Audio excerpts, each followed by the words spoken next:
The Morris dance is common to all inhabited worlds in the multiverse.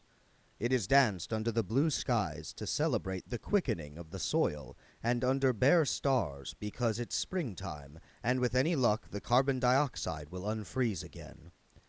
The imperative is felt by deep-sea beings who have never seen the sun and urban humans whose only connection with the cycles of nature is that their vulva once ran over a sheep. It is danced innocently by raggedy-bearded young mathematicians to an inexpert accordion rendering of Mrs. Widgery's Lodger, and ruthlessly by such as the ninja Morris men of New Ankh, who can do strange and terrible things with a simple handkerchief and a bell. And it is never danced properly, except on the Discworld, which is flat and supported on the backs of 4 elephants, which travel through space on the shell of Great Atuin, the world turtle. And even there, only in one place have they got it right. It's a small village high in the Ramtop Mountains, where the big and simple secret is handed down across the generations. There the men dance on the first day of spring, backward and forward, bells tied under their knees, white shirts flapping. People come and watch. There's an ox roast afterward, and it's generally considered a nice day out for all the family. But that isn't the secret. The secret is the other dance, and that won't happen for a while yet. There is a ticking, such as might be made by a clock. And indeed, in the sky there is a clock, and the ticking of freshly minted seconds flows out from it. At least, it looks like a clock. But it is in fact exactly the opposite of a clock, and the biggest hand goes around just once. There is a plane under a dim sky.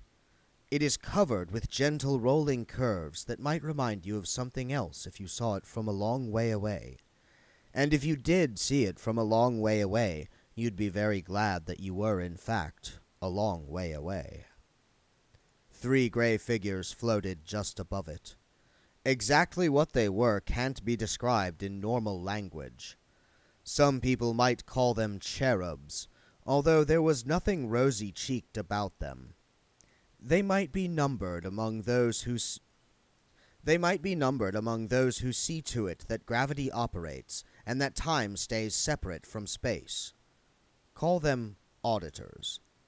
Auditors of reality. They were in conversation without speaking. They didn't need to speak. They just changed reality so that they had spoken. One said, "It has never happened before. Can it be done?" One said, "It will have to be done. There is a personality. Personalities come to an end. Only forces endure." It said this with a certain satisfaction. One said, "Besides, there have been irregularities. Where you get personality, you get irregularities. Well-known fact." One said, "He has worked inefficiently?" One said, "No, we can't get him there." One said, "That is the point. The word is him. Becoming a personality is inefficient. We don't want it to spread. Supposing gravity developed a personality. Supposing it decided to like people." One said, "Got a crush on them, sort of thing." One said, in a voice that would have been even chillier if it was not already at absolute zero, "No." One said, "Sorry, just my little joke." One said, "Besides, sometimes he wonders about his job. Such speculation is dangerous." One said, "No argument there." One said, "Then are we agreed?" One, who seemed to have been thinking about something, said, "Just one moment. Did you not just use the singular pronoun my? Not developing a personality, are you?" One said guiltily, "Who? Us?" One said, "Where there is personality, there is discord." One said, "Yes, yes, very true." One said, "All right, but watch it in future." One said, "Then are we agreed?" They looked up at the face of Azrael, outlined against the sky. In fact, it was the sky. Azrael nodded slowly. One said, "Very well. Where is this place?" One said, "It is the disk world. It rides through space on the back of a giant turtle." One said, "Oh, one of that sort. I hate them." One said, "You're doing it again. You said I." One said, "No, no, I didn't. I never said I. Oh, bugger." It burst into flame, and burned in the same way that a small cloud of vapor burns, quickly and with no residual mess. Almost immediately another one appeared. It was identical in appearance to its vanished sibling. One said, "Let that be a lesson. To become a personality is to end. And now, let us go." Azrael watched them skim away. It is hard to fathom the thoughts of a creature so big that in real space his length would be measured only in terms of the speed of light. But he turned his enormous bulk, and with eyes that stars could get lost in, sought among the myriad worlds for a flat one. On the back of a turtle. The disk world. World and mirror of worlds. It sounded interesting. And in his prison of 1,000,000,000 years, Azrael was bored. And this is the room where the future pours into the past via the pinch of the now. Timers line the walls. Not hourglasses, although they have the same shape. Not egg timers, such as you might buy as a souvenir attached to a small board with the name of the holiday resort of your choice jauntily inscribed on it by someone with the same sense of style as a jelly donut. It's not even sand in there. It's seconds, endlessly turning the maybe into the was. And every lifetimer has a name on it. And the room is full of the soft hissing of people living. Picture the scene. And now add the sharp clicking of bone on stone, getting closer. A dark shape crosses the field of vision and moves up the endless shelves of sibilant glassware. Click, click. Here's a glass with the top bulb nearly empty. Bony fingers rise and reach out. Select. And another. Select. And more. Many, many more. Select. Select. It's all in a day's work. Or it would be if days existed here. Click. Click. As the dark shape moves patiently among the rows. And stops. And hesitates, because there is a small gold timer, not much bigger than a watch. It wasn't there yesterday, or wouldn't have been if yesterday existed here. Bony fingers closed around it and hold it up to the light. It's got a name on it, in small capital letters. The name is Death. Death put down the timer, and then picked it up again. The sands of time were already pouring through. He turned it over experimentally just in case. The sand went on pouring, only now it was going upward. He hadn't really expected anything else. It meant that, even if tomorrow could exist here, there wasn't going to be any.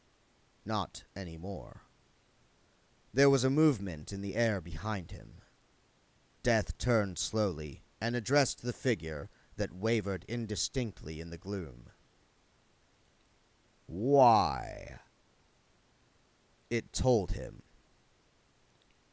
But that is not right. It told him that, no, it was right. Not a muscle moved on Death's face, because he hadn't got any. I shall appeal. It told him he should know that there was no appeal. Never any appeal. Never any appeal. Death thought about this, and then he said, I have always done my duty as I saw fit. The figure floated closer. It looked vaguely like a gray-robed and hooded monk. It told him, we know. That is why we're letting you keep the horse. The sun was near the horizon. The shortest-lived creatures on the disk were mayflies, which barely make it through 24 hours. Two of the oldest zigzagged aimlessly over the waters of a trout stream, discussing history with some younger members of the evening hatch. You don't get the kind of sun now that you used to get, one of them said. You're right there. We had proper sun in the good old hours. It were all yellow. None of this red stuff. It were higher, too. It was. You're right. The nymphs and larvae showed you a bit of respect. They did, said the other mayfly vehemently. I reckon if mayflies these hours behaved a bit better, we'd still be having proper sun. The younger mayflies listened politely. I remember, said one of the oldest mayflies, when all this was fields as far as you could see. The younger mayflies looked around. It's still fields, one of them ventured after a polite interval. I remember when it was better fields, said the old mayfly sharply. Yeah, said his colleague. And there was a cow. That's right. You're right. I remember that cow. Stood right over there for, 40, 50 minutes. It was brown, as I recall. You don't get cows like that these hours. You don't get cows at all. What's a cow? Said one of the hatchlings. See? Said the oldest mayfly triumphantly. That's modern ephemeroptera for you. It paused. What were we doing before we were talking about the sun? Zigzagging aimlessly over the water, said one of the young flies. This was a fair bet in any case. No, before that. You were telling us about the great trout. Ah, yes, right. The trout. Well, you see, if you've been a good mayfly, zigzagging up and down properly, taking heed of your elders and betters, yes, taking heed of your elders and betters, then eventually the great trout, clop, clop. Yes, said one of the younger mayflies. There was no reply. The great trout what? Said another mayfly nervously. They looked down at a series of expanding concentric rings on the water. The holy sign, said a mayfly. I remember being told about that. A great circle in the water. Thus shall be the sign of the great trout. The oldest of the young mayflies watched the water thoughtfully. It was beginning to realize that, as the most senior fly present, it now had the privilege of hovering closest to the surface. They say, said the mayfly at the top of the zigzagging crowd, that when the great trout comes for you, you go to a land flowing with... Mayflies don't eat. It was at a loss. Flowing with water, it finished lamely. I wonder, said the oldest mayfly. It must be really good there, said the youngest. Oh? Why? 'Cause no one ever wants to come back. Whereas the oldest things on the Discworld were the famous counting pines, which grow right on the permanent snow line of the high Ramtop Mountains. The counting pine is one of the few known examples of borrowed evolution. Most species do their own evolving, making it up as they go along, which is the way nature intended. And this is all very natural and organic, and in tune with mysterious cycles of the cosmos, which believes that there's nothing like millions of years of really frustrating trial and error to give a species moral fiber, and, in some cases, backbone. This is probably fine from the species' point of view, but from the perspective of the actual individuals involved, it can be a real pig. Or at least a small pink root-eating reptile that might one day evolve into a real pig. So the counting pines avoided all this by letting other vegetables do their evolving for them. A pine seed coming to rest anywhere on the disc immediately picks up the most effective local genetic code via morphic resonance and grows into whatever best suits the soil and climate, usually doing it much better than the native trees themselves, which it usually usurps. What makes the counting pines particularly noteworthy, however, is the way they count.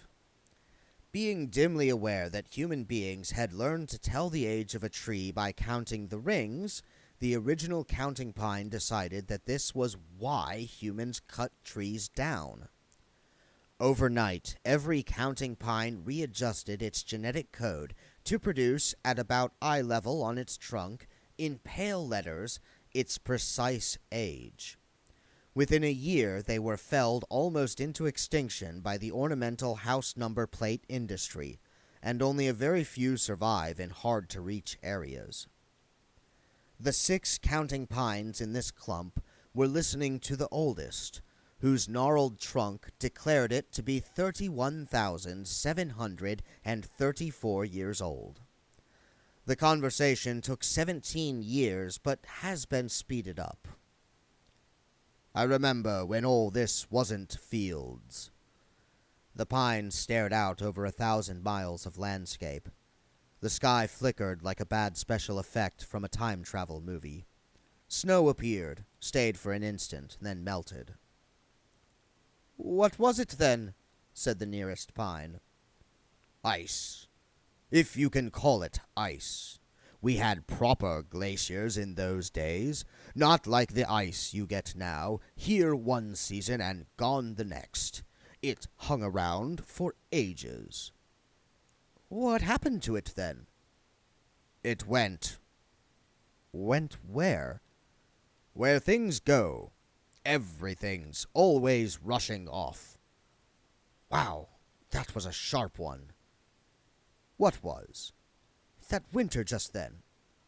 "Call that a winter? When I was a sapling, we had winters." Then the tree vanished. After a shocked pause for a couple of years, one of the clump said, "He just went. Just like that. One day he was here, next he was gone." If the other trees had been humans, they would have shuffled their feet. "It happens, lad," said one of them carefully. "He's been taken to a better place." In this case, 3 better places. The front gates of numbers 31, 7, and 34 Elm Street, Ankh-Morpork. "You can be sure of that. He was a good tree." The young tree, which was a mere 5,111 years old, said, "What sort of better place?" "We're not sure," said one of the clump. It trembled uneasily in a week-long gale. "But we think it involves sawdust."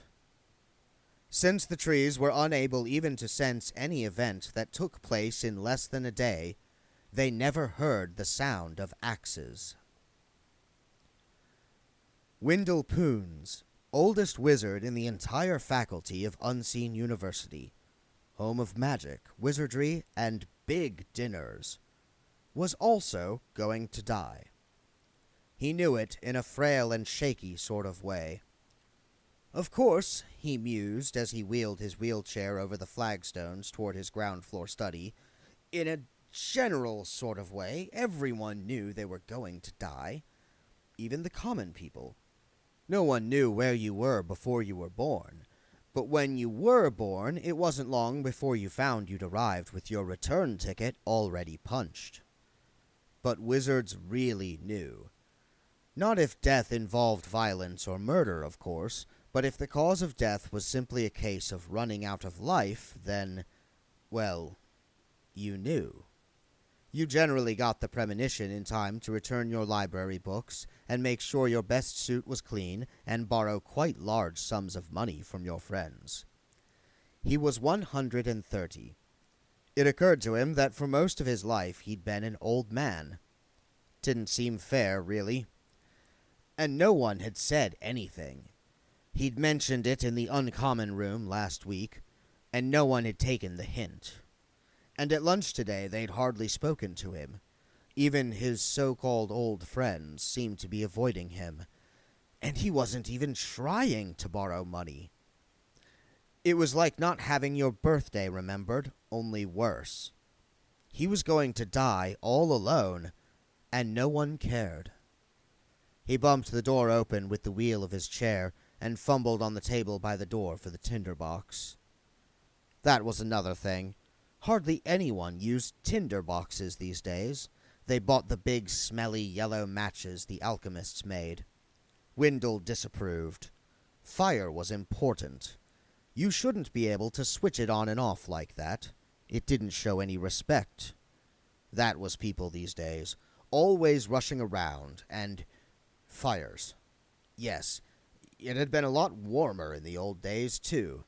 The kind of fires they had these days didn't warm you up unless you were nearly on top of them. It was something in the wood. It was the wrong sort of wood. Everything was wrong these days. More thin, more fuzzy. No real life in anything. And the days were shorter. Something had gone wrong with the days. They were shorter days. Every day took an age to go by, which was odd, because days, plural, went past like a stampede. There weren't many things people wanted a 130-year-old wizard to do, and Wendell had got into the habit of arriving at the dining table up to 2 hours before each meal, simply to pass the time. Endless days, going by fast. Didn't make sense. Mind you, you didn't get the sense now that you used to get in the old days. And they let the university be run by mere boys now. And in the old days it had been run by proper wizards. Great big men built like barges. The kinds of wizards you could look up to. Then suddenly they'd all gone off somewhere, and Wendell was being patronized by these boys who still had some of their own teeth. Like that Ridcully lad. Wendell remembered him clearly. Thin lad, sticking out ears, never wiped his nose properly, cried for his mother in the dorm on the first night. Always up to mischief. Someone had tried to tell Wendell that Ridcully was Arch-Chancellor now. They must think he was daft. Where was that damn tinderbox? Fingers. You used to get proper fingers in the old days. Someone pulled the covers off a lantern. Someone else pushed a drink into his groping hand. Surprise! In the hall of the House of Death is a clock with a pendulum like a blade, but with no hands, because in the House of Death there is no time but the present. There was, of course, a present before the present now, but that was also the present. It was just an older one. The pendulum is a blade that would have made Edgar Allan Poe give it all up and start again as a stand-up comedian on the Scampi-in-a-Casket circuit. It swings with a faint whum noise, gently slicing thin rashers of interval from the bacon of eternity. Death stalked past the clock and into the somber gloom of his study. Albert, his servant, was waiting for him with the towel and dusters. "Good morning, master." Death sat down silently in his big chair. Albert draped the towel over the angular shoulders. "Another nice day," he said conversationally. Death said nothing. Albert flapped the polishing cloth and pulled back Death's cowl. Albert. Sir? Death pulled out the tiny golden timer. Do you see this? Yes, sir. Very nice. I've never seen one like that before. Whose is it? Mine. Albert's eyes swiveled sideways. On one corner of Death's desk was a large timer in a black frame. It contained no sand. I thought that one was yours, sir, he said. It was. Now this is. A retirement present. From Azrael himself. Albert peered at the thing in Death's hand. But the sand, sir. It's pouring. Quite so. But that means... It means that one day the sand will all be poured, Albert. I know that, sir. But I thought time was something that happened to other people, sir. Doesn't it? Not to you, sir. By the end of the sentence, Albert's voice was beseeching. Death pulled off the towel and stood up. Come with me. But you're Death, master, said Albert, running crab-legged after the tall figure as it led the way out into the hall and down the passage to the stable. This isn't some sort of joke, is it? He added hopefully. I am not known for my sense of fun. Well, of course not. No offense meant. But listen, you can't die because you're Death. You'd have to happen to yourself. You'd be like that snake that eats its own tail. Nevertheless, I am going to die. There is no appeal. But what will happen to me? Albert said. Terror glittered on his words like flakes of metal on the edge of a knife. There will be a new death. Albert drew himself up. I really don't think I could serve a new master, he said. Then go back into the world. I will give you money. You have been a good servant, Albert. But if I go back... Yes, said Death. You will die. In the warm, horsey gloom of the stable, Death's pale horse looked up from its oats and gave a little whinny of greeting. The horse's name was Binky. He was a real horse. Death had tried fiery steeds and skeletal horses in the past, and found them impractical, especially the fiery ones, which tended to set light to their own bedding and stand in the middle of it looking embarrassed. Death took the saddle down from its hook and glanced at Albert, who was suffering a crisis of conscience. Thousands of years before, Albert had opted to serve Death rather than die. He wasn't exactly immortal. Real time was forbidden in Death's realm. There was only the ever-changing now, but it went on for a very long time. He had less than 2 months of real time left. He hoarded his days like bars of gold. he began. That is... You fear to die? It's not that I don't want... I've always... It's just that life is a habit that's hard to break. Death watched him curiously, as one might watch a beetle that had landed on its back and couldn't turn over. Finally, Albert lapsed into silence. I understand, said Death, unhooking Binky's bridle. But you don't seem worried. You're really going to die. Yes. It will be a great adventure. It will. You're not afraid? I do not know how to be afraid. I could show you if you like, Albert ventured. No. I should like to learn by myself. I shall have experiences. At last. Master, if you go, will there be... A new death will arise from the minds of the living, Albert. Oh, Albert looked relieved. you don't happen to know what he'll be like, do you? No. Perhaps I'd better, clean the place up a bit, get an inventory prepared, that sort of thing. Good idea, said Death as kindly as possible. When I see the new Death, I shall heartily recommend you. Oh, you'll see him then? Oh, yes. And I must leave now. What, so soon? Certainly.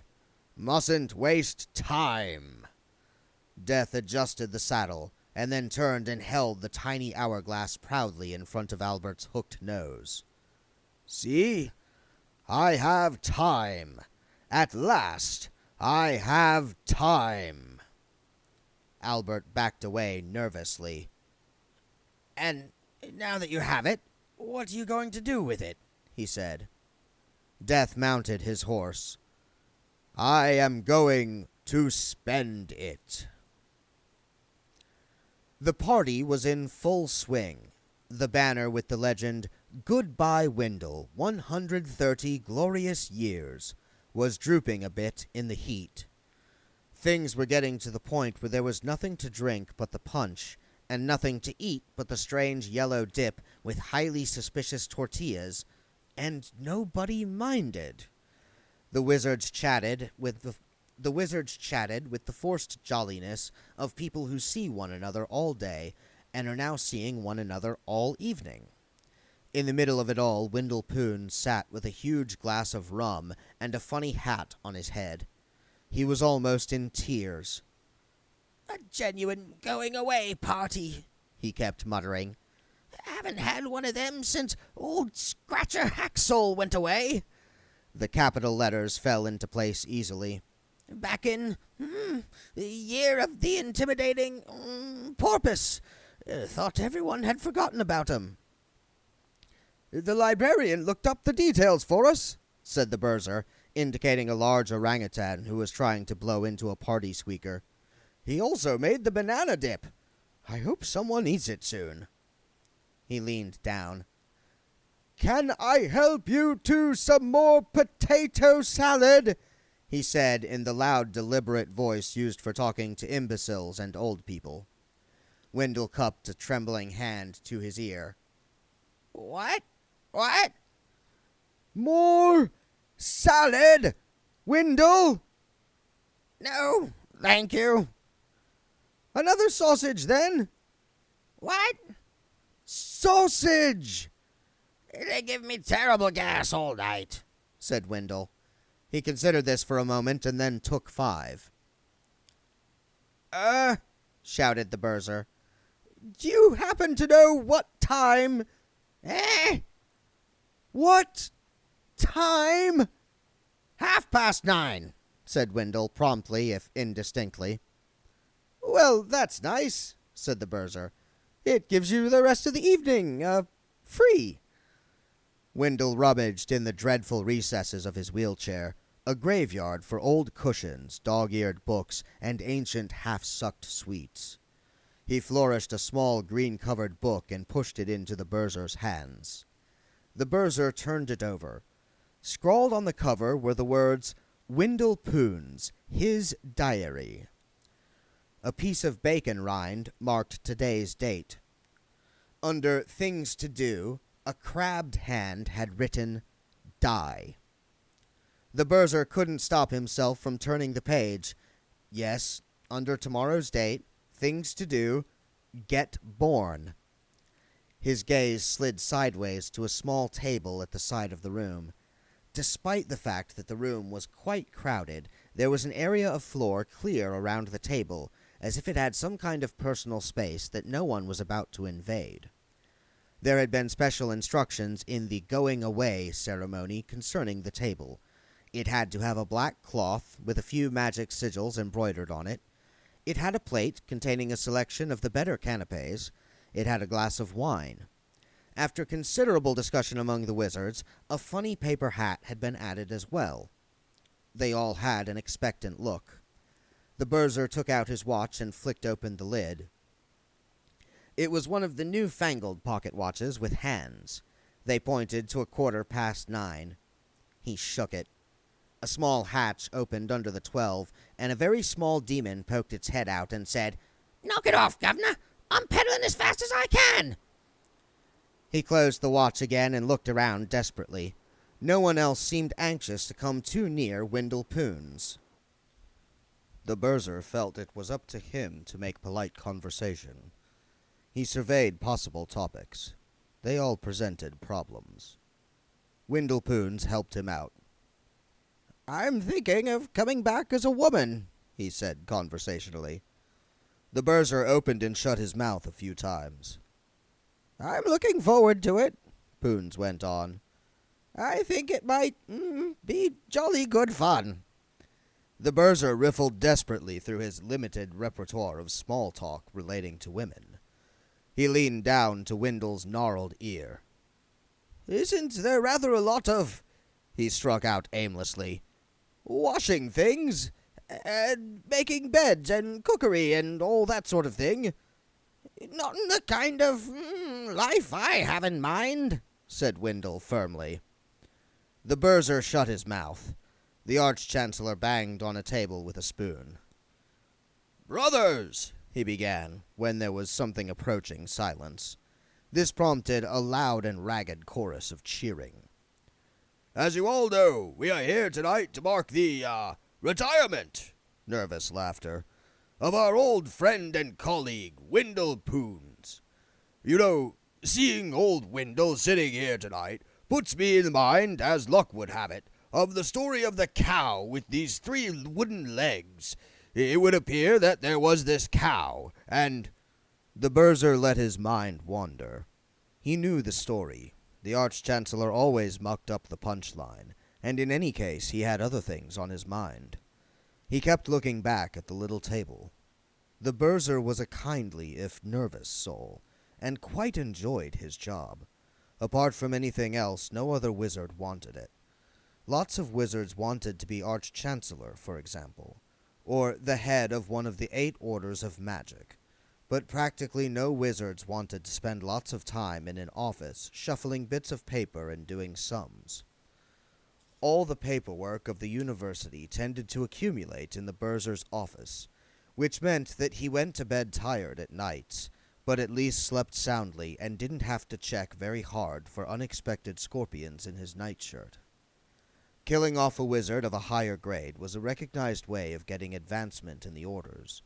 However, the only person likely to want to kill the Berser was someone else who derived a quiet pleasure from columns of numbers, all neatly arranged, and people like that don't often go in for murder. At least, until the day they suddenly pick up a paper knife and carve their way out through cost accounting and into forensic history. He recalled his childhood long ago, in the Ramtop Mountains. He and his sister used to leave a glass of wine and a cake out every Hogswatch night for the Hogfather. Things had been different then. He'd been a lot younger, and hadn't known much, and had probably been a lot happier. For example, he hadn't known that he might one day be a wizard, and join other wizards in leaving a glass of wine and a cake and a rather suspect chicken vol au vent and a paper party hat for someone else. There'd been Hogswatch parties, too, when he was a little boy. They'd always follow a certain pattern. Just when all the children were nearly sick with excitement, one of the grown-ups would say archly, "I think we're going to have a special visitor," and amazingly on cue, there'd be a suspicious ringing of hog bells outside the window, and in would come... The Berser shook his head. Someone's granddad in false whiskers, of course. Some jolly old boy with a sack of toys stamping the snow off his boots. Someone who gave you something. Whereas tonight... Of course, old Wendell probably felt different about it. After 130 years, death probably had a certain attraction. You probably became quite interested in finding out what happened next. The Arch-Chancellor's convoluted anecdote wound jerkily to its close. The assembled wizards laughed dutifully and then tried to work out the joke. The Burzr looked surreptitiously at his watch. It was now 20 minutes past 9. Windlepoons made a speech. It was long and rambling and disjointed, and went on about the good old days, and he seemed to think that most of the people around him were people who had been, in fact, dead for about 50 years, but that didn't matter because you got into the habit of not listening to old Windle. The Burzr couldn't tear his eyes away from his watch. From inside came the squeak of the treadle as the demon patiently pedaled his way toward infinity. 25 minutes past the hour. The Burzr wondered how it was supposed to happen. Did you hear, "I think we're going to have a very special visitor," hoofbeats outside? Did the door actually open, or did he come through it? Silly question. He was renowned for his ability to get into sealed places. Especially into sealed places, if you thought about it logically. Seal yourself in anywhere, and it was only a matter of time. The Burzr hoped he'd use the door properly. His nerves were twanging as it was. The conversational level was dropping. Quite a few other wizards, the Burzr noticed, were glancing at the door. Windle was at the center of a very tactfully widening circle. No one was actually avoiding him. It was just that an apparent random Brownian motion was gently moving everyone away. Wizards can see death, and when a wizard dies, death arrives in person to usher him into the beyond. The Burzr wondered why this was considered a plus. "Don't know what you're all looking at," said Windle cheerfully. The Burzr opened his watch. The hatch under the 12 snapped up. "Can you knock it off with all this shaking around?" squeaked the demon. "I keeps on losing count." "Sorry," the Burzr hissed. It was 9:29. The Arch-Chancellor stepped forward. "Bye then, Windle," he said, shaking the old man's parchment-like hand. "The old place won't seem the same without you." "Don't know how we'll manage," said the Burzr thankfully. "Good luck in the next life," said the Dean. "Drop in if you're ever passing and happen to, remember who you've been." "Don't be a stranger, you hear?" said the Arch-Chancellor. Windlepoons nodded amiably. He hadn't heard what they were saying. He nodded on general principles. The wizards, as one man, faced the door. The hatch under the 12 snapped up again. "Bing, bing, bong, bing," said the demon. "Bingily, bingily, bong, bing, bing." "What?" said the Burzr, jolted. 9:30, said the demon. The wizards turned to Windlepoons. They looked faintly accusing. "What are you all looking at?" he said. The second's hand on the watch squeaked onward. "How are you feeling?" said the Dean loudly. "Never felt better," said Windle. "Is there any more of that rum left?" The assembled wizards watched him pour a generous measure into his beaker. "You want to go easy on that stuff," said the Dean nervously. "Good health," said Windlepoons. The Arch-Chancellor drummed his fingers on the table. "Mr. Poons," he said, "are you quite sure?" Windle had gone off at a tangent. "Any more of these tortillerias? Not that I call it proper food," he said. "Dipping bits of hard bicky into sludge. What's so special about that? What I could do with right now is one of Mr. Dibbler's famous meat pies." And then he died. The Arch-Chancellor glanced at his fellow wizards, and then tiptoed across to the wheelchair and lifted a blue-veined wrist to check the pulse. He shook his head. "That's the way I want to go," said the Dean. "What, muttering about meat pies?" said the Burzr. "No, late." Hold on," said the Arch-Chancellor. This isn't right, you know. According to tradition, Death himself turns up for the death of a wizard. Perhaps he's busy, said the bursar hurriedly. That's right, said the dean. Bit of a serious flu epidemic over Quirm Way, I'm told. Quite a storm last night, too. Lots of shipwrecks, I dare say, said the lecturer in recent runes. Of course, it's springtime when you get a great many avalanches in the mountains. And plagues. The Arch-Chancellor stroked his beard thoughtfully. He said. Alone of all the creatures in the world, trolls believe that all living things go through time backward. If the past is visible and the future is hidden, they say, then it means you must be facing the wrong way. Everything alive is going through life back to front. And this is a very interesting idea, considering it was invented by a race who spend most of their time hitting one another on the head with rocks. Whichever way around it is, time is something that living creatures possess. Death galloped down through the towering black clouds. Now he had time, too. The time of his life. Wendell Poons peered into the darkness. "Hello," he said. "Hello? Anyone there? What ho?" There was a distant, forlorn soughing as of wind at the end of a tunnel. Come out wherever you are," said Wendell, his voice trembling with mad cheerfulness. "Don't worry. I'm quite looking forward to it, to tell the truth." He clapped his hands, spiritual hands, and rubbed them together with forced enthusiasm. "Get a move on. Some of us have got new lives to go to," he said. The darkness remained inert. There was no shape, no sound. It was void, without form. The spirit of Wendell Poons moved on the face of the darkness. It shook its head. "Blow this for a lark," it muttered. "This isn't right at all." It hung around for a while, and then, because there didn't seem anything else for it, headed for the only home it had ever known. It was a home he'd occupied for 130 years. It wasn't expecting him back, and put up a lot of resistance.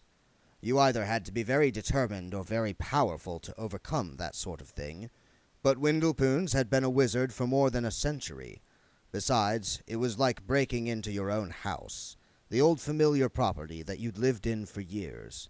You knew where the metaphorical window was that didn't shut properly. In short, Wendell Poons went back to Wendell Poons. Wizards don't believe in gods in the same way that most people don't find it necessary to believe in, say, tables. They know they're there. They know they're there for a purpose. They'd probably agree that they have a place in a well-organized universe, but they wouldn't see the point of believing, of going around saying, "Oh, great table, without whom we are as naught." Anyway, either the gods are there whether you believe or not, or exist only as a function of the belief, so either way you might as well ignore the whole business and, as it were, eat off your knees. Nevertheless, there is a small chapel off the university's great hall, because while the wizards stand right behind the philosophy as outlined above, you don't become a successful wizard by getting up God's noses, even if those noses only exist in an ethereal or metaphorical sense.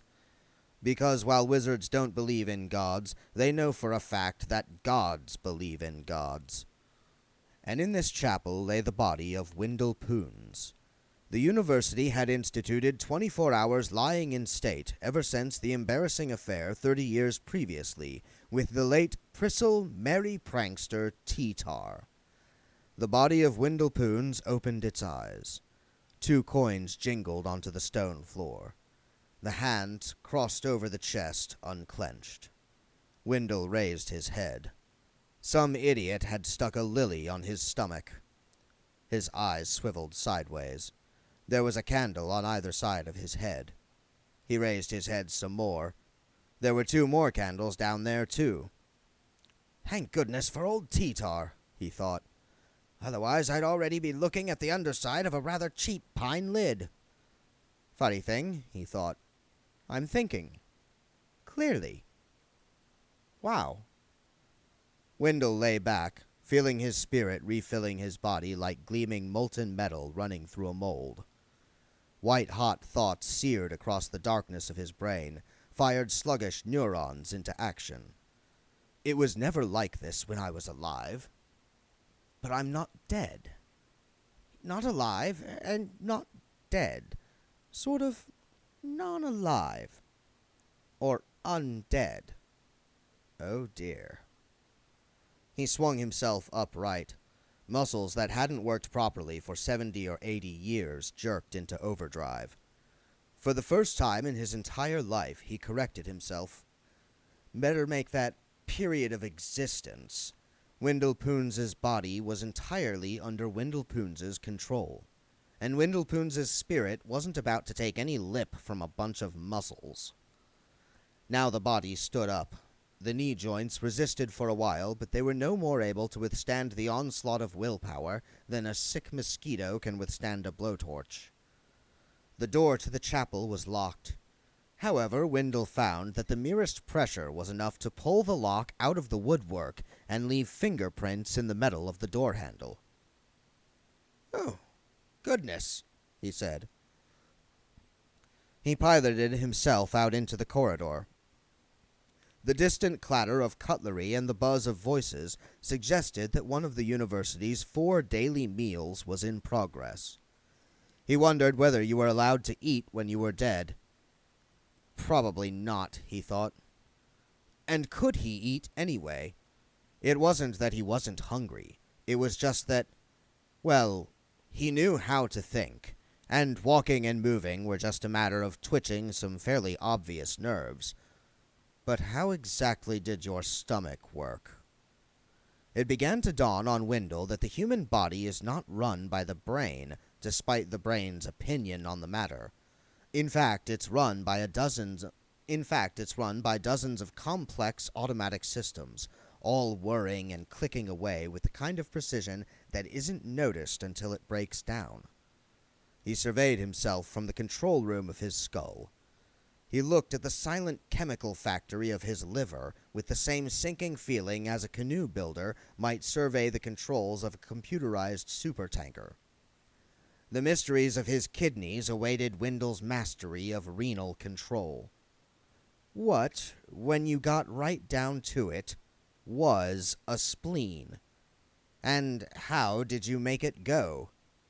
His heart sank. Or, rather, it didn't. "Oh, gods," muttered Wendell, and leaned against the wall. How did it work now? He prodded a few likely-looking nerves. Was it systolic, diastolic, systolic, diastolic? And then there were the lungs, too. Like a conjurer keeping 18 plates spinning at the same time. Like a man trying to program a video recorder from an instruction manual translated from Japanese into Dutch by a Korean rice husker. Like, in fact, a man finding out what total self-control really means. Wendell Poons lurched onward. The wizards of Unseen University set great store by big, solid meals. A man couldn't be expected to get down to some serious wizarding, they held, without soup, fish, game, several huge plates of meat, a pie or two, something big and wobbly with cream on it, little savory things on toast, fruit, nuts, and brick-thick mint with coffee. It gave him a lining to his stomach. It was also important that the meals were served at regular times. It was what gave the day shape, they said. Except for the Berser, of course. He didn't eat much, but lived on his nerves.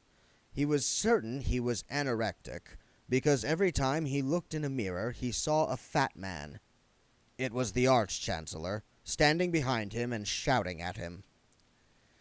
And it was the Berser's unfortunate fate to be sitting opposite the doors when Wendell smashed them in because it was easier than fiddling with the handles. He bit through his wooden spoon. The wizards revolved on their benches to stare. Windlepoon swayed for a moment, assembling control of vocal cords, lips, and tongue, and then said, "I think I may be able to metabolize alcohol." The Arch-Chancellor was the first one to recover. "Windle," he said, "we thought you were dead." He had to admit that it wasn't a very good line. You didn't put people on a slab with candles and lilies all around them because you think they've got a bit of a headache and want a nice lie down for half an hour. Windle took a few steps forward. The nearest wizards fell over themselves in an effort to get away.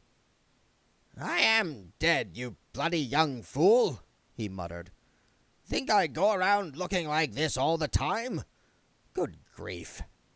He glared at the assembled wizardry. "Anyone here know what a spleen is supposed to do?" He reached the table and managed to sit down. "Probably something to do with the digestion," he said. "Funny thing, you can go through your whole life with the bloody thing ticking away or whatever it does, gurgling or whatever, and you never know what the hell it's actually for. It's like when you're lying in bed of a night and you hear your stomach or something go bripple-lipple going. It's just a gurgle to you, but who knows what marvelously complex chemical exchange processes are really going—" "You're an undead," said the Berser, managing to get the words out at last. "I didn't ask to be," said the late Windlepoons irritably, looking at the food and wondering how the blazes one went about turning it into Windlepoons. "I only came back because there was nowhere else to go. Think I want to be here?" "But surely," said the Arch-Chancellor, "didn't you know the fella, the one with the skull and the scythe?" "Never saw him," said Windle shortly, inspecting the nearest dishes. "Really takes it out of you, this undying." The wizards made frantic signals to one another over his head. He looked up and glared at them. "And don't think I can't see all them frantic signals," he said, and he was amazed to realize that this was true. Eyes that had viewed the past 60 years through a pale, fuzzy veil had been bullied into operating like the finest optical machinery. In fact, two main bodies of thought were occupying the minds of the wizards of the Unseen University. What was being thought by most of the wizards was, "This is terrible. Is it really old Windle in there? He was such a sweet old buffer. How can we get rid of it? How can we get rid of it?" What was being thought by Windlepoons in the humming, flashing cockpit of his brain was, well, it's true. There is life after death. And it's the same one. Just my luck.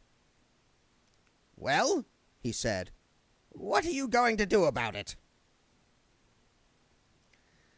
It was 5 minutes later. Half a dozen of the most senior wizards scurried along the drafty corridor in the wake of the Arch-Chancellor, whose robes billowed out behind him. The conversation went something like this. "It's got to be Windle. It even talks like him." "It's not old Windle. Old Windle was a lot older." "Older? Older than dead?" "He said he wants his old bedroom back, and I don't see why I should have to move out. Did you see his eyes? Like gimlets." "Eh? What do you mean? You mean like that dwarf who runs the delicatessen on Cable Street?" "I mean like they bore into you. It's got a lovely view of the gardens, and I've had all my stuff moved in, and it's not fair." "Has this ever happened before?" "Well, there was old T-Tar." "Yes, but he never actually died. He just used to put green paint on his face and push the lid off the coffin and shout, 'Surprise, surprise!' We've never had a zombie here." "He's a zombie?" "I think so." "Does that mean he'll be playing kettle drums and doing that bimbo dancing all night then?" "Is that what they do?" "Old Windle? It doesn't sound like his cup of tea. He never liked dancing much when he was alive. Anyway, you can't trust those voodoo gods. Never trust a god who grins all the time and wears a top hat. That's my motto." I'm damned if I'm going to give up my bedroom to a zombie after waiting years for it. Is it? That's a funny motto. Windlepoon strolled around the inside of his own head again.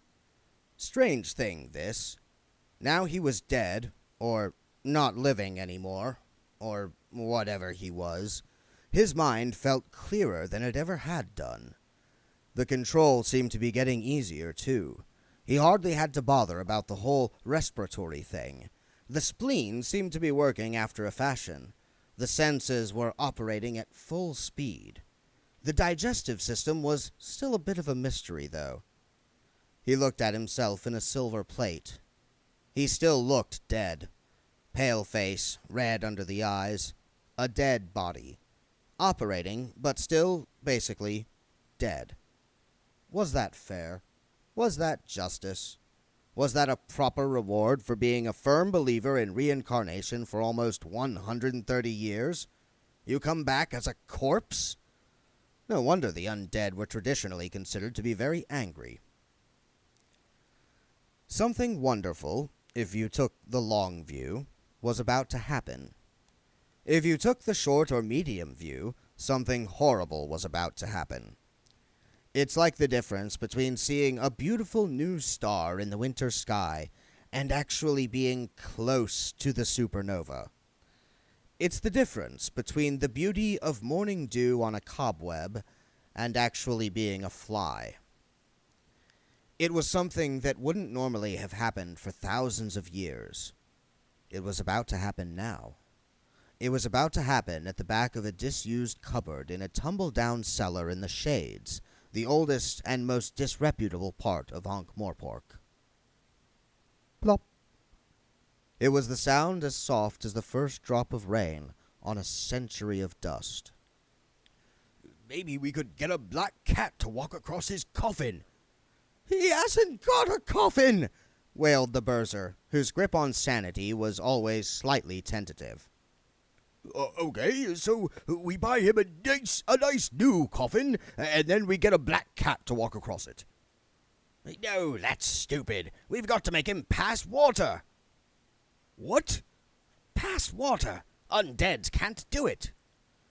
The wizards who had crowded into the Arch-Chancellor's study gave this statement their full, fascinated attention. You sure? Said the dean. Well-known fact, said the lecturer in recent runes flatly. He used to pass water all the time when he was alive, said the dean doubtfully. Not when he's dead, though. Yeah, makes sense. Running water, said the lecturer in recent runes suddenly. It's running water, sorry. They can't cross over it. Well, I can't cross running water either, said the dean. Undead! Undead! The Berser was becoming a little unglued. Oh, stop teasing him, said the lecturer, patting the trembling man on the back. Well, I can't, said the dean. I sink. Undead can't cross running water even on a bridge. And, is he the only one, eh? Are we going to have a plague of them, eh? Said the lecturer. The Arch-Chancellor drummed his fingers on his desk. Dead people walking around is unhygienic, he said. This silenced them. No one had ever looked at it that way, but Mustrum Ridcully was just the sort of man who would. Mustrum Ridcully was, depending on your point of view, either the worst or the best Arch-Chancellor that Unseen University had had for hundreds of years. There was just too much of him, for one thing.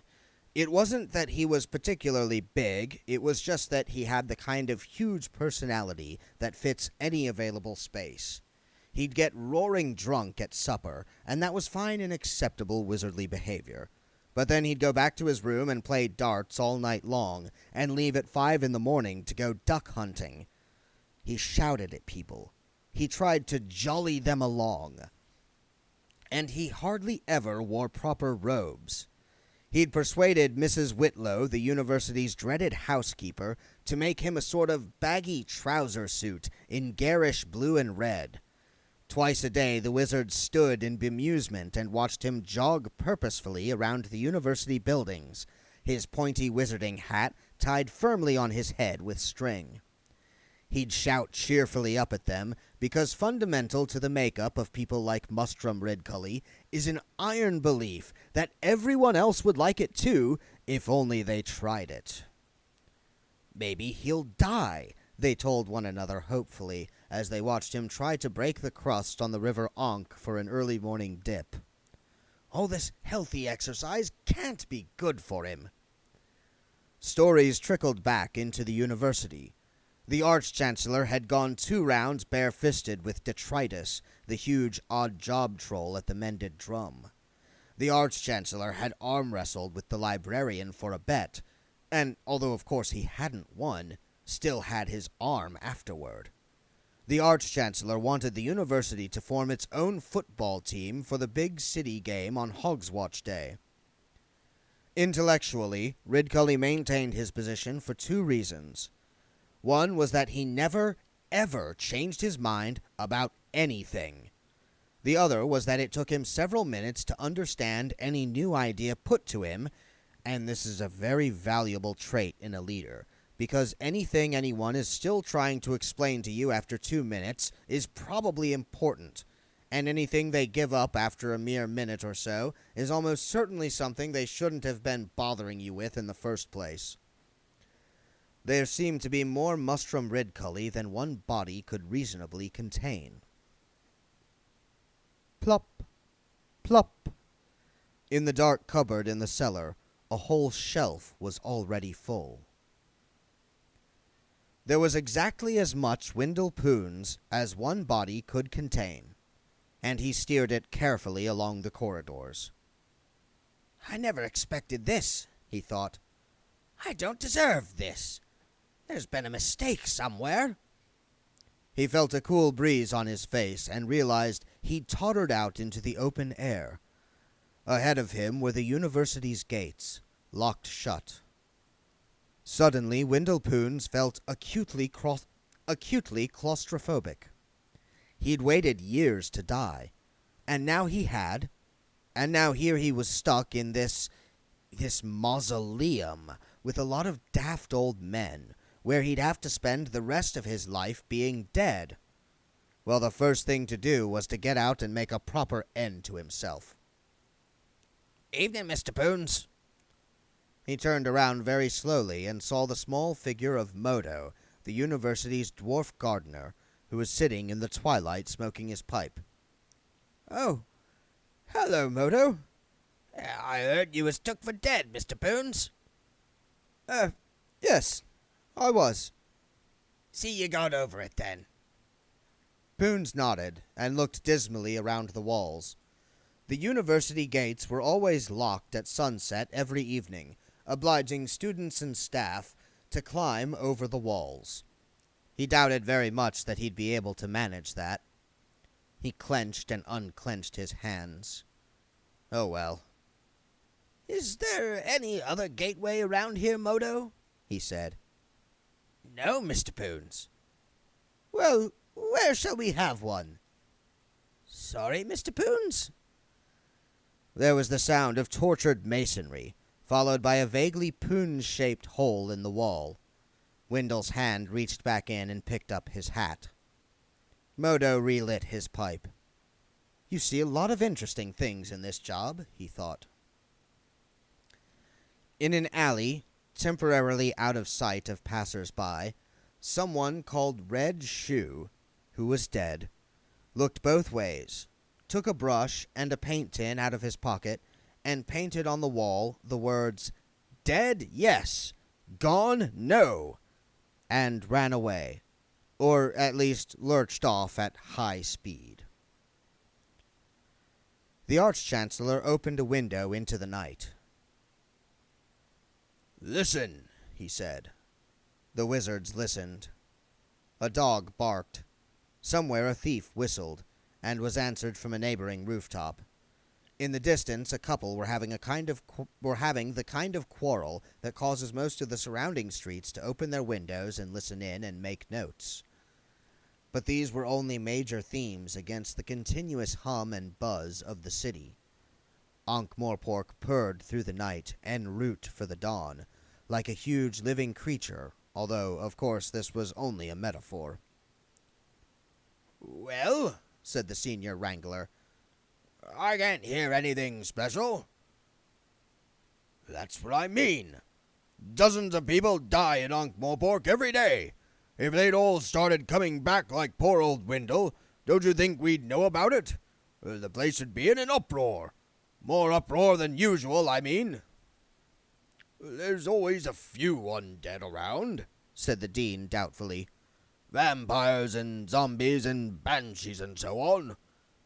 "Yes, but they're more naturally undead," said the Arch-Chancellor. "They know how to carry it off. They're born to it." "You can't be born to the undead," said the senior wrangler pointed out. The post of senior wrangler was an unusual one, as was the name itself. In some centers of learning, the senior wrangler is a leading philosopher. In others, he's merely someone who looks after horses. The senior wrangler at Unseen University was a philosopher who looked like a horse, thus neatly encapsulating all definitions. "I mean, it's traditional," the Arch-Chancellor snapped. "There were some very respectable vampires where I grew up. They'd been in their family for centuries." "Yes, but they drink blood," said the senior wrangler. "That doesn't sound very respectable to me." "I read where they don't actually need the actual blood," said the Dean, anxious to assist. "They just need something that's in the blood. Hemoglobins, I think it's called." The other wizards looked around. The Dean shrugged. "Search me," he said. "Hemoglobins, that's what it said. It's all to do with people having iron in their blood." "I'm damn sure I've got no iron goblins in my blood," said the senior wrangler. "At least they're better than zombies," said the Dean. "A much better class of people. Vampires don't go shuffling around the whole time." "People can be turned into zombies, you know," said the lecturer of recent runes in conversational tones. "You don't even need magic. Just the liver of a certain rare fish and an extract of a particular kind of root. One spoonful, and when you wake up, you're a zombie." "What type of fish?" said the senior wrangler. "How should I know?" "How should anyone know, then?" said the senior wrangler nastily. "Did someone wake up one morning and say, 'Hey, here's an idea. I'll just turn someone into a zombie. All I'll need is some rare fish liver and a piece of root, and it's just a matter of finding the right one.' You can see the queue outside the hut, can't you? Number 94, red striped fish liver and maniac root. Oh, didn't work. Number 95, spike fish liver and dum-dum root. Oh, didn't work. Number 96, what are you talking about?" the Arch-Chancellor demanded. "I was simply pointing out the intrinsic unlikelihood of—" "Shut up," said the Arch-Chancellor matter-of-factly. Seems to me. Look, death must be going on, right? Death has to happen. That's what being alive is all about. You're alive and then you're dead. It can't just stop happening." "But he didn't turn up for Windle," the Dean pointed out. "It goes on all the time," said Ridcully, ignoring him. "All sorts of things die all the time, even vegetables." "I don't think death ever came for a potato," said the Dean doubtfully. "Death comes for everything," said the Arch-Chancellor firmly. The wizards nodded sagely. After a while, the senior wrangler said, "Do you know, I read the other day that every atom in your body is changed every 7 years. New ones keep on getting attached, and old ones keep on dropping off. Goes on all the time. Marvelous, really." The senior wrangler could do to a conversation what it takes quite thick treacle to do to the pedals of a precision watch. "Yes? What happens to the old ones?" said Ridcully, interested despite himself. "Dunno. They just float around in the air, I suppose, until they get attached to someone else." The Arch-Chancellor looked affronted. "What? Even wizards?" "Oh, yes, everyone. It's part of the miracle of existence." "Is it? Sounds like bad hygiene to me," said the Arch-Chancellor. "I suppose there's no way of stopping it." "I shouldn't think so," said the Senior Wrangler doubtfully. "I don't think you're supposed to stop miracles of existence." "But that means everything is made up of everything else," said Ridcully. "Yes, isn't it amazing?" "It's disgusting is what it is," said Ridcully shortly. "Anyway, the point I'm making... He paused, trying to remember. "You can't just abolish death, that's the point. Death can't die. That's like asking a scorpion to sting itself."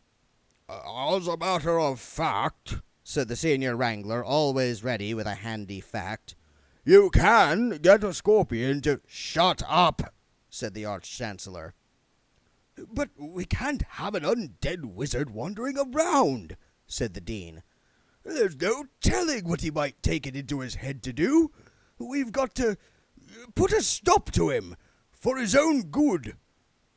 "That's right," said Ridcully. "For his own good. Shouldn't be too hard. There must be dozens of ways to deal with an undead." "Garlic," said the Senior Wrangler flatly. "Undead don't like garlic." "Don't blame them. I can't stand the stuff," said the Dean. "Undead! Undead!" said the Burzar, pointing an accusing finger. They ignored him. "Yes, and then there's sacred items," said the Senior Wrangler.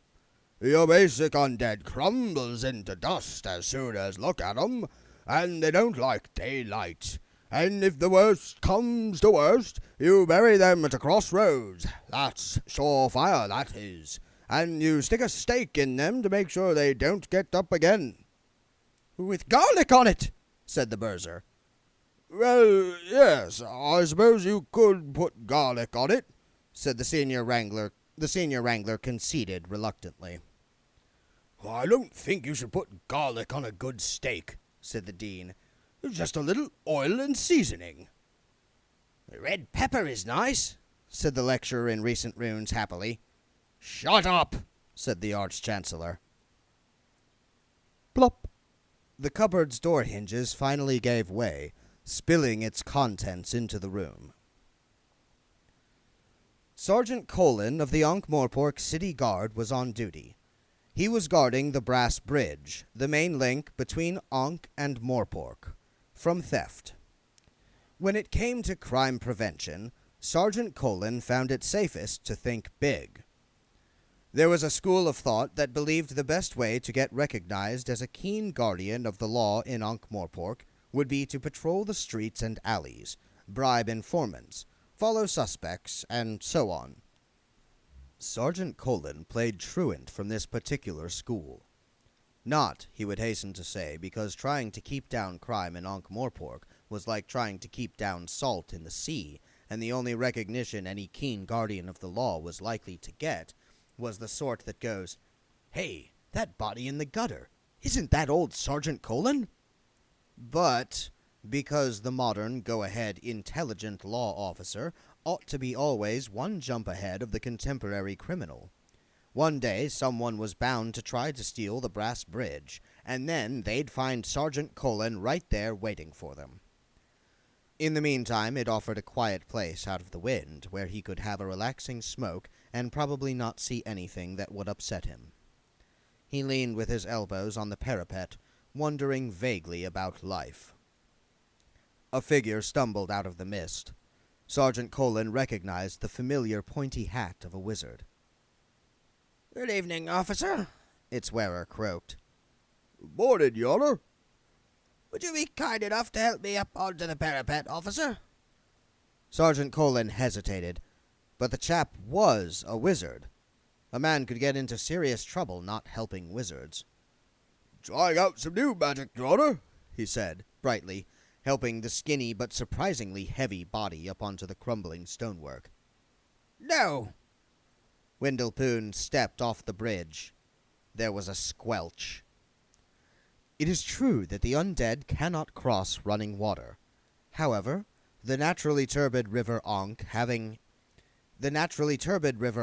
already heavy with the mud of the plains, does not, after having passed through the city, population 1 million, necessarily qualify under the term running, or for that matter, water.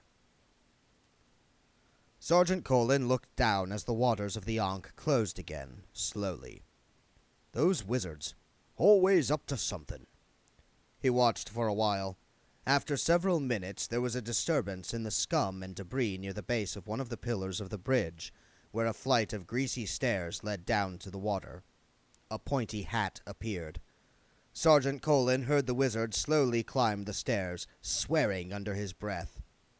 Windlepoons reached the top of the bridge again. He was soaked. You want to go and get changed? Sergeant Colin volunteered. You could get your death standing around like that. Ha! You get your feet in front of a roaring fire, that's what I'd do. Ha! Sergeant Colin looked at Windlepoons in his own private puddle. You been trying some special kind of underwater magic, Yorter? He ventured. Not exactly, officer. I always wondered about what it's like underwater, said Sergeant Colin encouragingly. The mysteries of the deep, strange and wonderful creatures. My mum told me a tale once about this little boy who turned into a mermaid. Well, not a mermaid. He had all these adventures under a... His voice drained away under Windlepoons' dreadful stare. It's boring, said Windle. He turned and started to lurch away into the mist. Very, very boring. Very boring indeed. Sergeant Colin was left alone. He lit a fresh cigarette with a trembling hand and started to walk hurriedly toward the watch headquarters. That face, he told himself. Those eyes.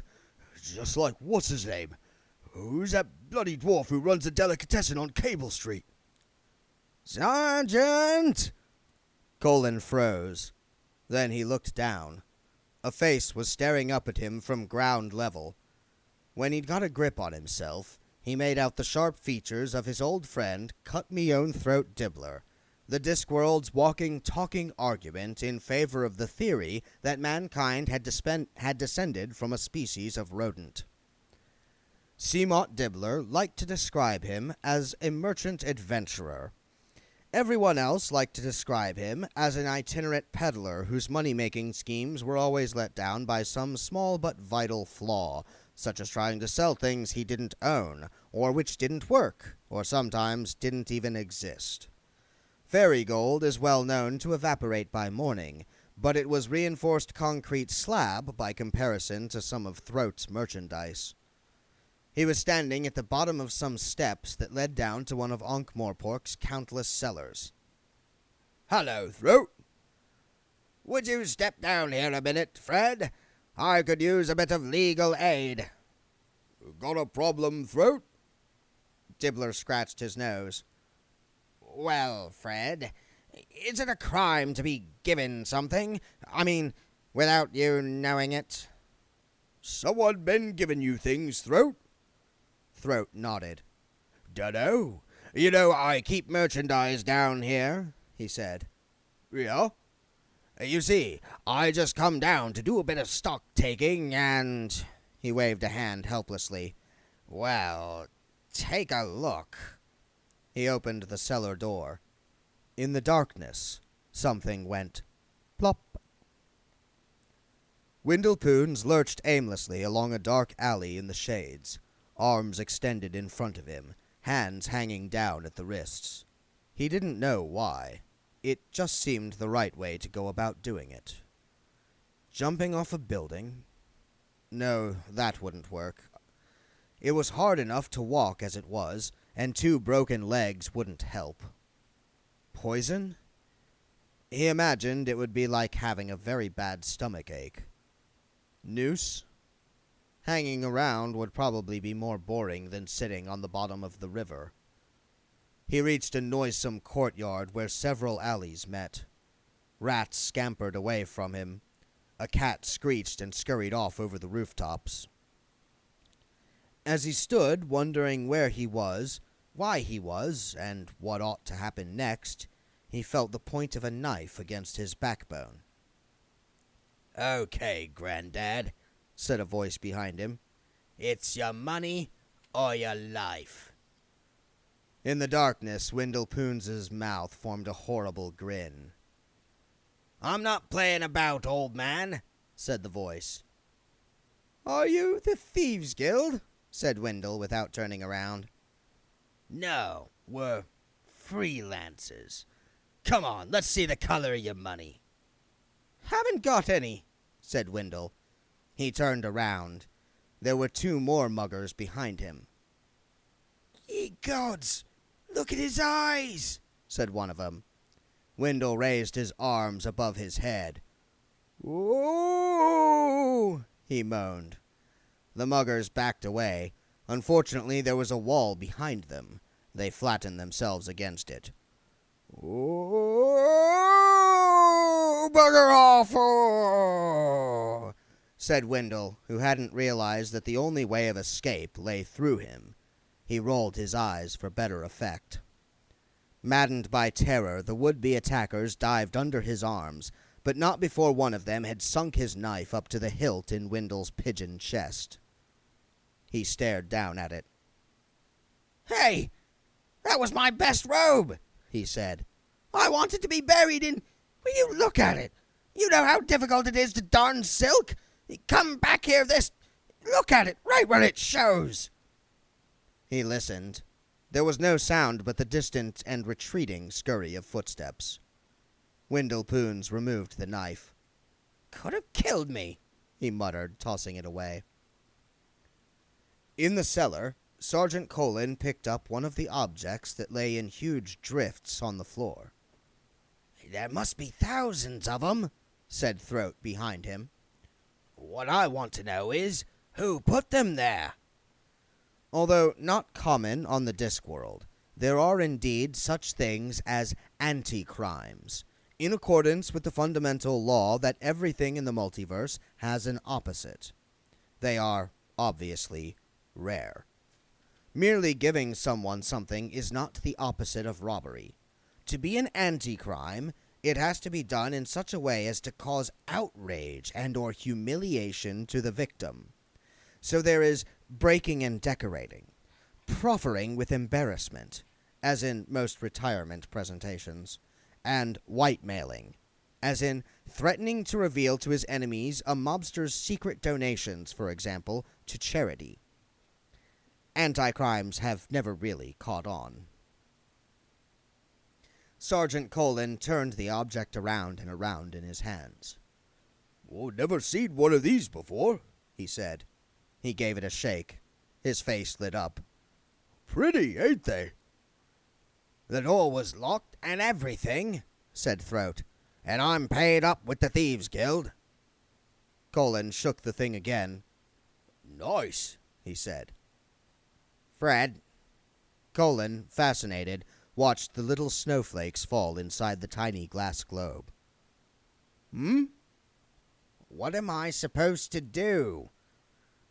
"Dunno. I suppose they're yours, Throat. Can't imagine why anyone would want to get rid of 'em, though." He turned toward the door. Throat stepped into his path. "Then that'll be 12 pence, he said smoothly. "What?" "For the one you just put in your pocket, Fred." Colin fished the globe out of his pocket. "Come on," he protested. "You just found them here. They didn't cost you a penny." "Yes, but there's storage, packing, handling." "Tuppence," said Colin desperately. 10 pence. 3 pence. 7 pence, and that's cutting my own throat, mark you. "Done," said the sergeant reluctantly. He gave the globe another shake. "Nice, ain't they?" he said. "Worth every penny," said Dibbler. He rubbed his hands together hopefully. "Should sell like hot cakes," he said, picking up a handful and shoving them into a box. He locked the door behind him when they left. In the darkness, something went plop. Ankh-Morpork has always had a fine tradition of welcoming people of all races, colors, and shapes, if they have the money to spend and a return ticket. According to the Guild of Merchants' famous publication, Welcome to Ankh-Morpork, City of 1,000 Surprises. You, the visitor, will be assured of a warm welcome in the countless inns and hostelries of this ancient city, where many specialize in catering for the taste of guests from distant part. So if you, a man, troll, dwarf, goblin, or gnome, Ankh-Morpork will raise your glass convivial and say, "Cheer! Here looking you, kid! Up you bottom!" Windlepoons didn't know where Undead went for a good time.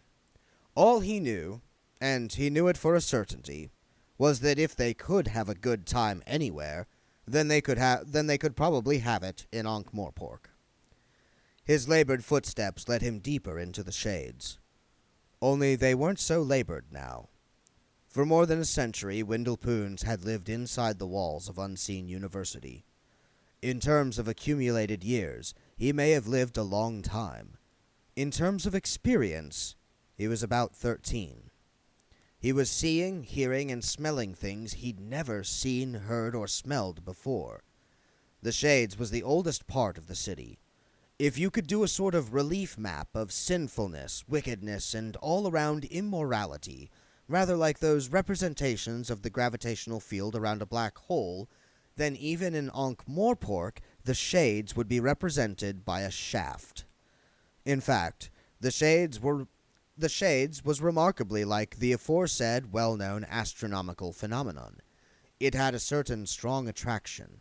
No light escaped from it, and it could indeed become a gateway to another world. The next one. The Shades was a city within a city. The streets were thronged. Muffled figures slunk past on errands of their own. Strange music wound up from sunken stairwells. So did sharp and exciting smells. Poons passed goblin delicatessens and dwarf bars, from which came the sounds of singing and fighting, which dwarves traditionally did at the same time. And there were trolls moving through the crowds like big people moving among little people. They weren't shambling either. Windle had hitherto seen trolls only in the more select parts of the city, i.e., everywhere outside the Shades, where they moved with exaggerated caution in case they accidentally clubbed someone to death and ate them. In the Shades they strode unafraid, heads held so high they very nearly rose above their shoulder blades. Windlepoons wandered through the crowds like a random shot on a pinball table. Here a blast of smoky sound from a bar spun him back into the street. There a discreet doorway promising unusual and forbidden delights attracted him like a magnet. Windlepoons' life hadn't included even very many usual and approved delights. He wasn't even certain what they were. Some sketches outside one pink-lit, inviting doorway left him even more mystified, but incredibly anxious to learn. He turned around and around in pleased astonishment. This place! Only 10 minutes walk or 15 minutes lurch from the university. And he'd never known it was there. All these people, all this noise, all this life. Several people of various shapes and species jostled him. One or two started to say something, shut their mouths, and quickly hurried off. They were thinking, "His eyes, like gimlets." And then a voice from the shadows said, "Hello, big boy.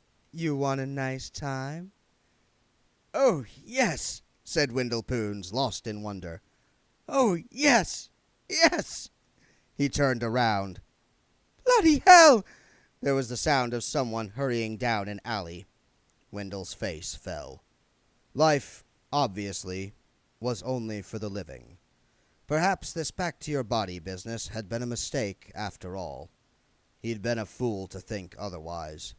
He turned and, hardly bothering to keep his own heart beating, went back to the university. Wendell trudged across the quad to the Great Hall. The Arch-Chancellor would know what to do. There he is! It's him! Get him! Wendell's train of thought ran over a cliff. He looked around at 5 red, worried, and above all familiar faces. "Oh, hello, Dean," he said unhappily. "And is that the Senior Wrangler? Oh, and the Arch-Chancellor. This is—" Grab his arm! Don't look at his eyes! Grab his other arm! It's for your own good, Wendell. It's not Wendell! It's a creature of the night! I assure you. Have you got his legs? Grab his legs. Grab his other leg! Have you grabbed everything? roared the Arch-Chancellor. The wizards nodded. Mustrum Ridcully reached into the massive recesses of his robe. Right. Being in human shape? He growled. What do you think of this, then? Aha! Wendell squinted at the small object that was thrust triumphantly under his nose. Well, he said diffidently. I'd say, yes, the smell is very distinctive, isn't it? Yes, quite definitely. Allium sativum, the common domestic garlic, yes? The wizards stared at him. They stared at the little white clove. They stared at Wendell again. I am right, aren't I? He said, and made an attempt at a smile. Said the Arch-Chancellor. Yes, that's right. Ridcully cast around for something to add. Well done, he said. Thank you for trying, said Wendell. I really appreciate it. He stepped forward. The wizards might as well have tried to hold back a glacier. And now I'm going to have a lie down, he said. It's been a long day. He lurched into the building and creaked along the corridors until he reached his room. Someone else seemed to have moved some of their stuff into it, but Wendell dealt with that by simply picking it all up in one sweep of his arms and throwing it out into the corridor. Then he lay down on the bed. Sleep. Well, he was tired. That was a start. But sleeping meant letting go of control, and he wasn't too certain that all the systems were fully functional yet. Anyway, when you got right down to it, did he have to sleep at all? After all, he was dead. That was supposed to be just like sleeping, only even more so. They said that dying was just like going to sleep, although of course, if you weren't careful, bits of you could rot and drop off. What were you supposed to do when you slept anyway? Dreaming. Wasn't all that to do with sorting out your memories or something? How did you go about doing it? He stared at the ceiling. I never thought being dead would be so much trouble, he said aloud. After a while, a faint but insistent squeaking noise made him turn his head. Over the fireplace was an ornamental candlestick, fixed to a bracket on the wall. It was such a familiar piece of furniture that Wendell hadn't really seen it for 50 years. It was coming unscrewed. It spun around slowly, squeaking once a turn. After half a dozen turns, it fell off and clattered to the floor. Inexplicable phenomena were not in themselves unusual on the Discworld. Rains of fish, for example, were so common in the little landlocked village of pine dressers that it had a flourishing smoking, canning, and kipper filleting industry. And in the mountain regions of Siret, many sheep, left out in the fields all night, would be found in the morning to be facing the other way, without the apparent intervention of any human agency. It was just that they normally had more point, or at least were a bit more interesting. Nothing else seemed to be about to move. Wendell relaxed and went back to organizing his memories. There was stuff in there he'd completely forgotten about. There was a brief whispering outside, and then the door burst open. Get his legs! Get his legs! Hold his arms! Wendell tried to sit up. "Oh, hello, everyone," he said. What's the matter? The Arch-Chancellor, standing at the foot of the bed, fumbled in a sack and produced a large, heavy object. He held it aloft.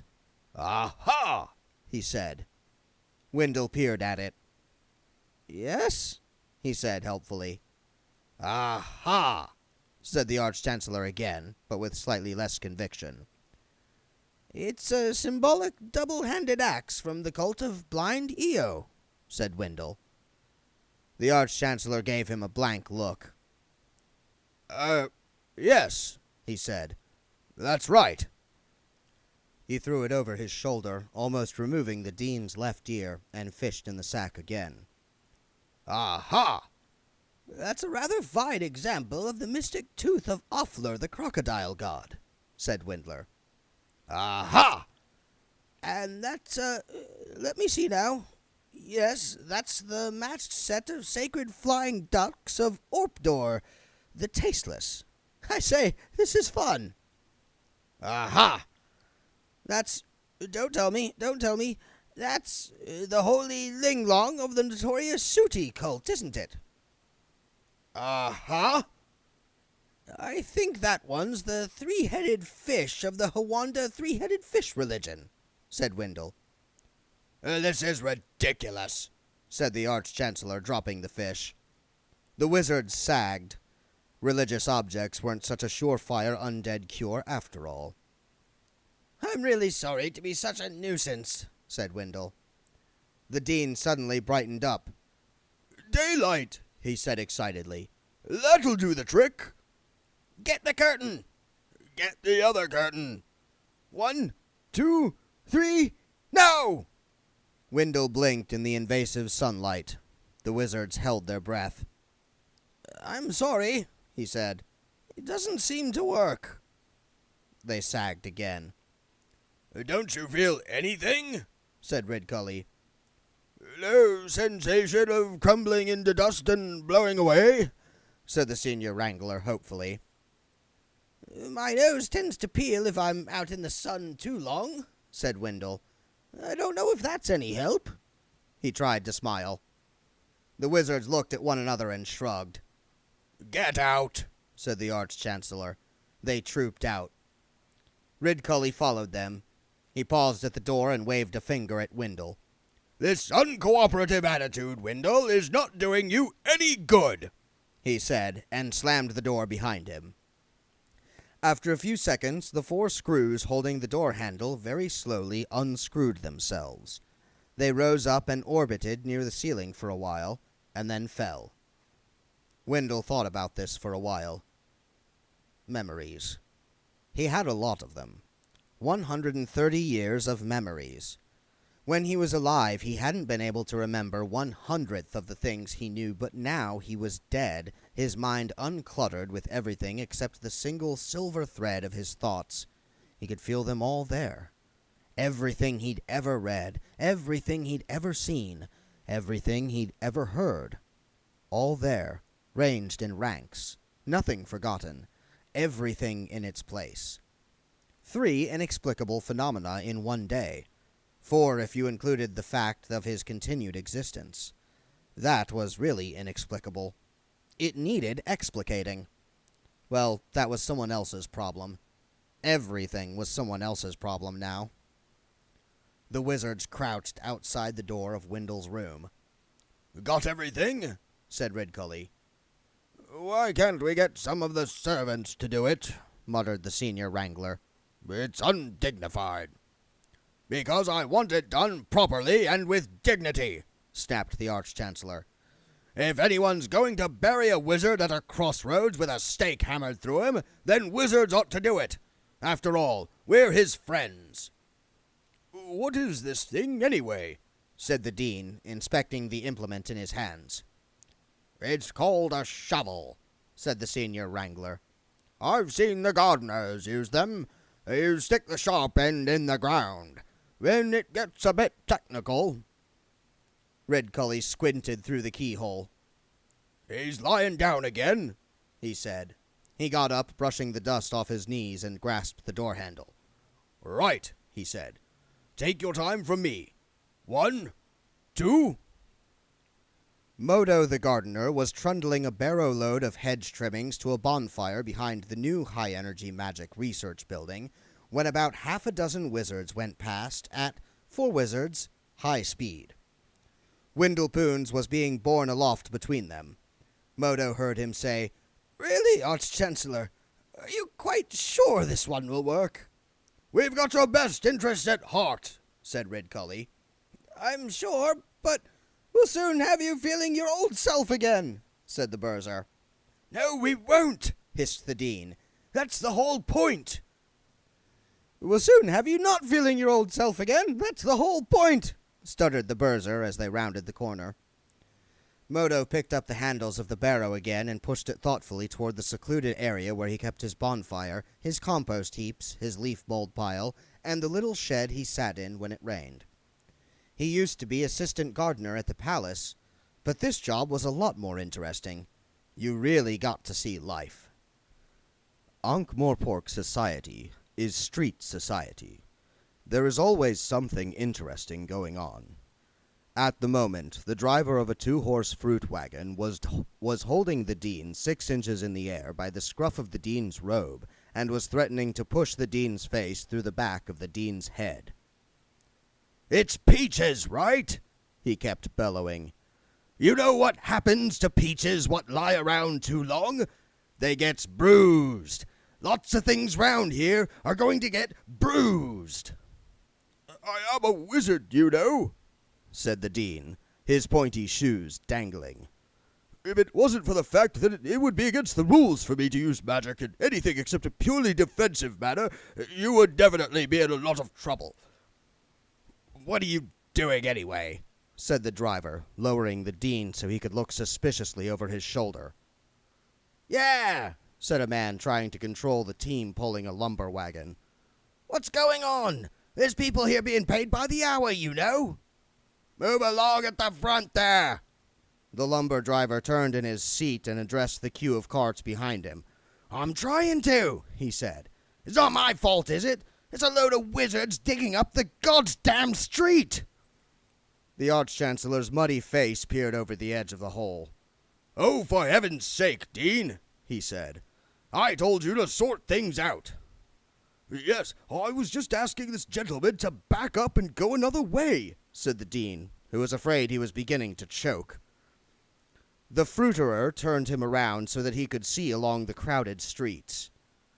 "Ever tried to back up 60 carts all at once?" he demanded. "It's not easy, especially when everyone can't move because you guys have got it so the carts are backed up all around the block and no one can move because everyone's in someone else's way, right?" The Dean tried to nod. He had wondered himself about the wisdom of digging the hole at the junction of the Street of Small Gods and Broadway, 2 of the busiest streets in Ankh-Morpork. It had seemed logical at the time. Even the most persistent undead ought to stay decently buried under that amount of traffic. The only problem was that no one had thought seriously about the difficulty of digging up a couple of main streets during the busy time of day. All right. What's going on here?" The crowd of spectators opened to admit the bulky figure of Sergeant Colin of the Watch. He moved through the people unstoppably, his stomach leading the way. When he saw the wizards waist deep in a hole in the middle of the road, his huge red face brightened up. "What's this, then?" he said. "A gang of international crossroad thieves?" He was overjoyed. His long-term policing strategy was paying off. The Arch-Chancellor tipped a shovelful of Ankh-Morpork loam over his boots. "Don't be stupid, man," he snapped. "This is vitally important." "Oh, yes, that's what they all say," said Sergeant Colin, not a man to be easily steered from a particular course of thought once he'd got up to mental speed. "Why, but there's hundreds of villages in heathen places like Clatch that pay good money for a nice prestigious crossroads like this, eh?" Ridcully looked up at him with his mouth open. "What are you gabbling about, officer?" he said. He pointed irritably at his pointy hat. "Didn't you hear me? We're wizards. This is wizard business. So if you could just sort of direct the traffic around us, there's a good chap." "These peaches bruise as soon as you even look at 'em," said a voice behind Sergeant Colin. "The old idiots have been holding us up for half an hour," said a cattle drover who had long ago lost control of 40 steers now wandering aimlessly around the nearby streets. "I want them arrested." It dawned on the sergeant that he had inadvertently placed himself center stage in a drama involving hundreds of people, some of them wizards, and all of them angry. "What are you doing, then?" he said weakly. "We're burying our colleague. What does it look like?" said Ridcully. Colin's eyes swiveled to an open coffin by the side of the road. Wendell Poons gave him a little wave. "But he's not dead, is he?" he said, his forehead wrinkling as he tried to get ahead of the situation. "Appearances can be deceptive," said the Arch-Chancellor. "But he just waved to me," said the sergeant desperately. "So? Well, it's not normal for—" "It's all right, Sergeant," said Wendell. Sergeant Colin sidled closer to the coffin. "Didn't I see you throw yourself into the river last night?" he said out of the corner of his mouth.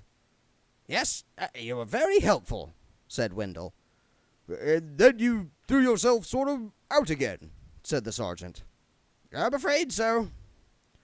"But you were down there for ages." "Well, it was very dark, you see. I couldn't find the steps." Sergeant Colin had to concede the logic of this. "Well, I suppose you must be dead then," he said.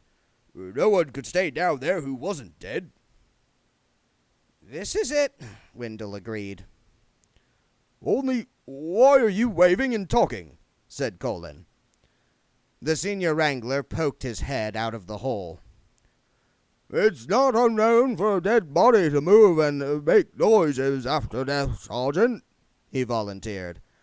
"It's all down to involuntary muscle spasms." "Actually, Senior Wrangler is right," said Wendell Poons. "I read that somewhere." "Oh."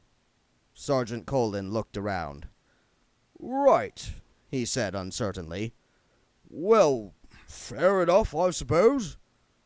"Okay, we're done," said the Arch-Chancellor, scrambling out of the hole.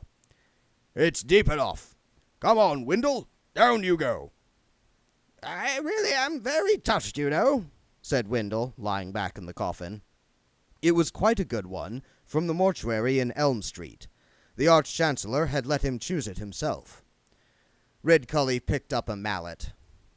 Wendell sat up again. "Everyone's going to so much trouble." "Yes, right," said Ridcully, looking around. "Now, who's got the stake?" Everyone looked at the Berser. The Berser looked unhappy. He fumbled in a bag. "I couldn't get any," he said. The Arch-Chancellor put his hand over his eyes. "All right," he said quietly. "You know, I'm not surprised. Not surprised at all. What did you get? Lamb chops? A nice piece of pork?" "Celery," said the Berser. "It's his nerves," said the Dean quickly. "Celery," said the Arch-Chancellor, his self-control rigid enough to bend horseshoes around. "Right." The Berser handed him a soggy green bundle. Ridcully took it.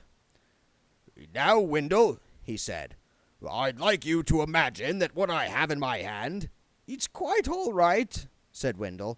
"I'm not actually sure I can hammer—" "I don't mind, I assure you," said Wendell. "You don't?"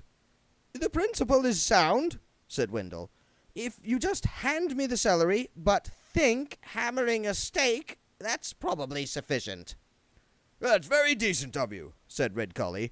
"It really shows a very proper spirit." "Esprit de corps," said the senior wrangler. Ridcully glared at him and thrust the celery dramatically toward Wendell. "Take that," he said. "Thank you," said Wendell. "And now let's put the lid on and go have us some lunch," said Ridcully. "Don't worry, Wendell. It's bound to work. Today is the last day of the rest of your life." Wendell lay in the darkness, listening to the hammering. There was a thump and a muffled imprecation against the Dean for not holding the end properly, and then the patter of soil on the lid getting fainter and more distant. After a while, a distant rumbling suggested that the commerce of the city was being resumed. He could even hear muffled voices. He banged on the coffin lid. "Can you keep it down?" he demanded. "There's people down here trying to be dead." He heard the voices stop. There was the sound of feet hurrying away. Wendell lay there for some time. He didn't know how long. He tried stopping all functions, but that just made things uncomfortable. Why was dying so difficult? Other people seemed to manage it even without practice. Also, his leg itched. He tried to reach down to scratch it, and his hand touched something small and irregularly shaped. He managed to get his finger around it. It felt like a bundle of matches. In a coffin? Did anyone think he'd smoke a quiet cigar to pass the time? After a certain amount of effort, he managed to push one boot off with the other boot and ease it up until he could just grasp it. This gave him a rough surface to strike the match on. Sulphurous light filled his tiny oblong world. There was a tiny scrap of cardboard pinned to the inside of the lid. He read it. He read it again.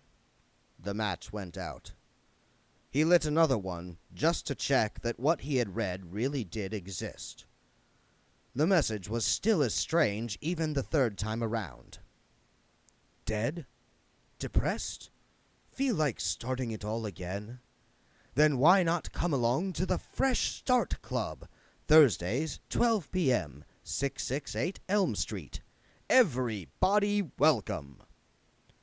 The second match went out, taking the last of the oxygen with it.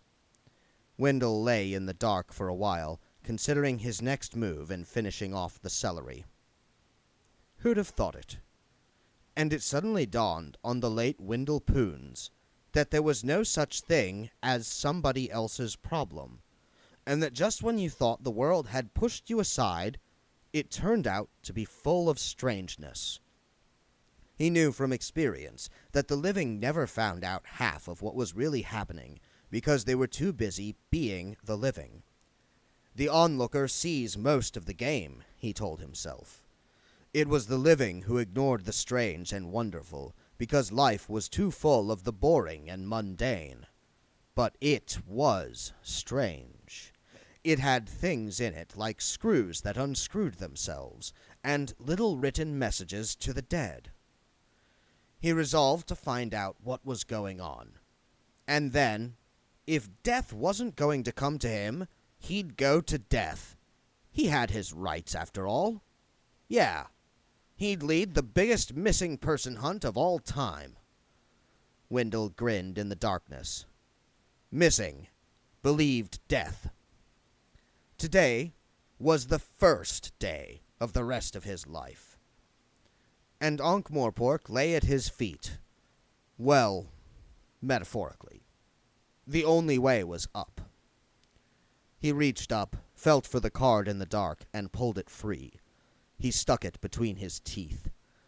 Wendell Poons braced his feet against the end of the box, pushed his hands past his head, and heaved. The soggy loam of Ankh-Morpork moved slightly. Wendell paused out of habit to take a breath, and realized that there was no point.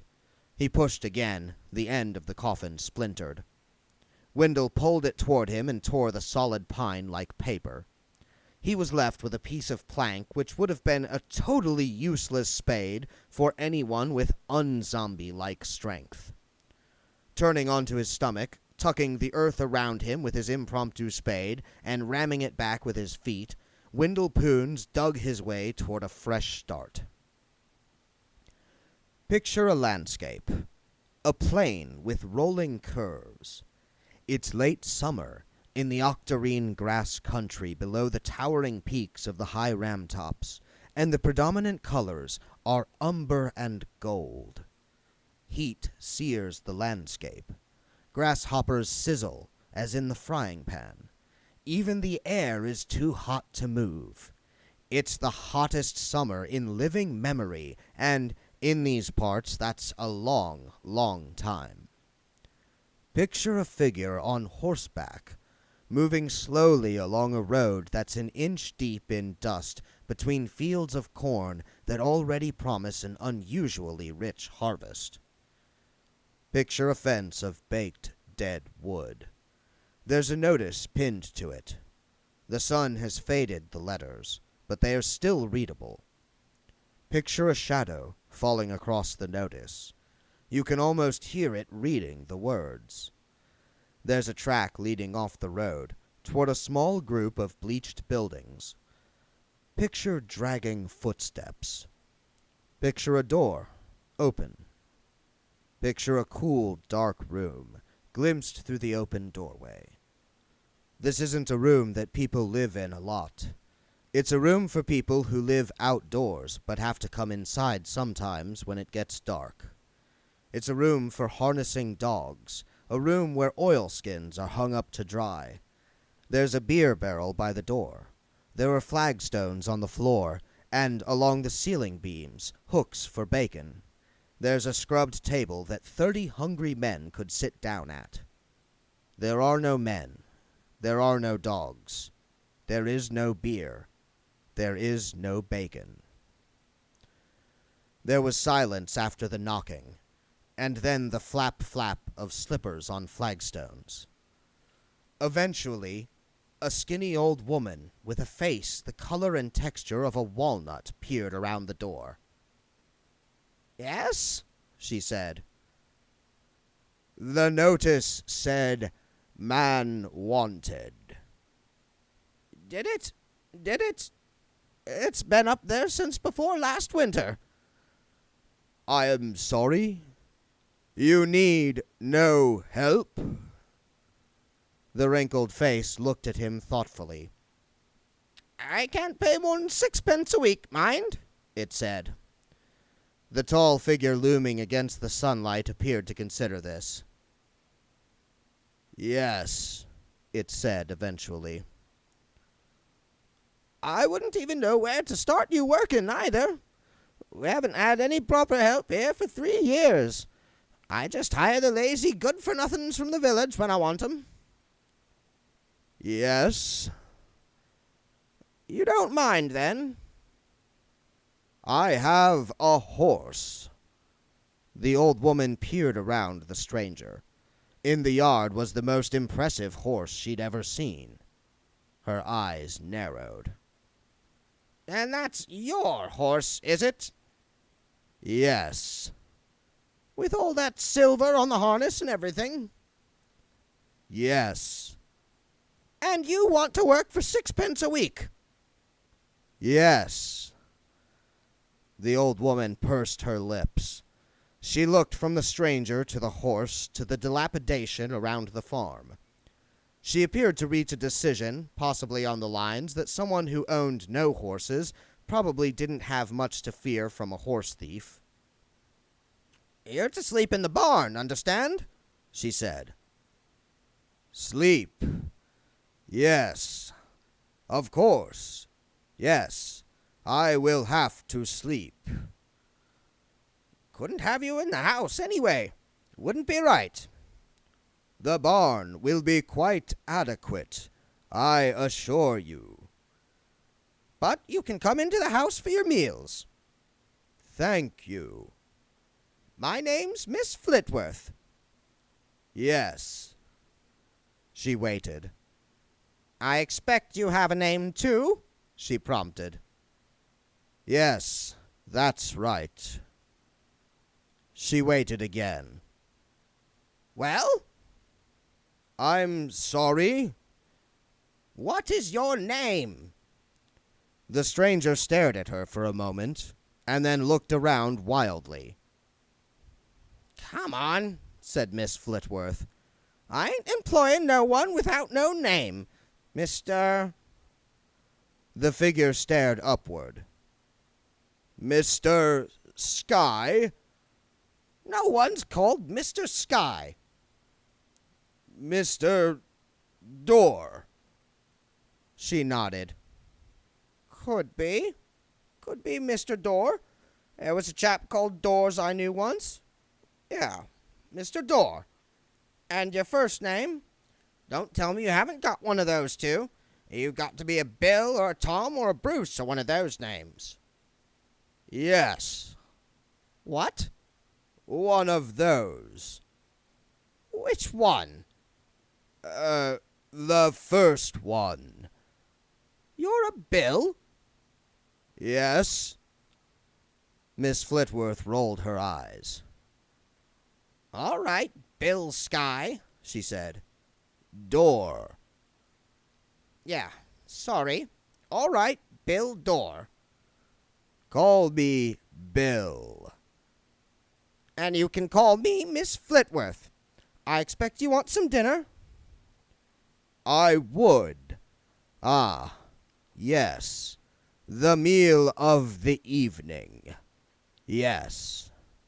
You look half-starved, to tell the truth. More than half, really. She squinted at the figure.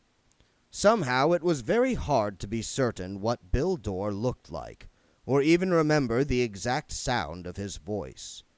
Clearly he was there, and clearly he had spoken.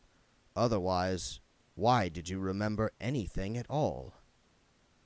There's a lot of people in these parts as don't use the names they're born with, she said.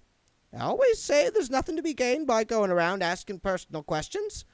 I suppose you can work, Mr. Bill Dorr.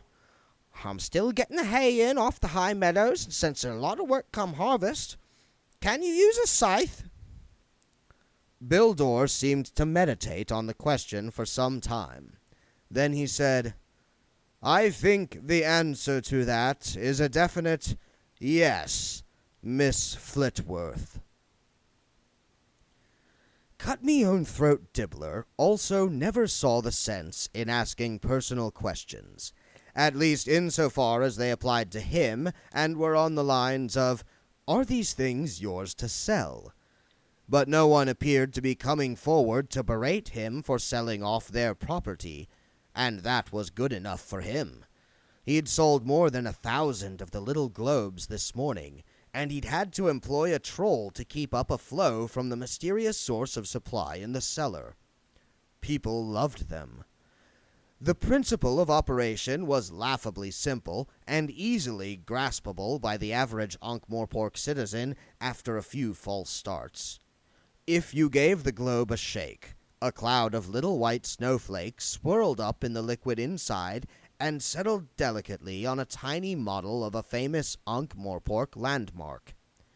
In some globes it was the university, or the Tower of Art, or the Brass Bridge, or the Patrician's Palace. The detail was amazing. And then there were no more left. Well, thought Throat, that's a shame, since they hadn't technically belonged to him, although morally, of course, morally they were his. He couldn't actually complain. Well, he could complain, of course, but only under his breath and not to anybody specific. Maybe it was all for the best, come to think of it. Stack 'em high, sell 'em cheap, get 'em off your hands. It made it much easier to spread them in a gesture of injured innocence when you said, "Who, me?" They were really pretty, though, except, strangely enough, for the writing. It was on the bottom of each globe, in shaky, amateurish letters, as if done by someone who had never seen writing before and was trying to copy some down. On the bottom of every globe, below the intricate little snowflake-covered building, were the words, "A present from Ankh-Morpork." Mustrum Ridcully, Arch-Chancellor of Unseen University, was a shameless auto-condimenter. Someone who will put certainly salt and probably pepper on any meal you put in front of them, whatever it is, and regardless of how much it's got on it already, and regardless of how it tastes. Behavioral psychiatrists working for fast food outlets around the universe have saved billions of whatever the local currency is by noting the auto-condimenting phenomenon and advising their employers to leave seasoning out in the first place. This is really true. He had his own special cruet put in front of him at every meal. It consisted of salt, 3 types of pepper, 4 types of mustard, 4 types of vinegar, 15 different kinds of chutney, and his special favorite, wow sauce. A mixture of mature scumble, pickled cucumbers, capers, mustard, mangoes, figs, grated wahoonie, anchovy essence, asafoetida, and, significantly, sulfur and saltpeter for added potency. Ridcully inherited the formula from his uncle, who, after half a pint of sauce on a big meal one evening, had a charcoal biscuit to settle his stomach, lit his pipe, and disappeared in mysterious circumstances, although his shoes were found on the roof the following summer.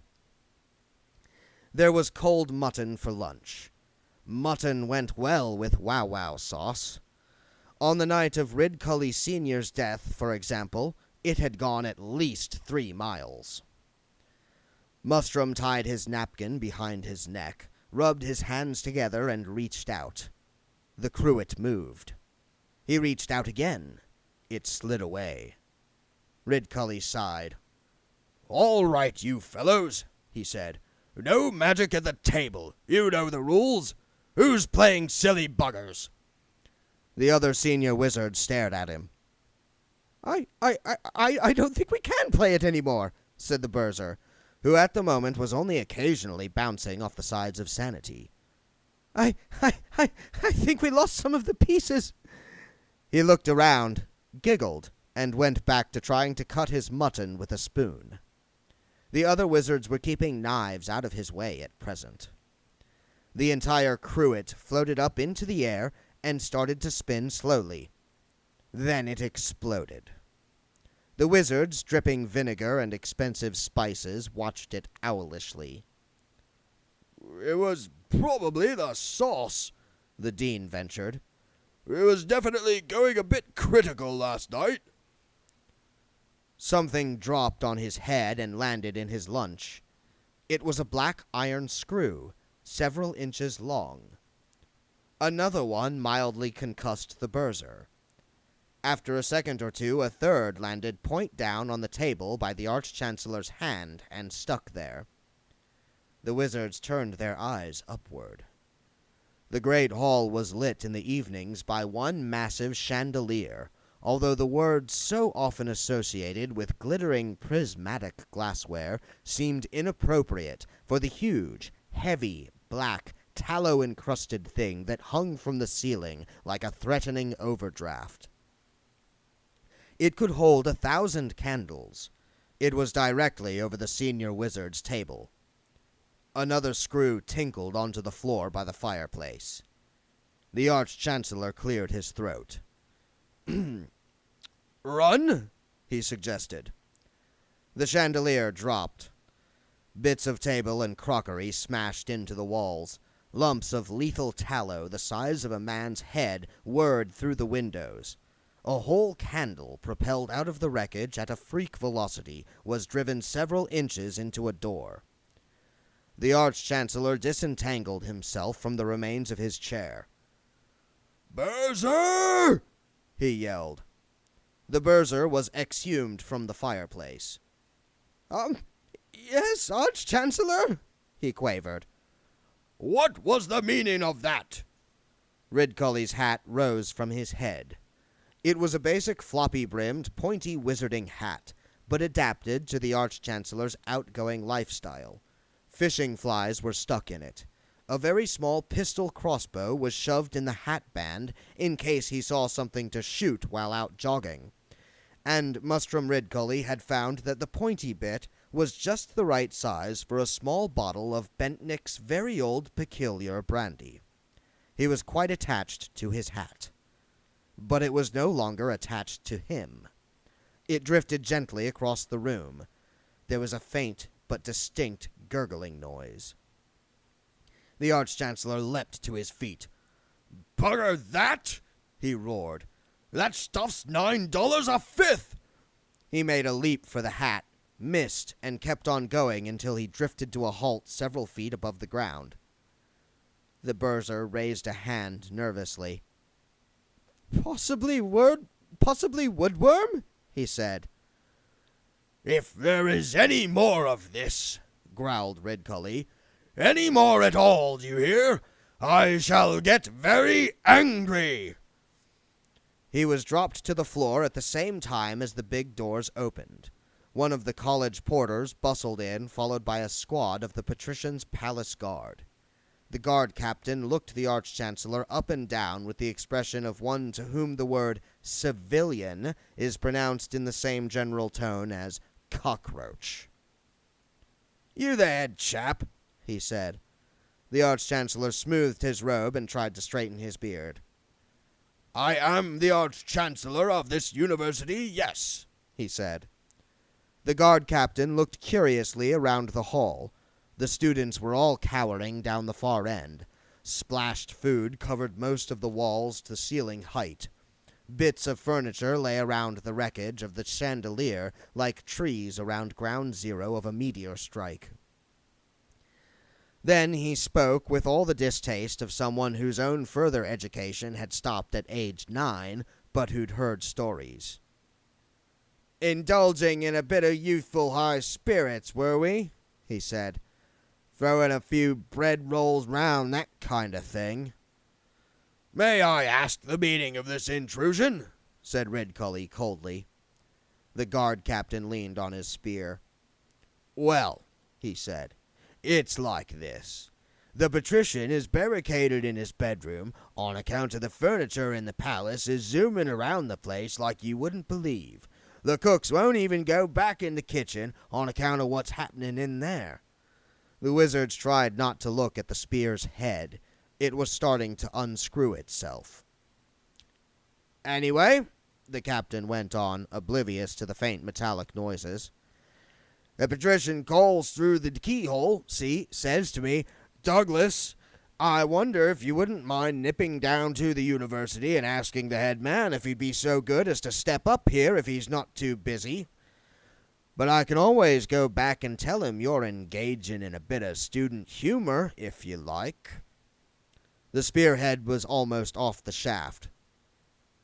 "You listening to me?" said the captain suspiciously. What?"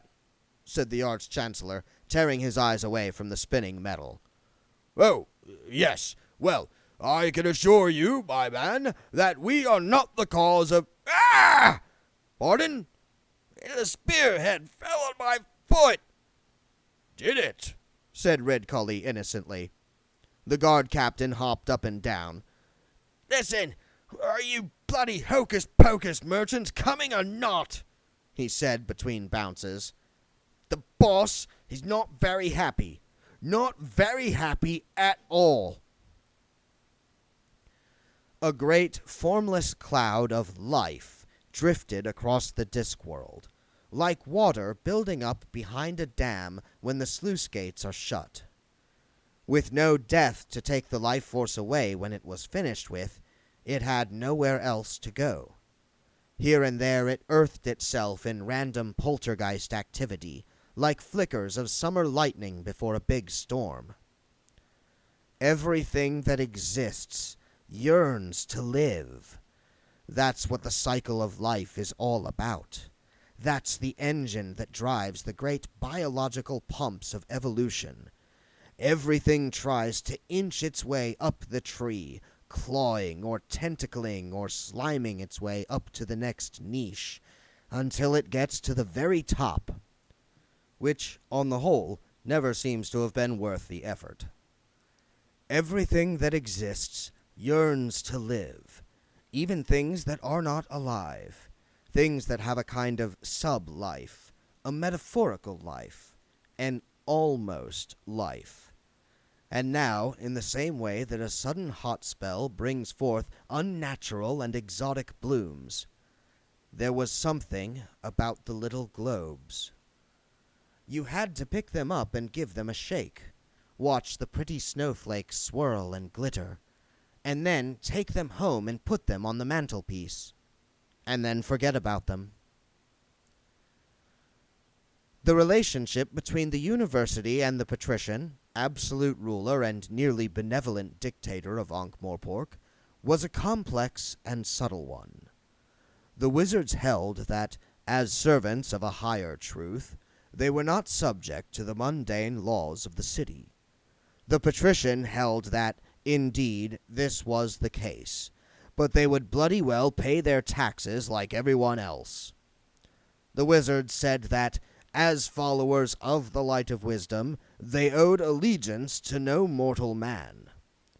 The patrician said that this may well be true, but they also owed a city tax of $200 per head per annum, payable quarterly. The wizard said that the university stood on magical ground, and was therefore exempt from taxation, and anyway, you couldn't put a tax on knowledge. The patrician said you could. It was $200 per capita. If per capita was a problem, decapita could be arranged. The wizard said that the university had never paid taxes to the civil authority. The patrician said that he was not proposing to remain civil for long. The wizard said, "What about easy terms?" The patrician said he was talking about easy terms. They wouldn't want to know about the hard terms. The wizard said that there was a ruler back in, it would be century of the dragonfly, who had tried to tell the university what to do. The patrician could come and have a look at him if he liked. The patrician said that he would. He truly would. In the end, it was agreed that while the wizards, of course, paid no taxes, they would nevertheless make an entirely voluntary donation of, let's say, $200 per head, without prejudice, mutatis mutandis, no strings attached, to be used strictly for non-militaristic and environmentally acceptable purposes. It was this dynamic interplay of power blocks that made Ankh-Morpork such an interesting, stimulating, and above all bloody dangerous place in which to live. Many songs have been written about the bustling metropolis, the most famous, of course, being Ankh-Morpork, Ankh-Morpork, so good they named it Ankh-Morpork. But others have included Carry Me Away from Old Ankh-Morpork, I Fear I'm Going Back to Ankh-Morpork, and the old favorite, Ankh-Morpork Malady. Senior wizards did not often get out and about on what Welcome to Ankh-Morpork probably called the thronged highways and intimate byways of the city, but it was instantly obvious that something was wrong. It wasn't that cobblestones didn't sometimes fly through the air, but usually someone had thrown them. They didn't normally float by themselves. A door burst open and a suit of clothes came out, a pair of shoes dancing along behind it, a hat floating a few inches above the empty collar. Close behind them came a skinny man endeavoring to do with a hastily snatched flannel what normally it took a whole pair of trousers to achieve. "You come back here!" he shouted as they rounded the corner. "I still owe $7 for you!" A second pair of trousers scurried out into the street and hurried after them. The wizards clustered together like a frightened animal with 5 pointed heads and 10 legs, wondering who was going to be the first to comment. "That's bloody amazing," said the Arch-Chancellor. Said the Dean, trying to imply that he saw more amazing things than that all the time, and that in drawing attention to mere clothing running around by itself, the Arch-Chancellor was letting down the whole tone of wizardry. "Oh, come on! I don't know many tailors around here who'd throw in a second pair of pants for a $7 suit," said Redcully. "Oh," said the Dean. "If it comes past again, try to trip it up so I can have a look at the label." A bedsheet squeezed through an upper window and flapped away across the rooftops. "You know," said the lecturer in recent runes, trying to keep his voice calm and relaxed, I don't think this is magic. It doesn't feel like magic." The senior wrangler fished in one of the deep pockets of his robe. There was a muffled clanking and rustling and the occasional croak. Eventually he produced a large dark blue glass cube. It had a dial on the front. "You carry one of them around in your pocket?" said the dean. Valuable instrument like that? What the hell is it? Said Ridcully. Amazingly sensitive magical measuring device, said the dean. Measures the density of a magical field. A thermometer.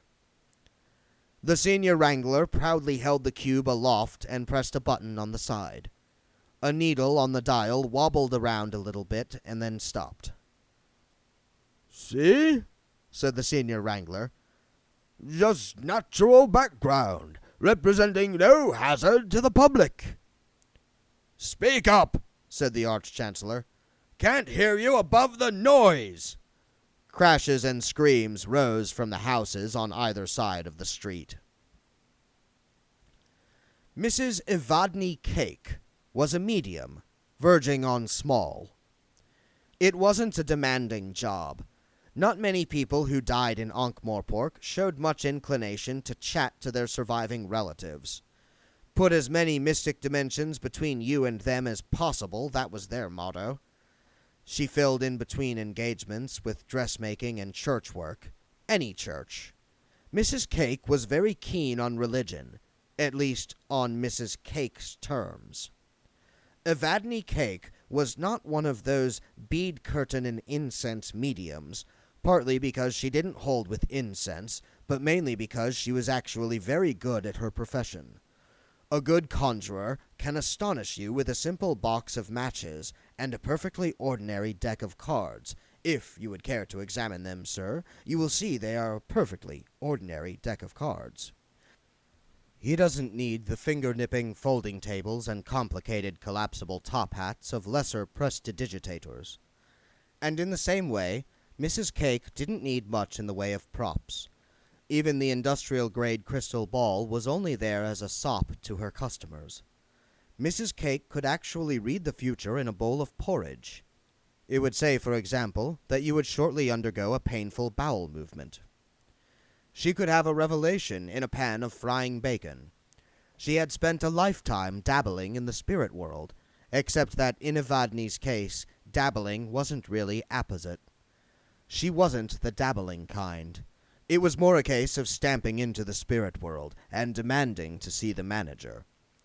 And while making her breakfast and cutting up dog food for Ludmilla, she started to hear voices. They were very faint. It wasn't that they were on the verge of hearing, because they were the kind of voices that ordinary ears can't hear. They were inside her head. "Watch what you're doing." "Where am I?" "Quit shoving there." And then they faded again. They were replaced by a squeaking noise from the next room. She pushed aside her boiled egg and waddled through the bead curtain. The sound was coming from under the severe, no-nonsense Hessian cover of her crystal ball. Evadne went back into the kitchen and selected a heavy frying pan. She waved it through the air once or twice, getting the heft of it, and then crept toward the crystal ball under its hood. Raising the pan ready to swat anything unpleasant, she twitched aside the cover. The ball was slowly turning around and around on its stand. Evadne watched it for a while.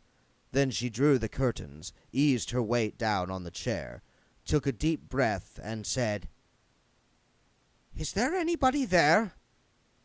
Most of the ceiling fell in. After several minutes and a certain amount of struggle, Mrs. Cake managed to get her head free. "Ludmilla!"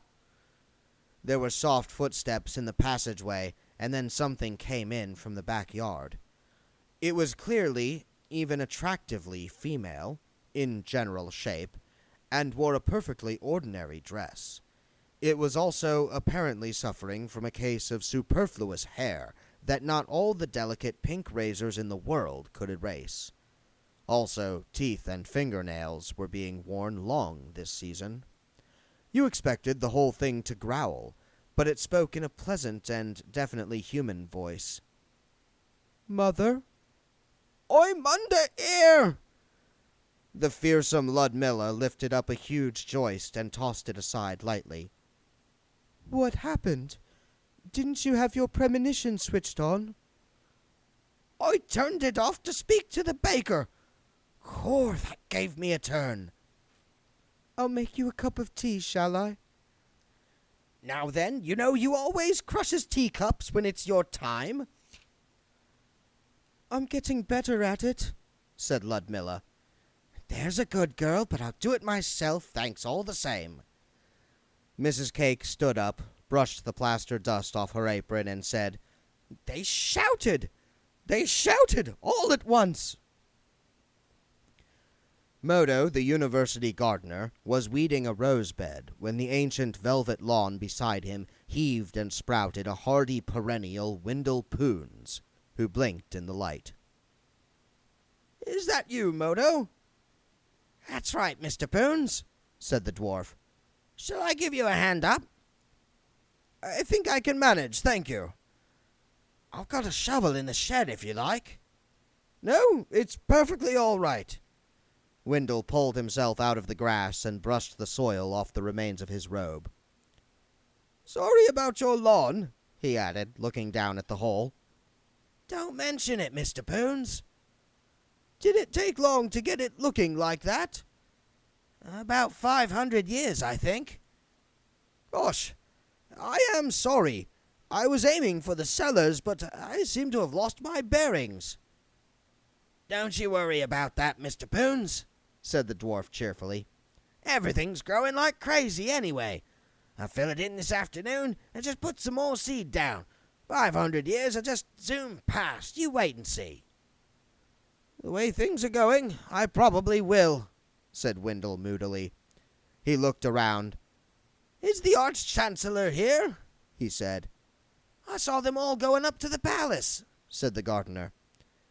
Then I think I shall just go and have a quick bath and a change of clothes.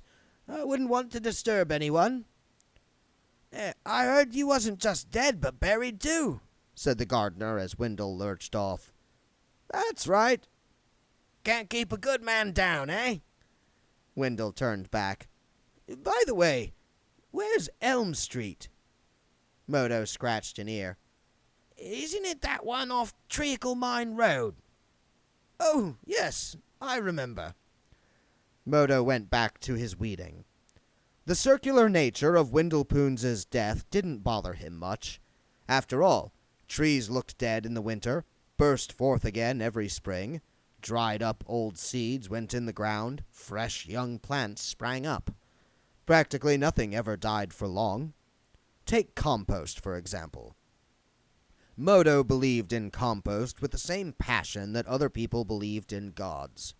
His compost heaps heaved and fermented and glowed faintly in the dark, perhaps because of the mysterious and possibly illegal ingredients Modo fed them, although nothing had ever been proved, and anyway, no one was about to dig into one to see what was in it. All dead stuff, but somehow alive. And it certainly grew roses. The senior wrangler had explained to Modo that his roses grew so big because it was a miracle of existence.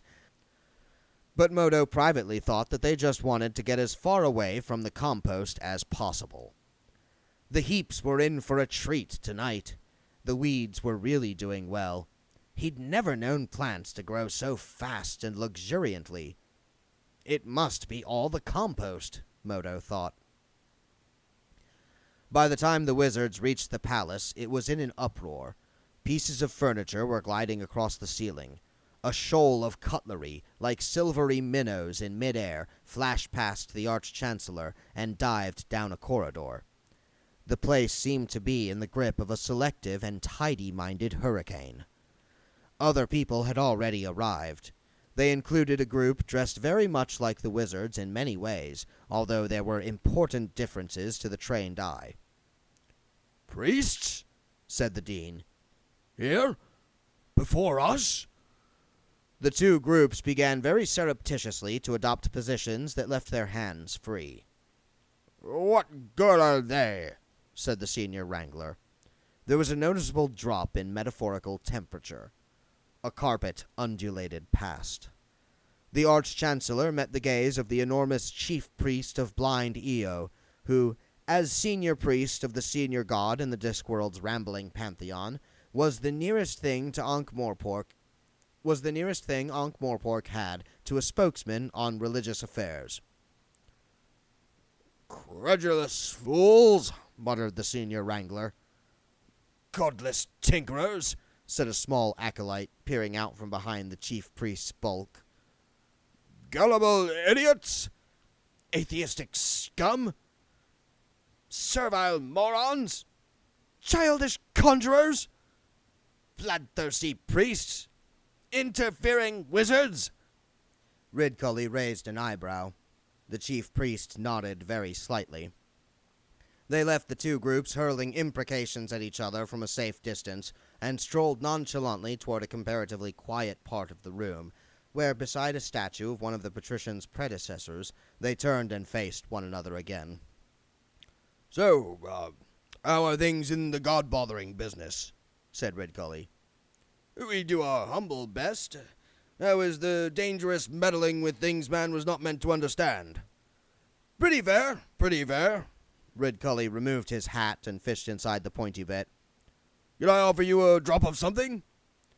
Alcohol is a snare for the spirit. Would you care for a cigarette? I believe you people indulge. Not me. If I was to tell you what that stuff does to your lungs. Ridcully unscrewed the very tip of his hat and poured a generous measure of brandy into it. So, he said, what's happening? We had an altar float up into the air and drop on us. A chandelier unscrewed itself. Everything's unscrewing itself. You know, I saw a suit of clothes run past on the way here. 2 pair of pants for $7. Did you see the label? Everything's throbbing, too. Notice the way everything's throbbing? We thought it was you people. It's not magic. Well, I suppose the gods aren't more than unusually unhappy. Apparently not. Behind them, the priests and the wizards were screaming chin to chin. The chief priest moved a little closer. I think I could be strong enough to master and defeat just a little snare, he said. I haven't felt like this since Mrs. Cake was one of my flock. Mrs. Cake? What's a Mrs. Cake? You have ghastly things from the dungeon dimensions and things, yes? Terrible hazards of your ungodly profession, said the chief priest. Yes? We have someone called Mrs. Cake. Ridcully gave him an inquiring look. Don't ask, said the priest, shuddering. Just be grateful you'll never have to find out. Ridcully silently passed him the brandy. Just between the two of us, said the priest. Have you got any ideas about all of this? The gods are trying to dig his lordship out. You know he'll want answers, and I'm not even certain I know the questions. Not magic and not gods, said Ridcully. Can I have the snare back? Thank you. Not magic and not gods. That doesn't leave us much, does it? I suppose there's not some kind of magic you don't know about. If there is, we don't know about it. Fair enough, the priest conceded. I suppose it's not the gods up to a bit of ungodliness on the side, said Ridcully, clutching at one last straw. A couple of 'em had a bit of a tiff or something, messing around with golden apples or something. No, it's very quiet on the god front right now, said the chief priest. His eyes glazed as he spoke, apparently reading from a script inside his head. Hyperopia, goddess of shoes, thinks that Sandalphon, god of corridors, is the long-lost twin brother of Groon, god of unseasonal fruit. Who put the goat in the bed of Offler the crocodile god? Is Offler forging an alliance with seven-handed Sek? Meanwhile, Hokey the jokester is up to his old tricks. Yes, all right, said Ridcully. I've never been able to get interested in all that stuff myself. Behind them, the dean was trying to prevent the lecturer in recent runes from attempting to turn the priest of Offler the crocodile god into a set of matching suitcases, while the Berser had a bad nosebleed from a lucky blow with a thurible. What we've got to present here, said Ridcully, is a unified front, right? Agreed, said the chief priest. Right, for now. A small rug sine-waved past at eye level. The chief priest handed back the brandy bottle. Incidentally, Mother says you haven't written lately, he said. Yeah.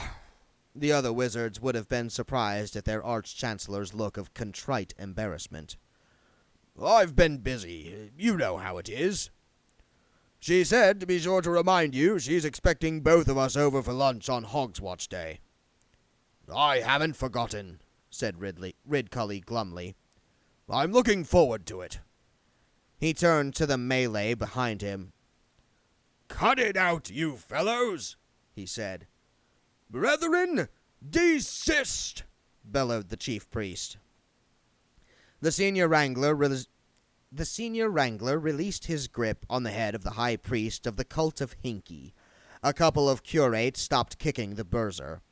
There was a general adjustment of clothing, a finding of hats, and a bout of embarrassed coughing. That's better, said Ridcully.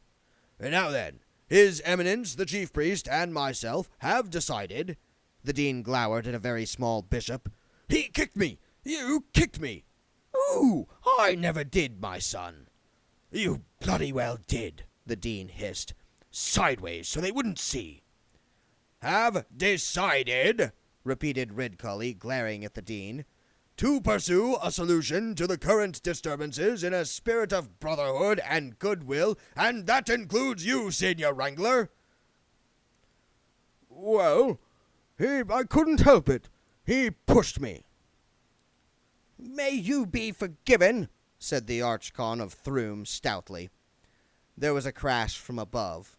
A chaise lounge cantered down the stairs and smashed through the hall door. I think perhaps the guards are still trying to free the patrician, said the high priest. Apparently, even his secret passages locked themselves. All of them? I thought the sly devil had 'em everywhere, said Ridcully. All locked, said the high priest. All of them. Almost all of them, said a voice behind him. Ridcully's tones did not change as he turned around, except that a slight extra syrup was added. A figure had apparently stepped out of the wall. It was human, but only by default. Thin, pale, and clad all in dusty black, the patrician always put Ridcully in the mind of a predatory flamingo. If you could find a flamingo that was black and had the patience of a rock. Ah, Lord Veterinary, he said. I'm so glad you're unhurt. I will see you gentlemen in the oblong office, said the patrician. Behind him, a panel in the wall slid back noiselessly. I believe there are a number of guards upstairs trying to free, the chief priest began. The patrician waved a thin hand behind him. I wouldn't dream of stopping them, he said. It gives them something to do and makes them feel important. Otherwise, they just have to stand around all day looking fierce and controlling their bladders. Come this way. The leaders of the other Ankh-Morpork guilds turned up in ones and twos, gradually filling the room. The patrician sat gloomily staring at the paperwork on his desk as they argued. Well, it's not us, said the head of the alchemists. Things are always flying through the air when you fellows are around, said Ridcully. Yes, but that's only because of unforeseen exothermic reactions, said the alchemist. Things keep blowing up, translated the deputy head alchemist without looking up. They may blow up, but they come down again. They don't flutter around and, e.g., start unscrewing themselves, said his chief, giving him a warning frown. Anyway, why'd we do it to ourselves? I tell you, it's hell in my workshop. There's stuff whizzing everywhere. Just before I came out, a huge, very expensive piece of glassware broke into splinters. Mary, 'twas a sharp retort, said a wretched voice. The press of bodies moved aside to reveal the general secretary and chief butt of the Guild of Fools and Joculators. He flinched under the attention, but he generally flinched all the time anyway. He had the look of a man whose face has been ground zero for one custard pie too many, whose trousers have been too often awash with whitewash, whose nerves would disintegrate completely at the sound of just one more whoopee cushion. The other guild leaders tried to be nice to him in the same way that people try to be kind to other people who are standing on the ledges of very high buildings. "What do you mean, Joffrey?" said Ridcully as kindly as he could. The fool gulped. "Well, you see," he mumbled, "we have sharp, as in splinters, and retort, as in large glass alchemical vessel, and thus we get a pun on sharp retort. You see, it's a play on words. It's not very good, is it?" The Arch-Chancellor looked into eyes like two runny eggs. "Oh, a pun," he said. "Of course. Ho, ho, ho!" He waved a hand encouragingly at the others. "Ho, ho, ho!" said the chief priest. "Ho, ho, ho!" said the leader of the Assassin's Guild. "Ho, ho, ho!" said the head alchemist. And you know, what makes it even funnier is it was actually an alembic. "So, what you're telling me," said the patrician as considerate hands led the fool away, "is that none of you are responsible for these events." He gave Ridcully a meaningful look as he spoke. The Arch-Chancellor was about to answer when his eye was caught by movement on the patrician's desk. There was a little model of the palace in a glass globe, and next to it was a paper knife. The paper knife was slowly bending. "Well?" said the patrician. "Not us," said Ridcully, his voice hollow. The patrician followed his gaze. The knife was already curved like a bow. The patrician scanned the sheepish crowd until he found Captain Doxy of the City Guard Day Watch. "Can't you do something?" he said. Like what, sir? The knife? I suppose I could arrest it for being bent." Lord Veterinary threw his hands up in the air. "So, it's not magic. It's not gods. It's not people. What is it? And who's going to stop it? Who am I going to call?" Half an hour later, the little globe had vanished. No one noticed. They never do. Mrs. Cake knew who she was going to call. "You there, one-man bucket," she said. Then she ducked just in case. A reedy and petulant voice oozed out of the air. "Where have you been? Can't move in here." Mrs. Cake bit her lip. Such a direct reply meant her spirit guide was worried. When he didn't have anything on his mind, he spent 5 minutes talking about buffaloes and great white spirits, although if one-man bucket had ever been near white spirit, he'd drunk it, and it was anyone's guess what he'd do to a buffalo. And he kept putting ums and hows into the conversation. "What do you mean?" "There been a catastrophe or something? Some kind of 10-second plague?" "No, don't think so." "There's real pressure here, you know. What's holding everything up?" "What do you mean?" Shut up, shut up, shut up! I'm trying to talk to the lady. You lot over there, keep the noise down." "Oh, yeah? Says you!" Mrs. Cake was aware of the other voices trying to drown him out. "One-man bucket!" "Heathen savage, am I? So you know what this heathen savage says to you? Yeah?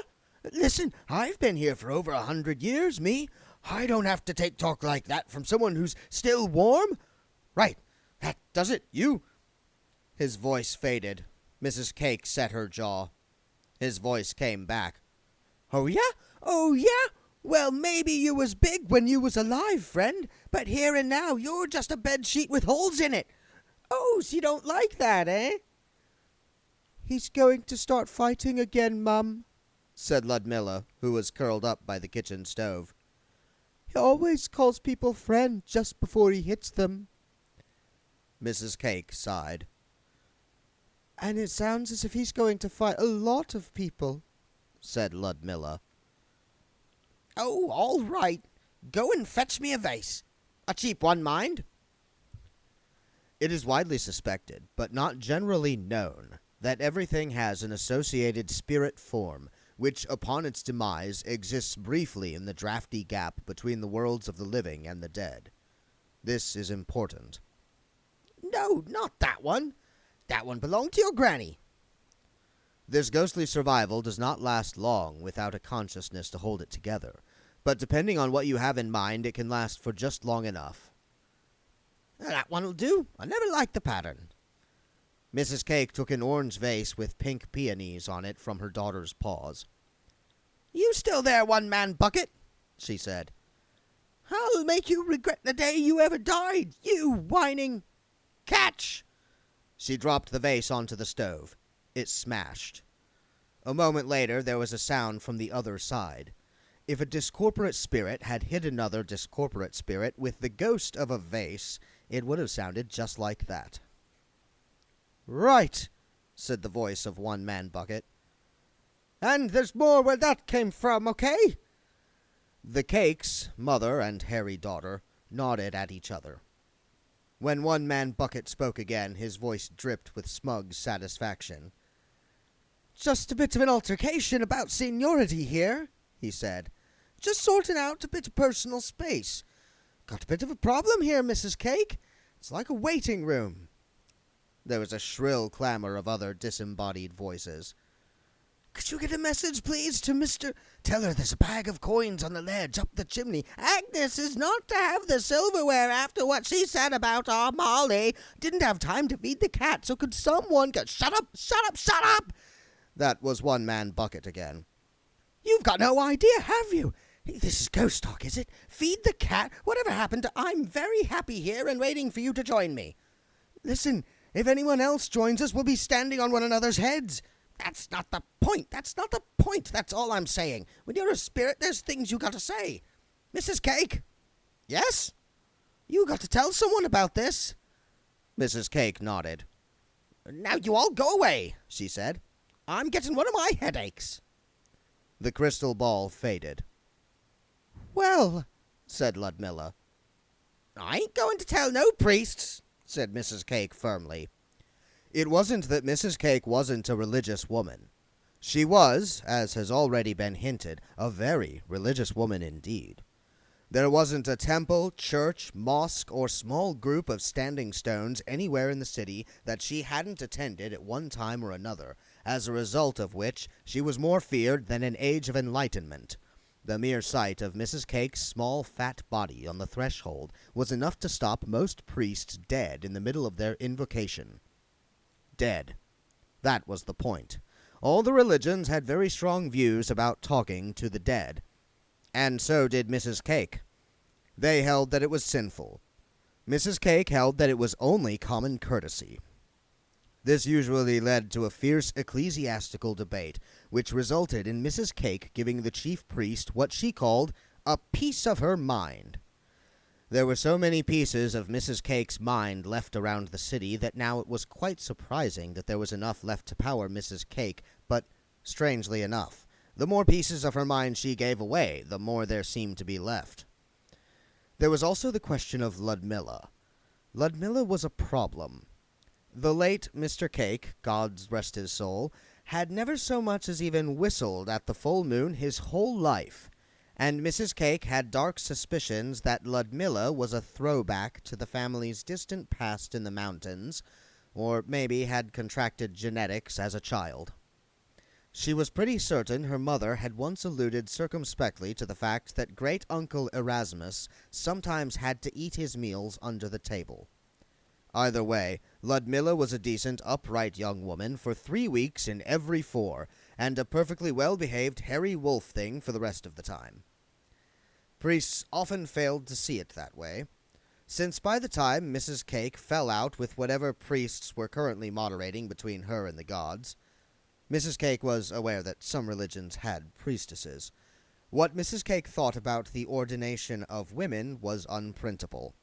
The religions with priestesses in Ankh-Morpork tended to attract a large crowd of plain-clothes priests from other denominations who were looking for a few hours' respite somewhere where they wouldn't encounter Mrs. Cake. were currently moderating between her and the gods. She had usually already taken over the flower arrangements, altar dusting, temple cleaning, sacrificial stone scrubbing, honorary vestigial virgining, hassock repairing, and every other vital religious support role by sheer force of personality. Her departure resulted in total chaos. Mrs. Cake buttoned up her coat. "It won't work," said Ludmilla. "I'll try the wizards. They ought to be told," said Mrs. Cake. She was quivering with self-importance, like a small, enraged football. "Yes, but you said they never listen," said Ludmilla. "Got to try. Anyway, what are you doing out of your room?" "Oh, Mother, you know I hate that room. There's no need—" "You can't be too careful. Supposing you was to take it in your head to go and chase people's chickens, what would the neighbors say?" "I've never felt the least urge to chase a chicken, Mother," said Ludmilla wearily. "Or run after carts barking." "That's dogs, Mother." "You just get back in your room and lock yourself in and get on with sewing like a good girl." "You know I can't hold the needles properly, Mother." "Try for your mother." "Yes, Mother," said Ludmilla. "And don't go near the window. We don't want people upset." "Yes, Mother. And you make sure you put your premonition on, Mum. You know your eyesight isn't what it was." Mrs. Cake watched her daughter go upstairs. Then she locked the front door behind her and strode toward the unseen university, where, she'd heard, there was too much nonsense of all sorts. Anyone watching Mrs. Cake's progress along the street would have noticed one or two odd details. Despite her erratic gait, no one bumped into her.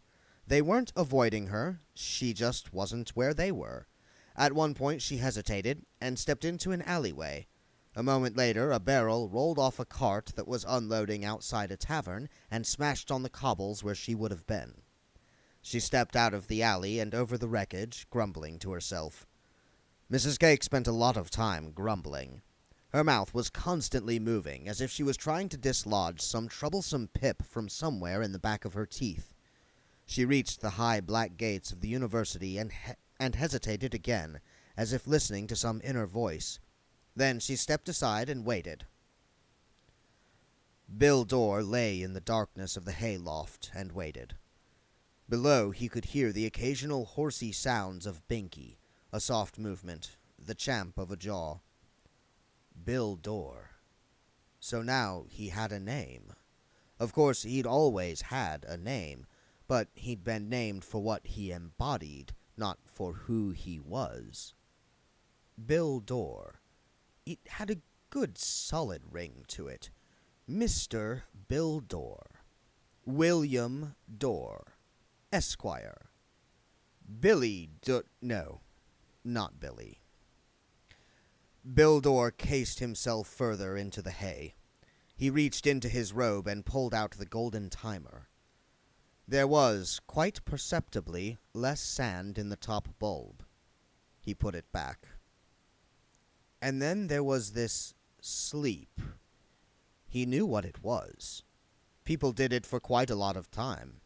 They lay down, and sleep happened. Presumably, it served some purpose. He was watching out for it with interest. He would have to subject it to analysis. Night drifted across the world, coolly pursued by a new day. There was a stirring in the henhouse across the yard. "Cock-a-doodle!"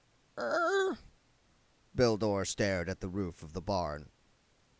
"Cock-a-doodle!" Gray light was filtering in between the cracks. Yet only moments ago there had been the red light of sunset. 6 hours had vanished. Bill hauled out the timer. Yes, the level was definitely down. While he had been waiting to experience sleep, something had stolen part of his life. He'd completely missed it, too.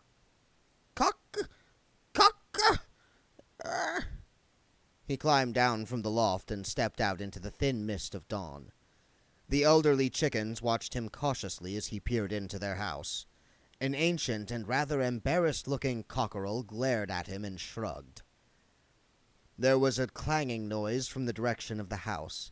An old iron barrel hoop was hanging by the door, and Miss Flitworth was hitting it vigorously with a ladle. He stalked over to investigate. "What for are you making the noise, Miss Flitworth?" She spun around, ladle half raised. "Good grief! You must walk like a cat," she said.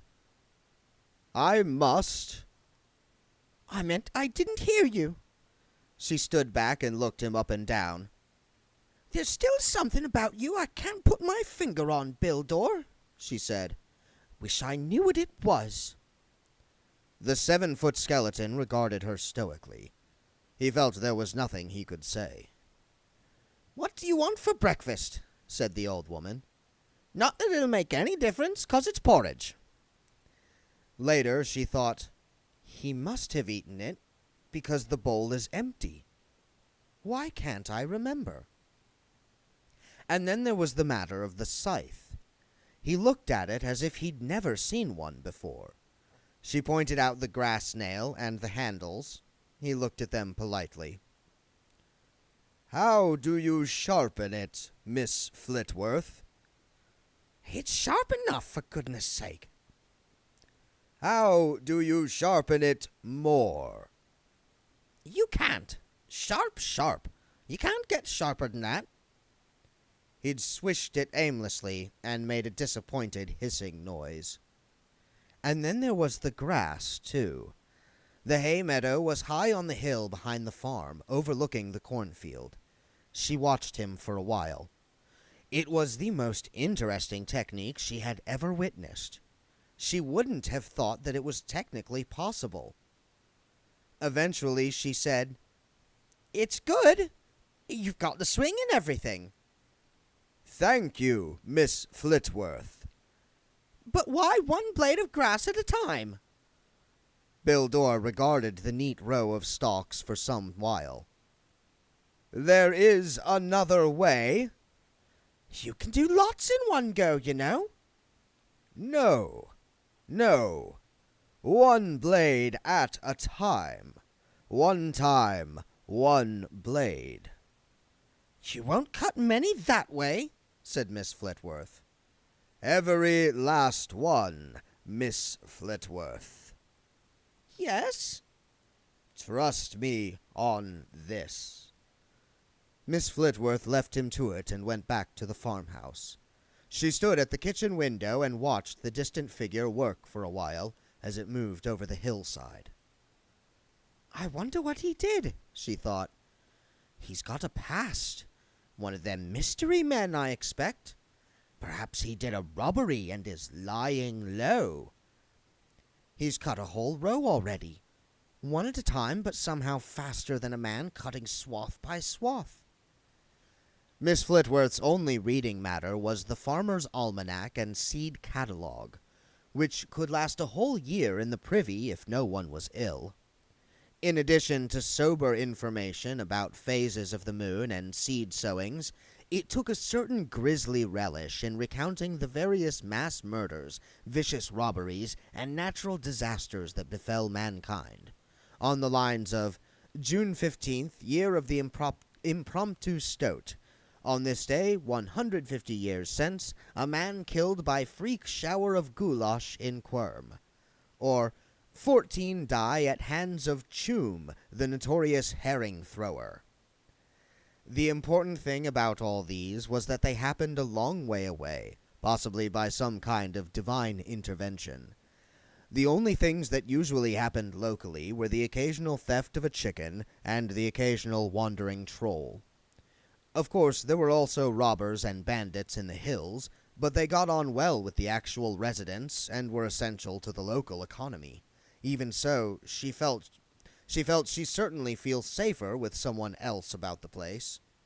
The dark figure on the hillside was well into the second row. Behind it, the cut grass withered in the sun.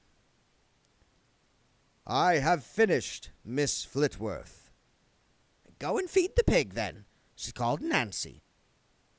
Nancy, said Bill, turning the word around in his mouth as if he was trying to see it from all sides. After my mother. I will go and feed the pig Nancy, Miss Flitworth. It seemed to Miss Flitworth that mere seconds went by. I have finished, Miss Flitworth. She squinted at him, then slowly and deliberately she wiped her hands on a cloth, stepped out into the yard and headed for the pigsty. Nancy was eyeball deep in the swill trough. Miss Flitworth wondered exactly what comment she should make. Finally she said, Very good. Very good. You certainly work fast. Miss Flitworth, why does not the cockerel crow properly? Oh, that's just Cyril. He hasn't got a very good memory. Ridiculous, isn't it? I wish he'd get it right. Bill Dorr found a piece of chalk in the farm's old smithy, located a piece of board among the debris, and wrote very carefully for some time. Then he wedged the board in front of the hen house and pointed Cyril toward it. This you will read, he said. Cyril peered myopically at the cock-a-doodle-doo in heavy Gothic script. Somewhere in his tiny, mad chicken mind, a very distinct and chilly understanding formed that he'd better learn to read very, very quickly. Bill Dorr sat back among the hay and thought about the day. It seemed to have been quite a full one. He'd cut hay and fed animals and mended a window. He'd found some old overalls hanging in the barn. They seemed far more appropriate for a Bill Dorr than a robe woven of absolute darkness, so he'd put them on, and Miss Flitworth had given him a broad-brimmed straw hat. And he'd ventured the half-mile walk into the town. It wasn't even a one-horse town. If anyone had a horse, they'd have eaten it. The residents appeared to make a living by stealing one another's washing. There was a town square, which was ridiculous. It was really only an enlarged crossroads with a clock tower. And there was a tavern. He'd gone inside. After the initial pause, while everyone's mind had refocused to allow him room, they'd been cautiously hospitable. News travels even faster on a vine with few grapes. You'd be the new man up at Miss Flitworth's, said the barman. Mr. Dorr, I did hear. Call me Bill. Ah, it used to be a tidy old farm once upon a time. We never thought the old girl would stay on.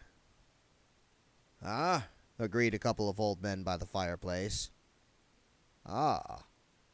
New to these parts, then, said the barman. The sudden silence of the other men in the bar was like a black hole. Not precisely. Been here before, have you? Just passing through. They say old Miss Flitworth's a loony, said one of the figures on the benches around the smoke-blackened walls. But sharp as a knife, mind, said another hunched drinker. Oh, yes, she's sharp all right, but still a loony. And they say she's got boxes full of treasure in that old parlor of hers. Seemed tight with money, and all that. That proves it. Rich folk are always tight with money. All right, sharp and rich, but still a loony. You can't be loony and rich. You got to be eccentric if you're rich. The silence returned and hovered. Bill Dorr sought desperately for something to say.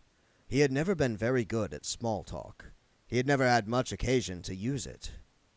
What did people say at times like this? Ah, yes. I will buy everyone a drink, he announced. Later on, they taught him a game that consisted of a table with holes and nets around the edge, and balls carved expertly out of wood, and apparently balls had to bounce off one another and into the holes. It was called Pond. He played it well. In fact, he played it perfectly. At the start, he didn't know how not to. But after he heard them gasp a few times, he corrected himself and started making mistakes with painstaking precision. By the time they taught him darts, he was getting really good at making them. The more mistakes he made, the more people liked him. So he propelled the little feathery darts with cold skill, never letting one drop within a foot of the targets they urged on him. He even sent one ricocheting off a nail head and a lamp so that it landed in someone's beer, which made one of the old men laugh so much that he had to be taken outside into the fresh air. They'd called him Good Old Bill. No one had ever called him that before. What a strange evening. There had been one bad moment, though. He'd heard a small voice say, "That man is a skeleton," and had turned to see a small child in a nightdress watching him over the top of the bar, without terror, but with a sort of fascinated horror. The landlord, who by now Bill Dorr knew to be called Lifton, had laughed nervously and apologized. "That's just her fancy," he said. "The things children say, eh? Get on with you back to bed, Sal, and say you're sorry to Mr. Dorr." "He's a skeleton with clothes on," said the child. "Why doesn't all the drink fall through?" He'd almost panicked. His intrinsic powers were fading then. People could not normally see him. He occupied a blind spot in their senses, which they filled in somewhere inside their heads with something they'd preferred to encounter. But the adult's inability to see him clearly wasn't proof against this sort of insistent declaration, and he could feel the puzzlement around him. Then, just in time, its mother had come in from the back room and had taken the child away. Then there'd been muffled complaints along the lines of, "The skeleton, with all bones on," disappearing around the bend of the stairs. And all the time, the ancient clock over the fireplace had been ticking, chopping seconds off his life. There'd seemed so many of them, not long ago. There was a faint knocking at the barn door below the hayloft. He heard it push open. "Are you decent, Bill Dorr?" said Miss Flitworth's voice in the darkness. Bill Dorr analyzed the sentence for meaning within context. "Yes," he ventured. "I brought you a hot milk drink." "Yes." "Come on, quick now, otherwise it'll go cold." Bill Dorr cautiously climbed down the wooden ladder. Miss Flitworth was holding a lantern and had a shawl around her shoulders. "It's got cinnamon on it. My Ralph always liked cinnamon," she sighed. Bill Dorr was aware of undertones and overtones in the same way that an astronaut is aware of weather patterns below him. They're all visible, all there, all laid out for study, and all totally divorced from actual experience. "Thank you," he said. Miss Flitworth looked around. "You really made yourself at home here," she said brightly. "Yes." She pulled the shawl around her shoulders. "I'll be getting back to the house then," she said. "You can bring the mug back in the morning." She sped away into the night. Bill Dorr took the drink up to the loft. He put it on a low beam and sat and watched it long after it grew cold and the candle had gone out. After a while, he was aware of an insistent hissing. He took out the gold timer and put it right at the other end of the loft under a pile of hay. It made no difference at all. Wendell Poons peered at the house numbers. 100 counting pines had died for this street alone, and then realized he didn't have to. He was being short-sighted out of habit. He improved his eyesight. Number 668 took some while to find, because it was, in fact, on the first floor above a tailor's shop. Entrance was via an alleyway. There was a wooden door at the end of the alley. On its peeling paintwork, someone had pinned a notice which read in optimistic lettering, "Come in, the Fresh Start Club. Being dead is only the beginning. The door opened onto a flight of stairs that smelled of old paint and dead flies. They creaked even more than Wendell's knees. Somebody had been drawing on the walls. The phraseology was exotic, but the general tone was familiar enough. "Spooks of the world, arise! You have nothing to lose but your chains!" And "The silent majority wants dead rights!" And "End vitalism now!" At the top was a landing, with one door opening off it. Once upon a time, someone had hung an oil lamp from the ceiling, but it looked as though it had never been lit for thousands of years. An ancient spider, possibly living on the remains of the oil, watched him warily from its eyrie. Wendell looked at the card again, took a deep breath out of habit, and knocked. The Arch-Chancellor strode back into the college in a fury, with the others trailing desperately behind him. "Who is he going to call? We're the wizards around here." "Yes, but we don't actually know what's happening, do we?" said the Dean. "So we're going to find out," growled Red Cully. "I don't know who he's going to call, but I'm damn sure I know who I'm going to call." He halted abruptly. The rest of the wizards piled into him. "Oh, no," said the senior wrangler. "Please, not that." "Nothing to it," said Red Cully. "Nothing to worry about. Read up on it last night, matter of fact. You can do it with 3 bits of wood and 4 cc of mouse blood," said the senior wrangler mournfully. "You don't even need that. You can use 2 bits of wood and an egg. It has to be a fresh egg, though." "Why?" "I suppose the mouse feels happier about it." "No, I mean the egg." "Oh, who knows how an egg feels?" "Anyway," said the Dean, "it's dangerous. I've always felt that he only stays in the octagram for the look of the thing. I hate it when he peers at you and seems to be counting." "Yes," said the senior wrangler. "We don't need to do that. We get over most things. Dragons, monsters, rats. Remember the rats last year? Seemed to be everywhere. Lord Vetinari wouldn't listen to us, oh no. He paid that glib bugger in the red and yellow tights 1,000 gold pieces to be rid of 'em." "It worked, though," said the lecturer in recent runes. "Of course it bloody worked," said the Dean. "It worked in Quirm and Stolat as well. He'd have got away with it in Pseudopolis as well if someone hadn't recognized him. Mr. So-called Amazing Maurice and his educated rodents." "It's no good trying to change the subject," said Red Cully. "We're going to do the rite of Ashkente, right?" "And summon death," said the Dean. "Oh dear." "Nothing wrong with death," said Red Cully. "Professional fellow, job to do, fair and square. Play a straight bat, no problem. He'll know what's happening." "Oh, dear," said the Dean again. They reached the gateway. Mrs. Cake stepped forward, blocking the Arch-Chancellor's path.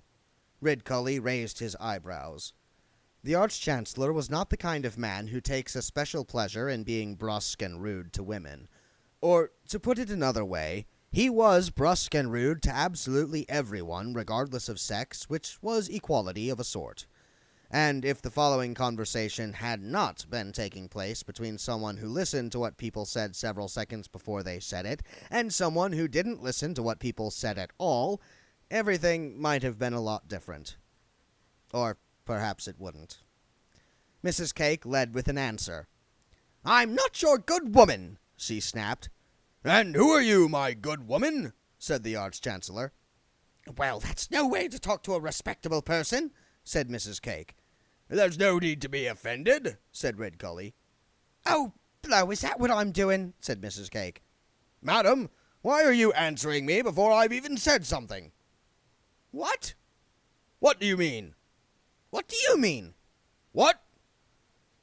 They stared at one another, fixed in an unbreakable conversational deadlock. Then Mrs. Cake realized. "I'm prematurely premoniting again," she said. She stuck a finger in her ear and wiggled it around with a squelching noise. "It's all right now. Now, the reason—" But Ridcully had had enough. "Berser," he said, "give this woman a penny and send her about her business, will you?" "What?" said Mrs. Cake, suddenly enraged beyond belief. "There's too much of this sort of thing these days," said Ridcully to the Dean as they strolled away. "It's the pressures and stresses of living in a big city," said the senior wrangler. "I read that somewhere. It takes people in a funny way." They stepped through the wicket gate in one of the big doors, and the Dean shut it in Mrs. Cake's face. "We might not come," said the senior wrangler as they crossed the quadrangle. "He didn't come for poor old Windle's farewell party." "He'll come for the right," said Ridcully. "It doesn't just send him an invitation, it puts a bloody RSVP on it." "Oh, good. I like sherry," said the Berser. "Shut up, Berser." There was an alley, somewhere in the shades, which was the most alley-ridden part of an alley-ridden city. Something small and shiny rolled into it, and vanished in the darkness. After a while, there were faint metallic noises. The atmosphere in the Archchancellor's study was very cold.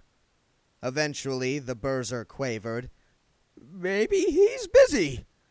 "Shut up," said the wizards in unison. Something was happening.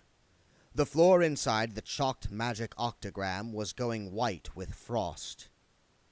"It's never done that before," said the senior wrangler. "Oh, this is all wrong, you know," said the Dean. "We should have some candles and some cauldrons and stuff bubbling in crucibles and some glitter dust and some colored smoke.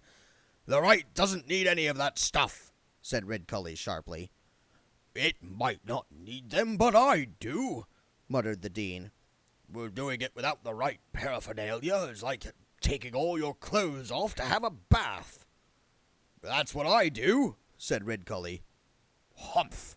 Well, each to his own, of course, but some of us like to think that we're maintaining standards." "Perhaps he's on holiday," said the Berser. "Oh, yes," sneered the Dean. "On a beach somewhere, a few ice drinks and a kiss-me-quick hat." Hold on. Someone's coming," hissed the senior wrangler. The faint outlines of a hooded figure appeared above the octagram. It wavered constantly as if it was being seen through superheated air. "That's him," said the Dean. "No, it isn't," said the lecturer in recent runes. "It's just a gray robe. There's nothing in." He stopped. It turned slowly. It was filled out, suggesting a wearer, but at the same time had a feeling of hollowness, as if it was merely a shape for something with no shape of its own. The hood was empty. The emptiness watched the wizards for a few seconds, and then focused on the Arch-Chancellor. It said, "Who are you?" Ridcully swallowed. Mustrum Ridcully, Arch-Chancellor." The hood nodded. The Dean stuck a finger in his ear and waggled it around. The robe wasn't talking. Nothing was being heard. It was just that, afterward, you had a sudden memory of what had just failed to be said, and no knowledge of how it had got there. The hood said, "You are a superior being on this world." Ridcully looked at the other wizards. The Dean glared. "Well, you know, yes. First among equals and all that sort of thing. Yes," Ridcully managed. He was told, "We bring good news." "Good news? Good news?" Ridcully squirmed under the gazerless gaze. Oh, good. That is good news. He was told, "Death has retired." Pardon? He was told, "Death has retired." Oh, that is news. said Ridgully uncertainly. How? Exactly how? He was told, "We apologize for the recent lapse in standards." Lapse? said the Arch-Chancellor, now totally mystified. Well, I'm not sure there's been I mean, of course, the fellow was always knocking around, but most of the time we hardly... He was told, "It has all been most irregular." It has it? Oh, well, can't have irregularity, said the Arch-Chancellor. He was told, "It must have been terrible." Well, that is, I suppose I'm not sure. Must it? He was told, "But now the burden is removed. Rejoice. That is all. There will be a short transitional period before a suitable candidate presents itself, and then normal service shall be resumed. In the meantime, we apologize for any unavoidable inconvenience caused by superfluous life effects." The figure wavered and began to fade. The Arch-Chancellor waved his hands desperately. "Wait," he said. "You can't just go like that. I command you to stay. What service? What does it all mean? Who are you?" The hood turned back toward him and said, "We are nothing." "That's no help. What is your name?" "We are Oblivion." The figure vanished. The wizards fell silent. The frost in the octagram began to sublime back into air. "Oh," said the Burzar. "Short transitional period?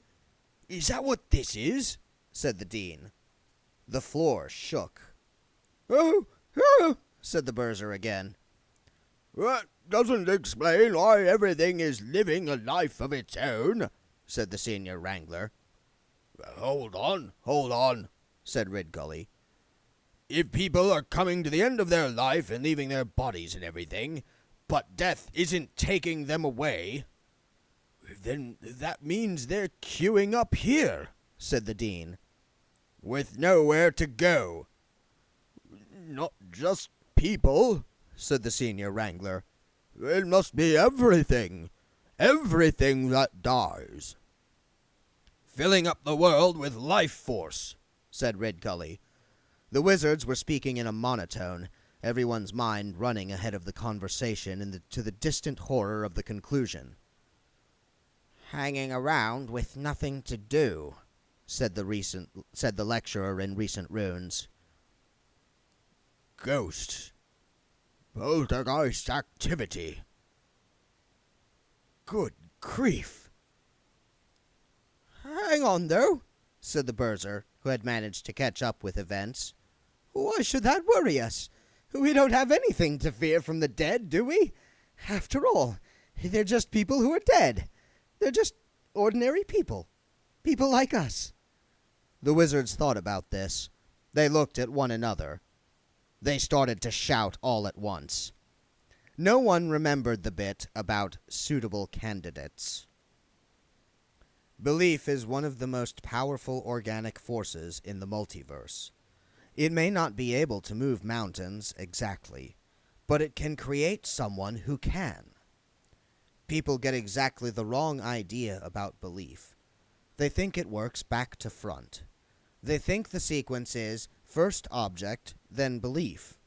In fact, it works the other way. Belief sloshes around in the firmament like lumps of clay spiraling into a potter's wheel. That's how gods get created, for example. They clearly must be created by their own believers because a brief resume on the lives of most gods suggests that their origins certainly couldn't be divine. They tend to do exactly the things people would do, if only they could, especially when it comes to nymphs, golden showers, and the smiting of your enemies. Belief create other things. It created death. Not death, which is merely a technical term for a state caused by prolonged absence of life, but death, the personality. He evolved, as it were, along with life. As soon as a living thing was even dimly aware of the concept of suddenly becoming a non-living thing, there was death. He was death long before humans ever considered him. They only added the shape and all the scythe and robe business to a personality that was already millions of years old. And now he had gone. But belief doesn't stop. Belief goes right on believing. And since the focal point of belief had been lost, new points sprang up. Small, as yet, not very powerful. The private deaths of every species, no longer united, but specific. In the stream, black-scaled, swam the new death of mayflies. In the forest, invisible, a creature of sound only, drifted the chop, chop, chop of the death of trees. Over the desert, a dark and empty shell moved purposefully, half an inch above the ground. The death of tortoises. The death of humanity hadn't been finished yet. Humans can believe some very complex things. It's like the difference between off the peg and bespoke. The metallic sound stopped coming from the alley. Then there was a silence. It was the particularly wary silence of something making no noise. And finally, there was a very faint jangling sound disappearing into the distance. "Don't stand in the doorway, friend! Don't block up the hall! Come on in!" Wendell Poons blinked in the gloom. When his eyes became accustomed to it, he realized that there was a semicircle of chairs in an otherwise rather bare and dusty room. They were all occupied. In the center, at the focus, as it were, of the half-circle, was a small table, at which someone had been seated. They were now advancing toward him, with their hand out and a big smile on their face. Don't tell me, let me guess," they said. "You're a zombie, right?" Wendell Poons had never seen anyone with such a pallid skin, such as there was of it, before, or wearing clothes that looked as if they had been washed in razor blades and smelled as though someone had not only died in them, but was still in them, or sporting a "glad to be gray" badge. "I don't know," he said. "I suppose so. Only they buried me, you see, and there was this card." He held it out like a shield. Course there was, said the figure. He's going to want me to shake hands, Wendell thought. If I do, I just know I'm going to end up with more fingers than I started with. Oh my goodness, will I end up like that? And I'm dead, he said lamely. And fed up with being pushed around, eh? Said the greenish-skinned one. Wendell shook his hand very carefully. Well, not exactly fed. Shoe's the name. Red Shoe. Poons. Wendell Poons, said Wendell. Yeah, it's always the same, said Red Shoe bitterly. Once you're dead, people just don't want to know, right? They act as if you got some horrible disease. Dying can happen to anyone, right? Everyone, I should have thought, said Wendell. I know what it's like. Tell someone you're dead, and they look at you as if they've seen a ghost, Mr. Shoe went on. Wendell realized that talking to Mr. Shoe was very much like talking to the Arch-Chancellor. It didn't actually matter what you said, because he wasn't listening. Only in Mustrum Ridcully's case, it was because he just wasn't bothering, while Red Shoe was in fact supplying your side of the conversation somewhere inside his own head. Yeah, right, said Wendell, giving in. See, we were just finishing off, in fact, said Mr. Shoe. Let me introduce you. Everyone, this is... He hesitated. Poons! Windle Poons! Brother Windle, said Mr. Shoe. Give him a big, fresh start welcome. There was an embarrassed chorus of hellos. A large and rather hairy young man at the end of the row caught Windle's eye and rolled his own yellow eyes in the theatrical gesture of fellow feeling. This is Brother Arthur Winkings. Count Nosferatu, said a female voice sharply. And Sister Doreen, Countess Nosferatu, of course. Charmed, I'm sure, said the female voice, as the small dumpy woman sitting next to the small dumpy shape of the Count extended a beringed hand. The Count himself gave Windle a worried grin. He seemed to be wearing opera dress designed for a man several sizes larger. And Brother Schleppel! The chair was empty, but a deep voice from the darkness underneath said, Evening. And Brother Lupine! The muscular, hairy young man with the long canines and pointy ears gave Windle's hand a hearty shake. And Sister Drull, and Brother Gorper, and Brother Ixolite. Windle shook a number of variations on the theme of hand. Brother Ixolite handed him a small piece of yellow paper. On it was written one word. Ooh-wee, ooh-wee, ooh-wee. I'm sorry, there aren't more here tonight, said Mr. Shoe. I do my best, but I'm afraid some people just don't seem prepared to make the effort. Dead people, said Windle, still staring at the note. Apathy, I call it, said Mr. Shoe bitterly. How can the movement make progress if people are just going to lie around the whole time? Lupine was starting to make frantic, don't get him started signals behind Mr. Shoe's head, but Windle wasn't able to stop himself in time. What movement? He said. Dead rights, said Mr. Shoe promptly. I'll give you one of my leaflets. But surely, dead people don't have rights, said Windle. In the corner of his vision, he saw Lupine put his hand over his eyes. You're dead right there, said Lupine, his face absolutely straight. Mr. Shoe glared at him. Apathy, he repeated. It's always the same. You do your best for people, and they just ignore you. Do you know people can say what they like about you and take away your property just because you're dead? And I thought that most people, when they died, just, died, said Windle. It's just laziness, said Mr. Shoe. They just don't want to make the effort. Windle had never seen anyone look so dejected. Red Shoe seemed to shrink several inches. How long have you been undead, Windle? Said Doreen with brittle brightness. Hardly any time at all, said Windle, relieved at the change of tone. I must say, it's turning out to be different than I imagined. You get used to it, said Arthur Winkings, alias Count Nosferatu, gloomily. That's the thing about being undead. It's as easy as falling off a cliff. We're all undead here. Lupine coughed.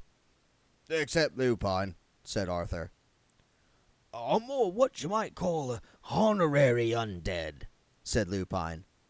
Him being a werewolf, said Arthur. I thought he was a werewolf as soon as I saw him, said Windle, nodding. Every full moon, said Lupine. Regular.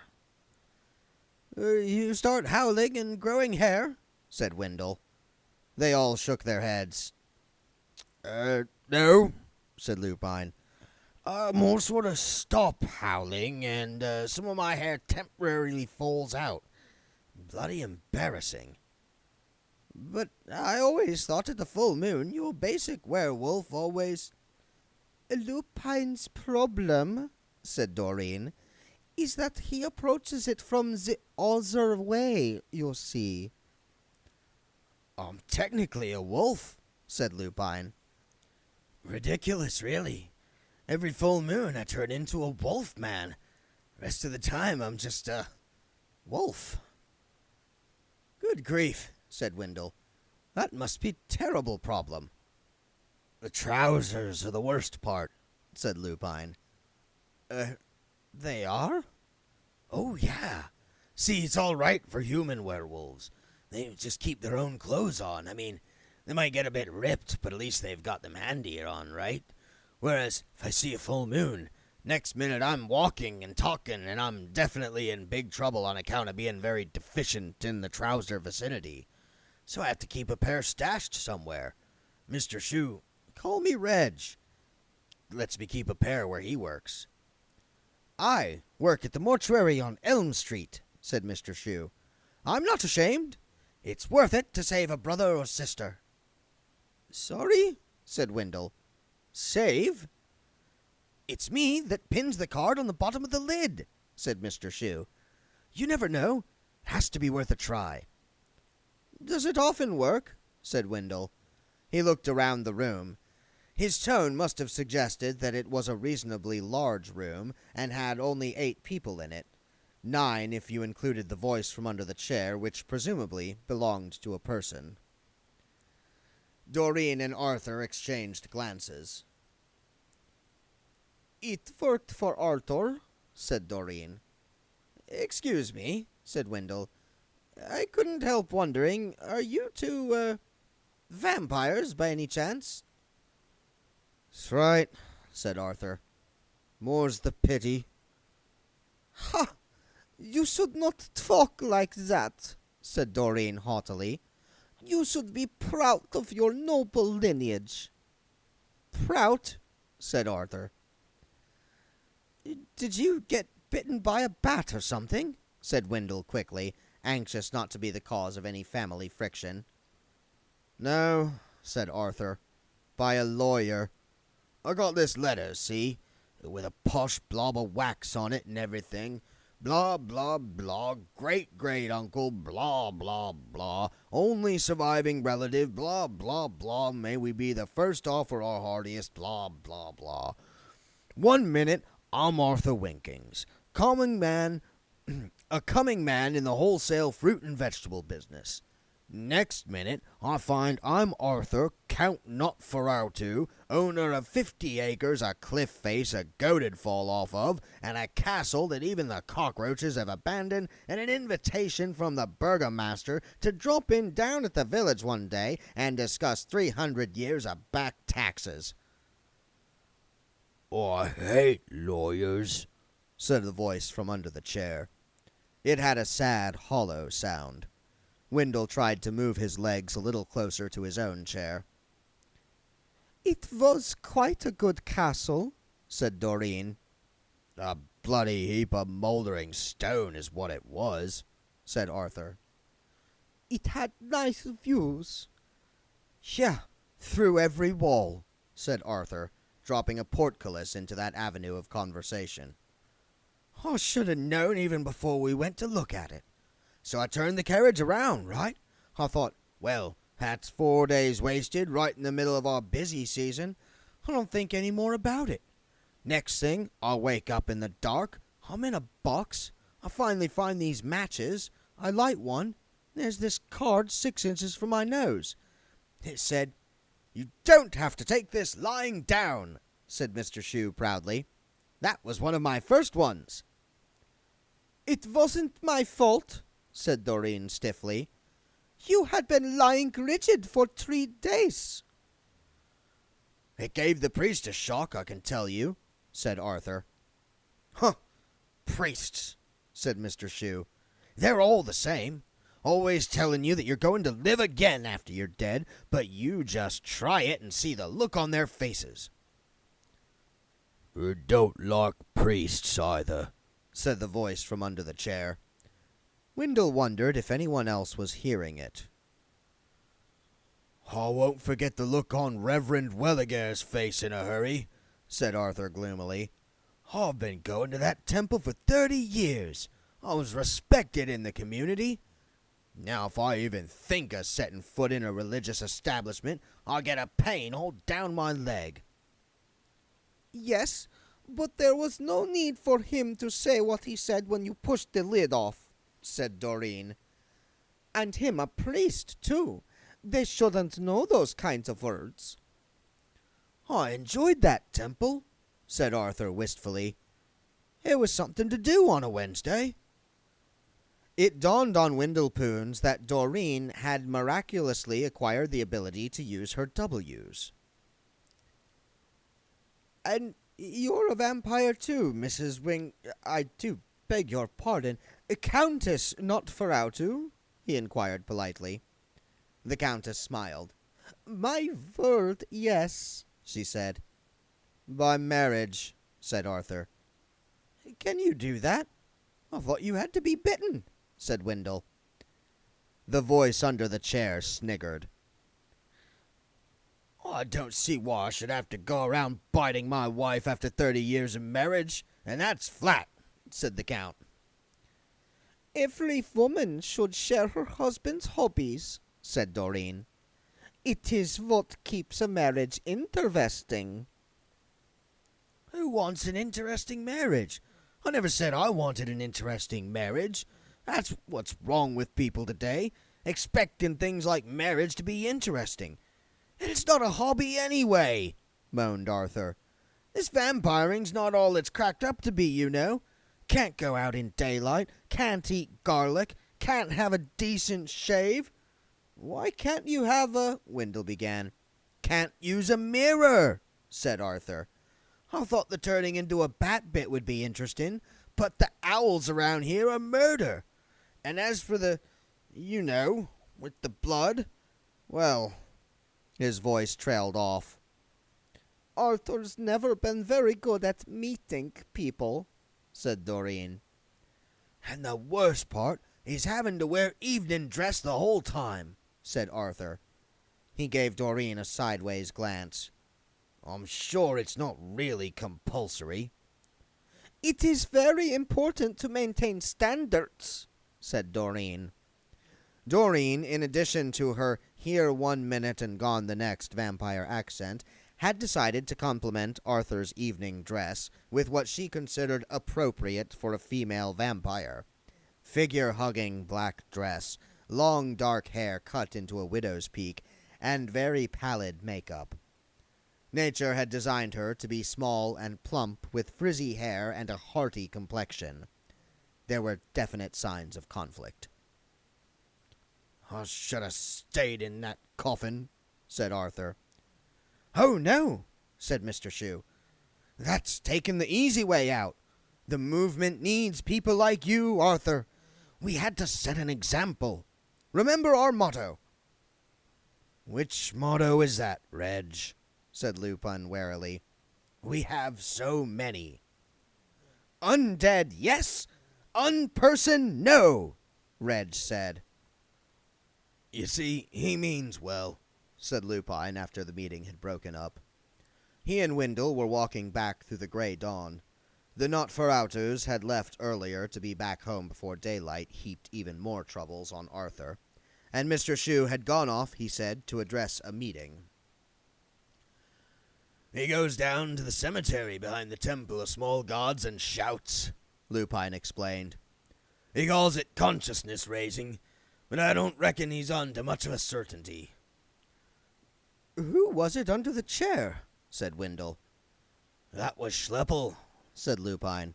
We think he's a bogeyman. Are bogeymen undead? He won't say.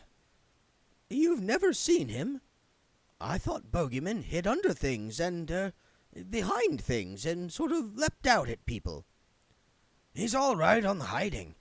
I don't think he likes the leaping out, said Lupin. Windle thought about this. An agoraphobic boogeyman seemed to complete the full set. Fancy that, he said vaguely. We only go along to the club to keep Reg happy, said Lupin. Doreen said it'd break his heart if we stopped. You know the worst bit? Go on, said Windle. Sometimes He brings a guitar along and makes us sing songs like The Streets of Ankh-Morpork and We Shall Overcome. A song which, in various languages, is common on every known world in the multiverse. It is always sung by the same people, viz., the people who, when they grow up, will be the people who the next generation sing We Shall Overcome at. It's terrible. Can't sing, eh? Said Wendell. Sing? Never mind, sing. You ever seen a zombie try to play a guitar? It's helping him find his fingers afterward that's so embarrassing. Lupine sighed. By the way, Sister Drull is a ghoul. If she offers you any of her meat patties, don't accept. Wendell remembered a vague, shy old lady in a shapeless gray dress. Oh dear, she said. You mean she makes them out of human flesh? What? Oh, no. She just can't cook very well. Oh. And Brother Ixolite is probably the only banshee in the world with a speech impediment. So instead of sitting on the rooftops and screaming when people are about to die, he just writes them a note and slips it under the door. Wendell recalled a long, sad face. He gave me one, too. We try to encourage him, said Lupine. He's very self-conscious.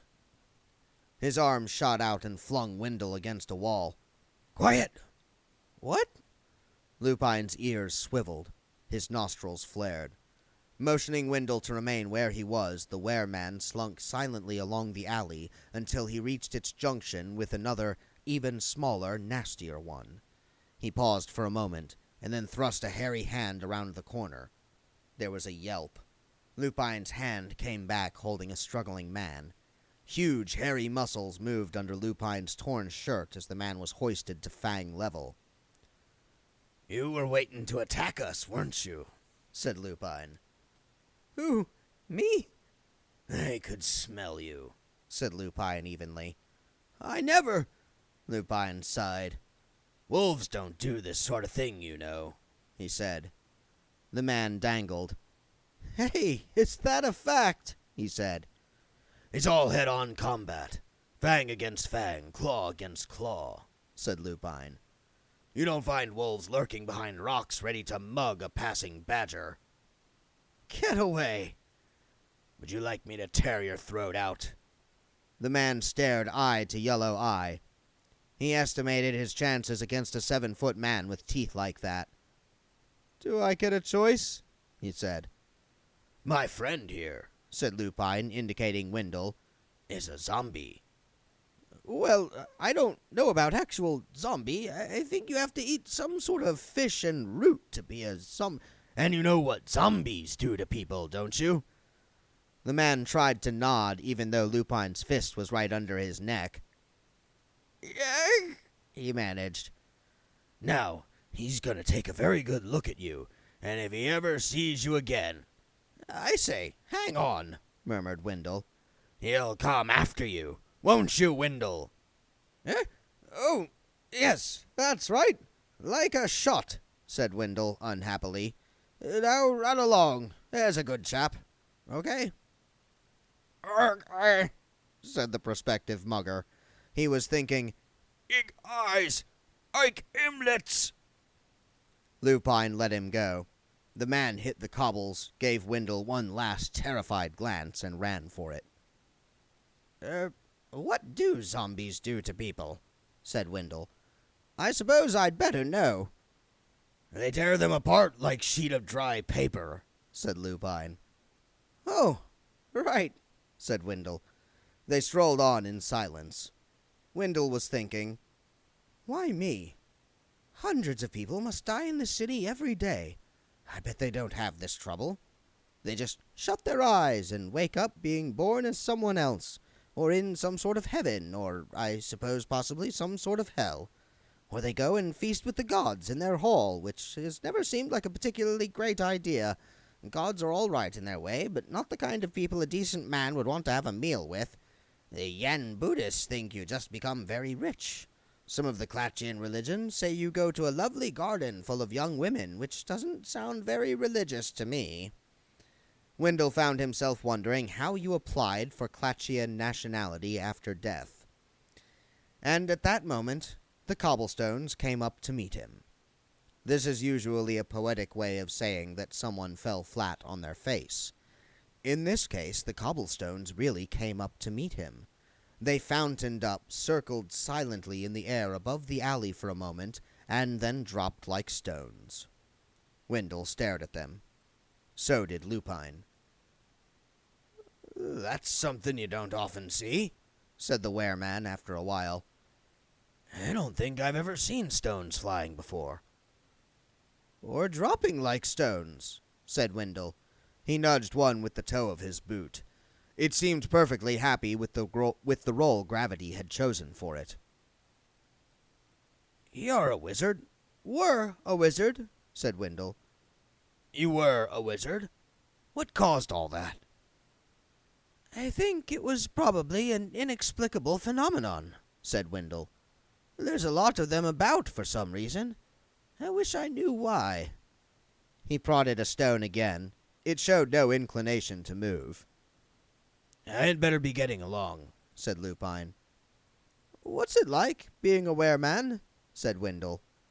Lupine shrugged. "Lonely?" he said. "Hmm?"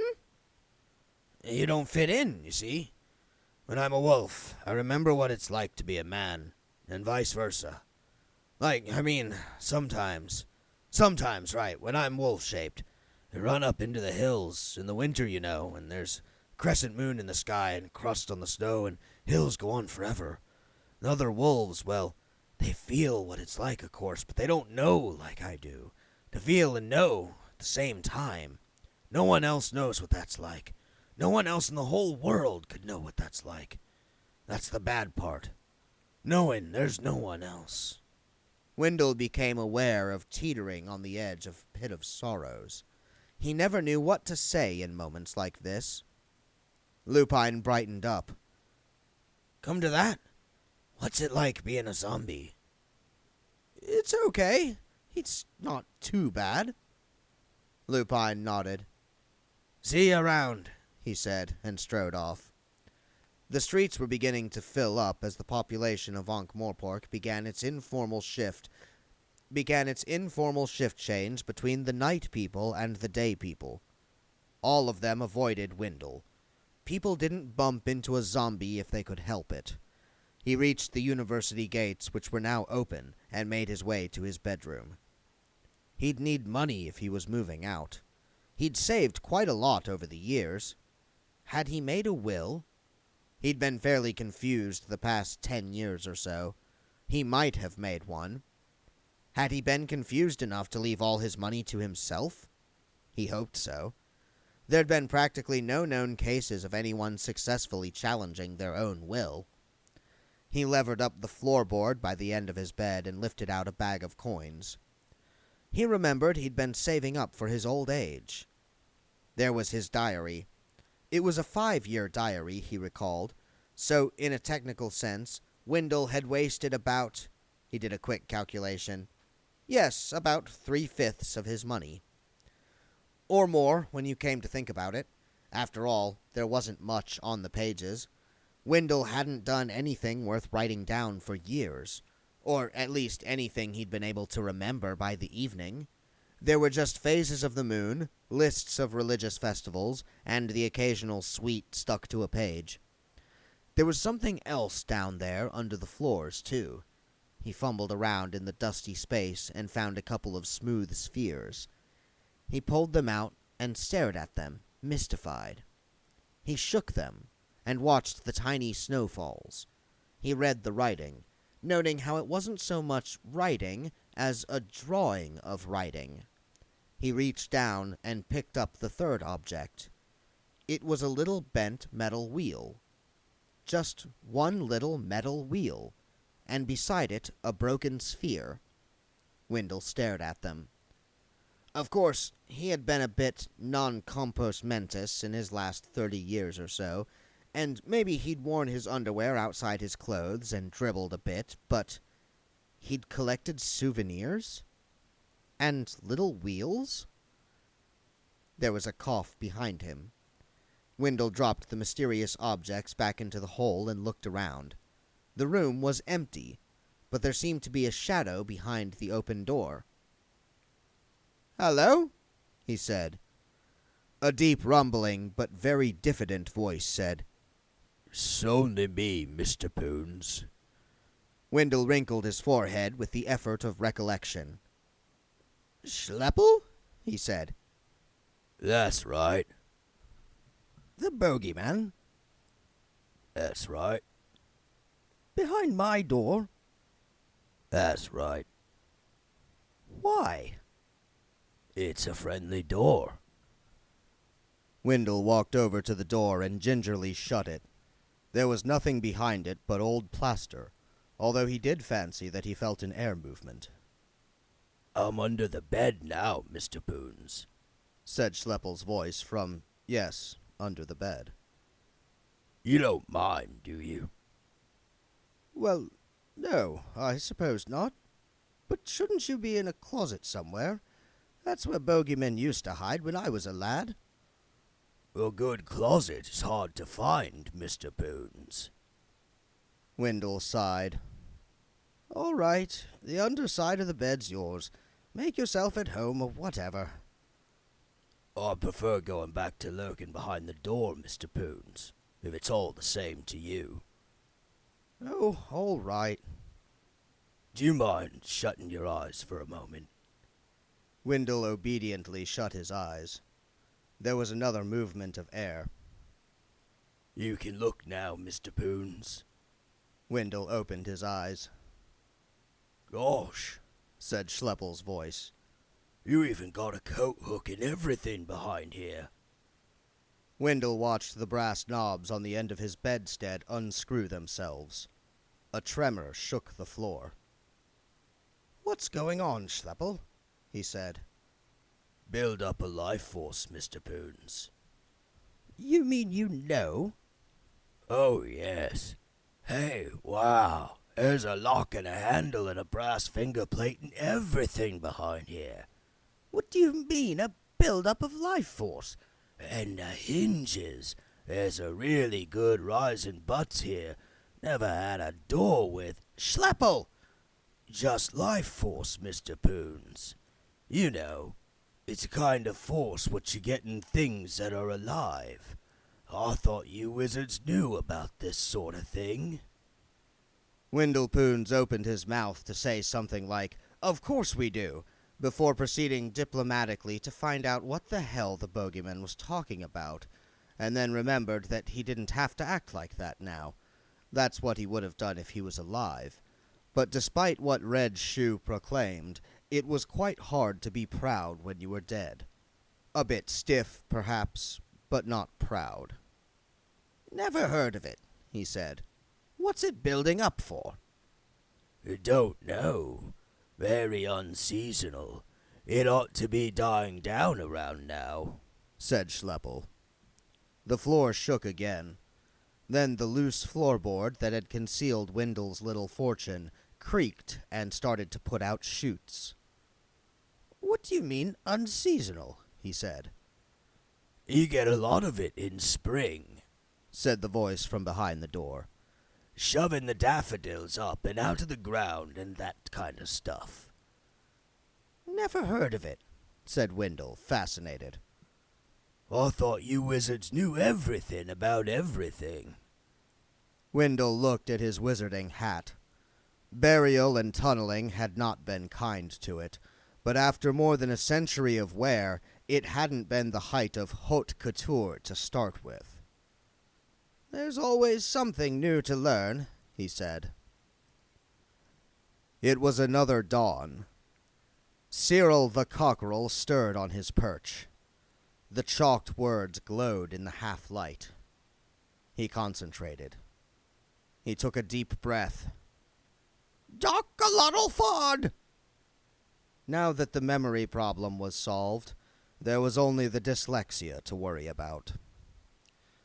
Up in the high fields, the wind was strong and the sun was close and and the sun was close and strong. Bill Dorr strode back and forth through the stricken grass of the hillside like a shuttle across a green weave. He wondered if he'd ever felt wind and sunlight before. Yes, he'd felt them. He must have done. But he'd never experienced them like this. The way wind pushed at you, the way the sun made you hot, the way you could feel time passing, carrying you with it. There was a timid knocking at the barn door. Yes? Come on down here, Bill Dorr. He climbed down in the darkness and opened the door cautiously. Miss Flitworth was shielding a candle with one hand. She said. I am sorry. You can come into the house if you like, for the evening. Not for the night, of course. I don't like to think of you all alone out here of an evening, when I've got a fire and everything. Bill Dorr was no good at reading faces. It was a skill he'd never needed. He stared at Miss Flitworth's frozen, worried, pleading smile, like a baboon looking for meaning in the Rosetta Stone. "Thank you," he said. She scuttled off. When he arrived at the house, she wasn't in the kitchen. He followed a rustling, scraping noise out into a narrow hallway and through a low doorway. Miss Flitworth was down on her hands and knees in the little room beyond, feverishly lighting the fire. She looked up, flustered, when he rapped politely on the open door. Hardly worth putting a match to it, for one, she mumbled, by way of embarrassed explanation. Sit down. I'll make us some tea. Bill Dorr folded himself into one of the narrow chairs by the fire and looked around the room. It was an unusual room. Whatever its functions were, being lived in wasn't apparently one of them, whereas the kitchen was a sort of roofed-over outside space and the hub of the farm's activities. This room resembled nothing so much as a mausoleum. Contrary to general belief, Bill Dorr wasn't very familiar with funeral decor. Deaths didn't normally take place in tombs, except in rare and unfortunate cases. The open air, the bottoms of rivers, halfway down sharks, any amount of bedrooms, yes. Tombs? No. His business was the separation of the wheat germ of the soul from the chaff of the mortal body, and that was usually concluded long before any of the rites associated with, when you got right down to it, a reverential form of garbage disposal. But this room looked like the tombs of those kings who wanted to take it all with them. Bill Dorr sat with his hands on his knees, looking around. First there were the ornaments. More teapots than one might think possible. China dogs with staring eyes. Strange cake stands. Miscellaneous statues and painted plates with cheery little messages on them. A present from Quirm. Long life and happiness. They covered every flat surface in a state of total democracy, so that a rather valuable antique silver candlestick was next to a bright-colored china dog with a bone in its mouth and an expression of culpable idiocy. Pictures hid the walls. Most of them were painted in shades of mud and showed depressed cattle standing on wet moorland in a fog. In fact, the ornaments almost concealed the furniture, but this was no loss. Apart from the two chairs groaning under the weight of accumulated antimacassars, the rest of the furniture seemed to have no use whatsoever apart from supporting ornaments. There were spindly tables everywhere. The floor was layered in rag rugs. Someone had really liked making rag rugs. And above all, and around all, and permeating all, was the smell. It smelled of long, dull afternoons. On a cloth-draped sideboard were two small wooden chests flanking a larger one. They must be the famous boxes full of treasure, he thought. He became aware of ticking. There was a clock on the wall. Someone had once had what they must have thought was the jolly idea of making a clock like an owl. When the pendulum swung, the owl's eyes went backward and forward in what the seriously starved of entertainment probably imagined was a humorous way. After a while, your own eyes started to oscillate in sympathy. Miss Flitworth bustled in with a loaded tray. There was a blur of activity as she performed the alchemical ceremony of making tea, buttering scones, arranging biscuits, hooking sugar tongs on the basin. She sat back. Then, as if she had been in a state of repose for 20 minutes, she trilled slightly breathlessly, Well, isn't this nice? "Yes, Miss Flitworth." Don't often have occasion to open up the parlor these days. "No." Not since I lost my dad. For a moment, Bildor wondered if she'd lost the late Mr. Flitworth in the parlor. Perhaps he'd taken a wrong turn among the ornaments. Then he recalled the funny little ways humans put things. "Ah." He used to sit in that very chair reading the almanac. Bildor searched his memory. "A tall man," he ventured, "with a mustache, missing the tip of the little finger on his left hand." Miss Flitworth stared at him over the top of her cup. You knew him? She said. "I think I met him once." He never mentioned you, said Miss Flitworth archly. Not by name. Not as Bildor. "I don't think he would have mentioned me," said Bildor slowly. It's all right, said Miss Flitworth. I know all about it. Dad used to do a bit of smuggling, too. Well, this isn't a big farm. It's not what you'd call living. He always said a body has to do what it can. I expect you were in his line of business. I've been watching you. That was your business, right enough. Bildor thought deeply. "General transportation," he said. That sounds like it, yes. Have you got any family, Bill? "A daughter." That's nice. "I'm afraid we've lost touch." That's a shame, said Miss Flitworth, and sounded as though she meant it. We used to have some good times here in the old days. That was when my young man was alive, of course. "You have a son?" said Bill, who was losing track. She gave him a sharp look. I invite you to think hard about the word miss, she said. We takes things like that seriously in these parts. "My apologies."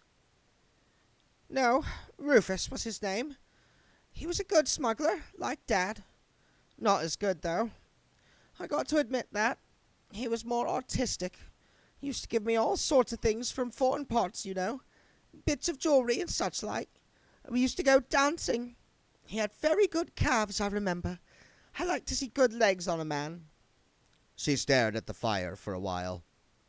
See, he never come back one day. Just before we were going to be wed. Dad said he never should have tried to run the mountains that close to winter, but I know he wanted to do it so he could bring me a proper present. And he wanted to make some money and impress Dad, because Dad was against... She picked up the poker and gave the fire a more ferocious jab than it deserved. Anyway, some folks said he ran away to Farfarie or Ankh-Morpork or somewhere, but I know he wouldn't have done something like that. The penetrating look she gave Bildor nailed him to the chair. What do you think, Bildor? She said sharply. He felt quite proud of himself for spotting the question within the question. "Miss Flitworth, the mountains can be very treacherous in the winter." She looked relieved. That's what I've always said, she said. And do you know what, Bildor? Do you know what I thought? "No, Miss Flitworth." It was the day before we were going to be wed, like I said, and then one of his pack ponies came back by itself, and then the men went and found the avalanche. And You know what I thought? I thought that's ridiculous. That's stupid. Terrible, isn't it? Oh, I thought other things afterward, naturally. But the first thing was that the world shouldn't act as if it was some kind of book. Isn't that a terrible thing to have thought?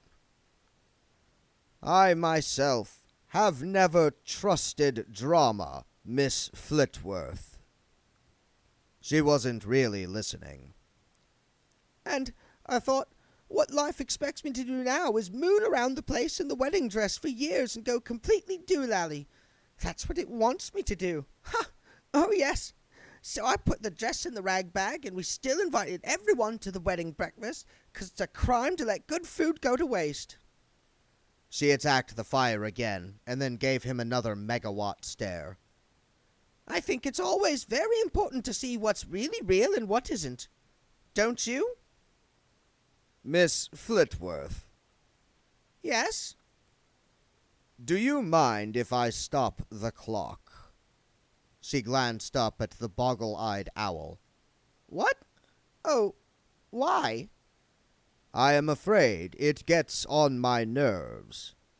It's not very loud, is it? Bildor wanted to say that every tick was like the hammering of iron clubs on bronze pillars. It's just rather annoying, Miss Flitworth.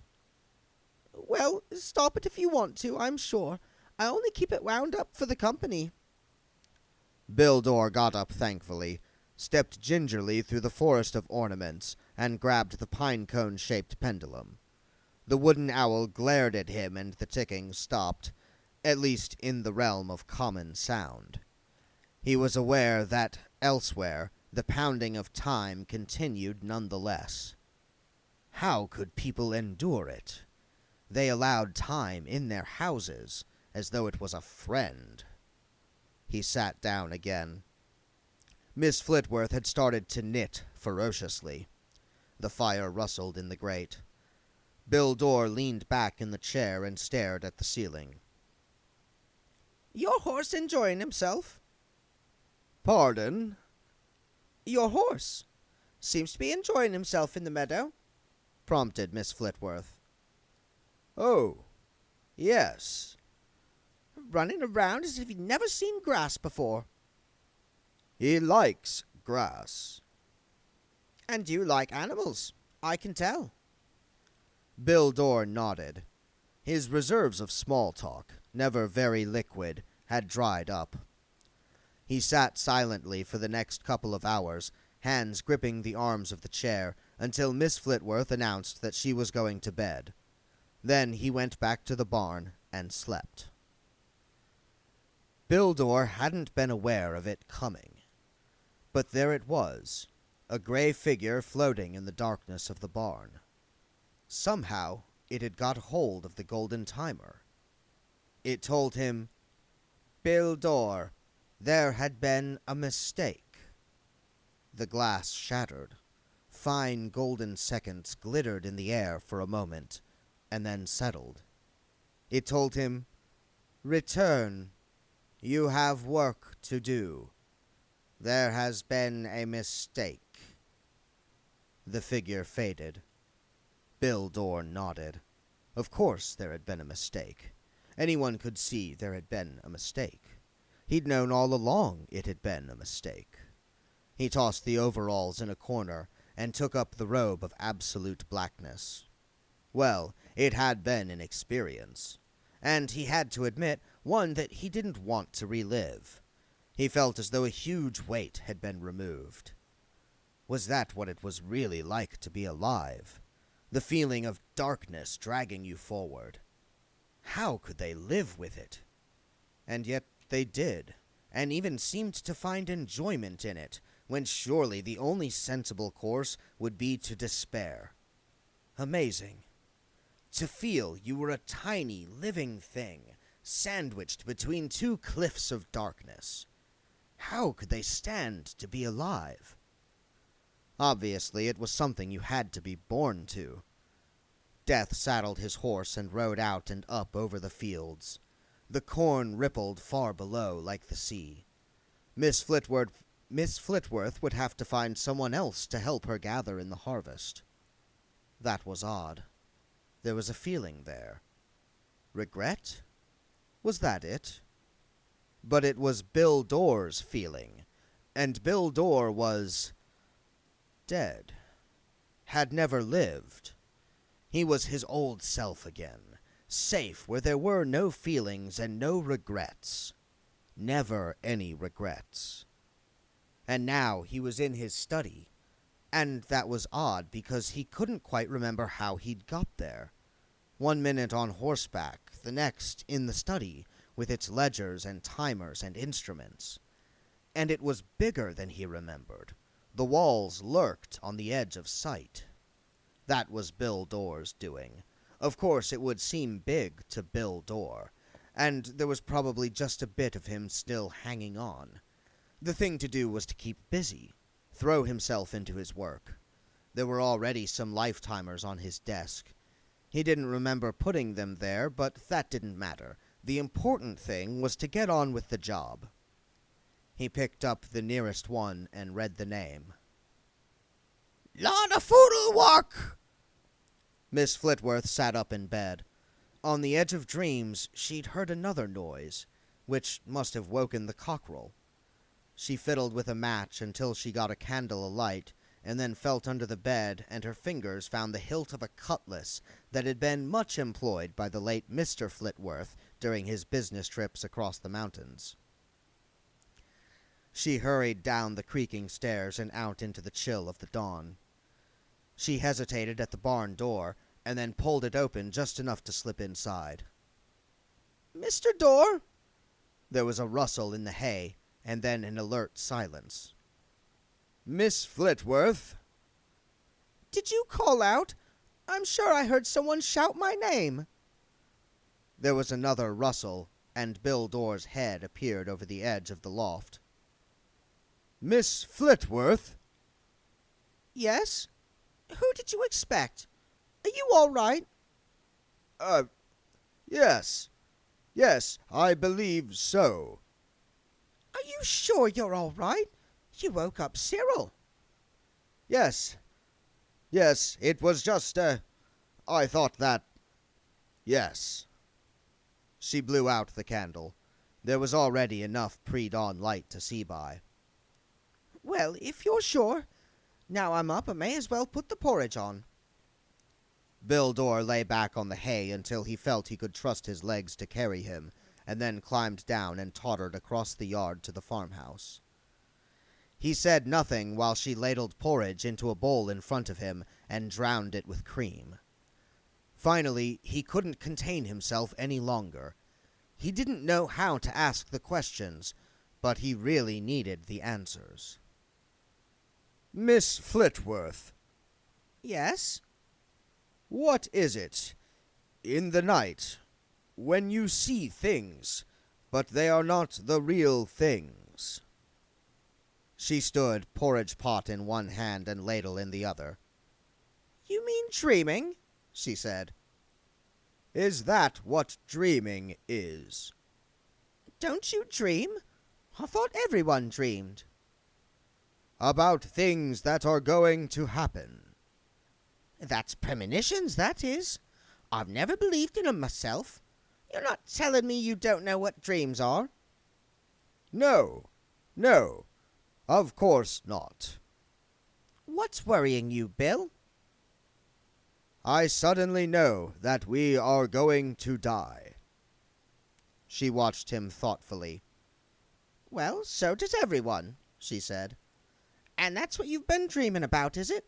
Everyone feels like this sometimes. I wouldn't worry about it if I was you. Best thing to do is keep busy and act cheerful, I always say. But we will come to an end. Oh, I don't know about that, said Miss Flitworth. It all depends on what kind of life you've led, I suppose. I'm sorry? Are you a religious man? You mean that what happens to you when you die is what you believe will happen? It would be nice if that was the case, wouldn't it? She said brightly. But, you see, I know what I believe. I believe nothing. We are gloomy this morning, aren't we? Said Miss Flitworth. Best thing you could do right now is finish off that porridge. It's good for you. They say it builds healthy bones. Bill Dorr looked down at the bowl. Can I have some more? Bill Dorr spent the morning chopping wood. It was pleasantly monotonous. Get tired. That was important. He must have slept before last night, but he must have been so tired that he didn't dream, and he was determined not to dream again. The axe rose and fell on the logs like clockwork. No, not like clockwork. Miss Flitworth had several pots on the stove when he came in. It smells good, Bill volunteered. He reached for a wobbling pot lid. Miss Flitworth spun around. Don't touch it. You don't want that stuff. It's for the rats. Do rats not feed themselves? You bet they do. That's why we're going to give 'em a little extra something before the harvest. A few dollops of this around the holes. No more rats. It took a little while for Bill Dorr to put two and two together, but when this took place it was like megaliths mating. This is poison. Essence of spickle mixed with oatmeal. Never fails. And they die. Instantly. Straight over and legs in the air. We're having bread and cheese, she added. I ain't doing big cooking twice in one day, and we're having chicken tonight. Talking of chicken, in fact. Come on. She took a cleaver off the rack and went out into the yard. Cyril the cockerel eyed her suspiciously from the top of the midden. His harem of fat and rather elderly hens, who had been scratching up the dust, bounded unsteadily toward Miss Flitworth in the broken knicker-elastic runs of hens everywhere. She reached down quickly and picked one up. It regarded Bill Dorr with bright, stupid eyes. Do you know how to pluck a chicken? Said Miss Flitworth. Bill looked from her to the hen. But we feed them, he said helplessly. That's right, and then they feed us. This one's been off lay for months. That's how it goes in the chicken world. Mr. Flitworth used to wring their necks, but I never got the knack of that. The cleaver's messy, and they run around a bit afterward, but they're dead all right, and they know it. Bill Dorr considered his options. The chicken had focused one beady eye on him. Chickens are a lot more stupid than humans and don't have the sophisticated mental filters that prevent them from seeing what is truly there. It knew where it was and who was looking at it. He looked into its small and simple life and saw the last few seconds pouring away. He'd never killed. He'd taken life, but only when it was finished with. There was a difference between theft and stealing by finding. Not the cleaver, he said wearily. Give me the chicken. He turned his back for a moment, and then handed the limp body to Miss Flitworth. Well done, she said, and went back to the kitchen. Bill Dorr felt Cyril's accusing gaze on him. He opened his hand. A tiny spot of light hovered over his palm. He blew on it gently, and it faded away. After lunch, they put down the rat poison. He felt like a murderer. A lot of rats died. Down in the runs under the barn, in the deepest one tunneled long ago by long-forgotten ancestral rodents, something appeared in the darkness. It seemed to have difficulty deciding what shape it was going to be. It began as a lump of highly suspicious cheese. This didn't seem to work. Then it tried something that looked very much like a small, hungry terrier. This was also rejected. For a moment, it was a steel-jawed trap. This was clearly unsuitable. It cast around for fresh ideas, and, much to its surprise, one arrived smoothly, as if traveling from no distance at all. Not so much a shape as a memory of a shape. It tried it and found that, While totally wrong for the job, in some deeply satisfying way, it was the only shape it could possibly be. It went to work. That evening, the men were practicing archery on the green. Bildor had carefully ensured a local reputation as the worst bowman in the entire history of Toxophily. It had never occurred to anyone that putting arrows through the hats of bystanders behind him must logically take a lot more skill than merely sending them through a quite large target a mere 50 yards away. It was amazing how many friends you could make by being bad at things, provided you were bad enough to be funny. So he was allowed to sit on a bench outside the inn with the old men. Next door, sparks poured from the chimney of the village smithy and spiraled up into the dusk. There was a ferocious hammering from behind its closed doors. Bildor wondered why the smithy was always shut. Most smiths worked with their doors open so that the forge became an unofficial village meeting room. This one was keen on his work. "Hello, Skellington." He swiveled around. The small child of the house was watching him with the most penetrating gaze he had ever seen. "You're Skellington, aren't you?" she said. "I can tell because of the bones." "You are mistaken, small child." "You are. People turn into Skellingtons when they're dead. They're not supposed to walk around afterward." "Ha, ha, ha! Will you hark at the child?" "Why are you walking around then?" Bildor looked at the old men. They appeared engrossed in the sport. "I'll tell you what," he said desperately. "If you will go away, I'll give you a halfpenny." "I've got a Skellington mask for when we go trick-or-treating on Soul Cake night," she said. "It's made of paper. You get given sweets." Bildor made the mistake millions of people had tried before with small children in slightly similar circumstances. He resorted to reason. "Look," he said. "If I was really a skeleton, little girl, I'm sure these old gentlemen here would have something to say about it." She regarded the old men at the other end of the bench. "They're nearly Skellingtons anyway," she said. "I shouldn't think they'd want to see another one." He gave in. "I have to admit that you are right on that point." "Why don't you fall to bits?" "I don't know. I never have."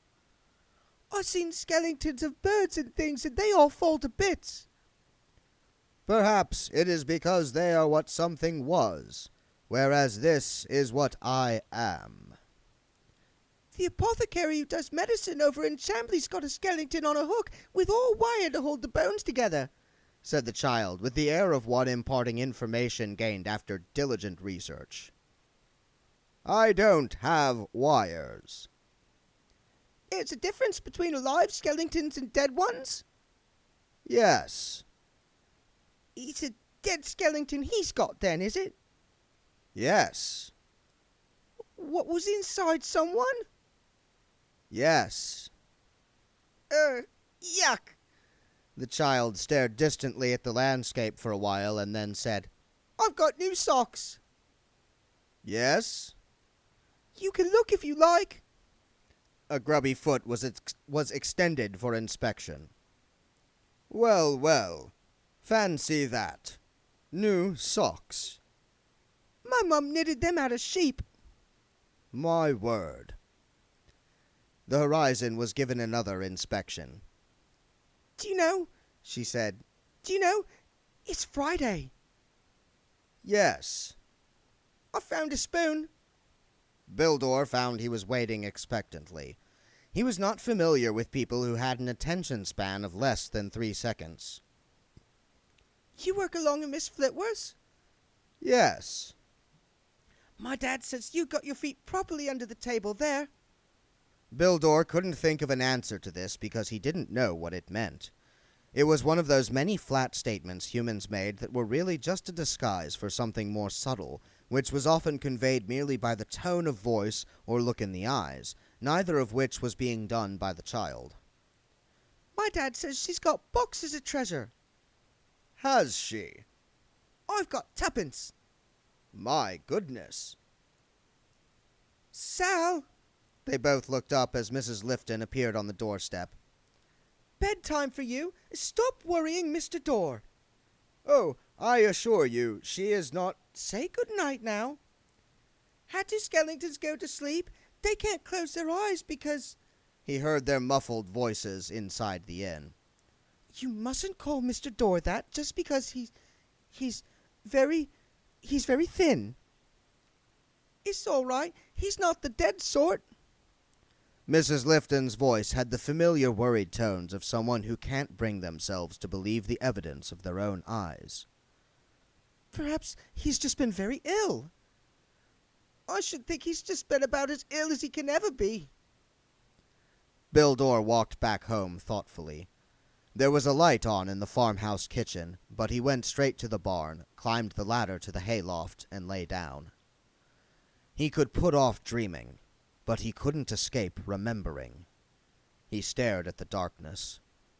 After a while, he was aware of the pattering of feet. He turned. A stream of pale, rat-shaped ghosts skipped along the roof beams above his head, fading as they ran, so that soon there was nothing but the sound of scampering. They were followed by a shape. It was about 6 inches high. It wore a black robe.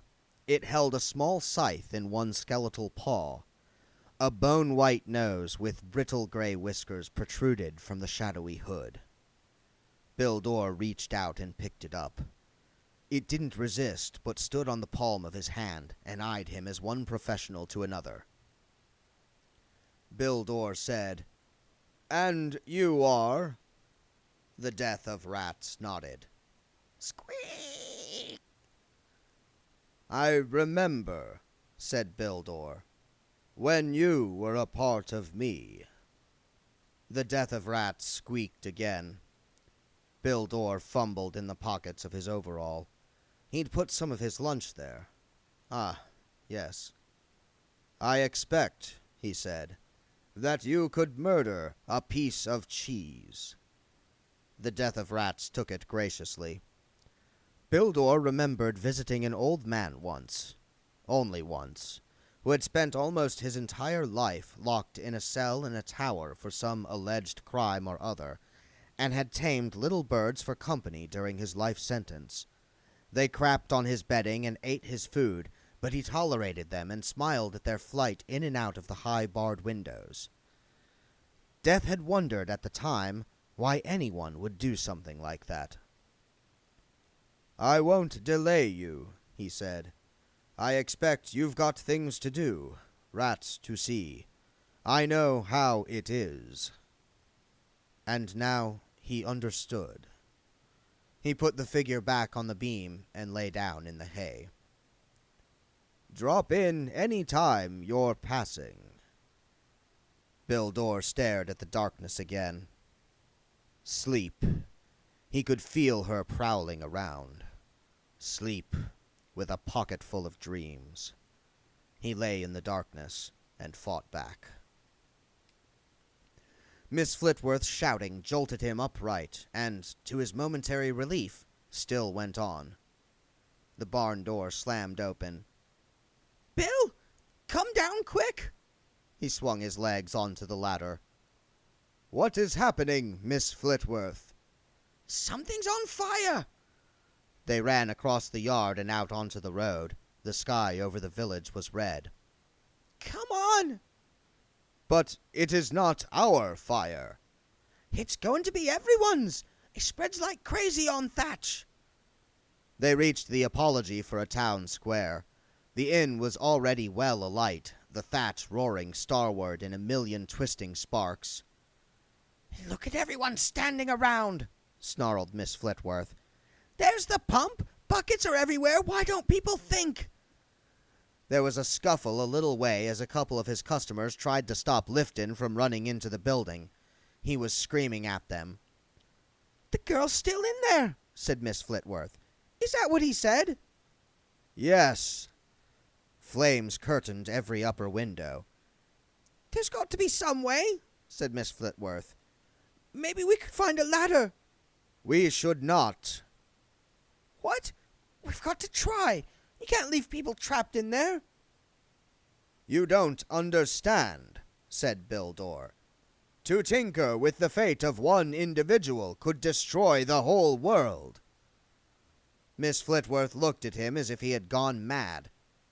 What kind of garbage is that? I mean that there is a time for everyone to die. She stared. Then she drew her hand back and gave him a ringing slap across the face. He was harder than she'd expected. She yelped and sucked at her knuckles. You leave my farm tonight, Mr. Bildor, she growled. Understand? Then she turned on her heel and ran toward the pump. Some of the men had brought long hooks to drag the burning thatch off the roof. Miss Flitworth organized a team to get a ladder up to one of the bedroom windows. But by the time a man was persuaded to climb it behind the steaming protection of a damp blanket, the top of the ladder was already smoldering. Bill Dorr watched the flames. He reached into his pocket and pulled out the golden timer. The firelight glowed redly on the glass. He put it away again. Part of the roof fell in. Squeak! Bill Dorr looked down. A small robed figure marched between his legs and strutted into the flaming doorway. Someone was yelling something about barrels of brandy. Bill Dorr reached into his pocket and took out the timer again. Its hissing drowned out the roar of the flames. The future flowed into the past, and there was a lot more past than there was future, but he was struck by the fact that what it flowed through all the time was now. He replaced it carefully. Death knew that to tinker with the fate of one individual could destroy the whole world. He knew this. The knowledge was built into him. To Bill Dorr, he realized, it was so much horse elbows. "Oh, damn," he said, and walked into the fire. It's me, librarian," said Windle, trying to shout through the keyhole. "Windle Poons!" He tried hammering some more. Why won't he answer? Don't know, said a voice behind him. Schleppel? Yes, Mr. Poons. Why are you behind me? I've got to be behind something, Mr. Poons. That's what being a boogeyman is all about. Librarian? Said Windle, hammering some more. Why won't you let me in? But I need to look something up. Well, yes, I am. What's that got to do with it? That's unfair. What's he saying, Mr. Poons? He won't let me in because I'm dead. That's typical. That's the sort of thing Red Shoe is always going on about, you know. Is there anyone else that knows about life force? There's always Mrs. Cake, I suppose, but she's a bit weird. Who's Mrs. Cake? Then Windle realized what Schleppel had just said. Anyway, you're a bogeyman. You've never heard of Mrs. Cake? No. Well, I don't suppose she's interested in magic. Anyway, Mr. Shoe says we shouldn't talk to her. She exploits dead people, he says. How? She's a medium. Well, more a small. Really? Well, all right, let's go see her. And, Schleppel, Yes? it's creepy feeling you standing behind me the whole time. I get very upset if I'm not behind something, Mr. Poons. Can't you lurk behind something else? What do you suggest, Mr. Poons? Windle thought about it. Yes, it might work, he said quietly. If I can find a screwdriver. Modo, the gardener, was on his knees mulching the dahlias when he heard a rhythmic scraping and thumping behind him, such as might be made by someone trying to move a heavy object. He turned his head. Evening, Mr. Poons. Still dead, I see. Evening, Modo. You've got the place looking very nice. There's someone moving a door along behind you, Mr. Poons. Yes, I know. The door edged cautiously along the path. As it passed Modo, it pivoted awkwardly, as if whoever was carrying it was trying to keep as much behind it as possible. It's kind of a security door, said Wendell. He paused. There was something wrong. He couldn't quite be certain what it was, but there was suddenly a lot of wrongness about, like hearing one note out of tune in an orchestra. He audited the view in front of him. "What's that you're putting the weeds into?" he said. Modo glanced at the thing beside him. "Good, isn't it?" he said. "I found it by the compost heaps. My wheelbarrow broke, and I looked up, and I've never seen anything like it before," said Wendell. "Who'd want to make a big basket out of wire? And those wheels don't look big enough." "But it pushes along well by the handle," said Modo. I'm amazed that anyone would want to throw it away. Why would anyone want to throw away something like this, Mr. Poons?" Wendell stared at the trolley. He couldn't escape the feeling that it was watching him. He heard himself say, "Maybe it got there by itself." "That's right, Mr. Poons. It wanted a bit of peace, I expect," said Modo. "You are a one." "Yes," said Wendell unhappily. "It rather looks that way." He stepped out into the city, aware of the scraping and thumping of the door behind him. If someone had told me a month ago, he thought, that a few days after I died I'd be walking along the road, followed by a bashful bogeyman hiding behind a door, why, I'd have laughed at them. No, I wouldn't. I'd have said, "Eh?" and "What?" and "Speak up!" and wouldn't have understood anyway. Beside him, someone barked. A dog was watching him. It was a very large dog. In fact, the only reason it could be called a dog and not a wolf was that everyone knew you didn't get wolves in cities. It winked. Wendell thought, no full moon last night. "Lupine?" he ventured. The dog nodded. "Can you talk?" The dog shook its head. "So what do you do now?" Lupine shrugged. "Want to come with me?" There was another shrug that almost vocalized the thought, why not? What else have I got to do? If someone had told me a month ago, Wendell thought, that a few days after I died I'd be walking along the road, followed by a bashful bogeyman hiding behind a door and accompanied by a kind of negative version of a werewolf, why, I probably would have laughed at them. After they'd repeated themselves a few times, of course, in a loud voice. The death of rats rounded up the last of his clients, many of whom had been in the thatch, and led the way through the flames toward wherever it was that good rats went.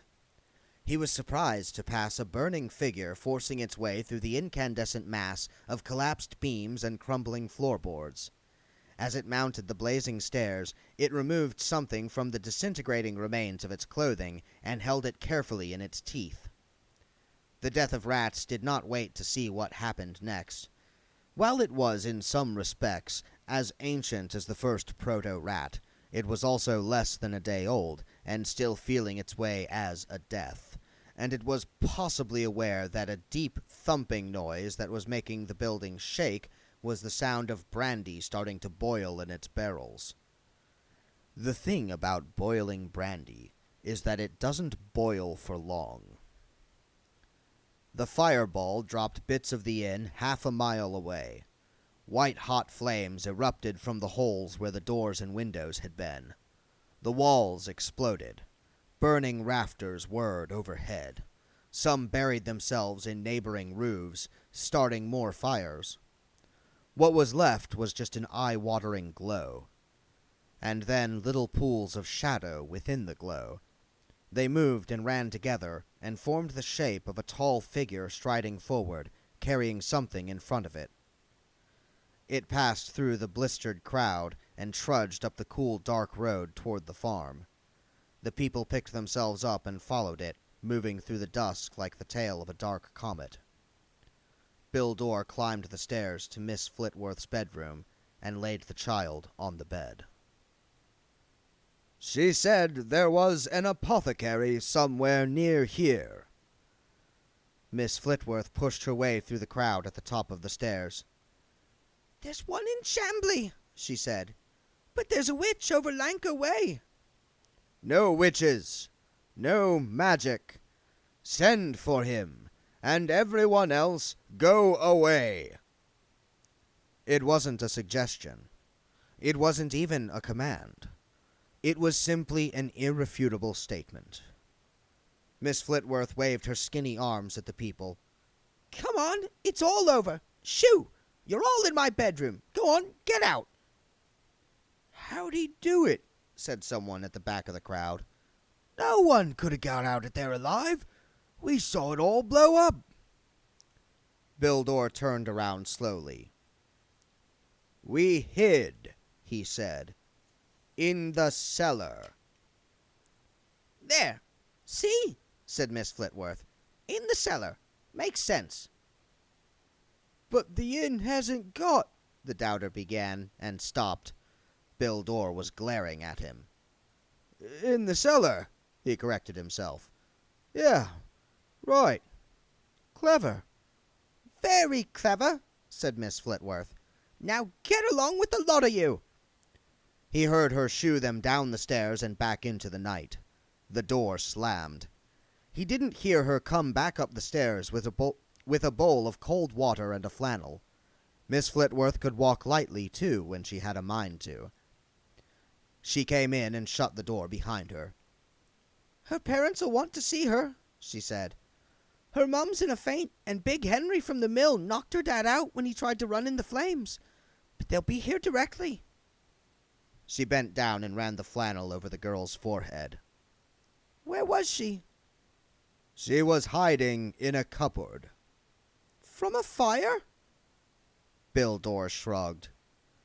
"I'm amazed you could find anyone in all that heat and smoke," she said.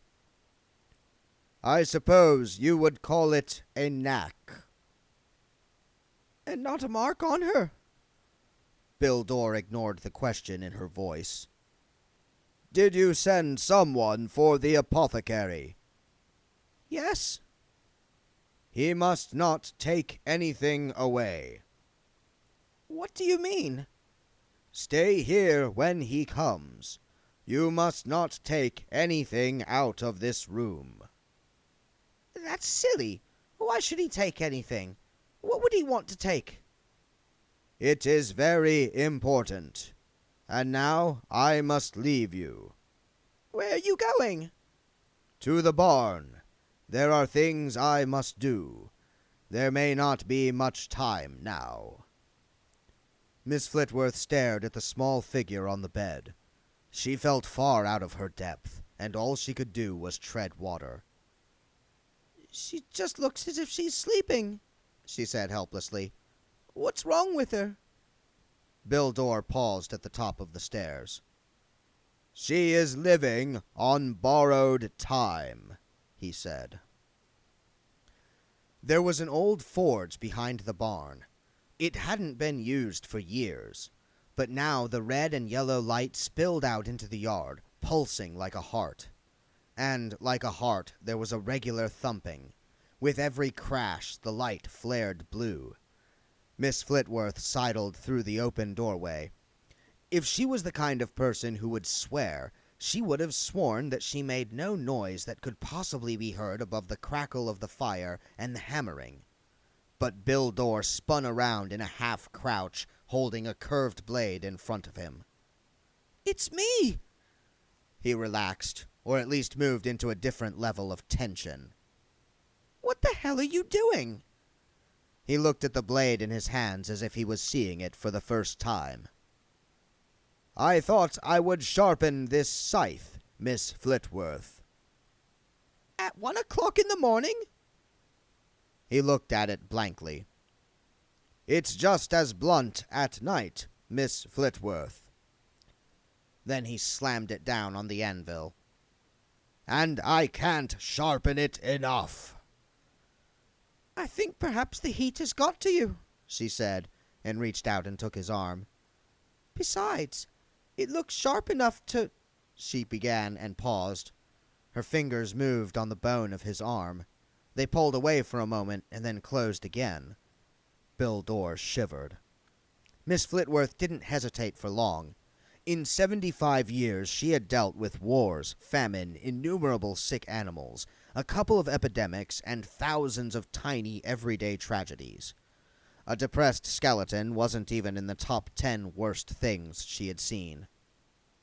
So it is you, she said. Miss Flitworth, I always knew that you would come one day. I think perhaps that... You know, I spent most of my life waiting for a night on a white charger. Miss Flitworth grinned. The joke's on me, eh? Bill Dorr sat down on the anvil. The apothecary came, she said. He said he couldn't do anything. He said she was fine. We just couldn't wake her up.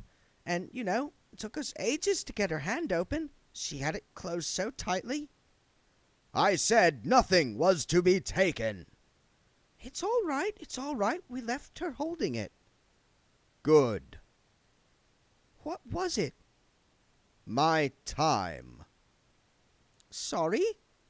My time. The time of my life. It looks like an egg timer for very expensive eggs. Bill Dorr looked surprised. Yes, in a way.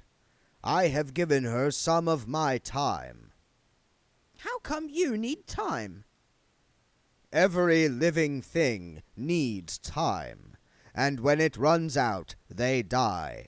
When it runs out, she will die, and I will die too, in a few hours. But you can't... I can. It's hard to explain. Move up. What? I said move up. I want to sit down. Bill Dorr made space on the anvil. Miss Flitworth sat down. So, you're going to die, she said. Yes.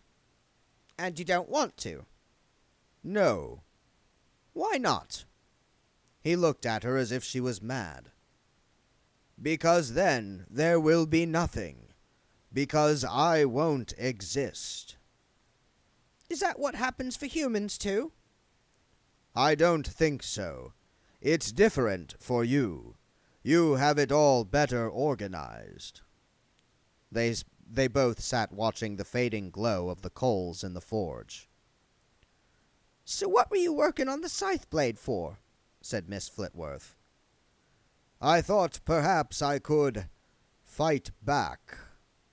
Has it ever worked? With you, I mean. Not usually. Sometimes people challenge me to a game. For their lives, you know. Do they ever win? No. Last year someone got 3 streets and all the utilities. What? What sort of game is that? I don't recall. Exclusion possession, I think. I was the boot. Just a moment, said Miss Flitworth. If you're you, who will be coming for you? Death. Last night this was pushed under the door. Death opened his hand to reveal a small grubby piece of paper on which Miss Flitworth could read, with some difficulty, the word "ooey, ooey, ooey." I have received the badly written note of the Banshee. Miss Flitworth looked at him with her head on one side. But, correct me if I'm wrong, but... The new Death. Bill Dorr picked up the blade. He will be terrible. The blade twisted in his hands, blue light flickering along its edge. I will be the first. Miss Flitworth stared at the light as if fascinated. Exactly how terrible? How terrible can you imagine? Oh, Exactly as terrible as that. The blade tilted this way and that. and for the child, too, said Miss Flitworth. Yes. I don't reckon I owe you any favors, Mr. Dorr. I don't reckon anyone in the world owes you any favors. You may be right. Mind you, life's got one or two things to answer for, too. Fair's fair. I cannot say. Miss Flitworth gave him another long, appraising look. There's a pretty good grindstone in the corner, she said. I've used it. And there's an oil stone in the cupboard. I've used that, too. She thought she could hear a sound as the blade moved, a sort of faint whine of tensed air. And it's still not sharp enough. Bill Dorr sighed. It may never be sharp enough. Come on, man. No sense in giving in, said Miss Flitworth. Where there's life, eh? Where there's life, what? There's hope. Is there? Right enough. Bill Dorr ran a bony finger along the edge. Hope. Got anything else left to try? Bill Dorr shook his head. He'd tried a number of emotions, but this was a new one. Could you fetch me a steel? It was an hour later. Miss Flitworth sorted through her rag bag. What next? What have we had so far? Let's see. Hessian, calico, linen. How about satin? Here's a piece. Bill Dorr took the rag and wiped it gently along the blade. Miss Flitworth reached the bottom of the bag and pulled out a swatch of white cloth. Yes? Silk, she said softly. Finest white silk. The real stuff, never worn. She sat back and stared at it. After a while, he took it tactfully from her fingers. Thank you. Well now, she said, waking up. That's it, isn't it? When he turned the blade, it made a noise like whum. The fires of the forge were barely alive now, but the blade glowed with razor light. Sharpened on silk, said Miss Flitworth. Who'd believe it? And still blunt. Bill Dorr looked around the dark forge, and then darted into a corner. What have you found? Cobweb. There was a long, thin whine, like the torturing of ants. Any good? Still too blunt. She watched Bill Dorr stride out of the forge and scuttled after him. He went and stood in the middle of the yard, holding the scythe blade edge on to the faint dawn breeze. It hummed. How sharp can a blade get, for goodness sake? It can get sharper than this. Down in the hen house, Cyril the cockerel awoke and stared blearily at the treacherous letters chalked on the board. He took a deep breath. Flew a cockle dog! Bill Dorr glanced at the rimward horizon and then speculatively at the little hill behind the house.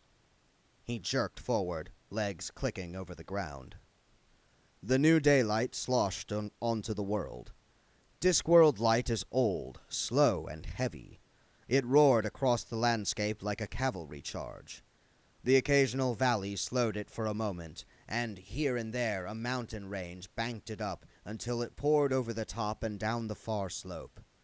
It moved across a sea, surged up the beach, and accelerated over the plains, driven by the lash of the sun. On the fabled hidden continent of Forex, somewhere near the rim, there is a lost colony of wizards who wear corks around their pointy hats and live on nothing but prawns. There, the light is still wild and fresh as it rolls in from space, and they surf on the boiling interface between night and day. If one of them had been carried thousands of miles inland on the dawn, he might have seen, as the light thundered over the high plains, a stick figure toiling up a low hill in the path of the morning. It reached the top a moment before the light arrived, took a breath, and then spun around in a crouch, grinning. It held a long blade upright between extended arms. Light struck, split, slid. Not that the wizard would have paid much attention, because he'd be too busy worrying about the 5,000-mile walk back home. Miss Flitworth panted up as the new day streamed past. Bildor was absolutely still, only the blade moving between his fingers as he angled it against the light. Finally, he seemed satisfied. He turned around and swished it experimentally through the air. Miss Flitworth stuck her hands on her hips. "Oh, come on," she said. "No one can any on day sharpen thing light." She paused. He waved the blade again. "Go if Odger." Down in the yard, Cyril stretched his bald neck for another go. Bildor grinned and swung the blade toward the sound. "Sud Ulf and Arg." Then he lowered the blade. That's sharp. His grin faded, or at least faded as much as it was able to. Miss Flitworth turned, following the line of his gaze, until it intersected a faint haze over the cornfields.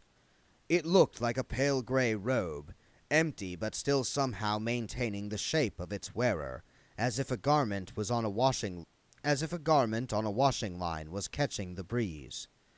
It wavered for a moment, and then vanished. "I saw it," said Miss Flitworth. "That wasn't it. That was them." "Them who?" "They're like—" Bildor waved a hand vaguely. "Servants, watchers, auditors, inspectors." Miss Flitworth's eyes narrowed. "Inspectors? You mean like the revenue?" she said. "I suppose so." Miss Flitworth's face lit up. "Why didn't you say?" "I'm sorry." "My father always made me promise never to help the revenue. Even just thinking about the revenue," he said, "made him want to go in and have a lie down. He said there was death and taxes was worse because at least death didn't happen to you every year. We had to go out of the room when he got really started about the revenue. Nasty creatures. Always poking around asking what you've got hidden under the woodpile and behind the secret panels in the cellar and other stuff which is no concern whatsoever to anyone." She sniffed. Bildor was impressed. Miss Flitworth could actually give the word revenue, which had 2 vowels and 1 diphthong, all the peremptoriness of the word scum. "You should have said that they were after you right from the start," said Miss Flitworth. "The revenue aren't popular in these parts, you know. And my father's day, any revenuer came around here prying around by himself, we used to tie weights to their feet and heave 'em into the pond." "But the pond is only a few inches deep, Miss Flitworth." "Yeah, but it was fun watching 'em find out. He should have said, everyone thought you were to do with taxes." "No, not taxes." Well, well, I didn't know there was a revenue up there, too." "Yes, in a way." She sidled closer. "When will he come?" "Tonight. I cannot be exact. 2 people are living on the same timer. It makes things uncertain." "I didn't know people could give people some of their life." "It happens all the time." "And you're sure about tonight?" "Yes." "And that blade will work with it?" "I don't know. It's a 1,000,000 to 1 chance." "Oh." She seemed to be considering something. So you've got the rest of the day free, then? Yes? Then you can start getting the harvest in. What? It'll keep you busy. Keep your mind off things. Besides, I'm paying you 6 pence a week, and 6 pence is 6 pence. Mrs. Cake's house was also in Elm Street. Wendell knocked on the door. After a while, a muffled voice called out, Is there anybody there? Knock once for yes. Schleppel volunteered. Wendell levered open the letter box. Excuse me, Mrs. Cake. The door opened. Mrs. Cake wasn't what Wendell had expected. She was big, but not in the sense of being fat. She was just built to scale slightly larger than normal. The sort of person who goes through life crouching slightly and looking apologetic in case they inadvertently loom. And she had magnificent hair. It crowned her head and flowed out behind her like a cloak. She also had slightly pointed ears and teeth which, while white and quite beautiful, caught the light in a disturbing way. Wendell was amazed at the speed at which his heightened zombie senses reached a conclusion. He looked down.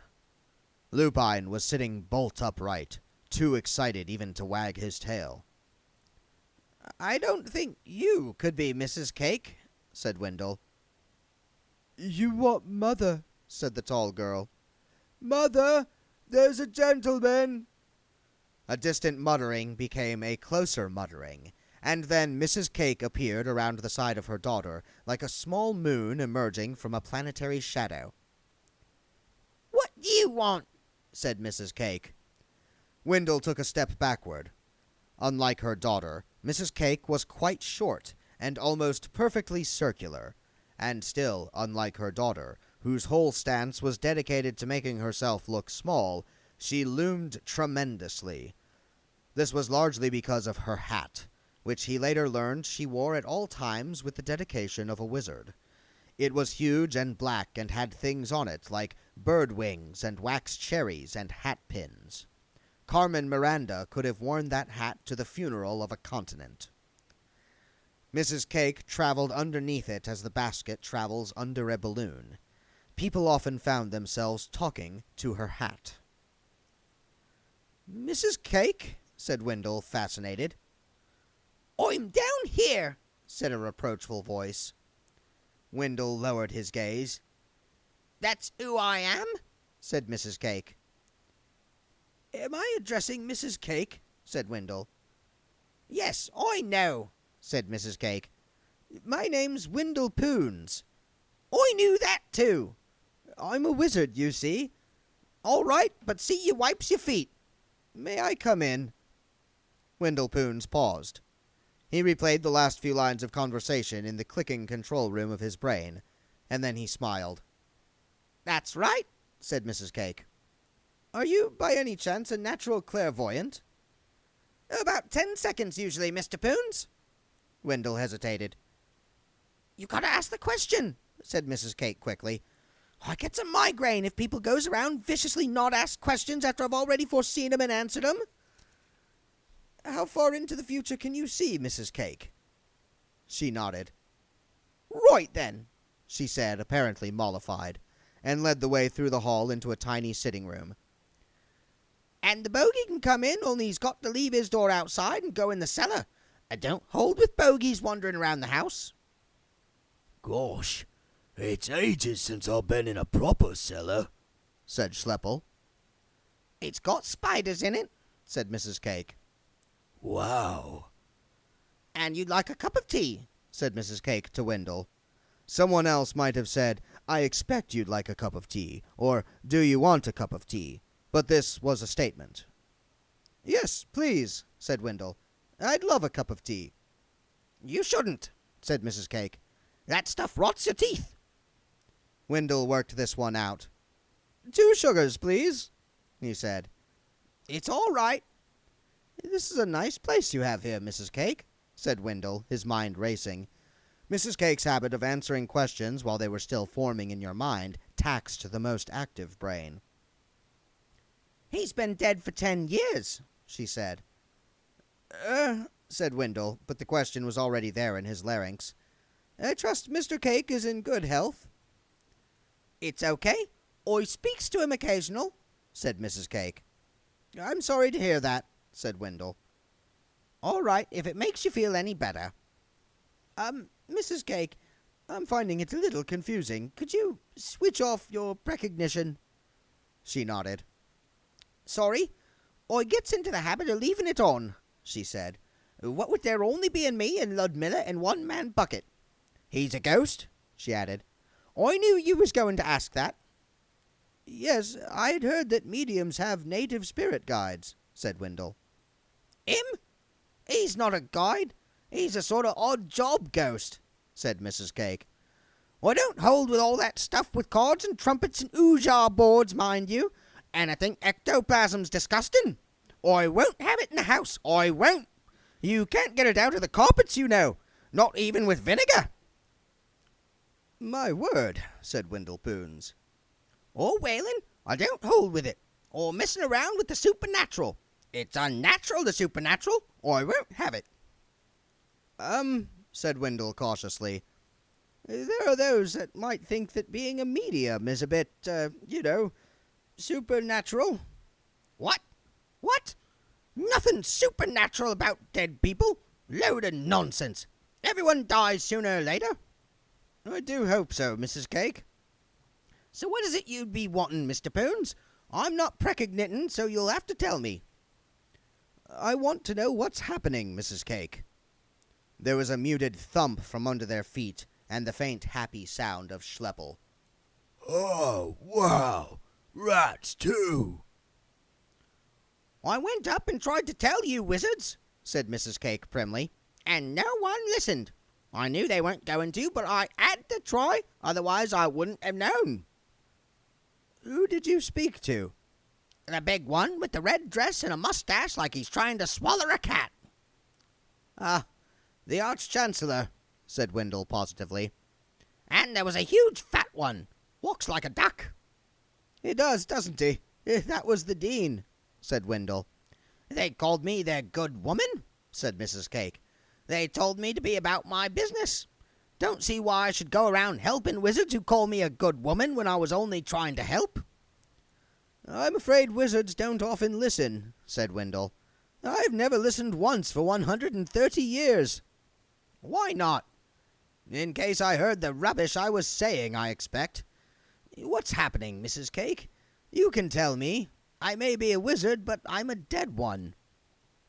Well? Schleppel told me it was all due to life force.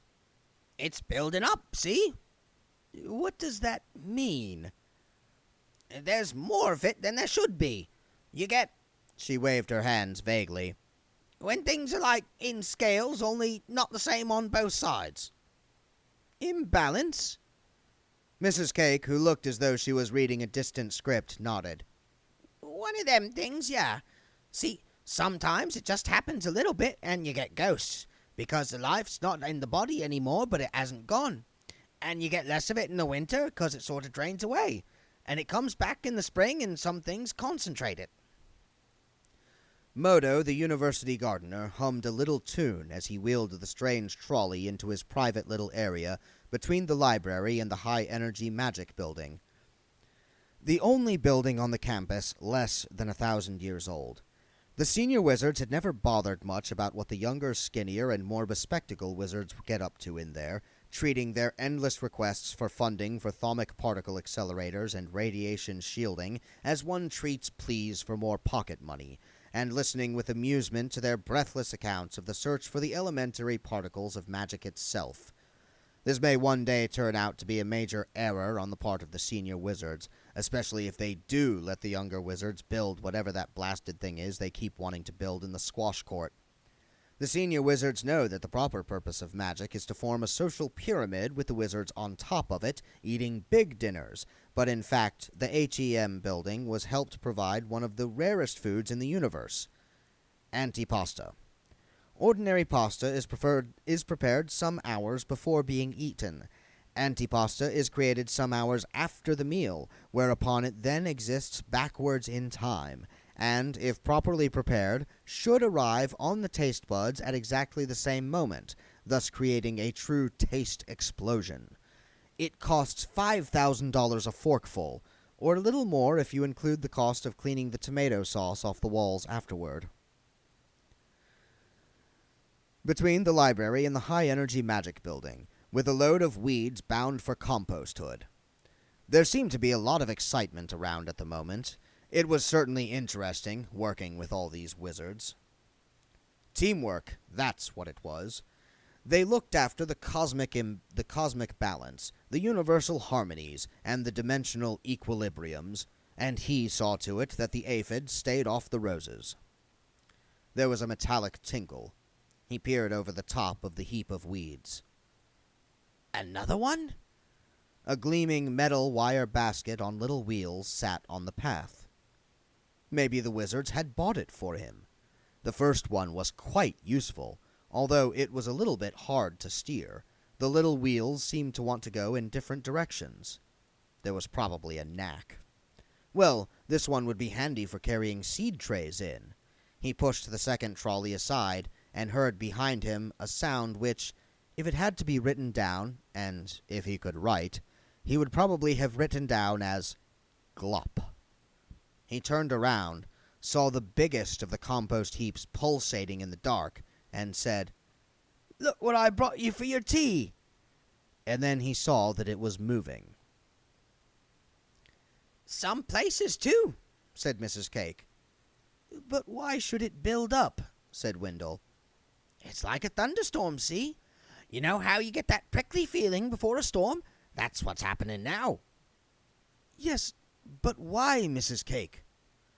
"Well, one man bucket says nothing's dying." "What?"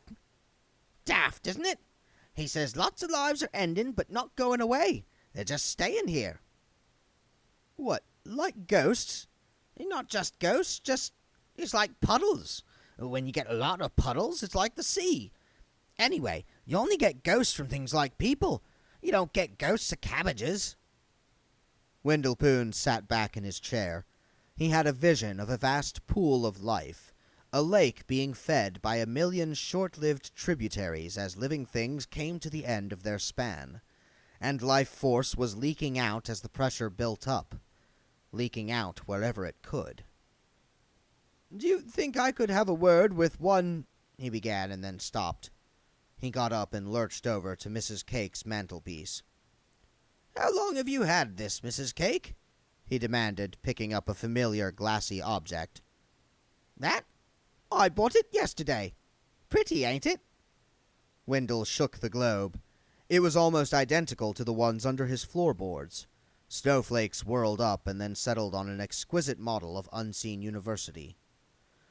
It reminded him strongly of something. Well, the building obviously reminded him of the university, but the shape of the whole thing, there was a hint of... It made him think of... breakfast.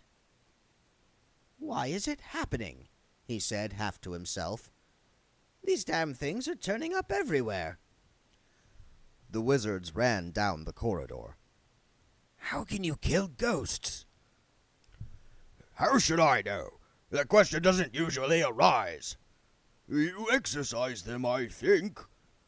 What, jumping up and down, running on the spot kind of thing? The dean had been ready for this. It's spelled with an O, Arch-Chancellor. I don't think one is expected to subject them to a physical exercise. Should think not, man. We don't want a lot of healthy ghosts buzzing around. There was a blood-curdling scream. It echoed around the dark pillars and arches, and was suddenly cut off. The Arch-Chancellor stopped abruptly. The wizards cannoned into him. Sounded like a blood-curdling scream, he said. Follow me. He ran around the corner. There was a metallic crash and a lot of swearing. Something small and striped red and yellow, with tiny dripping fangs and 3 pairs of wings, flew around the corner and shot over the dean's head, making a noise like a miniature buzzsaw. "Anyone know what that was?" said the Berser faintly. The thing orbited the wizards and then disappeared into the darkness of the roof. And I wish he wouldn't swear so. Come on, said the dean. we'd better see what's happened to him. Must we? Said the senior wrangler. They peered around the corner. The Arch-Chancellor was sitting up, rubbing his ankle. What idiot left this here? He said. Left what? Said the dean. This blasted wire baskety wheelie thing, said the Arch-Chancellor. Beside him, a tiny purple spider-like creature materialized out of the air and scuttled toward a crevice. The wizards didn't notice it. What wire baskety wheelie thing? Said the wizards in unison. Redcully looked around him. I could have sworn, he began. There was another scream. Redcully scrambled to his feet. Come on, you fellows, he said, limping heroically onward. Why does everyone run toward a blood-curdling scream? Mumbled the senior wrangler. It's contrary to all sense. They trotted out through the cloisters and into the quadrangle. A rounded, dark shape was squatting in the middle of the ancient lawn. Steam was coming out of it in little noisome wisps. What is it? It can't be a compost heap in the middle of the lawn, can it? Modo will be very upset. The dean peered closer. Especially because I do believe that's his feet poking out from under it. The heap swiveled toward the wizards and made a glop, glop noise. Then it moved. Right then, said Redcully, rubbing his hands together hopefully. Which of you fellows has got a spell about them at the moment? The wizards patted their pockets in an embarrassed fashion. Then I shall attract its attention while the burzar and the dean try to pull Modo out, said Redcully. Oh, good, said the dean faintly. How can you attract a compost heap's attention? Said the senior wrangler. I shouldn't think it's even got one. Redcully removed his hat and stepped gingerly forward. Load of rubbish! He roared. The senior wrangler groaned and put his hand over his eyes. Redcully flapped his hat in front of the heap. Biodegradable garbage? Poor green trash, said the lecturer in recent runes helpfully. That's the ticket, said the Arch-Chancellor. Try to infuriate the bugger. Behind him, a slightly different variety of mad waspy creature popped out of the air and buzzed away. The heap lunged at the hat. Midden, said Redcully. Oh, I say, said the lecturer in recent runes, shocked. The dean and the burzar crept forward, grabbed a gardener's foot each, and pulled. Modo slid out of the heap. It's eaten through his clothes, said the dean. But is he all right? He's still breathing, said the burzar. And if he's lucky, he's lost his sense of smell, said the dean. The heap snapped at Redcully's hat. There was a glop. The point of the hat had vanished. Hey, there was still almost half a bottle in there, Redcully roared. The senior wrangler grabbed his arm. Go on, Arch-Chancellor. The heap swiveled and lunged toward the burzar. The wizards backed away. It can't be intelligent, can it? said the burzar. All it's doing is moving around slowly and eating things, said the dean. Put a pointy hat on it and it'd be a faculty member, said the Arch-Chancellor. The heap came after them. I wouldn't call that moving slowly, said the dean. They looked expectantly at the Arch-Chancellor. Run! Portly though most of the faculty were, they hit a fair turn of speed up the cloisters, fought one another through the door, slammed it behind them, and leaned on it. Very soon afterward, there was a damp, heavy thud on the far side. We're well out of that, said the burzar. The dean looked down. I think it's coming through the door, Arch-Chancellor, he said in a tiny voice. Don't be daft, man. We're all leaning on it. I didn't mean through. I mean through. The Arch-Chancellor sniffed. What's burning? Your boots, Arch-Chancellor, said the Dean. Ridcully looked down. A greenish-yellow puddle was spreading under the door. The wood was charring, the flagstones were hissing, and the leather soles of his boots were definitely in trouble. He could feel himself getting lower. He fumbled with the laces and then took a standing jump onto a dry flagstone. Berser! Yes, Arch-Chancellor? Give me your boots. What? Damn it, man! I command you to give me your blasted boots! This time, a long creature with 4 pairs of wings, 2 at each end, and 3 eyes popped into existence over Ridcully's head and dropped onto his hat. But I am your Arch-Chancellor! Yes, but I think the hinges are going, said the lecturer in recent runes. Ridcully looked around desperately. We'll regroup in the Great Hall, he said. We'll strategically withdraw to previously prepared positions. Who prepared them? Said the Dean. We'll prepare them when we get there, said the Arch-Chancellor through gritted teeth. Berser!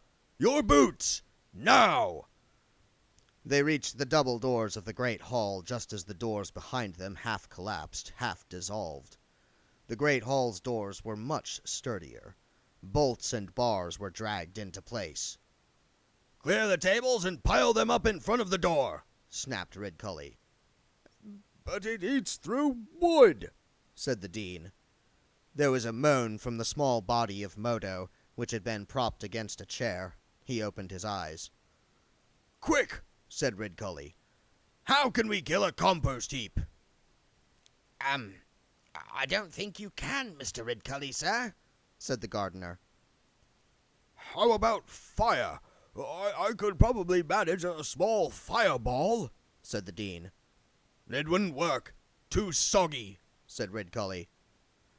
It's right outside. It's eating away at the door. It's eating away at the door, sang the lecturer in recent runes. The wizards backed further away down the length of the hall. I hope it doesn't eat too much wood, said the dazed Modo, radiating genuine concern. They're a devil, excuse my Clatchian. If you get too much carbon in them, it's far too heating. You know, this is exactly the right time for a lecture on the dynamics of compost making, Modo, said the Dean. Dwarves do not know the meaning of the word irony. Well, all right. The correct balance of materials, correctly layered according to... There goes the door, said the lecturer in recent runes, lumbering toward the rest of them. The mound of furniture started to move forward. The Arch-Chancellor stared desperately around the hall at a loss. Then his eyes were drawn to a familiar, heavy bottle on one of the sideboards. Carbon, he said. That's like charcoal, isn't it? How should I know? I'm not an alchemist, sniffed the Dean. The compost heap emerged from the debris. Steam poured off it. The Arch-Chancellor looked longingly at the bottle of wow-wow sauce. He uncorked it. He took a deep sniff. The cooks here just can't make it properly, you know, he said. It'll be weeks before I can get any more from home. He tossed the bottle toward the advancing heap. It vanished into the seething mass. Stinging nettles are always useful, said Modo behind him. They add iron. And comfrey. Well, you can never get enough comfrey. For the minerals, you know. I myself always reckon that a small quantity of wild yarrow... The wizards peered over the top of an overturned table. The heap had stopped moving. Is it just me, or is it getting bigger? Said the senior wrangler. And looking happier, said the Dean. It smells awful, said the Berser. Oh, well, and that was nearly a full bottle of sauce, too, said the Arch-Chancellor sadly. I'd hardly opened it. Nature's a wonderful thing when you come to think about it, said the senior wrangler. You don't all have to glare at me like that, you know. It was only a passing remark. There are times when, Red Gully began, and then the compost heap exploded. It wasn't a bang or a boom. It was the dampest, most corpulent eruption in the history of terminal flatulence. Dark red flame, fringed with black, roared up to the ceiling. Pieces of heap rocketed across the hall and slapped wetly into the walls. The wizards peered out from their barricade, which was now thick with tea leaves. A cabbage stalk dropped softly onto the dean's head. He looked at a small bubbling patch on the flagstones. His face split slowly into a grin. "Wow," he said. The other wizards unfolded themselves. Adrenaline backwash worked its seductive spell. They grinned, too, and started playfully punching one another on the shoulder. "Eat hot sauce," roared the Arch-Chancellor. "Up against the hedge, fermented rubbish." Can we kick ass, or can we kick ass? Burbled the demon happily. You mean can't the second time, not can. And I'm not sure that a compost heap can be said to have an... The senior wrangler began, but the tide of excitement was flowing against him. "That's one heap that won't mess with wizards again," said the dean, who was getting carried away. "We're keen and mean, and there's 3 more of them out there, Modo says," said the Berser. They fell silent. "We could go and pick up our staffs, couldn't we?" said the dean. The Arch-Chancellor prodded a piece of exploded heap with the toe of his boot. "Dead things coming alive," he murmured. "I don't like that. What's next? Walking statues?" The wizards looked up at the statues of dead Arch-Chancellors that lined the great hall, and, indeed, most of the corridors of the university. The university had been in existence for thousands of years, and the average Arch-Chancellor remained in office for about 11 months, so there were plenty of statues. "You know, I really wish you hadn't said that," said the lecturer in recent runes. "It was just a thought," said Red Gully. "Come on, let's have a look at the rest of those heaps." "Yeah!" said the dean, now in the grip of a wild, unwizardly machismo. "We're mean! Yeah! Are we mean?" The Arch-Chancellor raised his eyebrows and then turned to the rest of the wizards. "Are we mean?" he said. I'm feeling reasonably mean," said the lecturer in recent runes. I'm definitely very mean, I think," said the Berser. "It's having no boots that does it," he added. "I'll be mean if everyone else is," said the senior wrangler. The Arch-Chancellor turned back to the dean. "Yes," he said, "it appears that we are all mean." "Yo!" said the dean. "Yo what?" said Red Gully. "It's not a yo what, it's just a yo," said the senior wrangler behind him. "It's a general street greeting and affirmative with convivial military in-group and masculine bounding ritual overtones." "What? What? Like jolly good?" said Red Gully. "I suppose so," said the senior wrangler reluctantly. Red Gully was pleased. Ankh-Morpork had never offered very good prospects for hunting. He'd never thought it was possible to have so much fun in his own university. "Right," he said. "Let's go get those heaps." "Yo! Yo! Yo! Yo, yo!" Red Gully sighed. "Berser." "Yes, Arch-Chancellor?" "Just try to understand, all right?" Clouds piled up over the mountains. Bill Dorr strode up and down the first field, using one of the ordinary farm scythes. The sharpest one had been temporarily stored at the back of the barn, in case it was blunted by air convection. Some of Miss Flitworth's tenants followed behind him, binding the sheaves and stacking them. Miss Flitworth had never employed more than one man full-time, Bill Dorr learned. She brought in other help as she needed it to save pennies.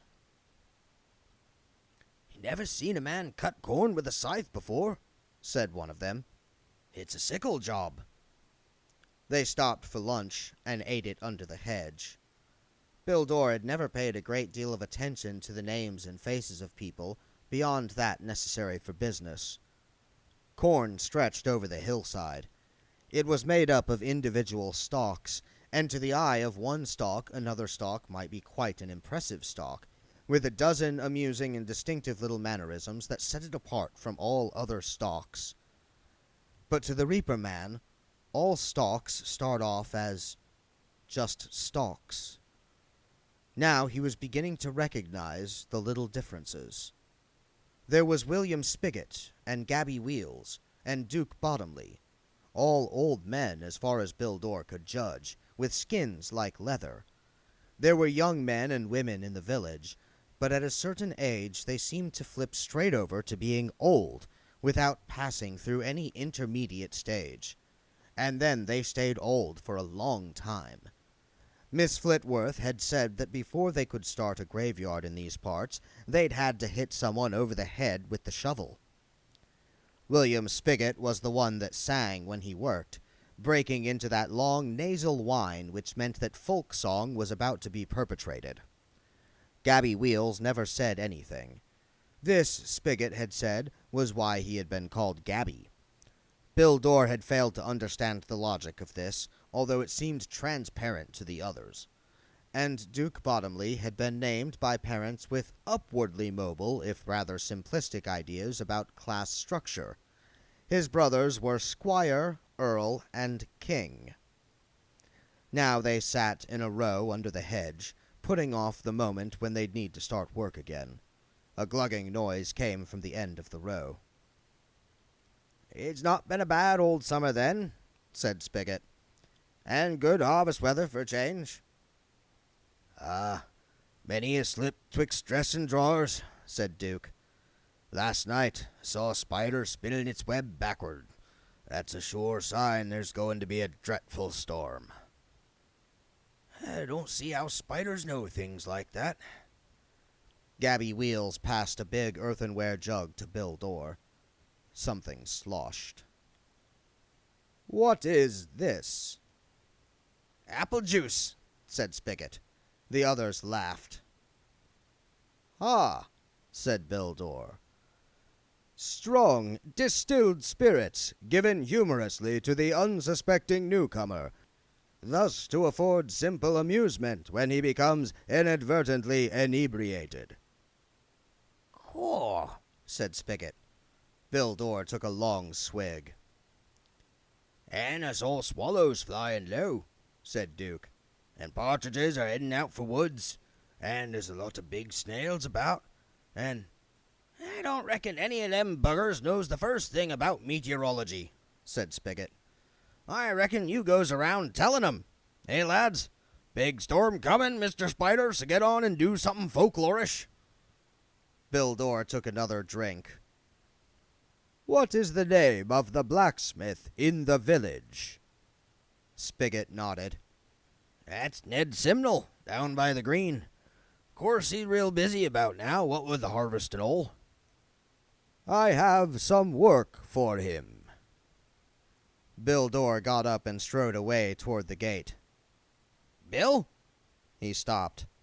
"Yes?" "You can leave the brandy behind, then." The village forge was dark and stifling in the heat, but Bill Dorr had very good eyesight.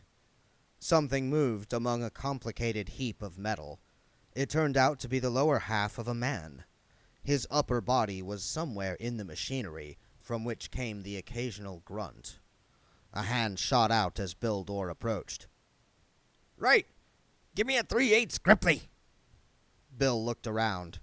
A variety of tools were strewn around the forge. Come on, said the voice from somewhere in the machine. Bill Dorr selected a piece of shaped metal at random and placed it in the hand. It was drawn inside. There was a metallic noise and a grunt. "I said a Gripply! This isn't a—" There was a scringing noise, a piece of metal giving away. My thumb! My thumb! Ah, you made me! There was a clang. That was my head! Now look at what you made me do! And the ratchet spring snapped off the trunnion armature again. Do you realize? No, I am sorry. There was a pause. Is that you, young Egbert? No, it is me, old Bill Dorr. There was a series of thumps and twanging noises as the top half of the human extricated itself from the machinery and turned out to belong to a young man with black curly hair, a black face, black shirt, and a black apron. He wiped a cloth across his face, leaving a pink smear, and blinked the sweat out of his eyes. Who are you? Good old Bill Dorr, working for Miss Flitworth. Oh, yeah, man in the fire. Hero of the hour, I heard. Put it there. He extended a black hand. Bill Dorr looked at it blankly. I am sorry. I still do not know what a 3/8 Gripply is. I'm in your hand, Mr. Dorr.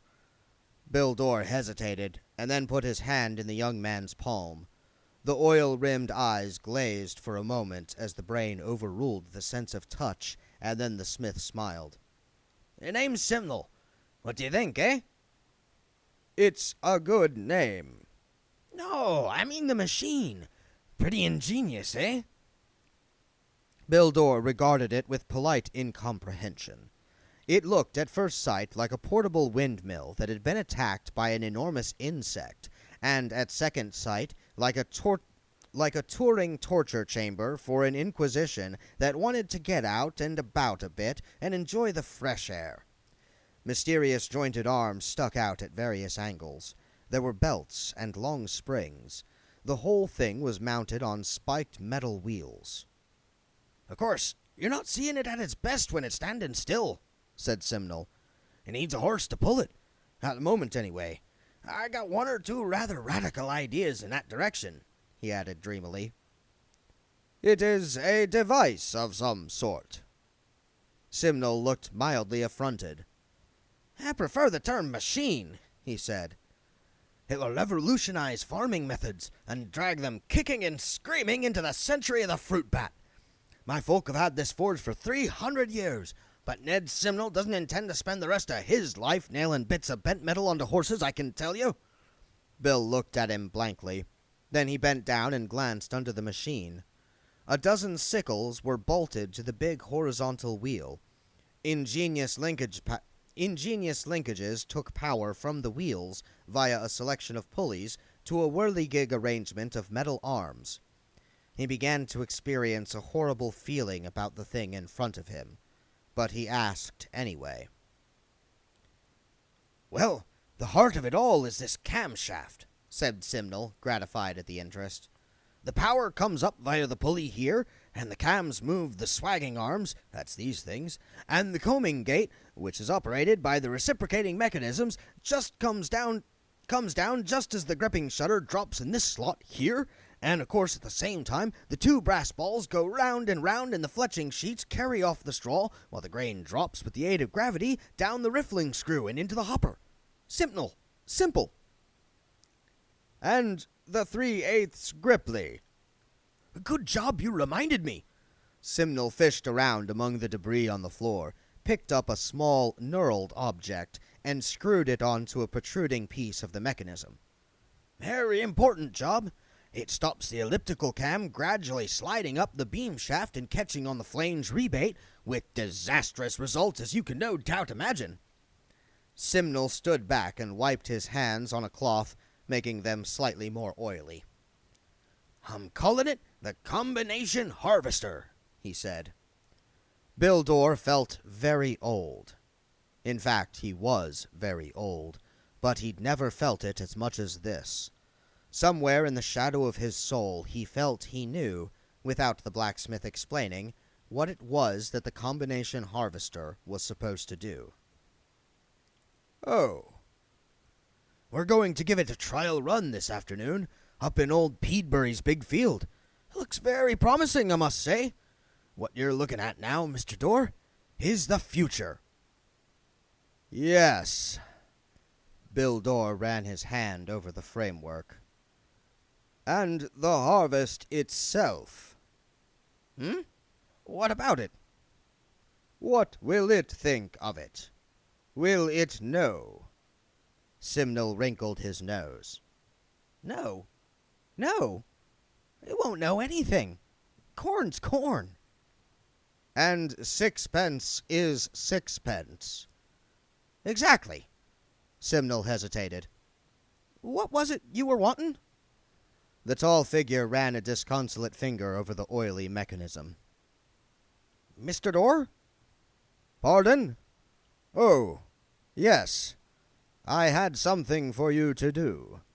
He strode out of the forge and returned almost immediately with something wrapped in silk. He unwrapped it carefully. He'd made a new handle for the blade. Not a straight one, such as they used in the mountains, but the heavy, double-curved handle of the plains. You want it beaten out? A new grass nail? Metalwork replacing? Bildor shook his head. I want it killed. Killed? Yes, totally. Every bit destroyed, so that it is absolutely dead. Nice scythe, said Simnel. Seems a shame. You kept a good edge on it. Don't touch it! Simnel sucked his finger. Funny, he said. I could have sworn I didn't touch it. Hand was inches away. Well, sharp anyway. He swished it through the air. Yes. I'd say... Tisha, eh? He paused, stuck his little finger in his ear, and swiveled it around a bit. You sure you know what you want? He said. Bildor solemnly repeated his request. Simnel shrugged. Well, I suppose I could melt it down and burn the handle, he said. Yes.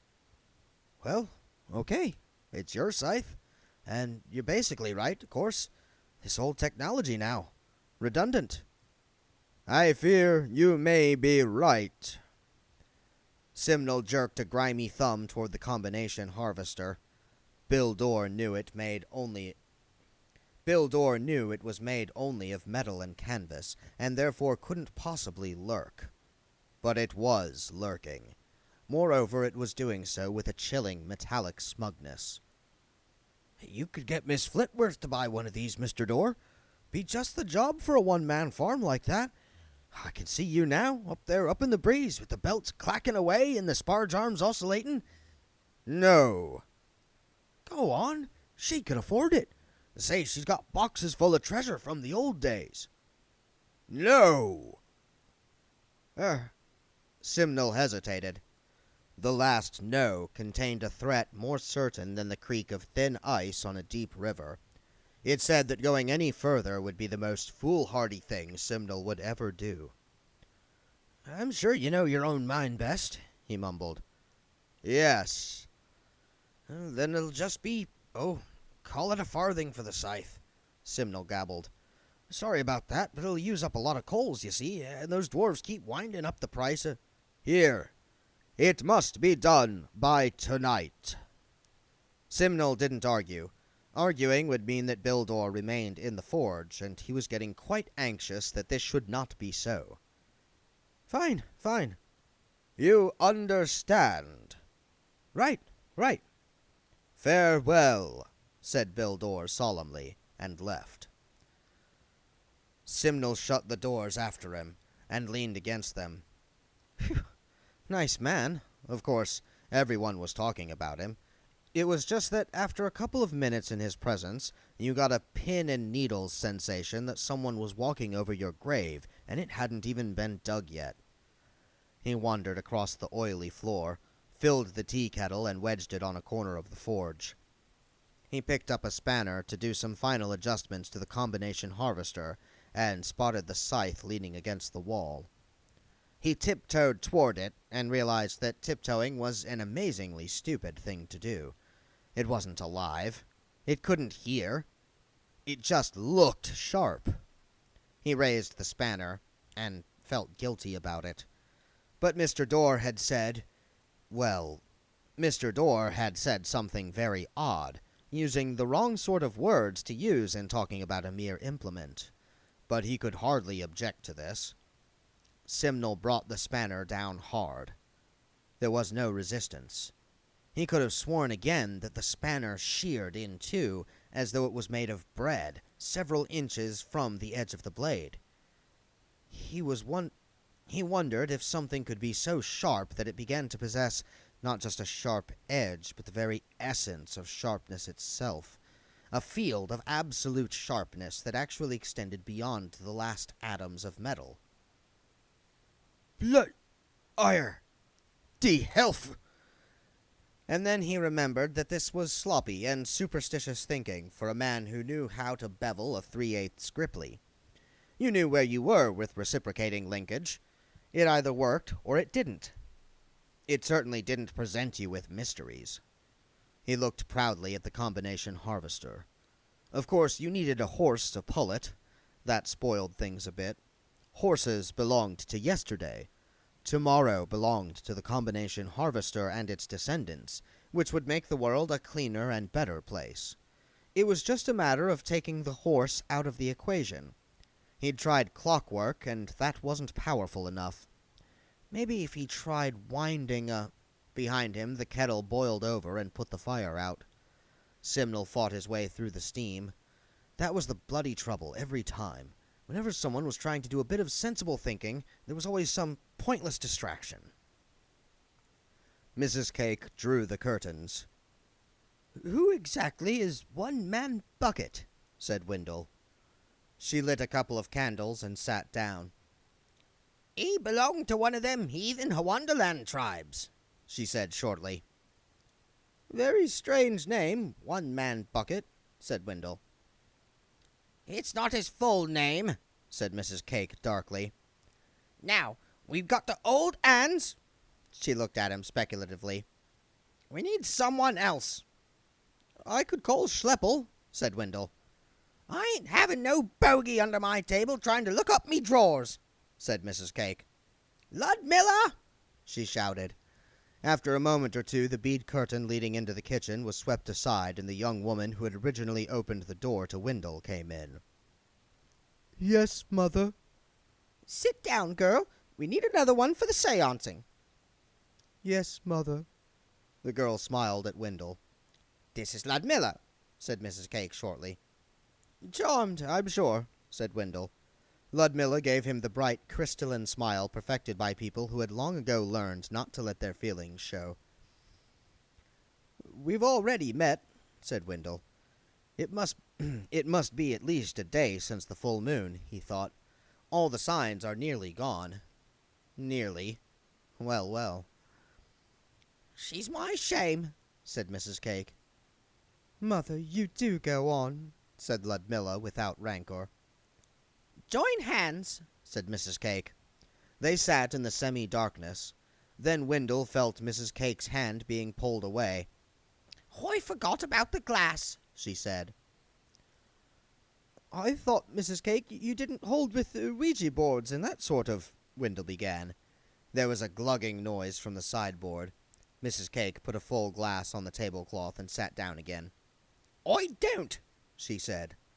Silence descended again. Wendell cleared his throat nervously. Eventually, Mrs. Cake said, "All right, One-Man Bucket. I knows you're there."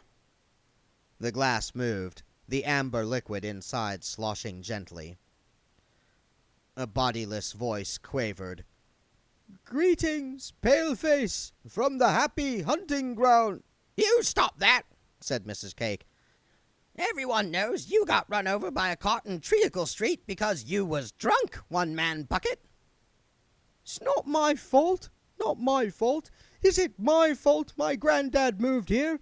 By rights, I should have been mauled to death by a mountain lion or a giant mammoth or something. I've been denied my birthright."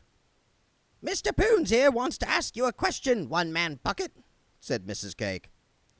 "She is happy here and waiting for you to join her," said One-Man Bucket. "Who is?" said Wendell. This seemed to fox One-Man Bucket. It was a line that generally satisfied without further explanation. "Who would you like?" he asked cautiously. "Can I have that drink now?" Not yet, One-Man Bucket, said Mrs. Cake. "Well, I need it. It's bloody crowded in here." What? Said Wendell quickly. With ghosts, you mean? "There's hundreds of 'em," said the voice of One-Man Bucket. Wendell was disappointed. Only hundreds, he said.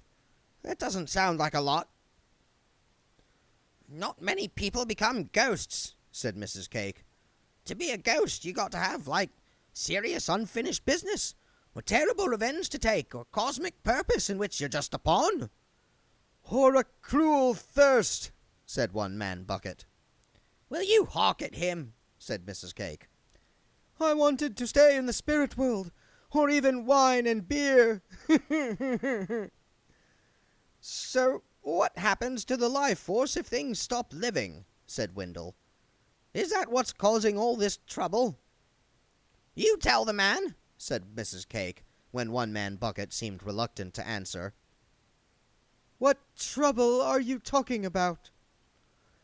Things unscrewing, clothes running around by themselves, everyone feeling more alive, that sort of thing. That's nothing. See, the life force leaks back where it can. You don't need to worry about that." Wendell put his hand over the glass. But there's something I should be worrying about, isn't there? He said flatly. It's to do with the little glass souvenirs.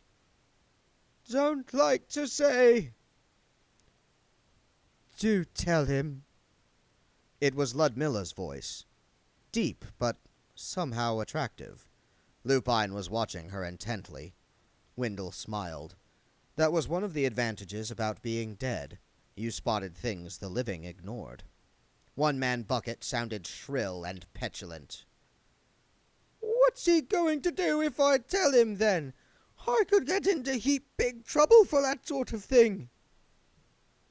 Well, can you tell me if I guess right? Said Wendell. "Yes, maybe." You don't have to say nothing, said Mrs. Cake. Just knock twice for yes and once for no, like in the old days. "Oh, all right." "Go on, Mr. Poons," said Ludmilla. She had the kind of voice Wendell wanted to stroke. He cleared his throat. I think, he began. That is, I think there's some sort of eggs. I thought, why breakfast? And then I thought, eggs. Knock. Oh, well, perhaps it was a rather silly idea. "Sorry, was it once for yes or twice for yes?" Twice! Snapped the medium. Knock, knock. "Ha!" Breathed Wendell. "And they hatch into something with wheels on." "Twice for yes, was it?" Right!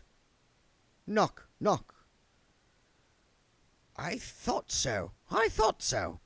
I found one under my floor that tried to hatch and there wasn't enough room, crowed Wendell.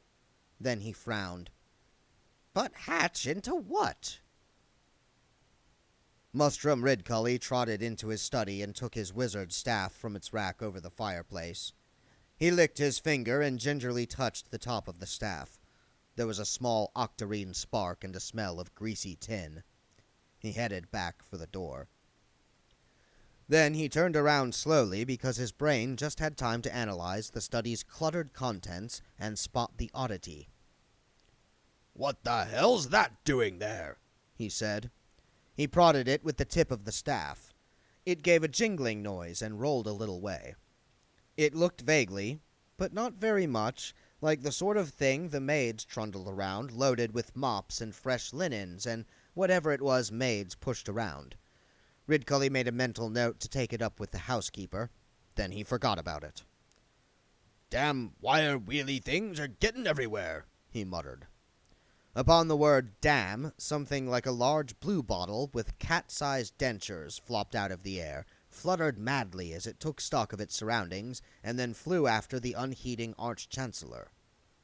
The words of wizards have power, and swear words have power, and with life force practically crystallizing out of the air, it had to find outlets wherever it could. "Cities," said one man bucket. "I think they're city eggs." The senior wizards gathered again in the great hall. Even the senior wrangler was feeling a certain excitement. It was considered bad form to use magic against fellow wizards, and using it against civilians was unsporting. It did you good to have a really righteous zap occasionally. The Arch-Chancellor looked them over. Dean, why have you got stripes all over your face? He inquired. Camouflage, Arch-Chancellor. Camouflage, eh? You, Arch-Chancellor. Oh, well, so long as you feel happy in yourself, that's what matters. They crept out toward the patch of ground that had been Modo's little territory. At least, most of them crept. The Dean advanced in a series of spinning leaps, occasionally flattening himself against the wall, and saying, "Hut, hut, hut," under his breath. He was absolutely crestfallen when the other heaps turned out to be still where Modo had built them. The gardener, who had tagged along behind and had twice nearly been flattened by the Dean, fussed around them for a while. "They're just laying low," said the Dean. "I say we blow up the goddamn." "They're not even warm yet," said Modo. "That one must have been the oldest." "You mean we haven't got anything to fight?" said the Arch-Chancellor. The ground shook underfoot, and then there was a faint jangling noise from the direction of the cloisters. Ridcully frowned. "Someone's pushing those damn wire baskety things around again," he said. "There was one in my study tonight." "Ha!" said the senior wrangler. "There was one in my bedroom. I opened the wardrobe, and there it was." "In your wardrobe? What'd you put it in there for?" said Ridcully. "I didn't. I told you. It was probably the students. It's their kind of humor. One of them put a hairbrush in my bed once." "I fell over one earlier," said the Arch-Chancellor, "and then when I looked around for it, someone had taken it away." The jingling noise got closer.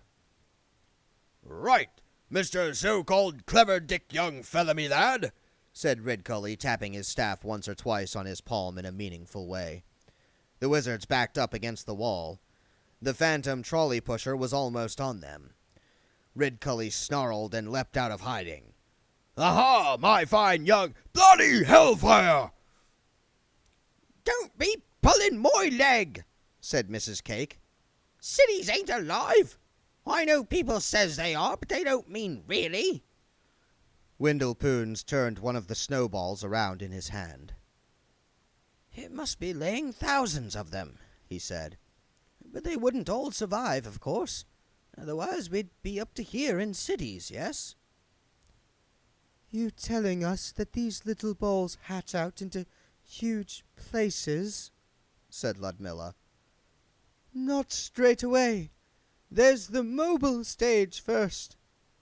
"Something with wheels on," said Windle. "That's right. I can see you know already." "I think I knew," said Windlepoons. "But I didn't understand. And what happens after the mobile stage?" "Don't know." Windle stood up. "Then it's time to find out," he said. He glanced at Ludmilla and Lupine. "Ah, yes. And why not? If you can help somebody as you pass this way," Windle thought, "then your living, or whatever, shall not be in vain." He let himself fall into a stoop and let a little crackle enter his voice. "But I'm rather unsteady on my legs these days," he quavered. "It would really be a great favor if someone could help me along. Could you see me as far as the university, young lady?" "Ludmilla doesn't go out much these days because of her health," Miss Cake began briskly. "He's absolutely fine," said Ludmilla. "Mother, you know it's been a whole day since the full moon—" Ludmilla! Well, it has. It's not safe for a young woman to walk the streets these days, said Mrs. Cake. But Mr. Poon's wonderful dog would frighten away the most dangerous criminal, said Ludmilla. On cue, Lupine barked helpfully and begged. Mrs. Cake regarded him critically. He's certainly a very obedient animal, she said reluctantly. That's settled then, said Ludmilla. I'll fetch my shawl. Lupine rolled over. Wendell nudged him with a foot. Be good, he said. There was a meaningful cough from one man bucket. All right, said Mrs. Cake. She took a bundle of matches from the dresser, lit one absent-mindedly with her fingernail, and dropped it into the whiskey glass. It burned with blue flame, and somewhere in the spirit world, the specter of a stiff double lasted just long enough. As Wendell Poons left the house, he thought he could hear a ghostly voice raised in song. The trolley stopped. It swiveled from side to side as if observing the wizards. Then it did a fast three-point turn and trundled off at high speed. "Get it!" bellowed the Arch-Chancellor. He aimed his staff and got off a fireball, which turned a small area of cobblestones into something yellow and bubbly. The speeding trolley rocked wildly but kept going, with one wheel rattling and squeaking. "It's from the dungeon dimensions," said the Deem. "Cream the basket!" The Arch-Chancellor laid a steadying hand on his shoulder. "Don't be daft. Dungeon things have a lot more tentacles and things. They don't look made." They turned at the sound of another trolley. It rattled unconcernedly down a side passage, stopped when it saw or otherwise perceived the wizards, and did a creditable impression of a trolley that had just been left there by someone. The Berser crept up to it. "It's no use looking like that," he said. "We know you can move." "We all seed you," said the Dean. The trolley maintained a low profile. "He can't be thinking," said the lecturer in recent runes. "There's no room for a brain." "Who says it's thinking?" said the Arch-Chancellor. "All it does is move. Who needs brains for that? Prawns move." He ran his fingers over the metalwork. "Actually, prawns are quite intelligent," the senior wrangler began. "Shut up," said Ridgully. Is this made, though?" "It's wire," said the senior wrangler. "Wire's something you have to make. And there's wheels. Hardly anything natural's got wheels. It's just that up close it looks—" "All one thing," said the lecturer in recent runes, who had knelt down painfully to inspect it the better. "Like one unit, made all in one lump. Like a machine that's been grown. But that's ridiculous." Maybe. Isn't there a sort of cuckoo in the Ramtops that builds clocks in its nest? Said the Berser. "Yes, but that's just courtship ritual," said the lecturer in recent runes airily. "Besides, they keep lousy time." The trolley leapt for a gap in the wizards, and would have made it, except for the gap was occupied by the Berser, who gave a scream and pitched forward into the basket. The trolley didn't stop, but rattled onward toward the gates. The Dean raised his staff. The Arch-Chancellor grabbed it. "You might hit the Berser," he said. "Just one small fireball." "It's tempting, but no. Come on, after it." "You!" If you like. The wizards lumbered in pursuit. Behind them, as yet unnoticed, a whole flock of the Arch-Chancellor's swear words fluttered and buzzed, and Wendell Poons was leading a small deputation to the library. The librarian of Unseen University knuckled his way hurriedly across the floor as the door shook to a thunderous knocking. "I know you're in there," came the voice of Wendell Poons. "You must let us in. It's vitally important. You won't open the doors? Then you leave me no choice. Ancient blocks of masonry moved aside slowly. Mortar crumbled. Then part of the wall fell in, leaving Windlepoon standing in a Windlepoon-shaped hole. He coughed on the dust. I hate having to do that, he said. I can't help feeling it's pandering to popular prejudice. The librarian landed on his shoulders. To the orangutan's surprise, this made very little difference. A 300-pound orangutan usually had a noticeable effect on a person's rate of progress, but Windle wore him like a collar. I think we need ancient history, he said. I wonder, could you stop trying to twist my head off? The librarian looked around wildly. It was a technique that normally never failed. Then his nostrils flared. The librarian hadn't always been an ape. A magical library is a dangerous place to work, and he'd been turned into an orangutan as a result of a magical explosion. He'd been a quite inoffensive human, although by now so many people had come to terms with his new shape that few people remembered it. But with the change had come the key to a whole bundle of senses and racial memories. And one of the deepest, most fundamental, most born in the bone of all of them was to do with shapes. It went back to the dawn of sapience. Shapes with muzzles, teeth, and 4 legs were, in evolving Sivian minds, definitely filed under bad news. A very large wolf had padded through the hole in the wall, followed by an attractive young woman. The librarian's signal input was temporarily fused. Also, said Windle, it is just possible that I could knot your arms behind you. That's not an ordinary wolf. You'd better believe it. Windle lowered his voice. And she might not be technically a woman, he added. The librarian looked at Ludmilla. His nostrils flared again. His brow wrinkled. All right, I may have put that rather clumsily. Do let go, there's a good fellow. The librarian released his grip very cautiously and sank to the floor, keeping Windle between himself and Lupine. Windle brushed mortar fragments off the remains of his robe. We need to find, he said, about the lives of cities. Specifically, I need to know. There was a faint jangling noise. A wire basket rolled nonchalantly around the massive stack of the nearest bookcase. It was full of books. It stopped as soon as it realized that it had been seen, and contrived to look as though it had never moved at all.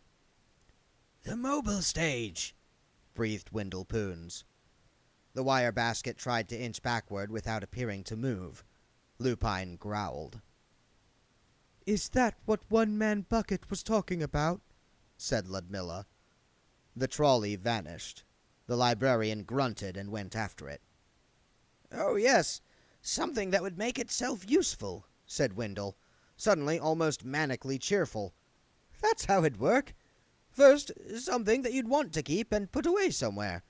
Thousands wouldn't get the right conditions, but that wouldn't matter, because there would be thousands. And then the next stage would be something that would be handy and get everywhere, and no one would ever think that it had got there by itself. But it's all happening at the wrong time. But how can a city be alive? It's only made up of dead parts, said Ludmilla. So are people. Take it from me. I know. But you are right, I think. This shouldn't be happening. It's all this extra life force. It's tipping the balance. It's turning something that isn't really real into a reality. And it's happening too early, and it's happening too fast. There was a squeal from the librarian. The trolley erupted from another row of shelves, wheels ablur, heading for the hole in the wall, with the orangutan hanging on grimly with one hand and flapping behind it like a very fat flag. The wolf leapt. "Lupine!" shouted Windle.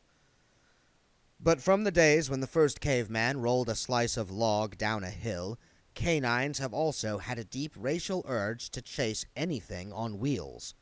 Lupine was already snapping at the trolley. His jaws met on a wheel. There was a howl, a scream from the librarian, and Ape, Wolf, and Wire Basket ended up in a heap against the wall. Oh, poor thing. Look at him. Ludmilla rushed across the floor and knelt down by the stricken wolf. He went right over his paws. Look. And he's probably lost a couple of teeth, said Wendell. He helped the librarian up. There was a red glow in the ape's eyes. It had tried to steal his books. This was probably the best proof any wizard could require that the trolleys were brainless. He reached down and wrenched the wheels off the trolley. Olé, said Wendell. Ook? No, not with milk, said Wendell. Lupine was having his head cradled in Ludmilla's lap. He had lost a tooth, and his fur was a mess. He opened one eye and fixed Wendell with a conspiratorial yellow stare while his ears were stroked. There's a lucky dog, thought Wendell, who's going to push his luck and hold up a paw and whine. Right, said Wendell. Now, librarian, you were about to help us, I think. Poor brave dog, said Ludmilla. Lupine raised a paw pathetically and whined. Burdened by the screaming form of the Berser, the other wire basket couldn't get up to speed of its departed comrade. One wheel also trailed uselessly. It canted recklessly from side to side and nearly fell over as it shot through the gates, moving sideways. I can see it clear! I can see it clear! Screamed the Dean. Don't! You might hit the Berser! Bellowed Ridcully. You might damage university property! But the Dean couldn't hear for the roar of unaccustomed testosterone. A searing green fireball struck the skewing trolley. The air was filled with flying wheels. Ridcully took a deep breath. You stupid! He screamed. The word he uttered was unfamiliar to those wizards who had not had his robust country upbringing and knew nothing of the finer points of animal husbandry. But it plopped into existence a few inches from his face.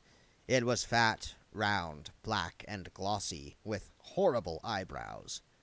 It blew him an insectile raspberry and flew up to join the little swarm of curses. What the hell was that? A smaller thing flashed into existence by his ear. Ridcully snatched at his hat. Damn! The swarm increased by one. Something just bit me. A squadron of newly hatched blastids made a valiant bid for freedom. He swatted at them ineffectually. Get away, you he began. Don't say it, said the senior wrangler. Shut up! People never told the Arch-Chancellor to shut up. Shutting up was something that happened to other people. He shut up out of shock. I mean, every time you swear, it comes alive, said the senior wrangler hurriedly. Ghastly little winged things pop out of the air. Bloody hellfire, said the Arch-Chancellor. Pop, pop. The Berser crawled dazed out of the tangled wreckage of the wire trolley. He found his pointy hat, dusted it off, tried it on, frowned, and took a wheel out of it. His colleagues didn't seem to be paying him much attention. He heard the Arch-Chancellor say, But I've always done it. Nothing wrong with a good swear. Keeps the blood flowing. Watch out, Dean. One of the bugger... Can you say something else? Shouted the senior wrangler above the buzz and whine of the swarm. Like what? Like, darn. Darn. Yes, or maybe poot. Poot. You want me to say poot? The Berser crept up to the group. Arguing over petty details at times of dimensional emergency was a familiar wizardly trait. Mrs. Whitlow, the housekeeper, always says sugar when she drops something, he volunteered. The Arch-Chancellor turned on him. She may say sugar, he growled, but what she means is shit. The wizards ducked. Ridcully managed to stop himself. Oh, darn, he said miserably. The swear words settled amiably on his hat. They like you, said the Dean. You're their daddy, said the lecturer in recent runes. Ridcully scowled. You bat boys can stop being silly at your Arch-Chancellor's expense and damn jolly well find out what's going on, he said. The wizards looked expectantly at the air. Nothing appeared. You're doing fine, said the lecturer in recent runes. Keep it up. Darn, darn, darn, said the Arch-Chancellor. Sugar, sugar, sugar. Pooty, pootity, poot. He shook his head. It's no good. It doesn't relieve my feelings one bit. It's cleared the air at any rate, said the Burzar. They noticed his presence for the first time. They looked at the remains of the trolley. Things zooming around, said Ridcully. Things coming alive. They looked up at a sudden familiar squeaking noise. 2 more wheeled baskets rattled across the square outside the gates. One was full of fruit. The other was half full of fruit and half full of small screaming child. The wizards watched open-mouthed. A stream of people were galloping after the trolleys. Slightly in the lead, elbows scything through the air, a desperate and determined woman pounded past the university gates. The Arch-Chancellor grabbed a heavy-set man who was lumbering along gamely at the back of the crowd. What happened? I was just loading some peaches into that basket thing when it upped and ran away on me. What about the child? Search me. This woman had one of the baskets and she bought some peaches off me and then... They all turned. A basket rattled out of the mouth of an alley, saw them, turned smartly, and shot off across the square. But why? Said Ridcully. Well, they're so handy to put things in, you know, said the man. I got to get them peaches. You know how they bruise. They're all going in the same direction, said the lecturer in recent runes. Anyone else notice that? After them! Screamed the dean. The other wizards, too bewildered to argue, lumbered after him. No! Ridcully began, and realized that it was hopeless, and he was losing the initiative. He carefully formulated the most genteel battle cry in the history of Bowdlerism. Darn them to heck! He yelled, and ran after the dean. Bildor worked through the long, heavy afternoon, at the head of a trail of binders and stackers, until there was a shout, and the men ran toward the hedge. Iago Peedberry's big field was right on the other side. His farm hands were wheeling the combination harvester through the gate. Bill joined the others leaning over the hedge. The distant figure of Simnel could be seen giving instructions. A frightened horse was backed into the shafts. The blacksmith climbed into the little metal seat in the middle of the machinery and took up the reins. The horse walked forward. The spard's arms unfolded. The canvas sheet started to revolve, and probably the riffling screw was turning, but that didn't matter because something somewhere went clunk, and everything stopped. From the crowd at the hedge were shouts of, "Get out and milk it! We had one, but the end fell off. Tuppence more and up goes the donkey!" and other time-honored witticisms. Simnel got down, held a whispered conversation with Peedberry and his men, and then disappeared into the machinery for a moment. "It'll never fly! Veal'll be cheap tomorrow." This time the combination harvester got several feet before one of the rotating sheets split and folded up. By now, some of the older men at the hedge were doubled up with laughter. "Any old iron, 6 pence a load!" "Fetch the other one! This one's broke!" Simnel got down again. Distant catcalls drifted toward him as he untied the sheet and replaced it with a new one. He ignored them. Without moving his gaze from the scene in the opposite field, Bildor pulled a sharpening stone out of his pocket and began to hone his scythe, slowly and deliberately. Apart from the distant clink of the blacksmith's tools, the ship of stone on metal was the only sound in the heavy air. Simnel climbed back into the harvester and nodded to the man leading the horse. "Here we go again. Any more for the Skylark? Put a sock in it." The cries trailed off. Half a dozen pairs of eyes followed the combination harvester up the field, stared while it was turned around on the headland, watched it come back again. It clicked past, reciprocating and oscillating. At the bottom of the field, it turned around neatly. It whirred by again. After a while, one of the watchers said gloomily, "It'll never catch on, you mark my words." "Right enough. Who's going to want a gadget like that?" said another.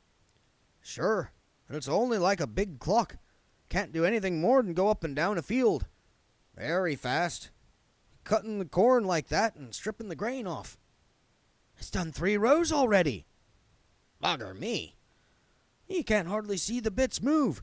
What do you think of that, Bill?" "Bill?" They looked around. He was halfway up his second row, but accelerating. Miss Flitworth opened the door a fraction.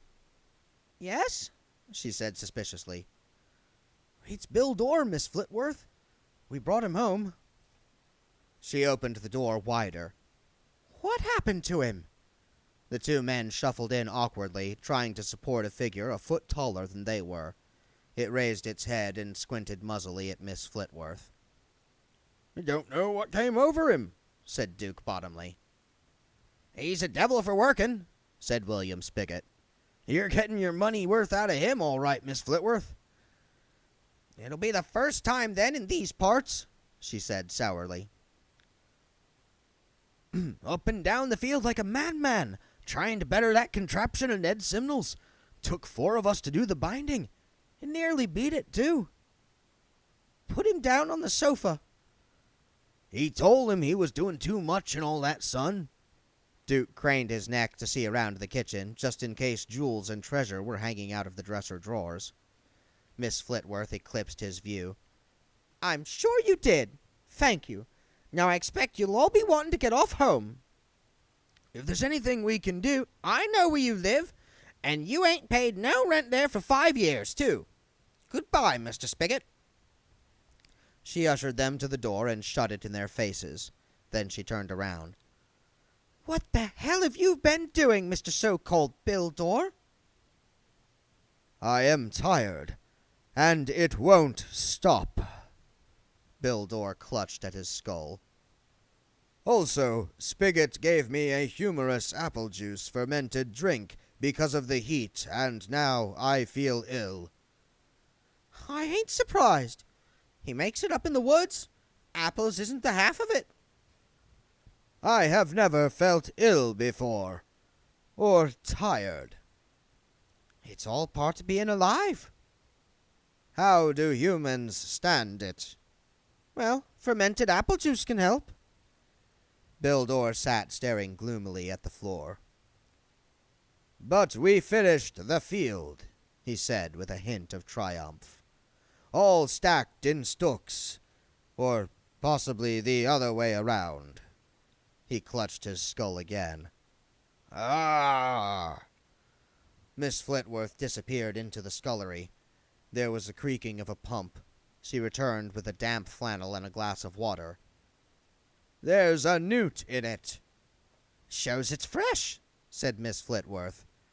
People have believed for hundreds of years that newts in a well mean that the water is fresh and drinkable, and in all that time never asked themselves whether the newts got out to go to the lavatory. "Shows it's fresh," said Miss Flitworth, fishing the amphibian out and releasing it on the flagstones, where it scuttled away into a crack. Bill Dorr tried to stand up. "Now I almost know why some people wish to die," he said. "I had heard of pain and misery, but I had not hitherto fully understood what they meant." Miss Flitworth peered through the dusty window. The clouds that had been piling up all afternoon towered over the hills, gray with a menacing hint of yellow. The heat pressed down like a vice. "There's a big storm coming." "Will it spoil my harvest?" "No, it'll dry out after." "How is the child?" Bill Dorr unfolded his palm. Miss Flitworth raised her eyebrows. The golden glass was there, the top bulb almost empty, but it shimmered in and out of vision. How come you've got it? It's upstairs. She was holding it like... She floundered. Like someone holds something very tightly. She still is, but it is also here, or anywhere. It is only a metaphor, after all. What she's holding looks real enough. Just because something is a metaphor doesn't mean it can't be real. Miss Flitworth was aware of a faint echo in the voice, as though the words were being spoken by two people almost, but not quite in sync. How long have you got? A matter of hours. And the scythe? I gave the blacksmith strict instructions. She frowned. I'm not saying young Simnel's a bad lad, but you sure he'll do it? It's asking a lot of a man like him to destroy something like that. I had no choice. The little furnace here isn't good enough. It's a wicked sharp scythe. I fear it may not be sharp enough. And no one ever tried this on you? There is a saying, you can't take it with you. Yes? How many people have seriously believed it? I remember reading once, said Miss Flitworth, about these heathen kings in the desert somewhere who had huge pyramids, put all sorts of stuff in them, even boats, even gels in transparent trousers and a couple of saucepan lids. You can't tell me that's right. I've never been very sure about what is right, said Bill Dorr. I am not sure there is such a thing as right or wrong. Just places to stand. No, what's right's right and what's wrong's wrong, said Miss Flitworth. I was brought up to tell the difference. By a contrabandistor. A what?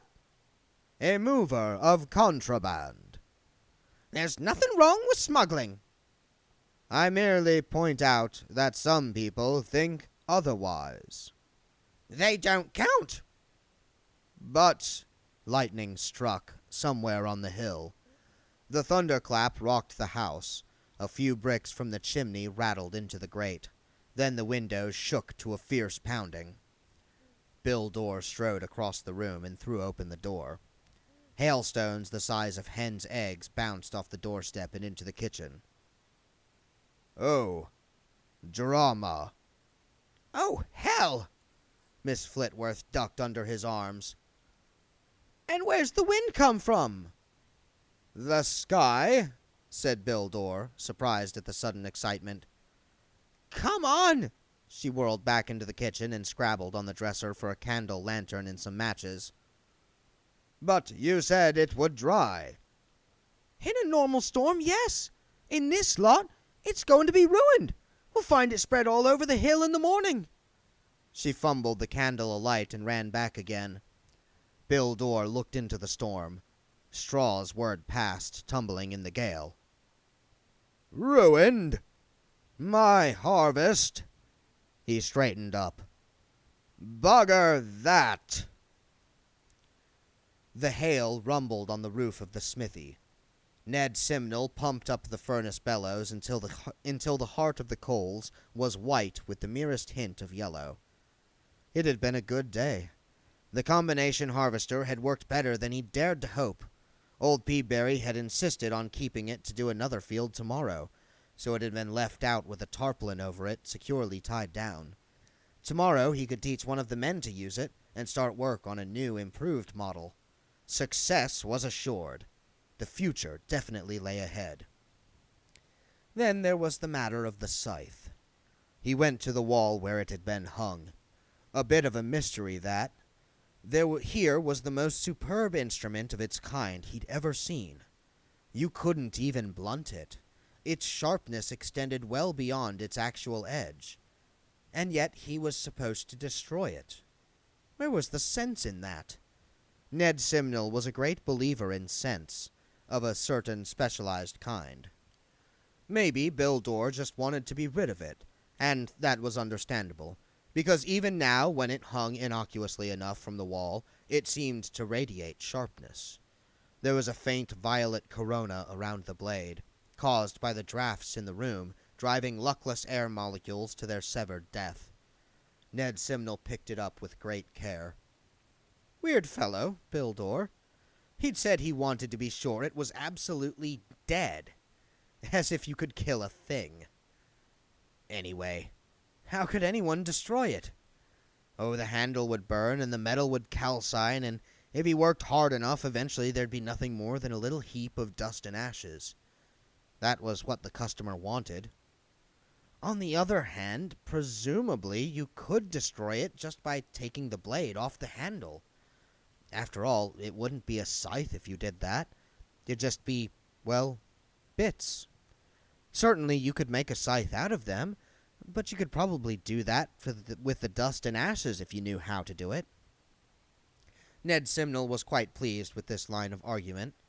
After all, Bildor hadn't even asked for proof that the thing had been, killed. He took sight carefully, and then used the scythe to chop off the end of the anvil. Uncanny. Total sharpness. He gave in. It was unfair. You couldn't ask someone like him to destroy something like this.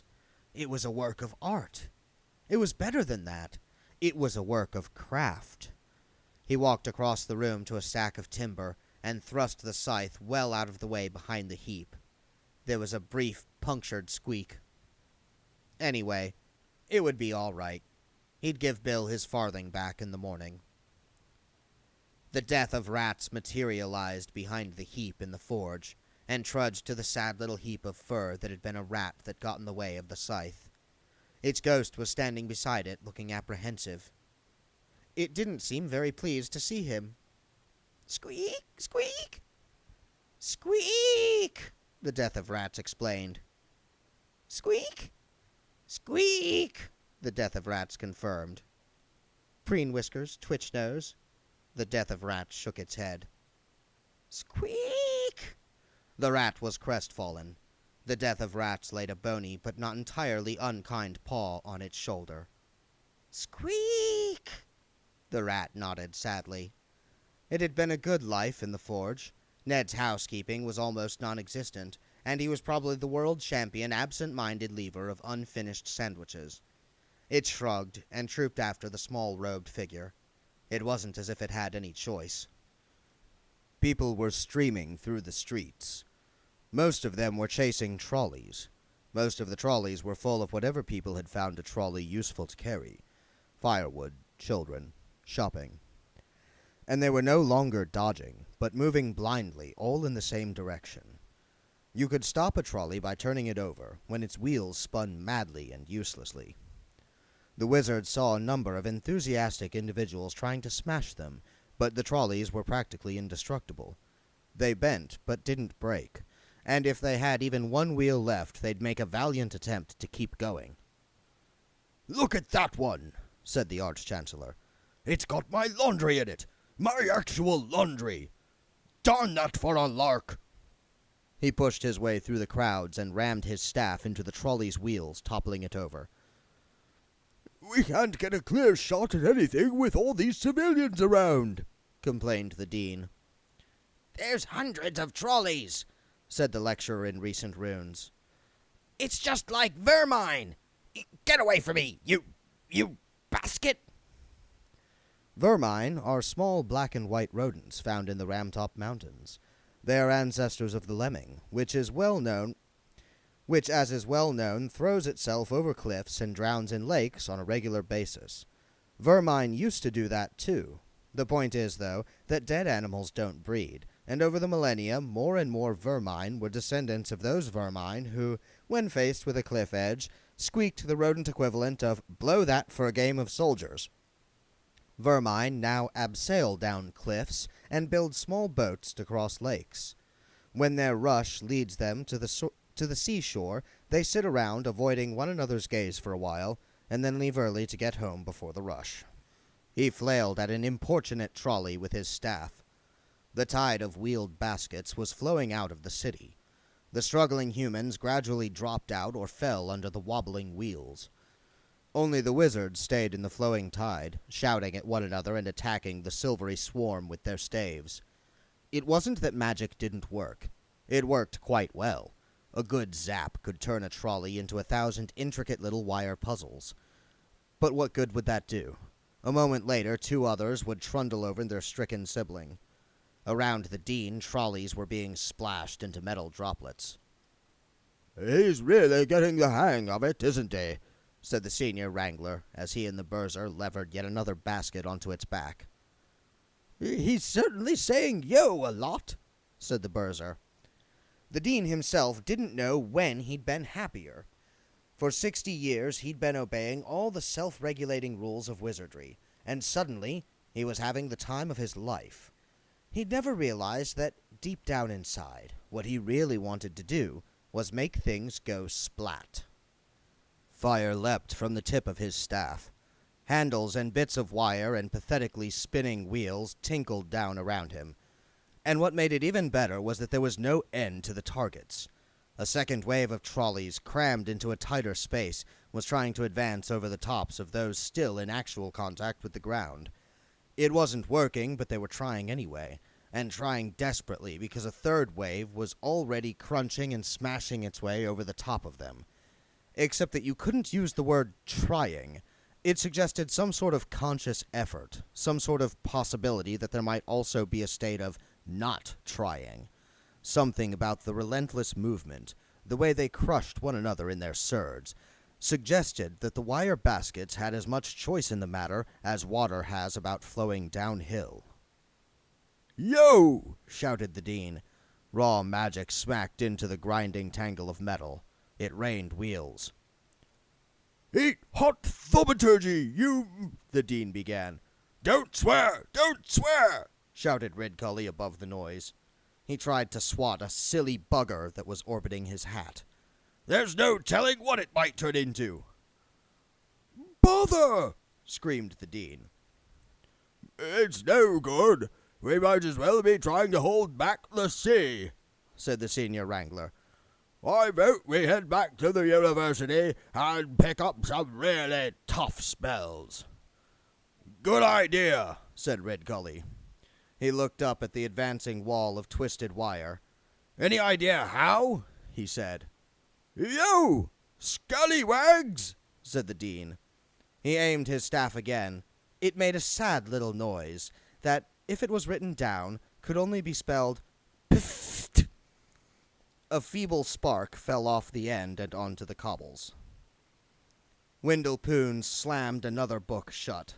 The librarian winced. Nothing! Volcanoes, tidal waves, wrath of gods, meddling wizards. I don't want to know how other cities have been killed. I want to know how they ended. The librarian stacked another pile of books on the reading desk. Another plus about being dead, Wendell was finding, was an ability with languages. He could see the sense in the words without knowing the actual meaning. Being dead wasn't like falling asleep after all. It was like waking up. He glanced across the library to where Lupine was having his paw bandaged. Librarian, he said softly. You've changed species in your time. What would you do if, for the sake of argument, you found a couple of people who, well, suppose there was a wolf that changed into a wolf man at the full moon, and a woman who changed into a wolf woman at the full moon, you know, approaching the same shape but from opposite directions, and they'd met. What do you tell them? Do you let them sort it out for themselves? Said the librarian instantly. It's tempting. Mrs. Cake wouldn't like it, though. You're right. You could have put it a little less coarsely, but you're right. Everyone has to sort things out for themselves. He sighed and turned the page. His eyes widened.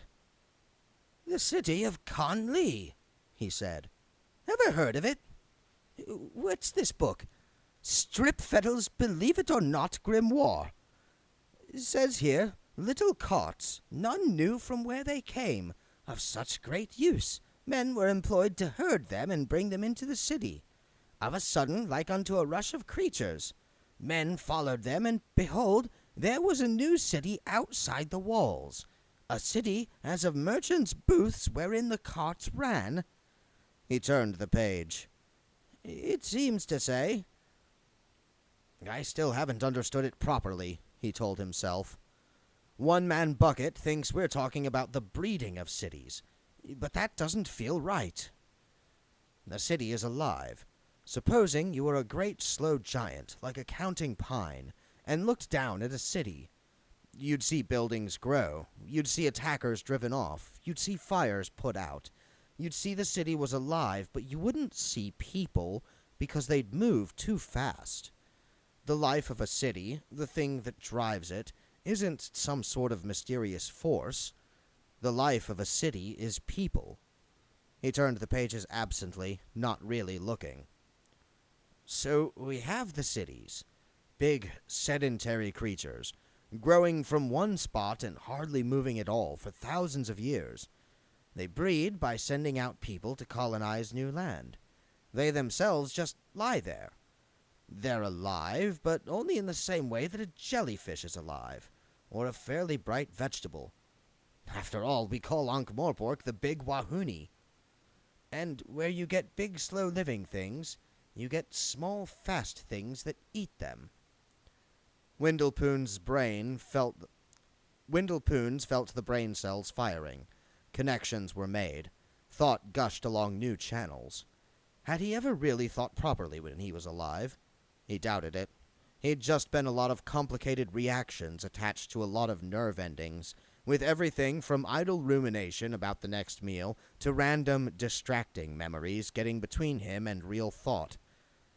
It'd grow inside the city, where it's warm and protected, and then it'd break out, outside the city, and build something. Not a real city, a false city that pulls the people, the life, out of the host. The word we're looking for here is predator. The dean stared at his staff in disbelief. He gave it a shake and aimed it again. This time the sound would be spelled pfwit. He looked up.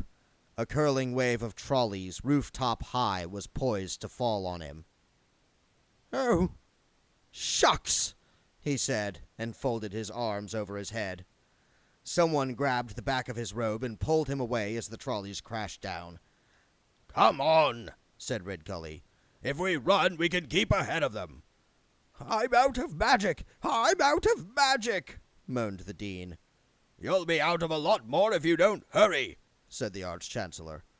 Trying to keep together, bumping into one another, the wizards staggered ahead of the trolleys. Streams of them were surging out of the city across the fields. "Know what this reminds me of?" said Ridcully as they fought their way through. "Do tell," said the senior wrangler. "Salmon Run," said the Arch-Chancellor. "What? Not in the Ankh, of course," said Ridcully. "I don't reckon a salmon could get upstream in our river." "Unless it walked," said the senior wrangler. "But I've seen 'em thick as milk in some rivers," said Ridcully. "Fightin' to get ahead. The whole river just a mass of silver." Fine, fine, said the senior wrangler. What do they do that for? "Well, it's all to do with breeding." Disgusting. And to think we have to drink water, said the senior wrangler. "Right, we're in the open now. This is where we outflank 'em," said Ridcully. "We'll just aim for a clear space and—" "I don't think so," said the lecturer in recent runes. Every direction was filled with an advancing, grinding, fighting wall of trolleys. "They're coming to get us! They're coming to get us!" wailed the Berser. The dean snatched his staff. "Hey, that's mine!" The dean pushed him away and blew off the wheels of a leading trolley. "That's my staff!" The wizard stood back to back in a narrowing ring of metal. "They're not right for this city," said the lecturer in recent runes. "I know what you mean," said Ridcully. Alien. I suppose no one's got a flying spell on them today, the senior wrangler inquired. The dean took aim again and melted a basket. That's my staff you're using, you know. Shut up, Berser, said the Arch-Chancellor. And Dean, you're getting nowhere picking them off one by one like that. Okay, lads, we want to do them all as much damage as possible. Remember, wild, uncontrolled bursts. The trolleys advanced. Ow. Ow. Miss Flitworth staggered through the wet, rattling gloom.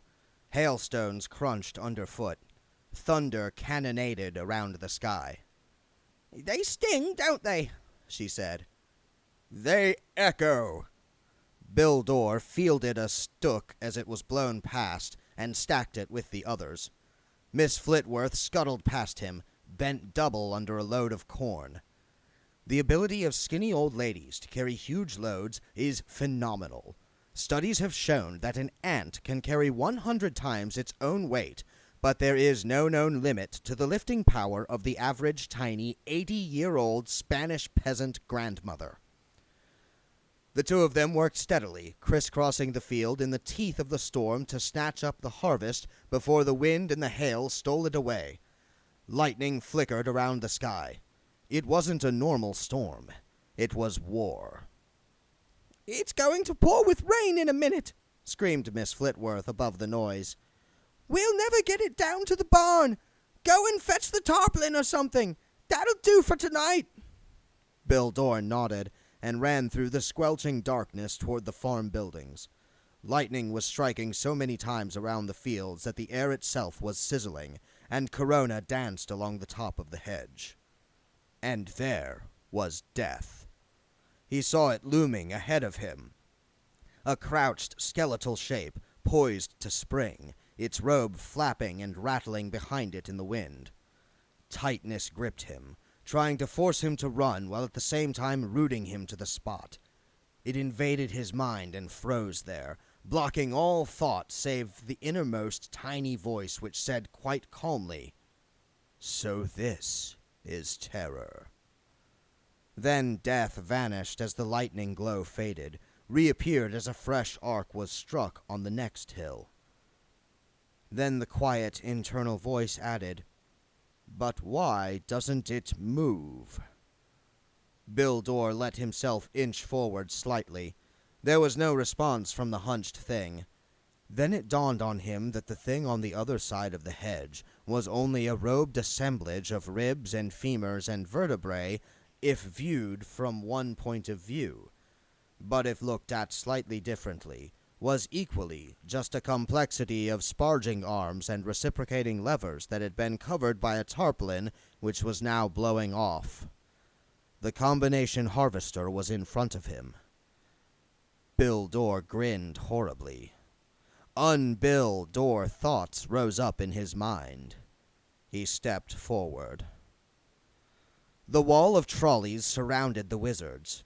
The last flare from a staff melted a hole which was instantly filled up by more trolleys. Ridcully turned to his fellow wizards. They were red in the face, their robes were torn, and several over-enthusiastic shots had resulted in singed beards and burned hats. "Hasn't anyone got any more spells on them?" he said. They thought feverishly. I think I can remember one, said the Berser hesitantly. "Go on, man. Anything's worth trying at a time like this." The Berser stretched out a hand. He shut his eyes. He muttered a few syllables under his breath. There was a brief flicker of octarine light, and... "Oh," said the Arch-Chancellor. "And that's all of it?" "Eringa's surprising bouquet," said the Berser, bright-eyed and twitching. "I don't know why, but it's what I've always been able to do. It's just a knack, I suppose." Ridcully eyed the huge bunch of flowers now gripped in the Berser's fist. "But not, I venture to point out, entirely useful at this time," he added. The Berser looked at the approaching walls and his smile faded. "I suppose not," he said. "Anyone else got any ideas?" said Ridcully. There was no reply. Nice roses, though, said the Dean.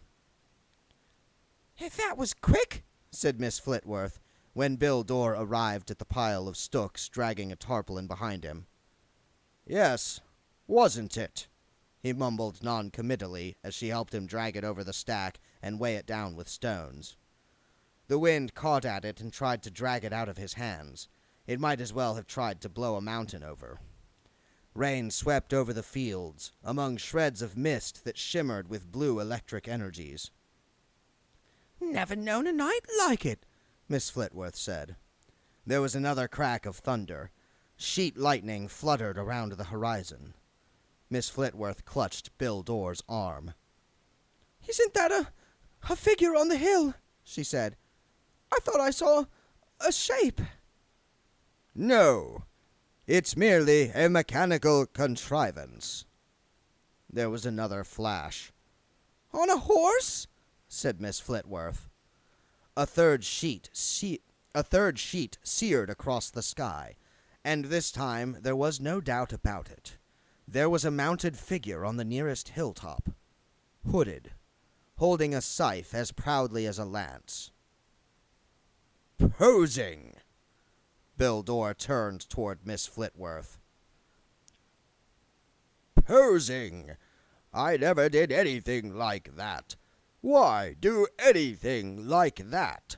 What purpose does it serve?" He opened his palm. The gold timer appeared. "How much longer have you got?" "Perhaps an hour. Perhaps minutes." "Come on, then." Bill Dorr remained where he was, looking at the timer. "I said come on." "It won't work. I was wrong to think that it would. But it won't. There are some things that you cannot escape. You cannot live forever." "Why not?" Bill Dorr looked shocked. "What do you mean?" "Why can't you live forever?" "I don't know. Cosmic wisdom." "What does cosmic wisdom know about it? Now will you come on?" The figure on the hill hadn't moved. The rain had turned the dust into a fine mud. They slithered down the slope and hurried across the yard into the house. "I should have prepared more. I had plans." "But there was the harvest." "Yes." "Is there any way we can barricade the doors or something?" "Do you know what you're saying?" "Well, think of something. Didn't anything ever work against you?" "No," said Bill Dorr with a tiny touch of pride. Miss Flitworth peered out of the window and then flung herself dramatically against the wall on one side of it. "He's gone!" "It," said Bill Dorr. "It won't be a he yet." "It's gone. It could be anywhere." "It can come through the wall." She darted forward and then glared at him. "Very well. Fetch the child. I think we should leave here." A thought struck him. He brightened up a little bit. "We do have some time. What is the hour?" "I don't know. You go around stopping the clocks the whole time." "But it is not yet midnight." "I shouldn't think it's more than 11:15. "Then we have 3/4 of an hour." "How can you be sure?" "Because of drama, Miss Flitworth. The kind of death who poses against the skyline and gets lit up by lightning flashes," said Bill Dorr disapprovingly. "Doesn't turn up at 11:25 if he can possibly turn up at midnight." She nodded, white-faced, and disappeared upstairs. After a minute or two she returned, with Sal wrapped up in a blanket. "Still fast asleep," she said. "That's not sleep." The rain had stopped, but the storm still marched around the hills. The air sizzled, still seemed oven hot. Bill Dorr led the way past the hen house, where Cyril and his elderly harem were crouched back in the darkness, all trying to occupy the same few inches of perch. There was a pale green glow hovering around the farmhouse chimney. "We call that Mother Carey's fire," said Miss Flitworth. "It's an omen." An omen of what? "What? Oh, don't ask me. Just an omen, I suppose. Just basic omenry. Where are we going?" Into the town. "To be near the scythe?" Yes. He disappeared into the barn. After a while he came out leading Binky, saddled and harnessed. He mounted up, then leaned down and pulled both her and the sleeping child onto the horse in front of him. "If I'm wrong," he added, "this horse will take you wherever you want to go." "I shan't want to go anywhere except back home." "Wherever." Binky broke into a trot as they turned onto the road to the town. Wind blew the leaves off the trees, which tumbled past them and on up the road. The occasional flash of lightning still hissed across the sky. Miss Flitworth looked at the hill beyond the farm. "Bill!" "I know." "It's there again." "I know." "Why isn't it chasing us?" "We're safe until the sand runs out." "And you die when the sand runs out?" "No. When the sand runs out is when I should die. I will be in the space between life and afterlife." "Bill, it looked as though that thing it was riding. I thought it was a proper horse, just very skinny, but—" "It's a skeletal steed. Impressive but impractical. I had one once, but the head fell off." "A bit like flogging a dead horse, I should think." "Ha! Ha! Most amusing, Miss Flitworth." "I think that at a time like this you can stop calling me Miss Flitworth," said Miss Flitworth. "Renata." She looked startled. "How did you know my name?" "Oh, you've probably seen it written down, right?" "Engraved." "On one of them hourglasses?" "Yes." "With all them sands of time pouring through?" "Yes." "Everyone's got one?" "Yes." "So you know how long I've—" "Yes." "It must be very odd knowing the kind of things you know." "Do not ask me." "That's not fair, you know. If we knew when we were going to die, people would lead better lives." "If people knew when they were going to die, I think they probably wouldn't live at all." "Oh, very gnomic. And what do you know about it, Bildor?" "Everything." Binky trotted up one of the town's meager handful of streets and over the cobbles of the square. There was no one else around. In cities like Ankh-Morpork, midnight was just late evening, because there was no civic night at all, just evenings fading into dawns. But here, people regulated their lives by things like sunsets and mispronounced cockcrows. Midnight meant what it said. Even with the storm stalking the hills, the square itself was hushed. The ticking of the clock in the tower, unnoticed at midday, now seemed to echo off the buildings. As they approached, something whirred deep in its cog-wheeled innards. The minute hand moved with a clunk and shuddered to a halt on the 9. A trapdoor opened in the clock face, and two little mechanical figures whirred out self-importantly and tapped a small bell with great apparent effort. Ting, ting, ting. The figures lined up and wobbled back into the clock. "They've been there ever since I was a girl. Mr. Simnel's great-great-granddad made them," said Miss Flitworth. "I always wondered why they did what they did between chimes. You know, I thought they had a little house in there or something." "I don't think so. They're just a thing. They're not alive." Well, they've been there for hundreds of years. Maybe life is something you sort of acquire." "Yes." They waited in silence, except for the occasional thud as the minute hand climbed the night. "It's been quite nice having you around the place, Bildor." He didn't reply. helping me with the harvest and everything. It was interesting. It was wrong of me to delay you, just for a lot of corn. No, the harvest is important.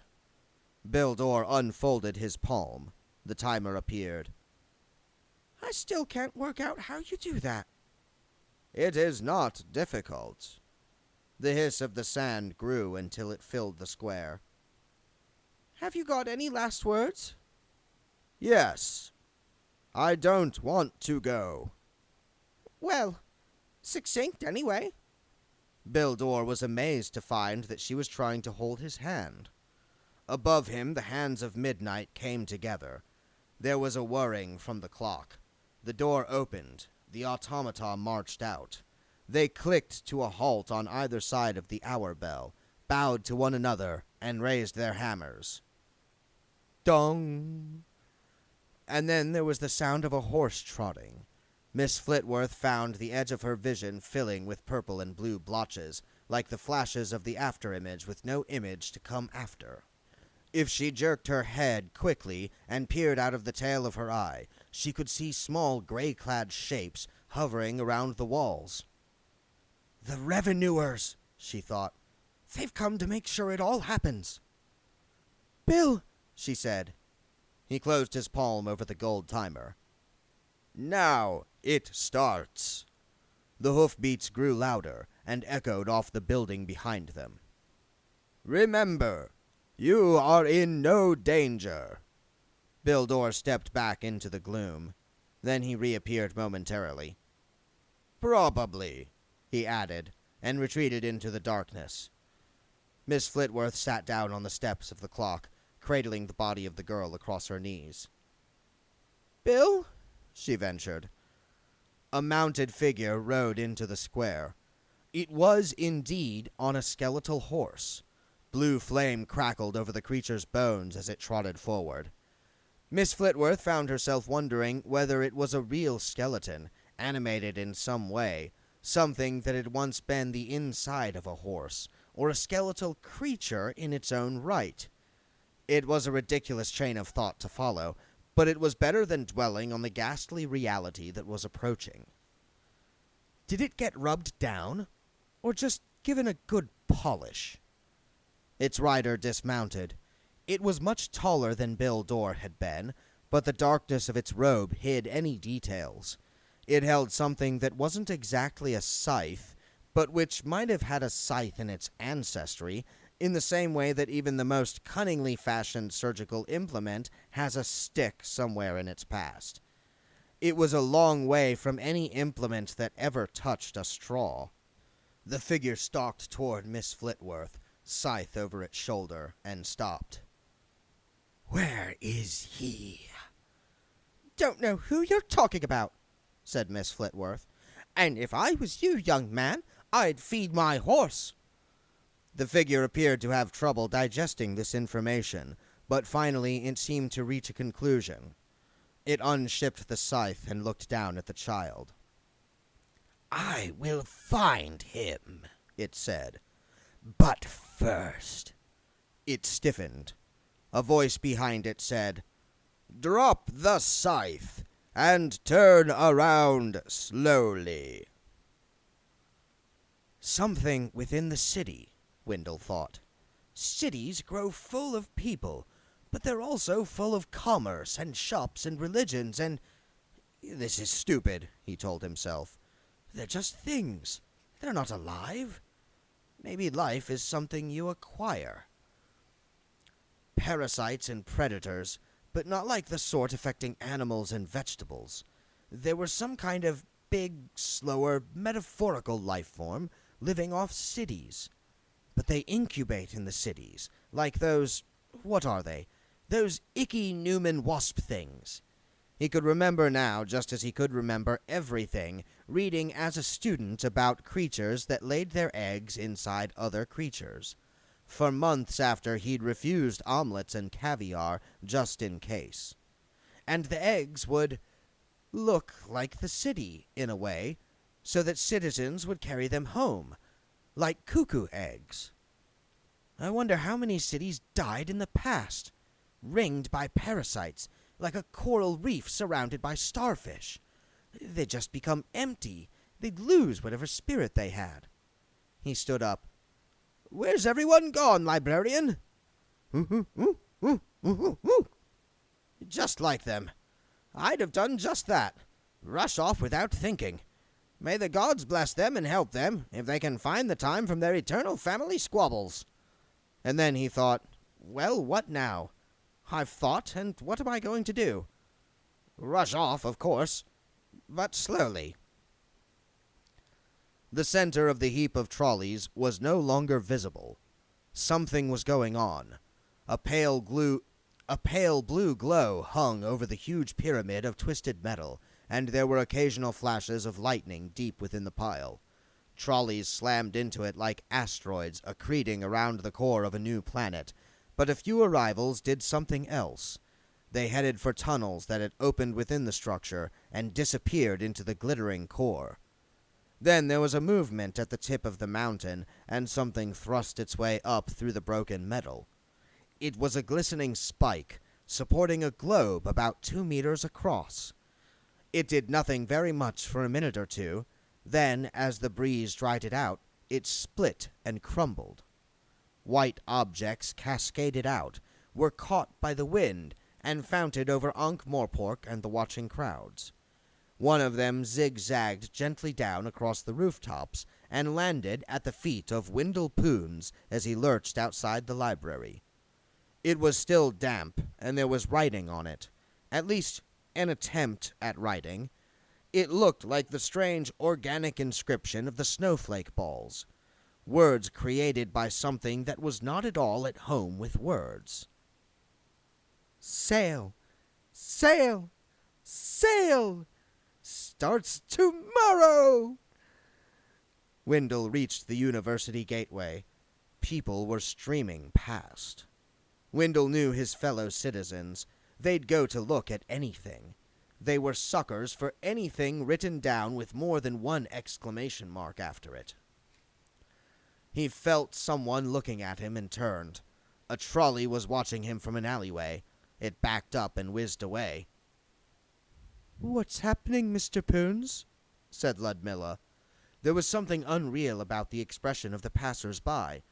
They wore an expression of unbudgeable anticipation. You didn't have to be a wizard to know that something was wrong, and Wendell's senses were whining like a dynamo. Lupine leapt at a drifting sheet of paper and brought it to him. "Amazing reductions!" Wendell shook his head sadly. 5 exclamation marks, the sure sign of an insane mind. And then he heard the music. Lupine sat back on his haunches and howled.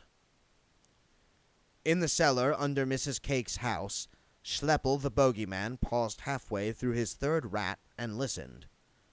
Then he finished his meal and reached for his door. Count Arthur Winking's Nosferatu was working on the crypt. Personally, he could have lived, or relived, or unlived, or whatever it was he was supposed to be doing, without a crypt. But you had to have a crypt.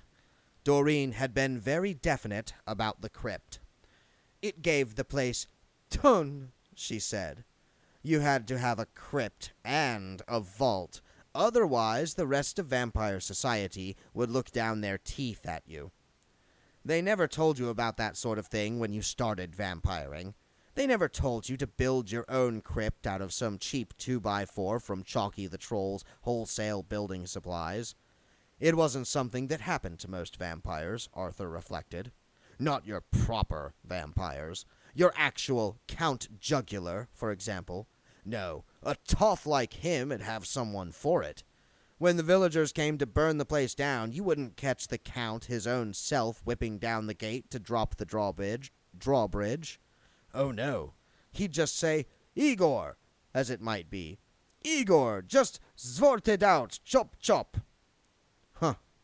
Well, they'd had an advert in Mr. Keeble's job shop for months now. Bed, 3 meals a day, and hump provided if necessary. not so much as an inquiry. And people said there was all this unemployment around. It made you livid. He picked up another piece of wood and measured it, grimacing as he unfolded the ruler. Arthur's back ached from digging the moat, and that was another thing your posh vampire didn't have to worry about. The moat came with the job style of thing, and it went all the way around because other vampires didn't have the street out in front of them, and old Mrs. Pivy complaining on one side, and a family of trolls Doreen wasn't speaking to on the other, and therefore they didn't end up with a moat that just went across the backyard. Arthur kept falling in it. And then there was the biting the necks of young women. Or, rather, there wasn't. Arthur was always prepared to see the other person's point of view, but he felt certain that young women came into the vampiring somewhere, whatever Doreen said, in diaphanous peignoirs.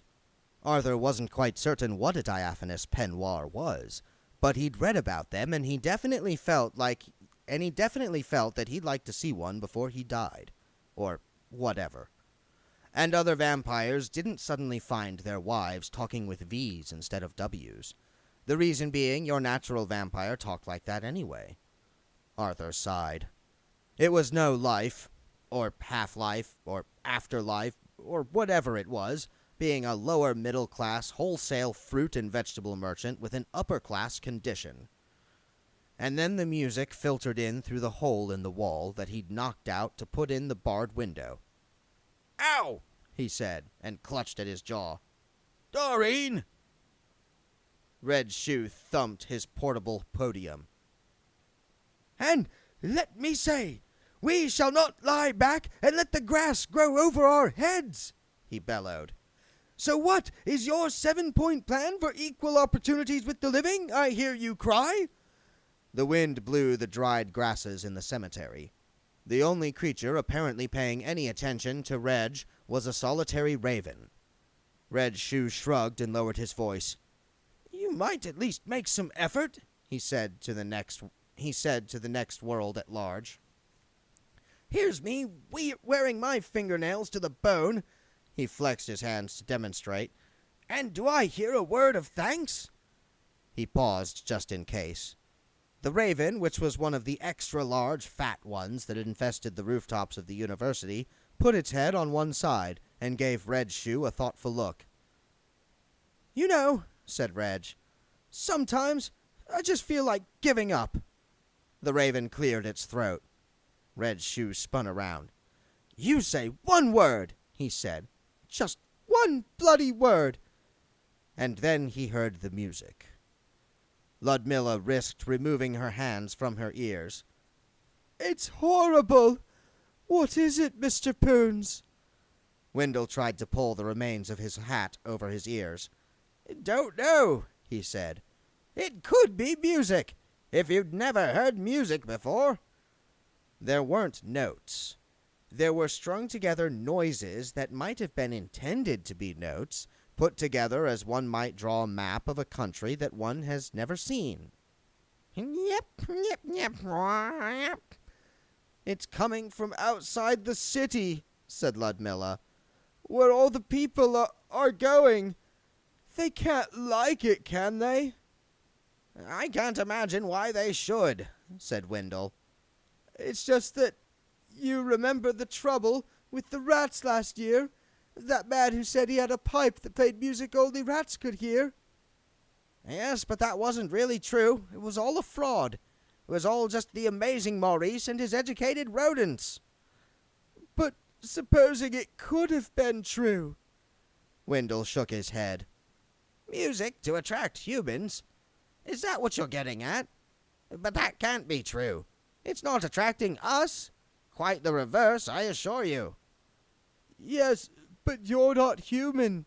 Exactly," said Ludmilla. "And—" She stopped and went red in the face.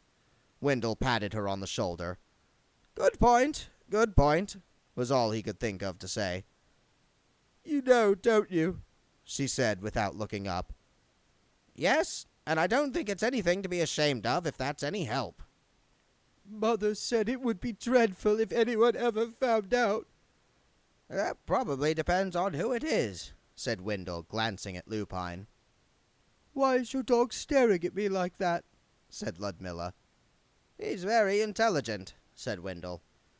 Wendell felt in his pocket, tipped out a couple of handfuls of soil, and unearthed his diary. 20 days to the next full moon. Still, it'd be something to look forward to. The metal debris of the heap started to collapse. Trolleys whirred around it, and a large crowd of Ankh-Morpork citizens were standing in the big circle, trying to peer inside. The unmusical music filled the air. There's Mr. Dibbler, said Ludmilla, as they pushed their way through the unresisting people. What's he selling this time? I don't think he's trying to sell anything, Mr. Poons. It's that bad? Then we're probably in lots of trouble. Blue light shone out from one of the holes in the heap. Bits of broken trolley tinkled to the ground like metal leaves. Wendell bent down stiffly and picked up a pointy hat. It was battered and had been run over by a lot of trolleys, but it was still recognizable as something that by rights should be on someone's head. There's wizards in there, he said. Silver light glittered off the metal. It moved like oil. Wendell reached out, and a fat spark jumped across and grounded itself on his fingers. He said. A lot of potential, too. Then he heard the cry of the vampires. Cooey, Mr. Poons! He turned. The Nosferatus were bearing down on him. We would have been here sooner, only... I couldn't find the blasted collar stud, muttered Arthur, looking hot and flustered. He was wearing a collapsible opera hat, which was fine on the collapsible part, but regrettably lacking in hatness, so that Arthur appeared to be looking at the world from under a concertina. Oh, hello, said Wendell. There was something dreadfully fascinating about the Winking's dedication to accurate vampirism. And who is the young lady? Said Doreen, beaming at Ludmilla. Pardon? Said Wendell. What? Doreen, the Countess, asked who she is, Arthur supplied warily. I understood what I said, snapped Doreen in the more normal tones of one born and brought up in Ankh-Morpork, rather than some Transylvanian fastness. Honestly, if I'd left it up to you, we'd have no standards at all. My name's Ludmilla, said Ludmilla. Charmed, said the Countess Nosferatu graciously, extending a hand that would have been thin and pale if it hadn't been pink and stubby. Always nice to meet fresh blood. If you ever fancy a dog biscuit when you're out and about, our door is always open. Ludmilla turned to Wendell Poons. It's not written on my forehead, is it? She said. These are a special kind of people, said Wendell gently. I should think so, said Ludmilla levelly. I hardly know anyone who wears an opera cloak the whole time. You got to have the cloak, said Count Arthur. For the wings, you see. Like... He spread the cloak dramatically. There was a brief, implosive noise, and a small, fat bat hung in the air. It looked down, gave an angry squeak, and nosedived onto the soil. Doreen picked it up by its feet and dusted it off. It's having to sleep with the window open all night that I object to, she said vaguely. I wish they'd stop that music. I'm getting a headache. There was another whoomph. Arthur reappeared upside down and landed on his head. It's the drop, you see, said Doreen. It's like a run-up sort of thing. If he doesn't get at least a one-story start, he can't get up to a proper airspeed. I can't get to proper airspeed, said Arthur, staggering to his feet. Excuse me, said Wendell. The music doesn't affect you. It puts my teeth on edge, is what it does, said Arthur.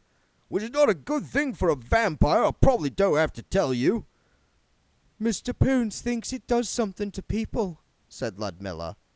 Sets everyone's teeth on edge, said Arthur. Wendell looked at the crowd. No one was taking any notice of the fresh starters. They look as though they're waiting for something, said Doreen. Waiting, I mean. It's scary, said Ludmilla. Nothing wrong with scary, said Doreen. We're scary. Mr. Poons wants to go inside the heap, said Ludmilla. Good idea. Get them to turn that damn music off, said Arthur. But you could get killed, said Ludmilla. Wendell clapped his hands together and rubbed them thoughtfully. Ah, he said, that's where we're ahead of the game. He walked into the glow. He'd never seen such bright light. It seemed to emanate from everywhere, hunting down every last shadow and eradicating it ruthlessly. It was much brighter than daylight without being anything like it. There was a blue edge to it that cut vision like a knife. You all right, Count? He said. Fine, fine, said Arthur. Lupine growled. Ludmilla pulled at a tangle of metal. There's something under this, you know. It looks like marble. Orange-colored marble. She ran her hand over it. But warm. Marble shouldn't be warm, should it? It can't be marble. There can't be this much marble in the whole world. World, said Doreen. We tried to get marble for the vault. She tasted the sound of the word and nodded to herself. The vault. Yes, those dwarves should be shot, the prices they charge. It's a disgrace. I don't think dwarves built this, said Wendell. He knelt down awkwardly to examine the floor. I shouldn't think so, the lazy little buggers. They wanted nearly $70 to do our vault, didn't they, Arthur? Nearly $70, said Arthur. I don't think anyone built it, said Wendell quietly. Cracks. There should be cracks, he thought. Edges in things, where one slab joins another. It shouldn't be all one piece, and slightly sticky. So Arthur did it himself. I did it myself. Ah, here was an edge. Well, not exactly an edge. The marble became clear like a window, looking into another brightly lit space. There were things in there, indistinct and melted-looking, but no way into them. The chatter of the winkings flowed over him as he crept forward. More of a vaultet, really, but he got dungeon in, even if you have to go to the out of the hall to get shut the door properly. Gentility meant all sorts of things, Wendell thought. To some people it was not being a vampire. To others it was a matched set of flying plaster bats on the wall. He ran his fingers over the clear substance. The world here was all rectangles. There were corners, and the corridor was lined on both sides with the clear panels, and the non-music played all the time. It couldn't be alive, could it? Life was more rounded. What do you think, Lupine? He said. Lupine barked. Not a lot of help. Ludmilla knelt down and put her hand on Wendell's shoulder. What did you mean no one built it? She said. Wendell scratched his head. I'm not sure, but I think maybe it was secreted. Secreted? From what? By what? They looked up. A trolley whirred out of the mouth of a side corridor and skidded away down another on the opposite side of the passage. Them? Said Ludmilla. I shouldn't think so. I think they're more like servants, like ants. Bees in a hive, maybe. What's the honey? Not sure, but it's not ripe yet. I don't think things are quite finished. No one touch anything. They walked onward. The passage opened up into a wide, bright, domed area. Stairways led up and down to different floors, and there was a fountain and a grove of potted plants that looked too healthy to be real. Isn't it nice? Said Doreen. You keep thinking there should be people, said Ludmilla. Lots of people. There should at least be wizards, muttered Windlepoons. Half a dozen wizards don't just disappear. The 5 of them moved closer. Passages the size of the one they'd just walked down could have accommodated a couple of elephants walking abreast. Do you think it might be a good idea to go back outside? Said Doreen. What good would that do? Said Windle. Well, it'd get us out of here. Windle turned, counting. 5 of the passages radiated equidistantly out of the domed area. And presumably it's the same above and below, he said aloud. It's very clean here, Doreen said nervously. Isn't it clean, Arthur? It's very clean.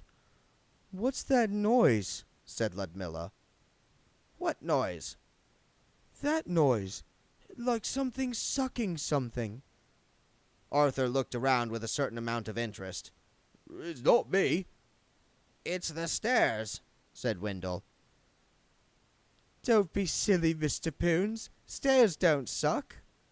Windle looked down. These do. They were black, like a sloping river. As the dark substance flowed out from under the floor, it humped itself into something resembling steps, which traveled up the slope until they disappeared under the floor again somewhere above. When the steps emerged, they made a slow, rhythmic schlup, schlup noise, like someone investigating a particularly annoying dental cavity. Do you know, said Ludmilla, that's quite possibly the most unpleasant thing I've ever seen. I've seen worse, said Windle, but it's pretty bad. Shall we go up or down? You want to stand on them? No, but the wizards aren't on this floor, and it's that or slide down the handrail. Have you looked closely at the handrail? They looked at the handrail. I think, said Doreen nervously, that down is more us. They went down in silence. Arthur fell over at the point where the traveling stairs were sucked into the floor again. I had this horrible feeling it was going to drag me under, he said apologetically, and then looked around him. It's big, he concluded. Roomy. I could do wonders down here with some stone effect wallpaper. Ludmilla wandered over to the nearest wall. You know, she said, there's more glass than I've seen before, but these clear bits look like shops. Does that make sense? A great big shop full of shops? It's not ripe yet, said Windle. Sorry? Just thinking aloud. Can you see what the merchandise is? Ludmilla shaded her eyes. It just looks like a lot of color and glitter. Let me know if you see a wizard. Someone screamed. Or hear one, for example, Windle added. Lupine bounded off down a passageway. Windle lurched swiftly after him. Someone was on their back, trying desperately to fight off a couple of the trolleys. They were bigger than the ones Windle had seen before, with a golden sheen to them. Hey! He yelled. They stopped trying to gore the prone figure, and 3 Point turned toward him. Oh, he said as they got up to speed. The first one dodged Lupine's jaws and butted Windle full in the knees, knocking him over. As the second passed over him, he reached up wildly, grabbed randomly at the metal, and pulled hard. A wheel spun off, and the trolley cartwheeled into the wall. He scrambled up in time to see Arthur hanging grimly onto the handle of the other trolley as the two of them whirred around in a mad centrifugal waltz. Let go! Let go! Doreen screamed. I can't! I can't! Well, do something! There was a pop of inrushing air. The trolley was suddenly not straining against the weight of a middle-aged wholesale fruit and vegetable entrepreneur, but only against a small, terrified bat. It rocketed into a marble pillar, bounced off, hit a wall, and landed on its back, wheels spinning. The wheels! Shouted Ludmilla. Pull the wheels off! I'll do that, said Windle. You help Reg. Is that Reg down there? Said Doreen. Windle jerked his thumb toward the distant wall. The words, "Better late than nev," ended in a desperate streak of paint. "Show him a wall and a paint pot, and he doesn't know what world he's in," said Doreen. "He's only got a choice of two," said Wendell, throwing the trolley wheels across the floor. "Lupine, keep a lookout in case there's any more." The wheels had been sharp, like ice skates. He was definitely feeling tattered around the legs. Now, how did healing go? Red Shoe was helped into a sitting position. "What's happening?" he said.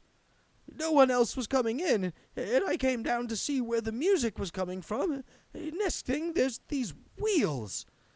Count Arthur returned to his approximately human form, looked around proudly, realized that no one was paying him any attention, and sagged. They looked a lot tougher than the others," said Ludmilla. "Bigger and nastier and covered in sharp edges." "Soldiers," said Wendell. "We've seen the workers, and now there's soldiers. Just like ants." "I had an ant farm when I was a lad," said Arthur, who had hit the floor rather heavily and was having temporary trouble with the nature of reality. "Hang on," said Ludmilla. "I know about ants. We have ants in the backyard. If you have workers and soldiers, then you must also have a—" I know, said Wendell. "Mind you, they called it a farm. I never saw them do any farming." Ludmilla leaned against the wall. "It'll be somewhere close," she said. "I think so," said Wendell. "What does it look like, do you think?" "What you do is, you get 2 bits of glass and some ants." "I don't know. How should I know? But the wizards will be somewhere near it." "I don't see why you're bothering about them," said Doreen. "They buried you alive just because you were dead." Wendell looked up at the sound of wheels. A dozen warrior baskets turned the corner and pulled up in formation. "They thought they were doing it for the best," said Wendell. "People often do. It's amazing, the things that seem a good idea at the time." The new death straightened up. Ah. Bildor stepped back, turned around, and ran for it. It was, as he was wonderfully well placed to know, merely putting off the inevitable. But wasn't that what living was all about? No one had ever run away from him after they were dead. Many had tried it before they were dead, often with great ingenuity. But the normal reaction of a spirit, suddenly pitched from one world into the next, was to hang around hopefully. Why run, after all? It wasn't as if you knew where you were running to. The ghost of Bildor knew where he was running to. Ned Simnel's smithy was locked up for the night, although this did not present a problem. Not alive and not dead, the spirit of Bildor lived through the wall. The fire was a barely visible glow, settling in the forge. The smithy was full of warm darkness. What it didn't contain was the ghost of a scythe. Bildor looked around desperately. Squeak! There was a small dark-robed figure sitting on a beam above him. It gestured frantically toward the corner. He saw a dark handle sticking out from the load of timber. He tried to pull at it with fingers now as substantial as Shadow. "He said he would destroy it for me." The Death of Rats shrugged sympathetically. The new death stepped through the wall, scythe held in both hands. It advanced on Bildor. There was a rustling. The gray robes were pouring into the smithy. Bildor grinned in terror. The new death stopped, posing dramatically in the glow from the forge. It swung. It almost lost its balance. "You're not supposed to duck." Bildor dived through the wall again and pounded across the square, skull down, spectral feet making no noise on the cobbles. He reached the little group by the clock. On the horse! Go! "What's happening? What's happening?" It hasn't worked. Miss Flitworth gave him a panicky look, but put the unconscious child on Blinky's back and climbed up after her. Then Bill Dorr brought his hand down hard on the horse's flank. There, at least there was contact. Binky existed in all worlds. Go! He didn't look around, but darted on up the road toward the farm. A weapon. Something he could hold. The only weapon in the undead world was in the hands of the new death. As Bill Dorr ran, he was aware of a faint, higher-pitched clicking noise. He looked down. The death of rats was keeping pace with him. It gave him an encouraging squeak. He skidded through the farm gate and flung himself against the wall. There was the distant rumble of the storm. Apart from that, silence. He relaxed slightly and crept cautiously along the wall toward the back of the farmhouse. He caught a glimpse of something metallic leaning against the wall there, where the men from the village had left it when they had brought him back, was his scythe. Not the one he'd carefully prepared, but the one he'd used for the harvest. What edge it had been achieved only by the whetstone and the caress of the stalks, but it was a familiar shape, and he made a tentative grab at it. His hand passed right through. The further you run, the closer you get. The new death stepped unhurriedly out of the shadows. You should know that, it added. Bill Dorr straightened up. We will enjoy this. Enjoy? The new death advanced. Bill Dorr backed away.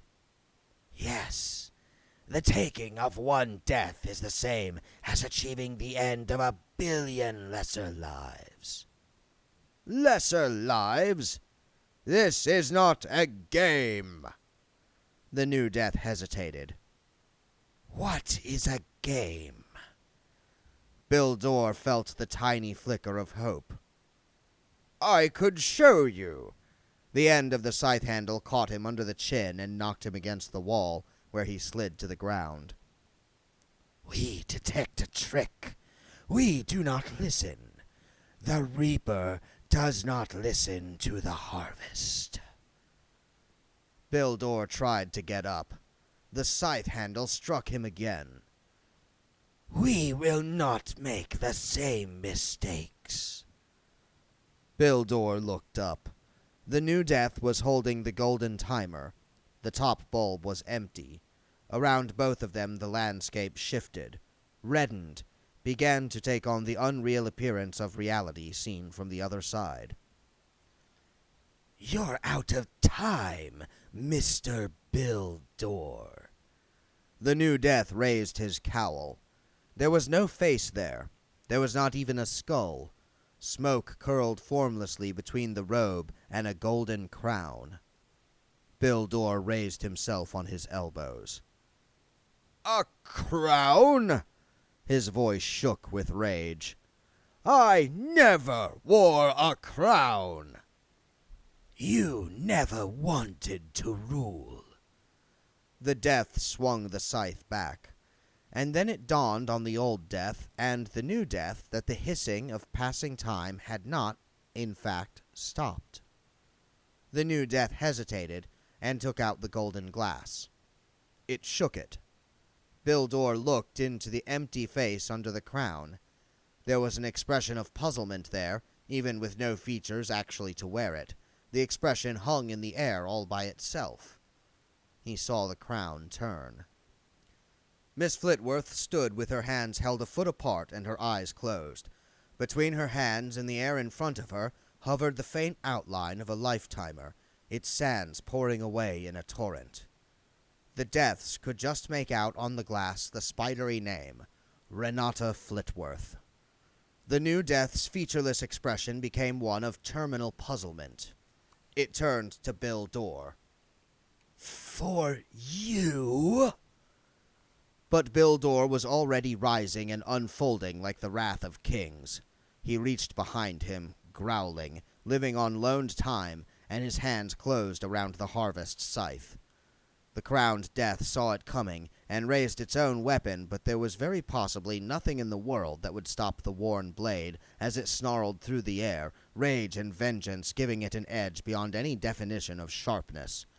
It passed through the metal without slowing. "No crown," said Bill Dorr, looking directly into the smoke. "No crown. Only the harvest." The robe folded up around his blade.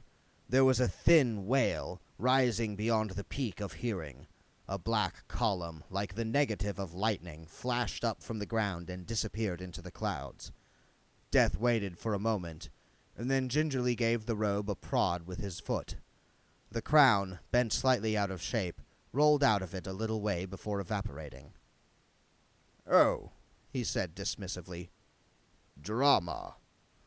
He walked over to Miss Flitworth and gently pressed her hands together.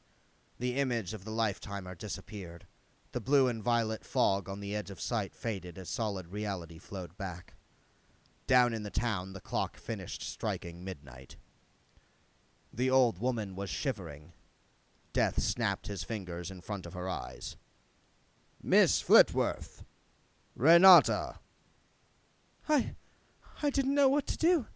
And you said it wasn't difficult, and... Death walked into the barn. When he came out, he was wearing his black robe. She was still standing there. I didn't know what to do, she repeated, possibly not to him. What happened? Is it all over? Death looked around. The gray shapes were pouring into the yard. "Possibly not," he said. More trolleys appeared behind the row of soldiers. They looked like the small silvery workers with the occasional pale golden gleam of a warrior. "We should retreat back to the stairs," said Doreen. "I think that's where they want us to go," said Wendell. "And that's fine by me. Anyway, I wouldn't think those wheels could manage steps, could they?" "And you can't exactly fight to the death," said Ludmilla. Lupine was keeping close to her, yellow eyes fixed on the slowly advancing wheels. "Chance would be a fine thing," said Wendell. They reached the moving stairs. He looked up. Trolleys clustered around the top of the upward stair, but the way to the floor below looked clear. "Perhaps we could find another way up," said Ludmilla hopefully. They shuffled onto the moving stair. Behind them, the trolleys moved in to block their return. The wizards were on the floor below. They were standing so still among the potted plants and fountains that Wendell passed them at first, assuming that they were some sort of statue or piece of esoteric furniture. The Arch-Chancellor had a false red nose and was holding some balloons. Beside him, the Berser was juggling colored balls, but like a machine, his eyes staring blankly at nothing. The Senior Wrangler was standing a little way off, wearing a pair of sandwich boards. The writing on them hadn't fully ripened yet, but Wendell would have bet his afterlife that it would eventually say something like, "Sail!" The other wizards were clustered together like dolls whose clockwork hadn't been wound up. Each one had a large oblong badge on his robe. The familiar organic-looking writing was growing into a word that looked like security. Although why it was doing so was a complete mystery. The wizards certainly didn't look very secure. Wendell snapped his fingers in front of the dean's pale eyes. There was no response. "He's not dead," said Reg. "Just resting," said Wendell. "Switched off." Reg gave the dean a push. The wizard tottered forward and then staggered to a precarious swaying halt. "Well, we'll never get them out," said Arthur. "Not like that. Can't you wake 'em up?" Light a feather under their nose," Doreen volunteered. "I don't think that will work," said Wendell. He based the statement on the fact that Red's shoe was very nearly under their noses, and anyone whose nasal equipment failed to register Mr. Shoe would certainly not react to a mere burning feather, or a heavy weight dropped from a great height if it came to that. "Mr. Poons," said Ludmilla. "I used to know a golem looked like him," said Red Shoe. "Just like him. Great big chap, made out of clay. That's what your typical golem basically is. Hey, you just have to write a special holy word on him to start him up." What, like security? Could be. Wendell peered at the dean. No, he said at last. No one's got that much clay. He looked around them. We ought to find out where that blasted music's coming from. Where the musicians are hidden, you mean? I don't think there are musicians. You've got to have musicians, brother, said Reg. That's why it's called music. Firstly, this isn't like any music I've ever heard. And secondly, I've always thought you've got to have oil lamps or candles to make light, and there aren't any, and there's light still shining everywhere, said Wendell. Mr. Poons, said Ludmilla again, prodding him. Yes? Here come the trolleys again. They were blocking all 5 passages leading off the central space. There's no stairs down, said Wendell. Maybe she's in one of the glassy bits, said Ludmilla. The shops. I don't think so. They don't look finished. Anyway, that feels wrong. Lupine growled. Spikes glistened on the leading trolleys, but they weren't rushing to attack. They must have seen what we did to the others, said Arthur. Yes, but how could they? That was upstairs, said Wendell. Well, maybe they talked to each other. How could they talk? How can they think? There can't be any brains in a lot of wire, said Ludmilla. Ants and bees don't think if it comes to that, said Wendell. They're just controlled. He looked upward. They looked upward. It's coming from somewhere in the ceiling, he said. We've got to find it right now. There's just panels of lights, said Ludmilla. Something else. Look for something it could be coming from. It's coming from everywhere. Whatever you're thinking of doing, said Doreen, picking up a potted plant and holding it like a club, I hope you do it fast. What's that round black thing up there? Said Arthur. Where? There, Arthur pointed. Okay. Reg and me will help you up. Come on. Me? But I can't stand heights. I thought you could turn into a bat. Yeah, but a very nervous one. Stop complaining. Right, 1 foot here, and now your hand here. Now put your foot on Reg's shoulder. And don't go through, said Reg. I don't like this, Arthur moaned as they hoisted him up. Doreen stopped glaring at the creeping trolleys. Arthur! Nobilis oblige! What? Is that some sort of vampire code? Reg whispered. It means something like a count's gotta do what a count's gotta do, said Wendell. Count, snarled Arthur, swaying dangerously. I never should have listened to that lawyer.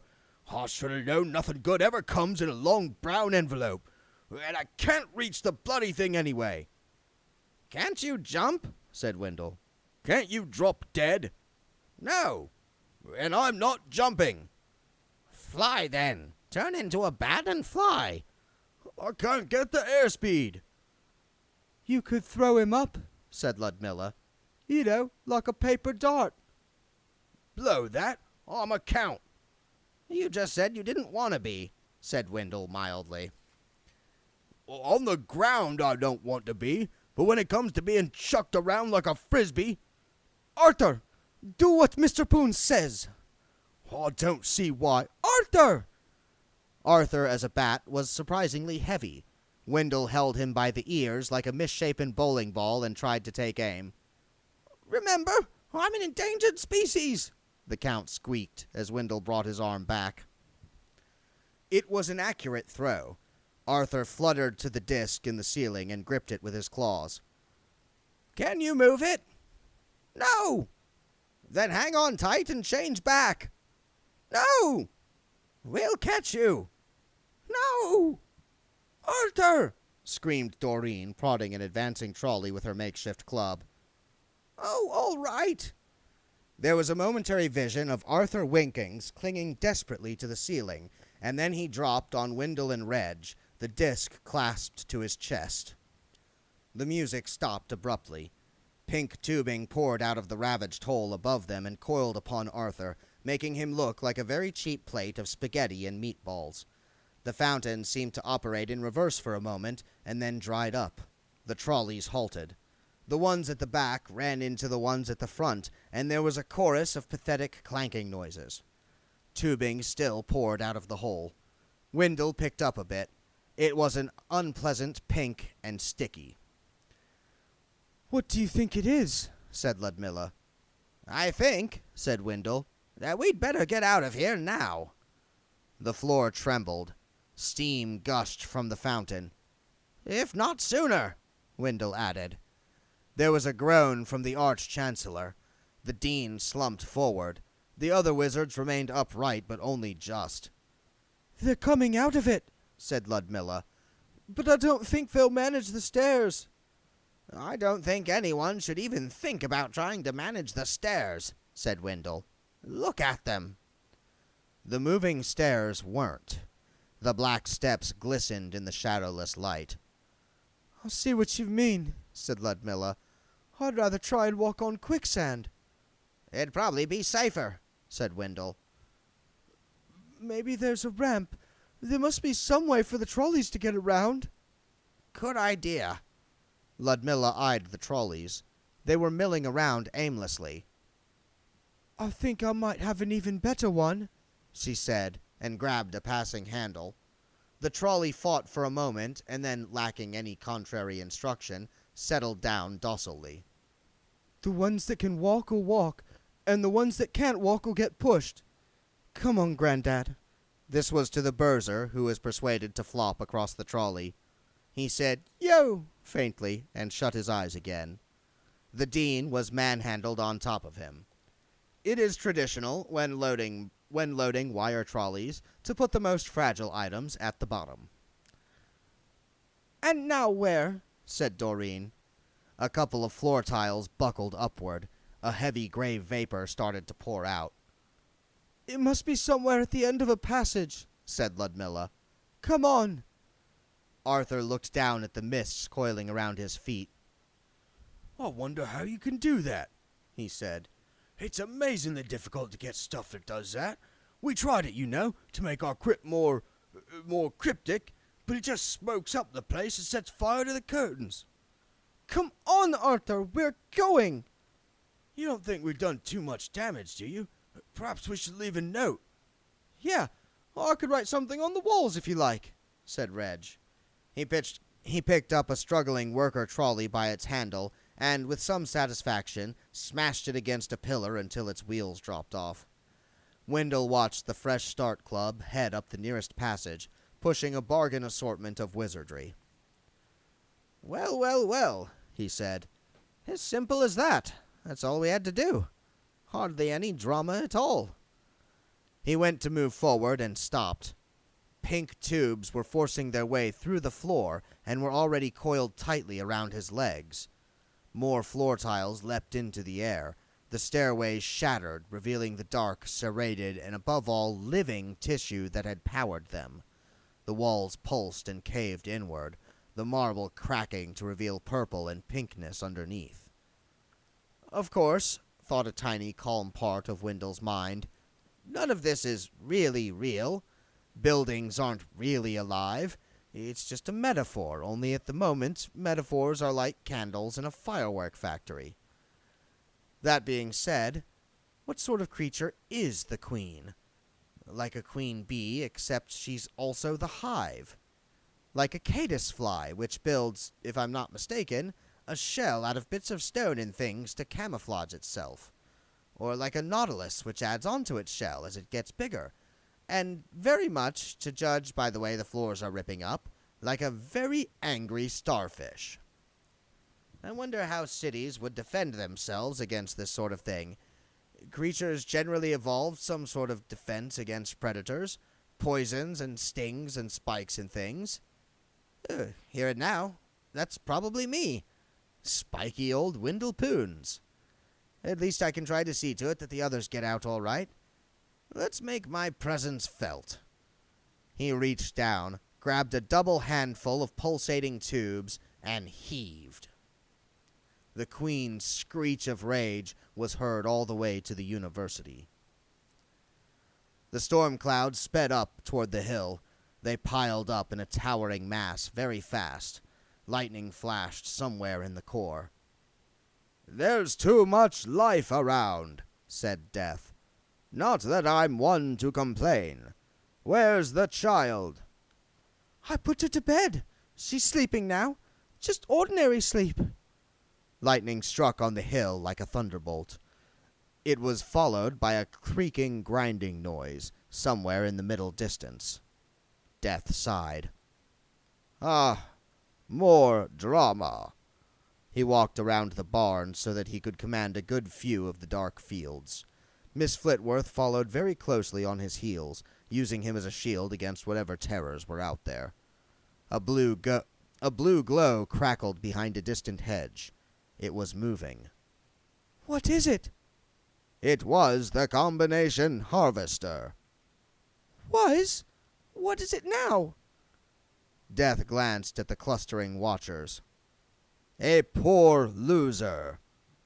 The harvester tore across the soaking fields, cloth arms whirring, levers moving inside an electric blue nimbus. The shafts for the horse waved uselessly in the air. How can it go without a horse? It had a horse yesterday. It doesn't need one.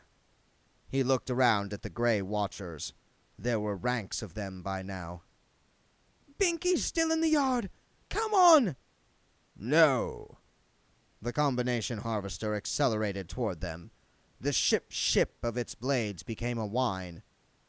Is it angry because you stole its tarpaulin? That's not all I stole. Death grinned at the watchers. He picked up his scythe, turned it over in his hands, and then, when he was sure their gaze was fixed upon it, let it fall to the ground. Then he folded his arms again. Miss Flitworth dragged at him. What do you think you're doing? Drama. The harvester reached the gate into the yard and came through in a cloud of sawdust. Are you sure we'll be all right? Death nodded. Well, that's all right then. The harvester's wheels were a blur. Probably. And then something in the machinery went clunk. Then the harvester was still traveling, but in pieces. Sparks fountained up from its axles. A few spindles and arms managed to hold together, jerking madly as they spun away from the whirling, slowing confusion. The circle of blades tore free, smashed up through the machine, and skimmed away across the fields. There was a jangle, a clatter, and then the last isolated boing, which is the audible equivalent of the famous pair of smoking boots. And then there was silence. Death reached down calmly and picked up a complicated-looking spindle as it pinwheeled toward his feet. It had been bent into a right angle. Miss Flitworth peered around him. What happened? I think the elliptical cam has gradually slid up the beam shaft and caught on the flange rebate, with disastrous results. Death stared defiantly at the gray watchers. One by one they began to disappear. He picked up the scythe. And now I must go, he said. Miss Flitworth looked horrified. What? Just like that? Yes, exactly like that. I have a lot of work to do. And I won't see you again? Oh yes, soon. He sought for the right words and gave up. That's a promise. Death pulled up his robe and reached into the pocket of his billdore overall, which he was still wearing underneath. When Mr. Simnel comes to collect the bits in the morning, he will probably be looking for this, he said, and dropped something small and beveled into her hand. What is it? A 3/8 Gripply. Death walked over to his horse, and then remembered something. And he owes me a farthing, too. Ridcully opened one eye. People were milling around. There were lights and excitement. Lots of people were talking at once. There seemed to be sitting He seemed to be sitting in a very uncomfortable pram with some strange insects buzzing around him. He could hear the Dean complaining, and there were groans that could only be coming from the Berser, and the voice of a young woman. People were being ministered to, but no one was paying him any attention. Well, if there was ministering going on, he was damn well going to get ministered to as well. He coughed loudly. You could try, he said to the cruel world in general, forcing some brandy between my lips. An apparition appeared above him, holding a lamp over its head. It was a size 5 face and a size 13 skin. It said, "Hoo, in a concerned way. Oh, it's you, said Ridcully. He tried to sit up quickly, just in case the librarian tried the kiss of life. Confused memories wobbled across his brain.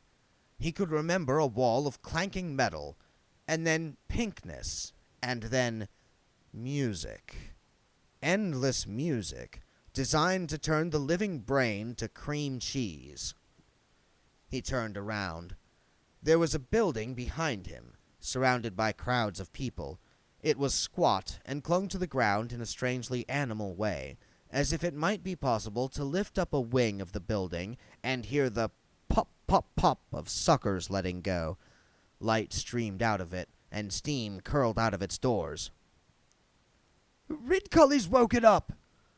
More faces appeared. Ridcully thought, it's not Soul Cake night, so they're not wearing masks. Oh, blast. Behind them, he heard the Dean say, I vote we work up Herpetty's seismic reorganizer and lob it through the door. No more problems. No, we're too close to city walls. We just need to drop Quantum's attractive point in the right place. Or some jumper's incendiary surprise, perhaps. This was the Burzer's voice. Burn it out. It's the best way. Yeah? But what do you know about military tactics? You can't even say yo properly. Ridcully gripped the sides of the trolley. Would anyone mind telling me, he said, what the heck is going on? Ludmilla pushed her way through the members of the Fresh Start Club. You've got to stop them, Arch-Chancellor, she said. They're talking about destroying the big shop. More nasty recollections settled on Ridcully's mind. Good idea, he said. But Mr. Poons is still in there. Ridcully tried to focus on the glowing building. What? Dead Wendell Poons? Arthur flew back when we realized he wasn't with us, and he said Wendell was fighting something that come out of the walls. He saw lots of trolleys, but they weren't bothered about us. He let us get out. What?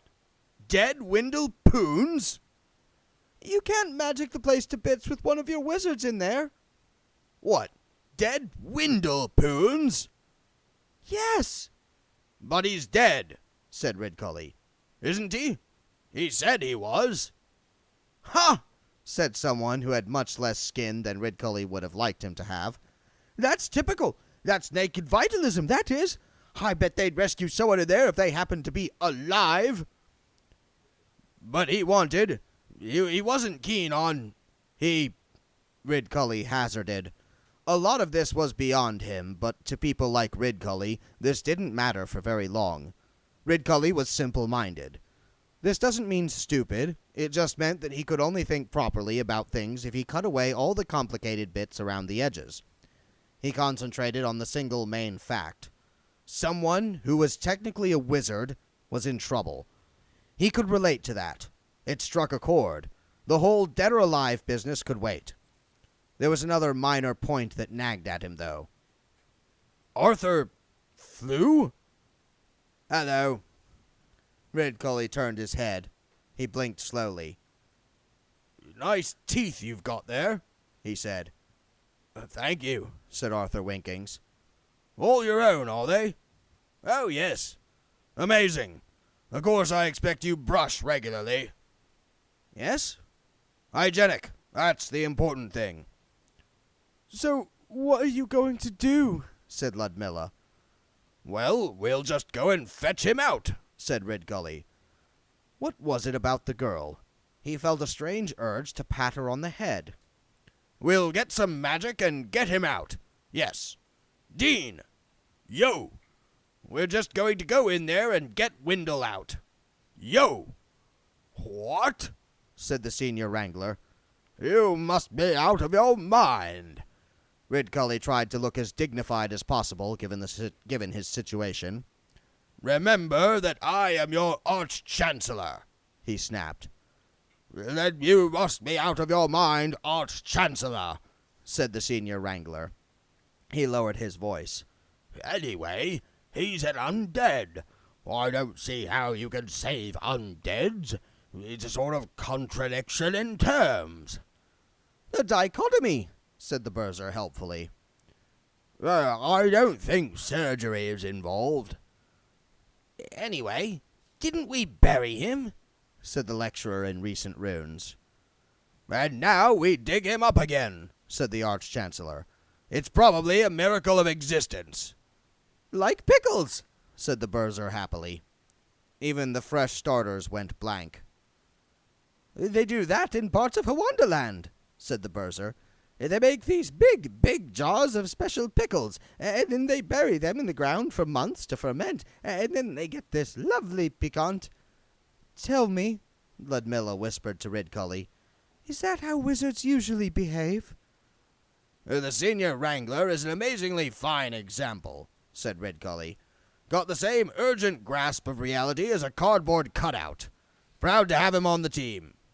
He rubbed his hands together. Okay, lads. Volunteers? You! Hut! Said the dean, who was in an entirely different world now. I would be remiss in my duty if I failed to help a brother, said Red Shoe. You? We can't take you, said the dean, glaring at the librarian. You don't know a thing about guerrilla warfare. Said the librarian, and made a surprisingly comprehensive gesture to indicate that, on the other hand, what he didn't know about orangutan warfare could be written on the very small, pounded-up remains of, for example, the dean. One of us should be enough, said the Arch-Chancellor. I've never even heard him say yo, muttered the dean. He removed his hat, something a wizard doesn't ordinarily do unless he's about to pull something out of it, and handed it to the Berser. Then he tore a thin strip off the bottom of his robe, held it dramatically in both hands, and tied it around his forehead. It's part of the ethos, he said, in answer to their penetratingly unspoken question. That's what the warriors of the counterweight continent do before they go into battle. And you have to shout. He tried to remember some far-off reading. Bonsai. Yes, bonsai. I thought that meant chopping bits off trees to make them small, said the senior wrangler. The dean hesitated. He wasn't too sure himself if it came to it, but a good wizard never let uncertainty stand in his way. No, it's definitely got to be bonsai, he said.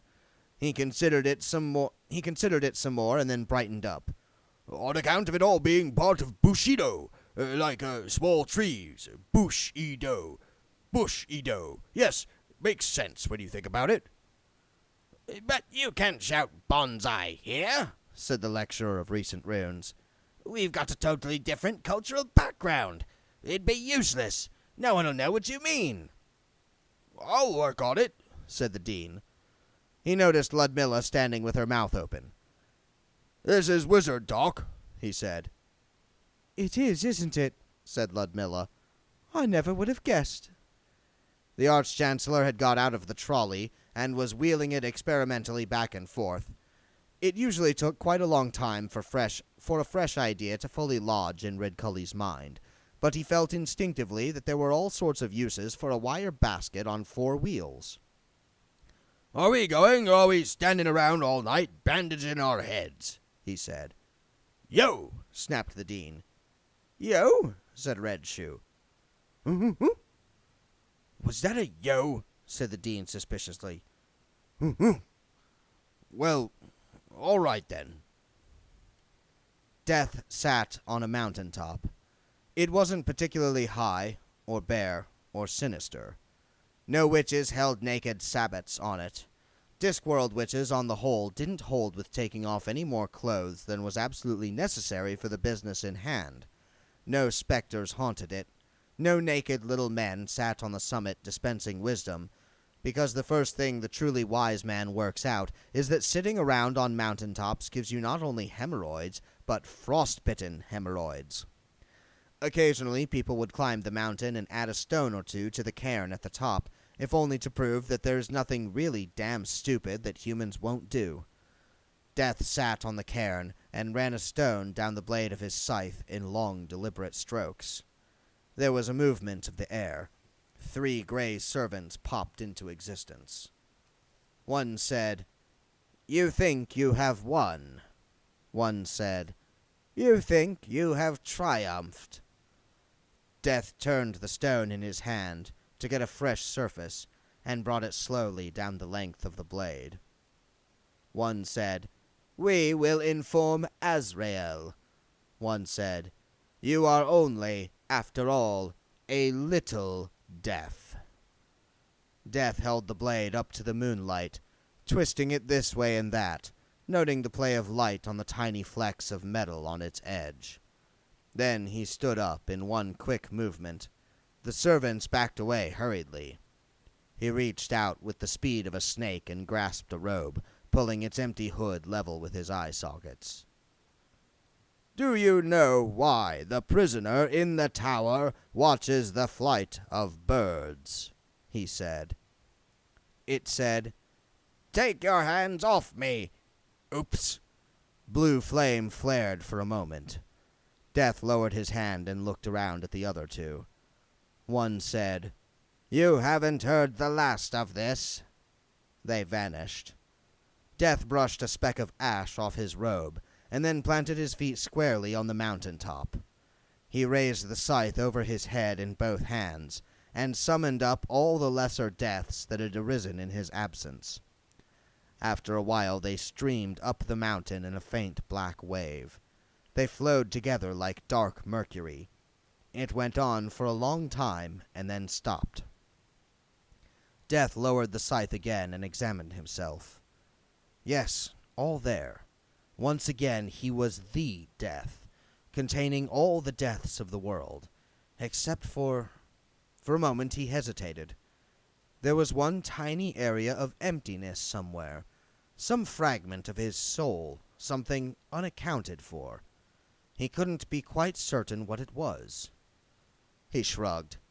Doubtless he'd find out. In the meantime, there was a lot of work to be done. He rode away. Far off, in his den under the barn, the death of rats relaxed his determined grip on a beam. Windlepoons brought both feet down heavily on a tentacle snaking out from under the tiles, and lurched off through the steam. A slab of marble smashed down, showering him with fragments. Then he kicked the wall savagely. There was very probably no way out now, he realized, and even if there was, he couldn't find it. Anyway, he was already inside the thing. It was shaking its own walls down in an effort to get at him. At least he could give it a really bad case of indigestion. He headed toward an orifice that had once been the entrance to a wide passage, and dived awkwardly through it just before it snapped shut. Silver fire crackled over the walls. There was so much life here it couldn't be contained. There were a few trolleys still here, skittering madly across the shaking floor, as lost as Windle. He set off along another likely-looking corridor, although most corridors he'd been down in the last 130 years hadn't pulsated and dripped so much. Another tentacle thrust through the wall and tripped him up. Of course, it couldn't kill him, but it could make him bodiless, like old One-Man Bucket. A fate worse than death, probably. He pulled himself up. The ceiling bounced down on him, flattening him against the floor. He counted under his breath and scampered forward. Steam washed over him. He slipped again and thrust out his hands. He could feel himself losing control. There were too many things to operate. Never mind the spleen. Just keeping the heart and lungs going was taking too much effort. Topiary! What the heck do you mean?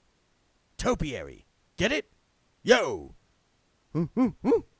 Wendell looked up through foggy eyes. Ah, obviously he was losing control of his brain, too. A trolley came sideways out of the steam, with shadowy figures clinging onto its sides. One hairy arm, and one arm that was barely an arm anymore, reached down, picked him up bodily, and dumped him into the basket. 4 tiny wheels skidded on the floor, the trolley bouncing off the wall, and then it righted itself and rattled away. Wendell was only vaguely aware of voices. Off you go, Dean. I know you've been looking forward to it. That was the Arch-Chancellor. Yo! You'll kill it totally? I don't think we want it ending up in the Fresh Start Club. I don't think it's a joiner. That was Red Shoe. That was the librarian. Don't you worry, Wendell. The Dean is going to do something military, apparently, said Ridcully. Yo! Hut! Oh, good grief. Wendell saw the Dean's hand float past with something glittering in it. What are you going to use? Said Ridcully, as the trolley rocketed through the steam. The seismic reorganizer, the attractive point, or the incendiary surprise? Yo! Said the Dean with satisfaction. What? All 3 at once? Yo! That's going a bit far, isn't it?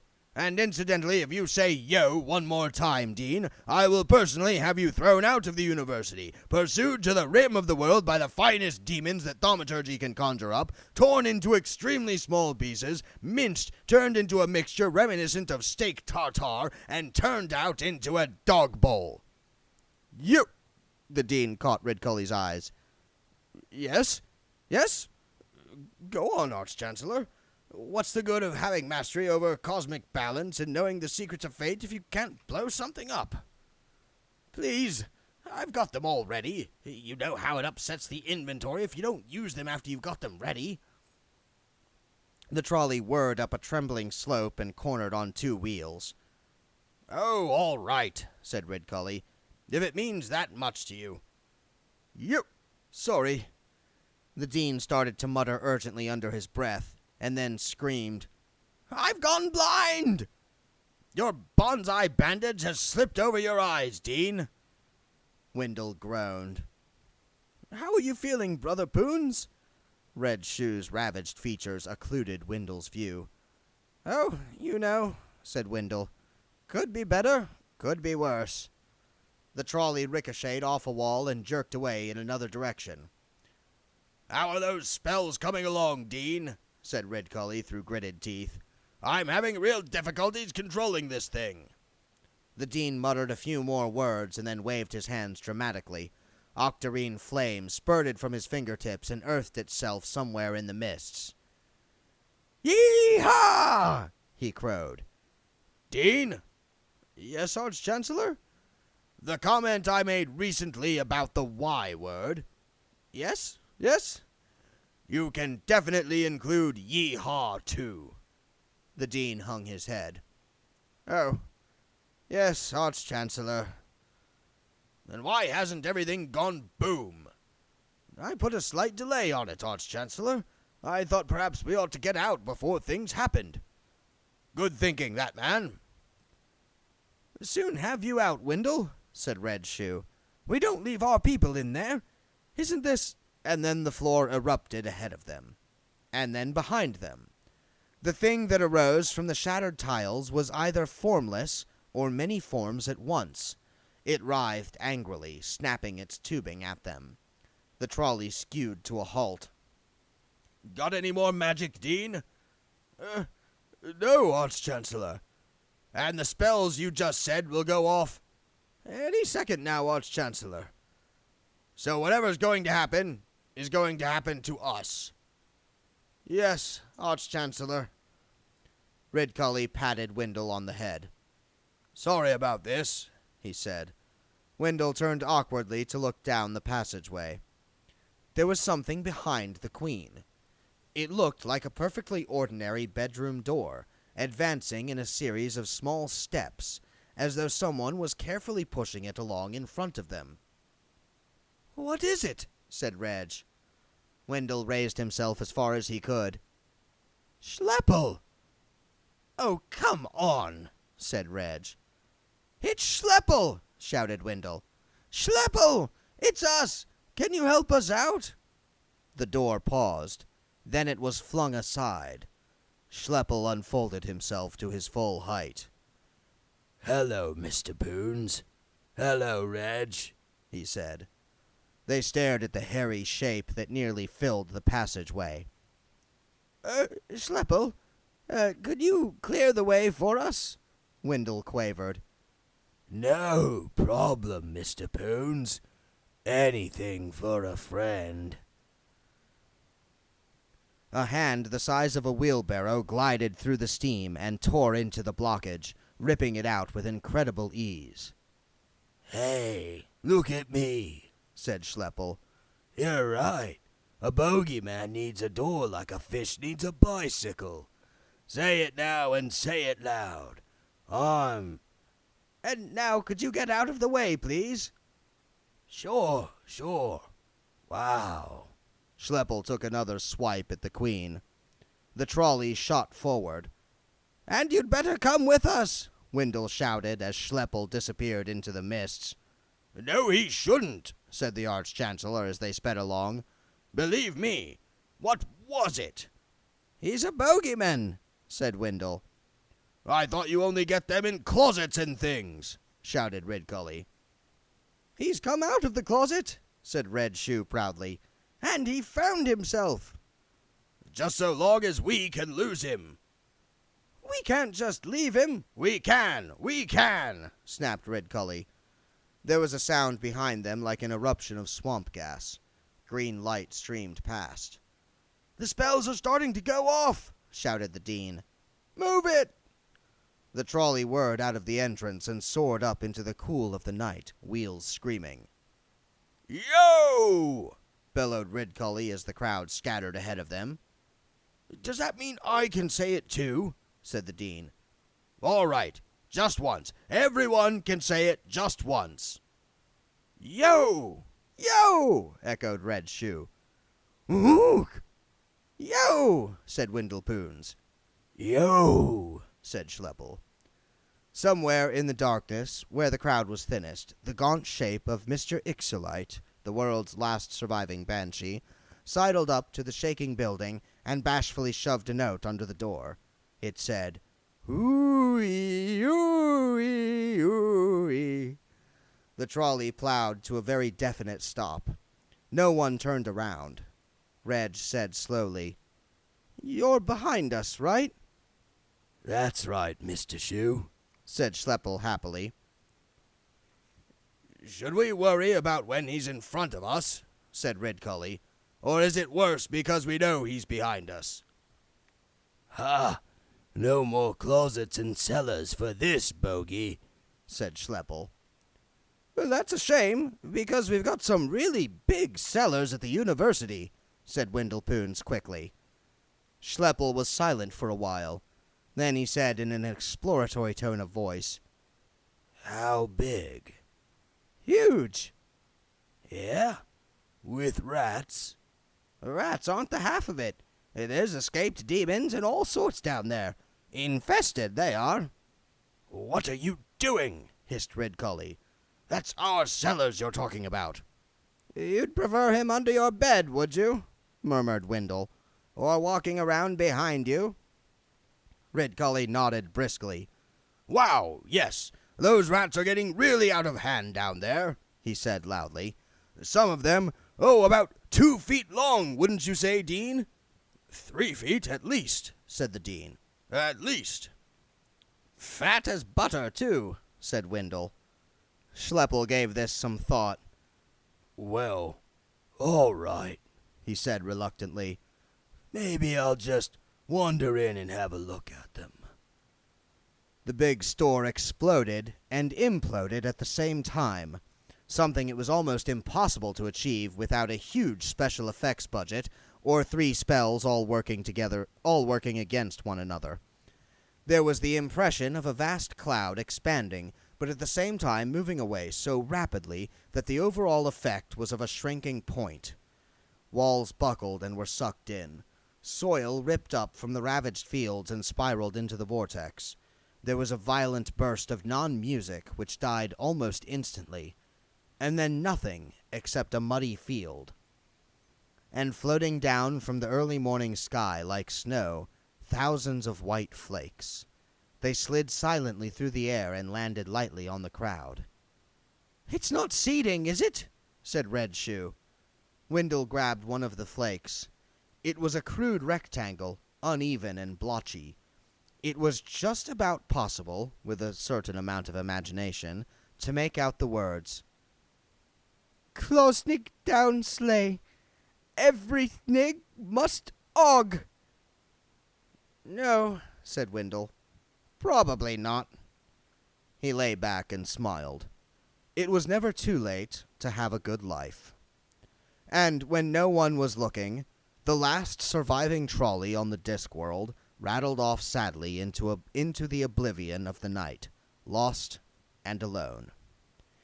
It is generally thought, on those worlds where the mall life form has seeded, that people take the wire baskets away and leave them in strange and isolated places, so that squads of young men have to be employed to gather them together and wheel them back. This is exactly the opposite of the truth. In reality, the men are hunters, stalking their rattling prey across the landscape, trapping them, breaking their spirit, taming them, and herding them to a life of slavery. Possibly. "Pog-a-grottle fig!" Miss Flitworth sat in her kitchen. Outside, she could hear the despondent clanking as Ned Simnel and his apprentice picked up the tangled remains of the combination harvester. A handful of other people were theoretically helping, but were really taking the opportunity to have a good look around. She'd made a tray of tea and left them to it. Now she sat with her chin in her hands, staring at nothing. There was a knock at the open door. Spigot poked his red face into the room. "Please, Miss Flitworth." "Please, Miss Flitworth, there's a skeleton of a horse walking around in the barn. It's eating hay." "How?" "And it's all falling through." "Really? We'll keep it then. At least it'll be cheap to feed." Spigot hung around a while, twisting his hat in his hands. "Are you all right, Miss Flitworth?" "You all right, Mr. Poons?" Wendell stared at nothing. "Wendell," said Red Shoe. The Arch-Chancellor just asked if you wanted a drink." "He'd like a glass of distilled water," said Mrs. Cake. What, just water? said Red Cully. "That's what he wants," said Mrs. Cake. "I'd like a glass of distilled water, please," said Wendell. Mrs. Cake looked smug. At least as much of her as was visible looked smug, which was that part between the hat and her handbag, which was a sort of counterpart to the hat, and so big that when she sat clasping it on her lap, she had to reach up to hold the handles. When she'd heard that her daughter had been invited to the university, she'd come too. Mrs. Cake always assumed that an invitation to Ludmilla was an invitation to Ludmilla's mother as well. Mothers like her exist everywhere, and apparently nothing can be done about them. The fresh starters were being entertained by the wizards, and trying to look as though they were enjoying it. It was one of those problematical occasions with long silences, sporadic coughs, and people saying isolated things like, "Well, isn't this nice?" You looked a bit lost there, Wendell, for a moment, said Red Cully. "I'm just a bit tired, Arch-Chancellor." I thought you zombies never slept. "I'm still tired," said Wendell. You sure you wouldn't like us to have another go with the burial and everything? We could do it properly this time. "Thank you, all the same, but no. I'm just not cut out for the undead life, I think." Wendell looked at Red Shoe. "Sorry about that. I don't know how you manage it." He grinned apologetically. "You've got every right to be alive or dead, just as you choose," said Reg severely. One Man Bucket says people are dying properly again, said Mrs. Cake. So you could probably get an appointment. Wendell looked around. She's taking your dog for a walk, said Mrs. Cake. Where's Ludmilla? He said. Wendell smiled awkwardly. Mrs. Cake's premonitions could be very wearing. It'd be nice to know that Lupine was being looked after if I went, he said. I wonder, could you take him in? Well, said Mrs. Cake uncertainly. But he's... Red Shoe began, then saw Wendell's expression. I must admit, it'd be a relief to have a dog around the place, said Mrs. Cake. I'm always worrying about Ludmilla. There's a lot of strange people around. But your Reg began again. Shut up, Reg, said Doreen. That's all settled then, said Wendell. And have you got any trousers? What? Any trousers in the house? Well, I suppose I've got some that belong to the late Mr. Cake, but why? Sorry, said Wendell. My mind was wandering. Don't know what I'm saying half the time. Ah, said Reg brightly. I see. What you're saying is that when he... Doreen nudged him viciously. Oh, said Reg. Sorry, don't mind me. Forget my own head if it wasn't sewn on. Wendell leaned back and shut his eyes. He could hear the occasional scrap of conversation. He could hear Arthur Winkings asking the Arch-Chancellor who did his decorating and where the university got its vegetables. He heard the Burzar moaning about the cost of exterminating all the curse words which had somehow survived the recent changes and had taken up residence in the darkness of the roof. He could even, if he strained his perfect hearing, hear the whoops of Schleppel in the distant cellars. They didn't need him. At last. The world didn't need Wendell Poons. He got up quietly and lurched to the door. I'm just going out, he said. I may be some time. Ridcully gave him a half-hearted nod and concentrated on what Arthur had to say about how the great hall could be entirely transformed with some Pine Effect wallpaper. Wendell shut the door behind him and leaned against the thick, cool wall. Oh, yes. There was one other thing. Are you there, One Man Bucket?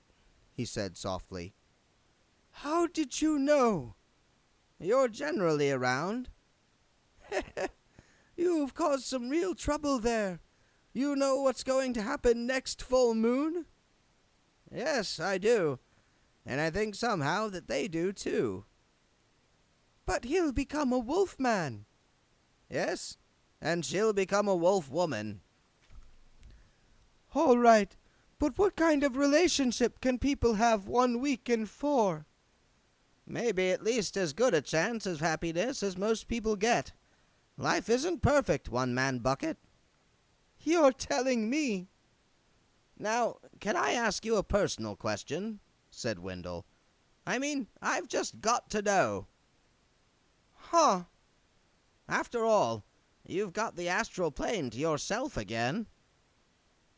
Oh, all right. Why are you called One? Is that all? I thought you could work that one out. A clever man like you. In my tribe, we're traditionally named after the first thing the mother sees when she looks out of the teepee after the birth. It's short for one man pouring a bucket of water over 2 dogs. That's pretty unfortunate, said Wendell. It's not too bad, said One Man Bucket. It was my twin brother you had to feel sorry for. She looked out 10 seconds before me to give him his name. Wendell Poons thought about it. Don't tell me. Let me guess, he said. 2 dogs fighting. 2 dogs fighting! 2 dogs fighting! Said One Man Bucket. Wow! He'd have given his right arm to be called 2 dogs fighting! It was later that the story of Wendell Poons really came to an end. If story means all that he did and caused and set in motion. In the Ramtop village where they dance the real Morris dance, for example, they believe that no one is finally dead until the ripples they cause in the world die away.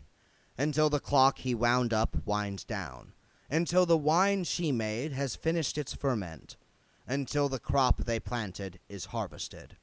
The span of someone's life, they say, is only the core of their actual existence. As he walked through the foggy city to an appointment he had been awaiting ever since he was born, Wendell felt that he could predict that final end.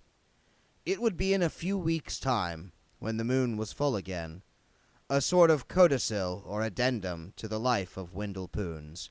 Born in the year of the significant triangle in the century of the three lice. He'd always preferred the old calendar with its ancient names to all this new-fangled numbering they did today. And died in the year of the notional serpent in the century of the fruit bat, more or less. There'd be two figures running across the high moorland under the moon, not entirely wolves, not entirely human. With any luck, they'd have the best of both worlds. Not just feeling, but knowing.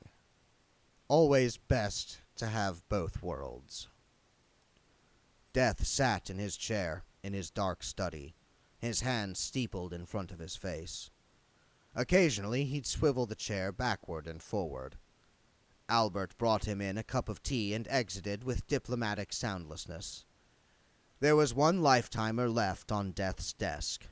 He stared at it. Swivel, swivel. Swivel, swivel.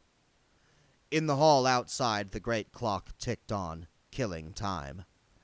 Death drummed his skeletal fingers on the desk's scarred woodwork. In front of him, stacked up with impromptu bookmarks in their pages, were the lives of some of Discworld's great lovers. The most enthusiastic of these was a small but persistent and incredibly successful Cassanunder the Dwarf, a name mentioned with respect and awe wherever stepladder owners are gathered together. Their fairly repetitive experiences hadn't been any help at all. He got up and stalked to a window and stared out at his dark domain, his hands clenching and unclenching behind his back.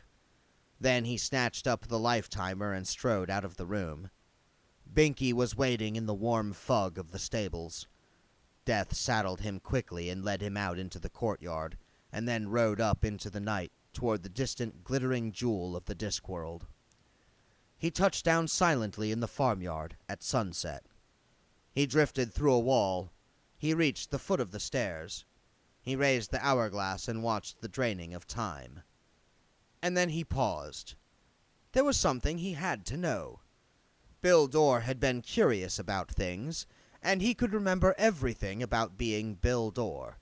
He could look at emotions laid out like trapped butterflies, pinned on cork, under glass. Bill Dorr was dead, or at least had ceased his brief existence. But what was it? Someone's actual life was only the core of their real existence. Bill Dorr had gone, but he had left echoes. The memory of Bill Dorr was owed something. Death had always wondered why people put flowers on graves. It made no sense to him. The dead had gone beyond the scent of roses, after all. But now, it wasn't that he felt he understood, but at least he felt that there was something there capable of understanding. In the curtained blackness of Miss Flitworth's parlor, a darker shape moved through the darkness, heading toward the 3 chests on the dresser. Death opened one of the smaller ones. It was full of gold coins. They had an untouched look about them. He tried the other small chest. It was also full of gold. He'd expected something more from Miss Flitworth, although probably not even Bill Dorr would have known what. Then he tried the large chest. There was a layer of tissue paper. Under the paper, some white silky thing, some sort of a veil, now yellowed and brittle with age. He gave it an uncomprehending stare and laid it aside. There were some white shoes. Quite impractical for farm wear, he felt. No wonder they'd been packed away. There was more paper, a bundle of letters tied together. He put them on top of the veil. There was never anything to be gained from observing what humans said to one another. Language was just there to hide their thoughts. And then there was, right at the bottom, a smaller box. He pulled it out and turned it over and over in his hands. Then he unclicked the little latch and lifted the lid. Clockwork Word. The tune wasn't particularly good. Death had heard all the music that had ever been written, and almost all of it had been better than this tune. It had a plinkety-plonkety quality, a tinny little 1-2-3 rhythm. In the musical box, over the busily spinning gears, 2 wooden dancers jerked around in a parody of a waltz. Death watched them until the clockwork ran down. Then he read the inscription. It had been a present. Beside him, the lifetimer poured its grains into the bottom bulb. He ignored it. When the clockwork ran down, he wound it up again. 2 figures, spinning through time. And when the music stopped, all you needed was to turn the key. When it ran down again, he sat in the silence in the dark, and reached a decision. There were only seconds left. Seconds had meant a lot to Bill Dorr, because he'd had a limited supply. They meant nothing at all to Death, who'd never had any. He left the sleeping house, mounted up, and rode away. The journey took an instant what would have taken mere light 300 million years, but Death travels inside that space where time has no meaning. Light thinks it travels faster than anything, but it is wrong. No matter how fast light travels, it finds the darkness has always got there first, and is waiting for it. There was company on the ride. Galaxies, stars, ribbons of shining matter, streaming and eventually spiraling toward the distant goal. Death, on his pale horse, moved down the darkness like a bubble on a river, and every river flows somewhere. And then, below, a plain. Distance was as meaningless here as time, but there was a sense of hugeness. The plain could have been a mile away, or 1,000,000 miles. It was marked by long valleys or rills which flowed away to either side as he got closer. He landed. He dismounted and stood in the silence. Then he went down on one knee. Change the perspective. The furrowed landscape falls away into immense distances, curves at the edges, becomes a fingertip. Azrael raised his finger to a face that filled the sky, lit by the faint glow of dying galaxies. There are 1,000,000,000 deaths, but they are all aspects of the one death. Azrael, the great attractor, the death of universes, the beginning and end of time. Most of the universe is made up of dark matter, and only Azrael knows who it is.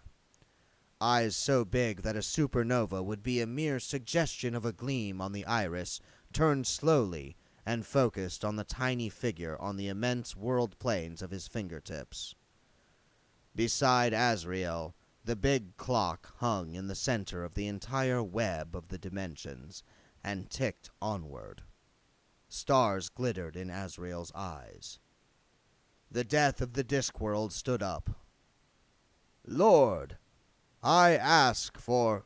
3 of the servants of Oblivion slid into existence alongside him. One said, "Do not listen. He stands accused of meddling." One said, "And morticide."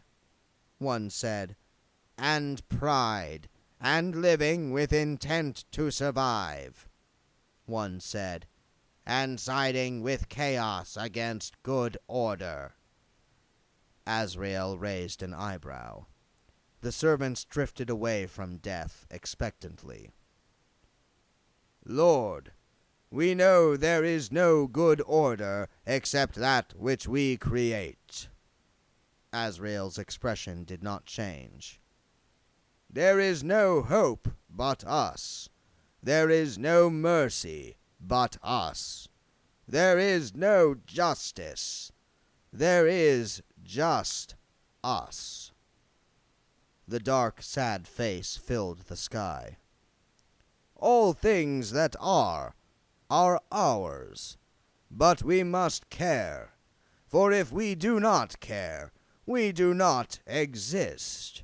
If we do not exist, then there is nothing but blind oblivion. And even oblivion must end some day. Lord, will you grant me just a little time for the proper balance of things, to return what was given, for the sake of prisoners and the flight of birds? Death took a step backward. It was impossible to read expression in Azrael's features. Death glanced sideways at the servants. Lord, what can the harvest hope for, if not for the care of the reaper man? He waited. Lord, said Death. In the time it took to answer, several galaxies unfolded, whirled around Azrael like paper streamers, impacted, and were gone. Then Azrael said, Yes. And another finger reached out across the darkness toward the clock. There were faint screams of rage from the servants, and then screams of realization, and then 3 brief blue flames. All other clocks, even the handless clock of death, were reflections of the clock. Exactly reflections of the clock. They told the universe what time it was, but the clock told time what time is.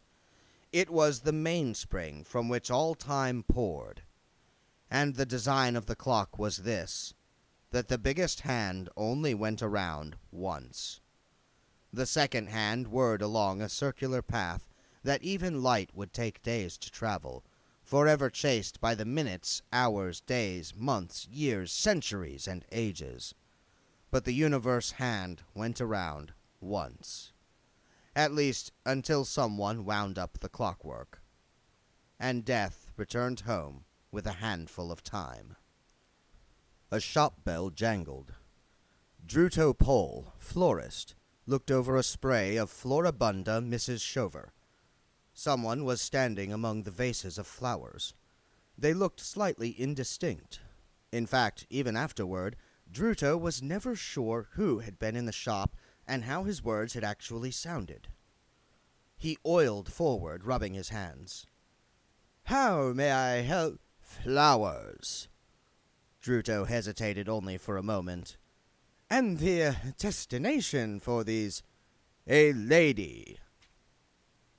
And do you have any Lilies. Are you sure that lilies are... I like lilies. It's just that lilies are a little bit somber. I like somber. The figure hesitated.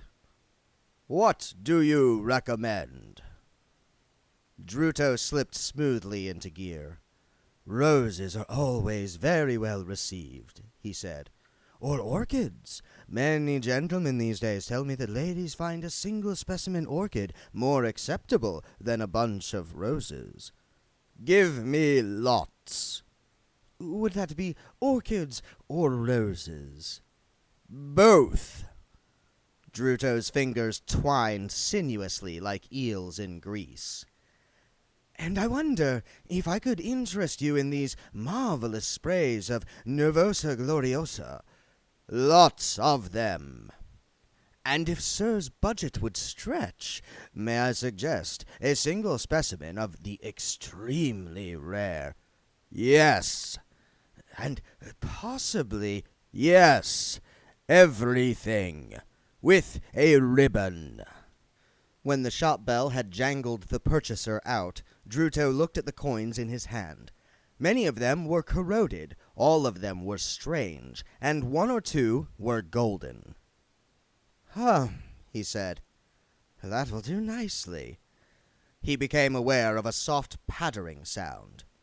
Around him, all over the shop, petals were falling like rain. And these? That's our deluxe assortment, said the lady in the chocolate shop. It was such a high-class establishment that it sold not sweets, but confectionery, often in the forms of individual gold-wrapped swirly things that made even larger holes in a bank balance than they did in a tooth. The tall, dark customer picked up a box that was about 2 square feet. On a lid like a satin cushion, it had a picture of a couple of hopelessly cross-eyed kittens looking out of a boot. "What for is this box padded? Is it to be sat on? Can it be that it is cat-flavored?" he added, his tone taking on a definite menace, or rather more menace than it had already. No, that's our supreme assortment." The customer tossed it aside. "No."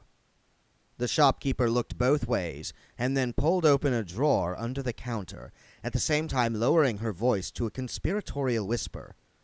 "Of course," she said, "for that very special occasion."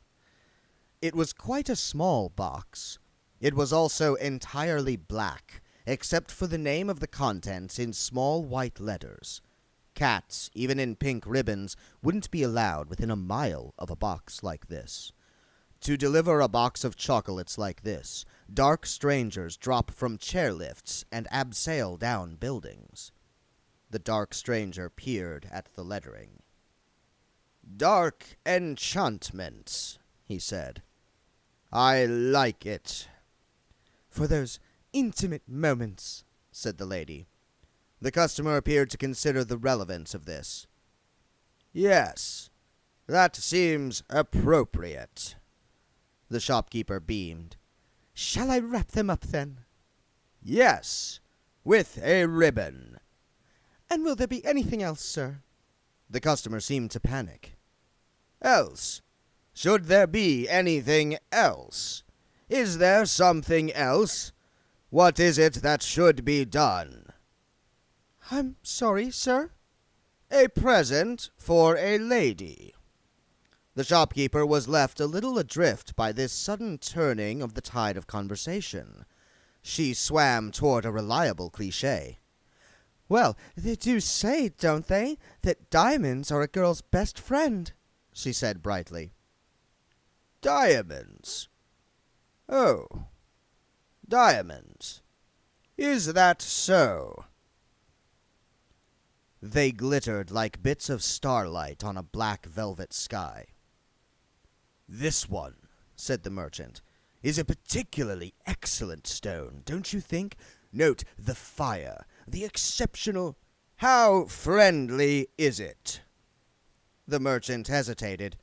He knew about carats, about adamantine luster, about water and make and fire, but he'd never before been called upon to judge gems in terms of general affability.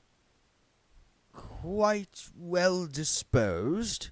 he hazarded. "No." The merchant's fingers seized on another splinter of frozen light. "Now this," he said, confidence flowing back into his voice, "is from the famous Shortshanks mine. May I draw your attention to the exquisite—" He felt the penetrating stare drill through the back of his head. "But not, I must admit, noted for its friendliness," he said lamely. The dark customer looked disapprovingly around the shop. In the gloom behind troll-proof bars, gems glowed like the eyes of dragons in the back of a cave. "Are any of these friendly?" he said. "Sir, I think I can say, without fear of contradiction, that we have never based our purchasing policy on the amiability of the stones in question," said the merchant. He was uncomfortably aware that things were wrong, and that somewhere in the back of his mind he knew what was wrong with them, and that somehow his mind was not letting him make that final link, and it was getting on his nerves. "Where is the biggest diamond in the world?" "The biggest? That's easy. It's the Tear of Offler. It's in the innermost sanctuary of the lost jeweled Temple of Doom of Offler, the crocodile god, in darkest Hawandaland. And it weighs 850 carats. And, sir, to forestall your next question, I personally would go to bed with it. One of the nice things about being a priest in the lost jeweled Temple of Doom of Offler, the crocodile god, was that you got to go home early most afternoons. This was because it was lost. Most worshippers never found their way there. They were the lucky ones. Traditionally, only 2 people ever went into the innermost sanctuary. They were the high priest and the other priest who wasn't high. They had been there for years, and took turns at being the high one. It was an undemanding job, given that most prospective worshippers were impaled, squashed, poisoned, or sliced by booby traps even before making it as far as the little box and the jolly drawing of a thermometer outside the vestry. Lost Jeweled Temple Roof Repair Fund. Only 6,000 gold pieces to go. Please give generously. Thank you! They were playing Cripple Mr. Onion on the high altar, beneath the very shadow of the jewel-encrusted statue of Offler himself, when they heard the distant creak of the main door. The high priest didn't look up. "Yep," he said. "Another one for the big rolling ball, then." There was a thump and a rumbling, grinding sound, and then a very final bang. "Now," said the high priest, "what was the stake?" "2 pebbles," said the low priest. "Right." The high priest peered at his cards. "Okay, I'll see your 2 peb—" There was the faint sound of footsteps. "Chap with a whip got as far as the big sharp spikes last week," said the low priest. There was a sound like the flushing of a very old dry lavatory. The footsteps stopped. The high priest smiled to himself. "Right," he said. "See your 2 pebbles, and raise you 2 pebbles." The low priest threw down his cards. "Double onion," he said. The high priest looked down suspiciously. The low priest consulted a scrap of paper. "That's 300,964 pebbles you owe me," he said. There was the sound of footsteps. The priests exchanged glances. "Haven't had one for Poison Dart Alley for quite some time," said the high priest. "5 says he makes it," said the low priest. "You're on." There was a faint clatter of metal points on stone. "It's a shame to take your pebbles." There were footsteps again. "All right, but there's still the—" A creak, a splash. "Crocodile tank." There were footsteps. "No one's ever got past the dreaded guardian of the portals." The priests looked into one another's horrified faces. "Hey," said the one who was not high. "You don't think it could be—" "Here? Oh, come on. We're in the middle of a goddamn jungle." The high priest tried to smile. "There's no way it could be." The footsteps got nearer. The priests clutched at one another in terror. "Mrs. Cake!" The doors exploded inward. A dark wind drove into the room, blowing out the candles and scattering the cards like polka-dot snow. The priests heard the chink of a very large diamond being lifted out of its socket. "Thank you." After a while, when nothing else seemed to be happening, the priest who wasn't high managed to find a tinder box and, after several false starts, got a candle alight. The 2 priests looked up through the dancing shadows at the statue, where a hole now gaped that should have contained a very large diamond. After a while, the high priest sighed and said, "Well, look at it like this. Apart from us, who's going to know?" "Yeah, never thought of it like that.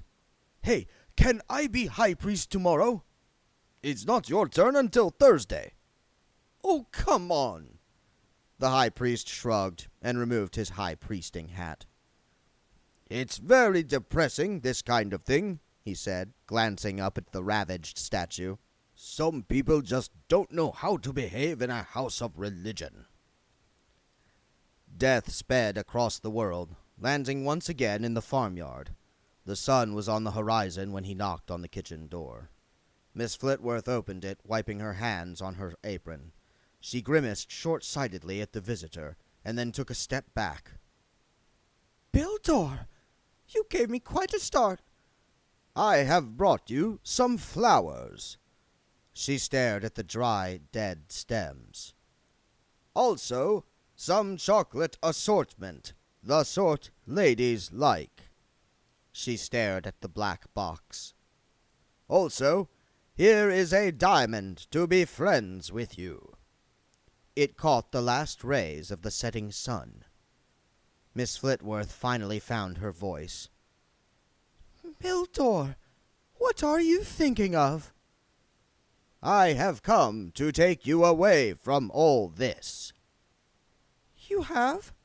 Where to? Death hadn't thought this far. "Where would you like?" I ain't proposing to go anywhere tonight except to the dance," said Miss Flitworth firmly. Death hadn't planned for this either. "What is this dance?" Harvest dance. You know, it's tradition. When the harvest is in, sort of a celebration, like a Thanksgiving. "Thanksgiving to who?" Dunno. No one in particular, I reckon. Just general thankfulness, I suppose. "I had planned to show you marvels, fine cities, anything you wanted." Anything? "Yes." Then we're going to the dance, Bildor. I always go every year. They rely on me. You know how it is. "Yes, Miss Flitworth." He reached out and took her hand. What? You mean now? She said. I'm not ready. "Look." She looked down at what she was suddenly wearing. That's not my dress. He's got all glitter on it. Death sighed.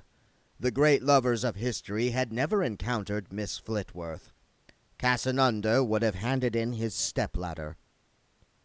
"They're diamonds. A king's ransom in diamonds." Which king? "Any king." Cool. Binky walked easily along the road to the town. After the length of infinity, a mere dusty road was a bit of a relief. Sitting side-saddle behind Death, Miss Flitworth explored the rustling contents of the box of dark enchantments. Here, she said, someone's had all the rum truffles. There was another crackle of paper. And from the bottom layer, too. I hate that. People starting the bottom layer before the top one's been properly finished. And I can tell you've been doing it because there's a little map in the lid, and by rights there should be rum truffles, Bildor. "I'm sorry, Miss Flitworth." This big diamond's a bit heavy. Nice, though, she added grudgingly. Where'd you get it? "From people who thought it was the tear of a god." And is it? "No, gods never weep. It is common carbon that has been subject to great heat and pressure. That is all." Inside every lump of coal there's a diamond waiting to get out, right? "Yes, Miss Flitworth." There was no sound for a while, except the clip-clop of Binky's hooves. Then Miss Flitworth said archly, I do know what's going on, you know. I saw how much sand there was, and so you thought, she's not a bad old stick, I'll show her a good time and for a few hours, and then when she's not expecting it, it'll be time for the old cut to grass. Am I right? Death said nothing. I am right, aren't I? I can't hide anything from you, Miss Flitworth. Huh. I suppose I should be flattered, yes? I expect you've got a lot of calls in your time. More than you could possibly imagine, Miss Flitworth.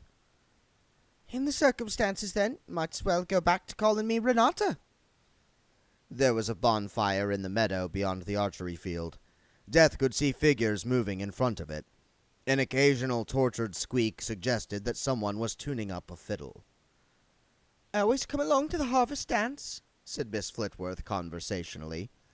Not to dance, of course. I generally look after the food and so on.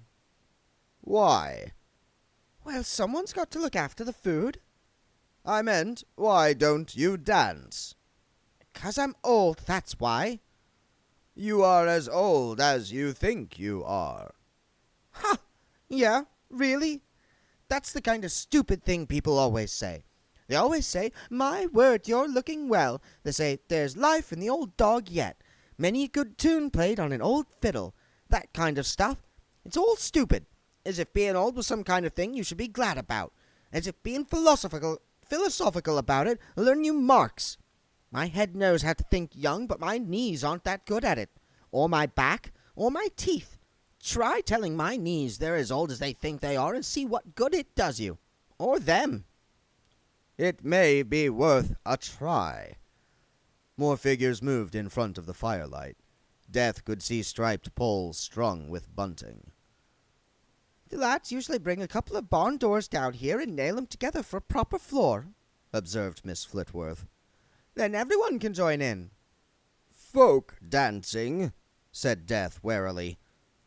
No, we have some pride, you know. Sorry.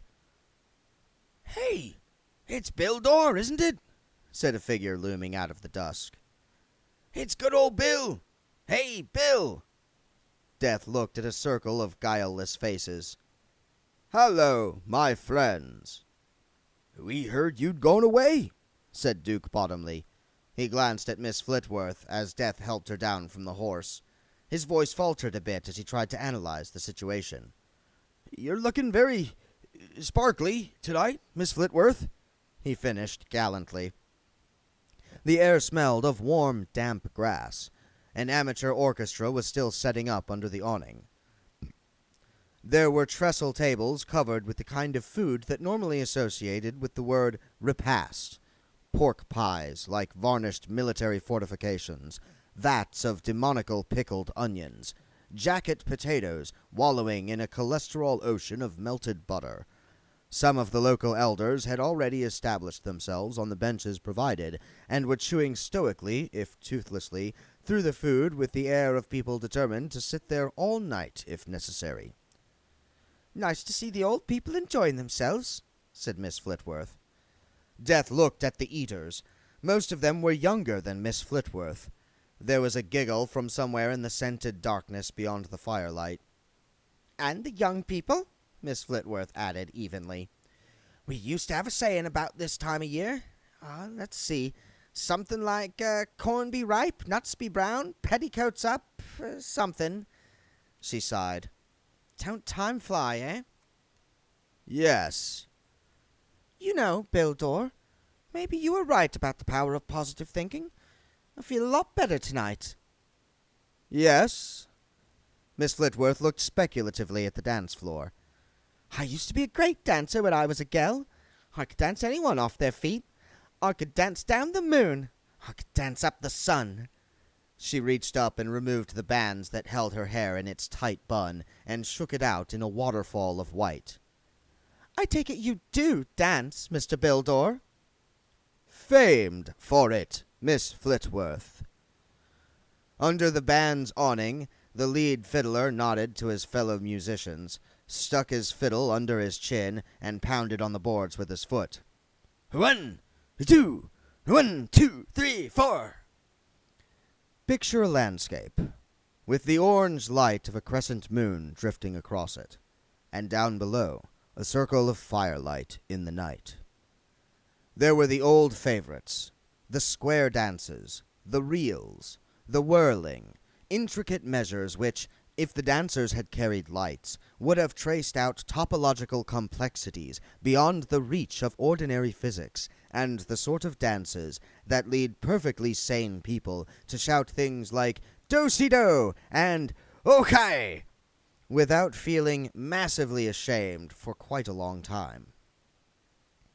When the casualties were cleared away, the survivors went on to polka, mazurka, foxtrot, turkey trot, and trot a variety of other birds and beasts, and then to those dances where people form an arch and other people dance down it, which are incidentally generally based on folk memories of executions, and other dances where people form a circle, which are generally based on folk memories of plagues.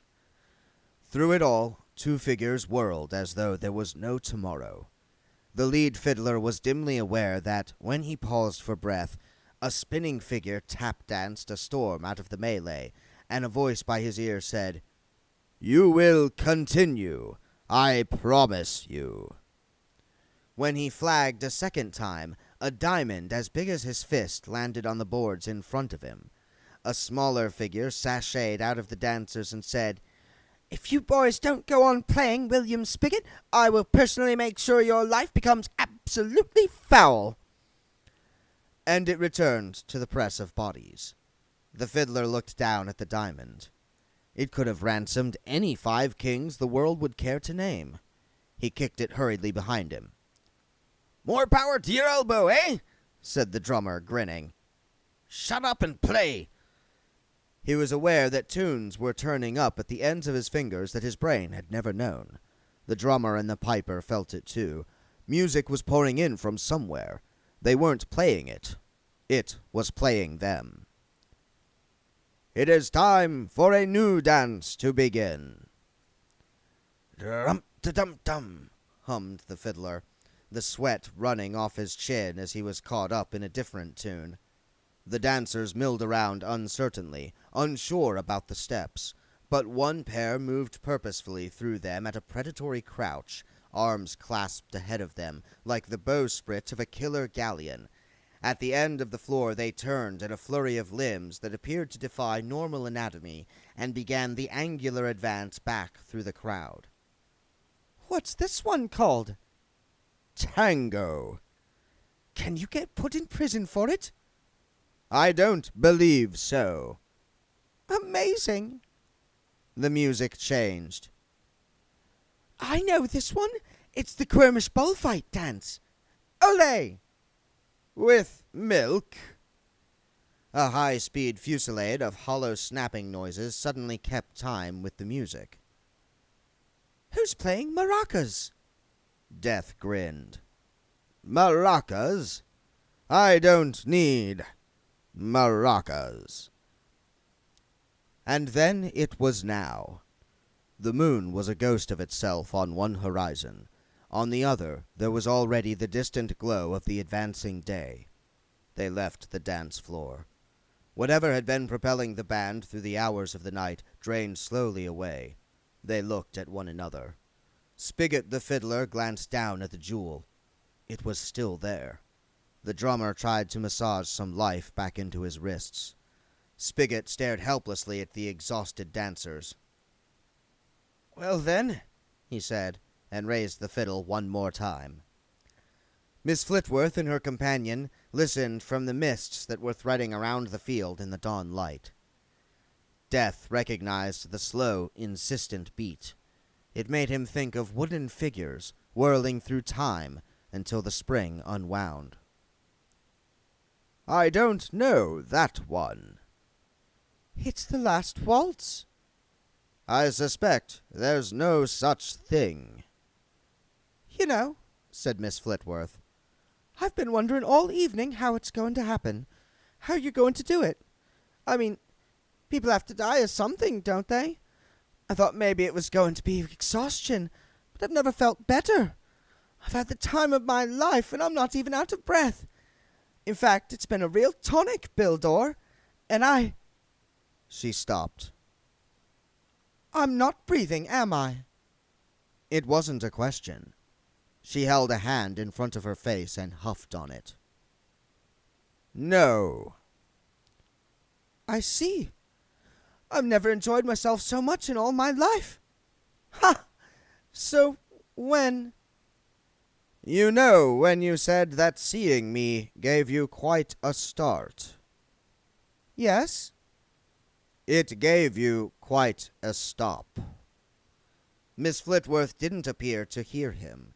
She kept turning her hand backward and forward, as if she'd never seen it before. I see you made a few changes, Bildor, she said. No, it is life that makes many changes. I mean that I appear to be younger. That's what I meant also. He snapped his fingers. Binky stopped his grazing by the hedge and trotted over. You know, said Miss Flitworth, I've often thought that everyone has their, natural age. You see children of 10 who act as though they're 35. Some people are born middle-aged, even. Be nice to think I've been, she looked down at herself, let's say 18 all my life. Inside. Death said nothing. He helped her up onto the horse. When I see what life does to people, you don't seem so bad, she said nervously. Death made a clicking noise with his teeth. Binky walked forward. You've never met life, have you? I can say in all honesty that I have not. Probably some great white crackling thing, like an electric storm with trousers, said Miss Flitworth. I think not. Binky rose up into the morning sky. Anyway, death to all tyrants, said Miss Flitworth. Yes. Where are we going? Binky was galloping, but the landscape did not move. That's a pretty good horse you've got there, said Miss Flitworth, her voice shaking. Yes. But what is he doing? Getting up speed. But we're not going anywhere. They vanished. They reappeared. The landscape was snow and green ice on broken mountains. These weren't old mountains, worn down by time and weather and full of gentle ski slopes, but young, sulky, adolescent mountains. They held secret ravines and merciless crevices. One yodel out of place would attract not the jolly echo of a lonely goat herd, but 50 tons of express delivery snow. The horse landed on a snowbank that should not, by rights, have been able to support it. Death dismounted and helped Miss Flitworth down. They walked over the snow to a frozen, muddy track that hugged the mountainside. Why are we here? Said the spirit of Miss Flitworth. I do not speculate on cosmic matters. I mean, here on this mountain, here on this geography, said Miss Flitworth patiently. This is not geography. What is it, then? History. They rounded a bend in the track. There was a pony there, eating a bush, with a pack on its back. The track ended in a wall of suspiciously clean snow.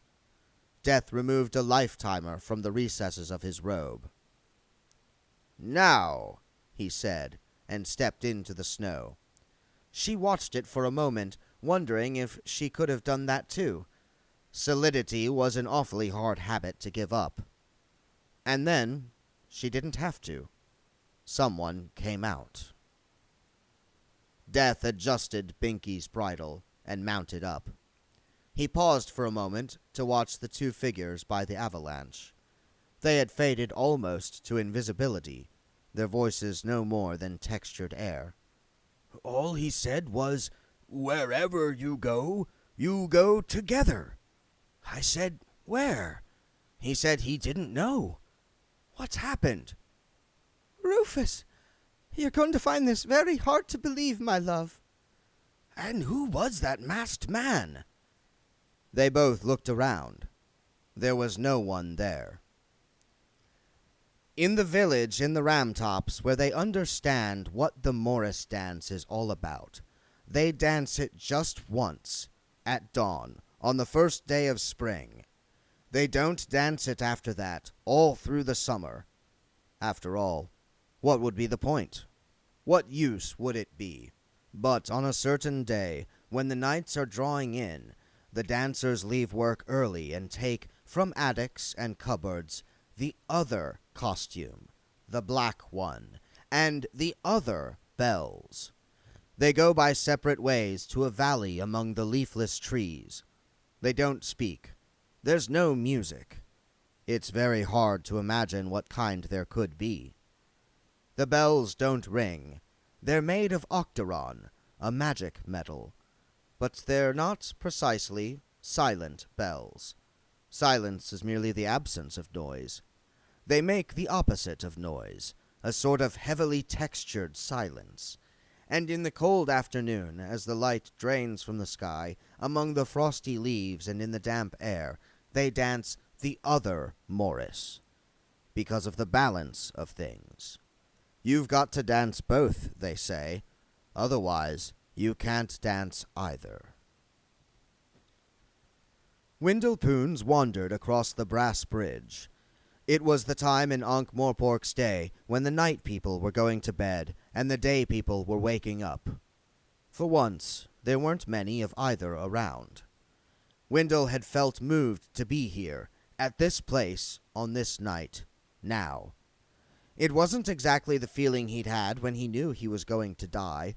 It was more the feeling that a cogwheel gets inside a clock. Things turn, the spring unwinds, and this is where you've got to be. He stopped and leaned over. The dark water, or at least very runny mud, sucked at the stone supports. There was an old legend. What was it now? If you threw a coin into the Ankh from the brass bridge, you'd be sure to return. Or was it if you just threw up into the Ankh? Probably the former. Most of the citizens, if they dropped a coin into the river, would be sure to come back, if only to look for the coin. A figure loomed out of the mist. He tensed. Morning, Mr. Bones. Wendell let himself relax. Oh, Sergeant Colin. I thought you were someone else. Just me, your lordship, said the watchman cheerfully. Turning up like a bad copper. I see the bridge has got through another night without being stolen, Sergeant. Well done. You can't be too careful, I always say. I'm sure we citizens can sleep safely in one another's beds, knowing that no one can make off with a 5,000-ton bridge overnight, said Wendell. Unlike Modo the dwarf, Sergeant Colin did know the meaning of the word irony. He thought it meant sort of like iron. He gave Wendell a respectful grin. You have to think quick to keep ahead of today's international criminal, Mr. Bones, he said. Good man. You haven't, seen anyone else around, have you? Dead quiet tonight, said the sergeant. He remembered himself and added, No offense meant. Oh. Well, we'll be moving along then, said the sergeant. Fine. You all right, Mr. Bones? Fine. Not going to throw yourself in the river again? No. Sure? Yes. Oh, well, good night then. He hesitated. Forget my own head next, he said. The chap over there asked me to give this to you. He held out a grubby envelope. Wendell peered into the mists. What chap? That chap, he's gone. Tall chap, bit odd-looking. Wendell unfolded the scrap of paper on which was written,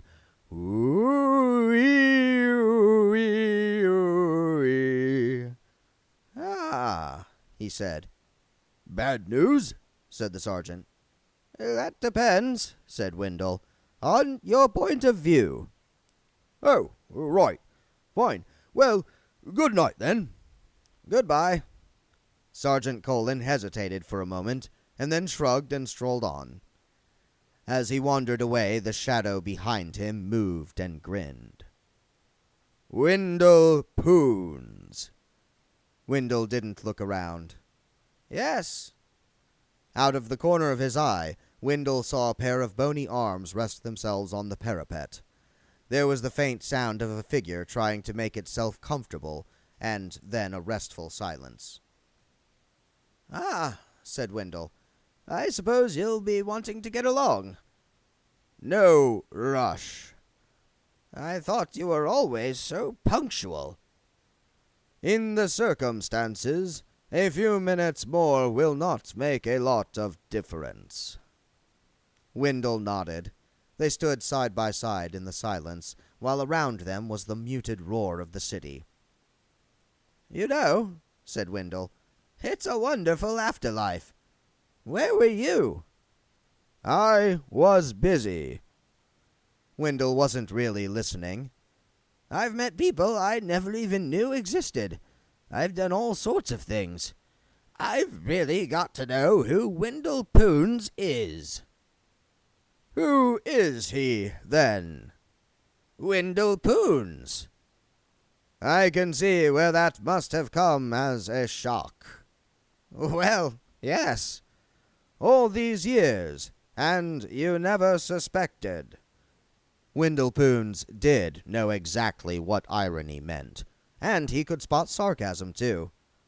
"It's all very well for you," he mumbled. "Perhaps." Wendell looked down at the river again. "It's been great," he said. "After all this time, being needed is important." "Yes, but why?"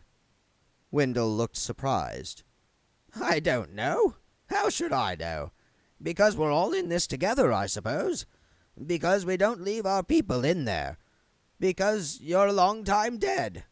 Because anything is better than being alone. Because humans are human." "And sixpence is sixpence. But corn is not just corn." "It isn't?" "No." Wendell leaned back. The stone of the bridge was still warm from the day's heat. To his surprise, Death leaned back as well. "Because you're all you've got," said Death. "What? Oh, yes, that as well. It's a great big cold universe out there." "You'd be amazed." "One lifetime just isn't enough." "Oh, I don't know." "Hmm?" "Wendell Poons. "Yes?" That was your life." And with great relief and general optimism, and a feeling that on the whole everything could have been much worse, Wendell Poons died.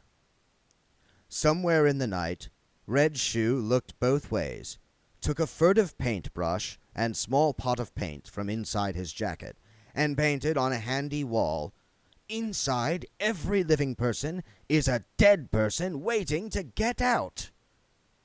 And then it was all over. The end. Death stood at the window of his dark study, looking out onto his garden. Nothing moved in that still domain. Dark lilies bloomed by the trout pool, where little plaster skeleton gnomes fished. There were distant mountains. It was his own world. It appeared on no map. But now, somehow, it lacked something. Death selected a scythe from the rack in the huge hall. He strode past the huge clock without hands and went outside.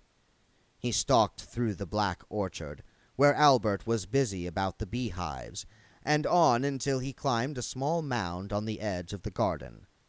Beyond, to the mountains, was unformed land. It would bear weight. It had an existence of sort, but there had never been any reason to define it further. Until now, anyway. Albert came up behind him, a few dark bees still buzzing around his head. "What are you doing, master?" he said. "Remembering." "Huh?" "I remember when all this was stars." What was it? Oh, yes. He snapped his fingers.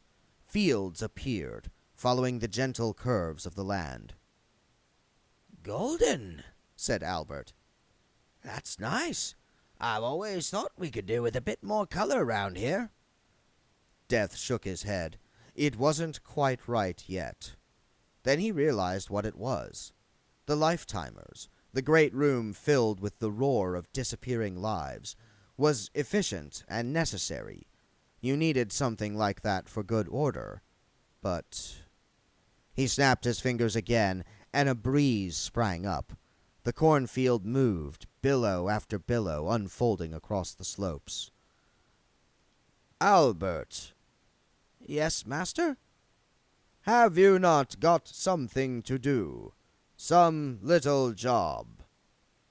I don't think so, said Albert. Away from here is what I mean. Ah, what you mean is, you want to be alone, said Albert. I am always alone, but just now I want to be alone by myself. Right. I'll just go and, do some little jobs back at the house then, said Albert. You do that. Death stood alone, watching the wheat dance in the wind. Of course, it was only a metaphor. People were more than corn. They whirled through tiny, crowded lives, driven literally by clockwork, filling their days from edge to edge with the sheer effort of living. And all lives were exactly the same length, even the very long and the very short ones. From the point of view of eternity, anyway. Somewhere the tiny voice of Bill Dorr said, "From the point of view of the owner, longer ones are best." Squeak! Death looked down. A small figure was standing by his feet.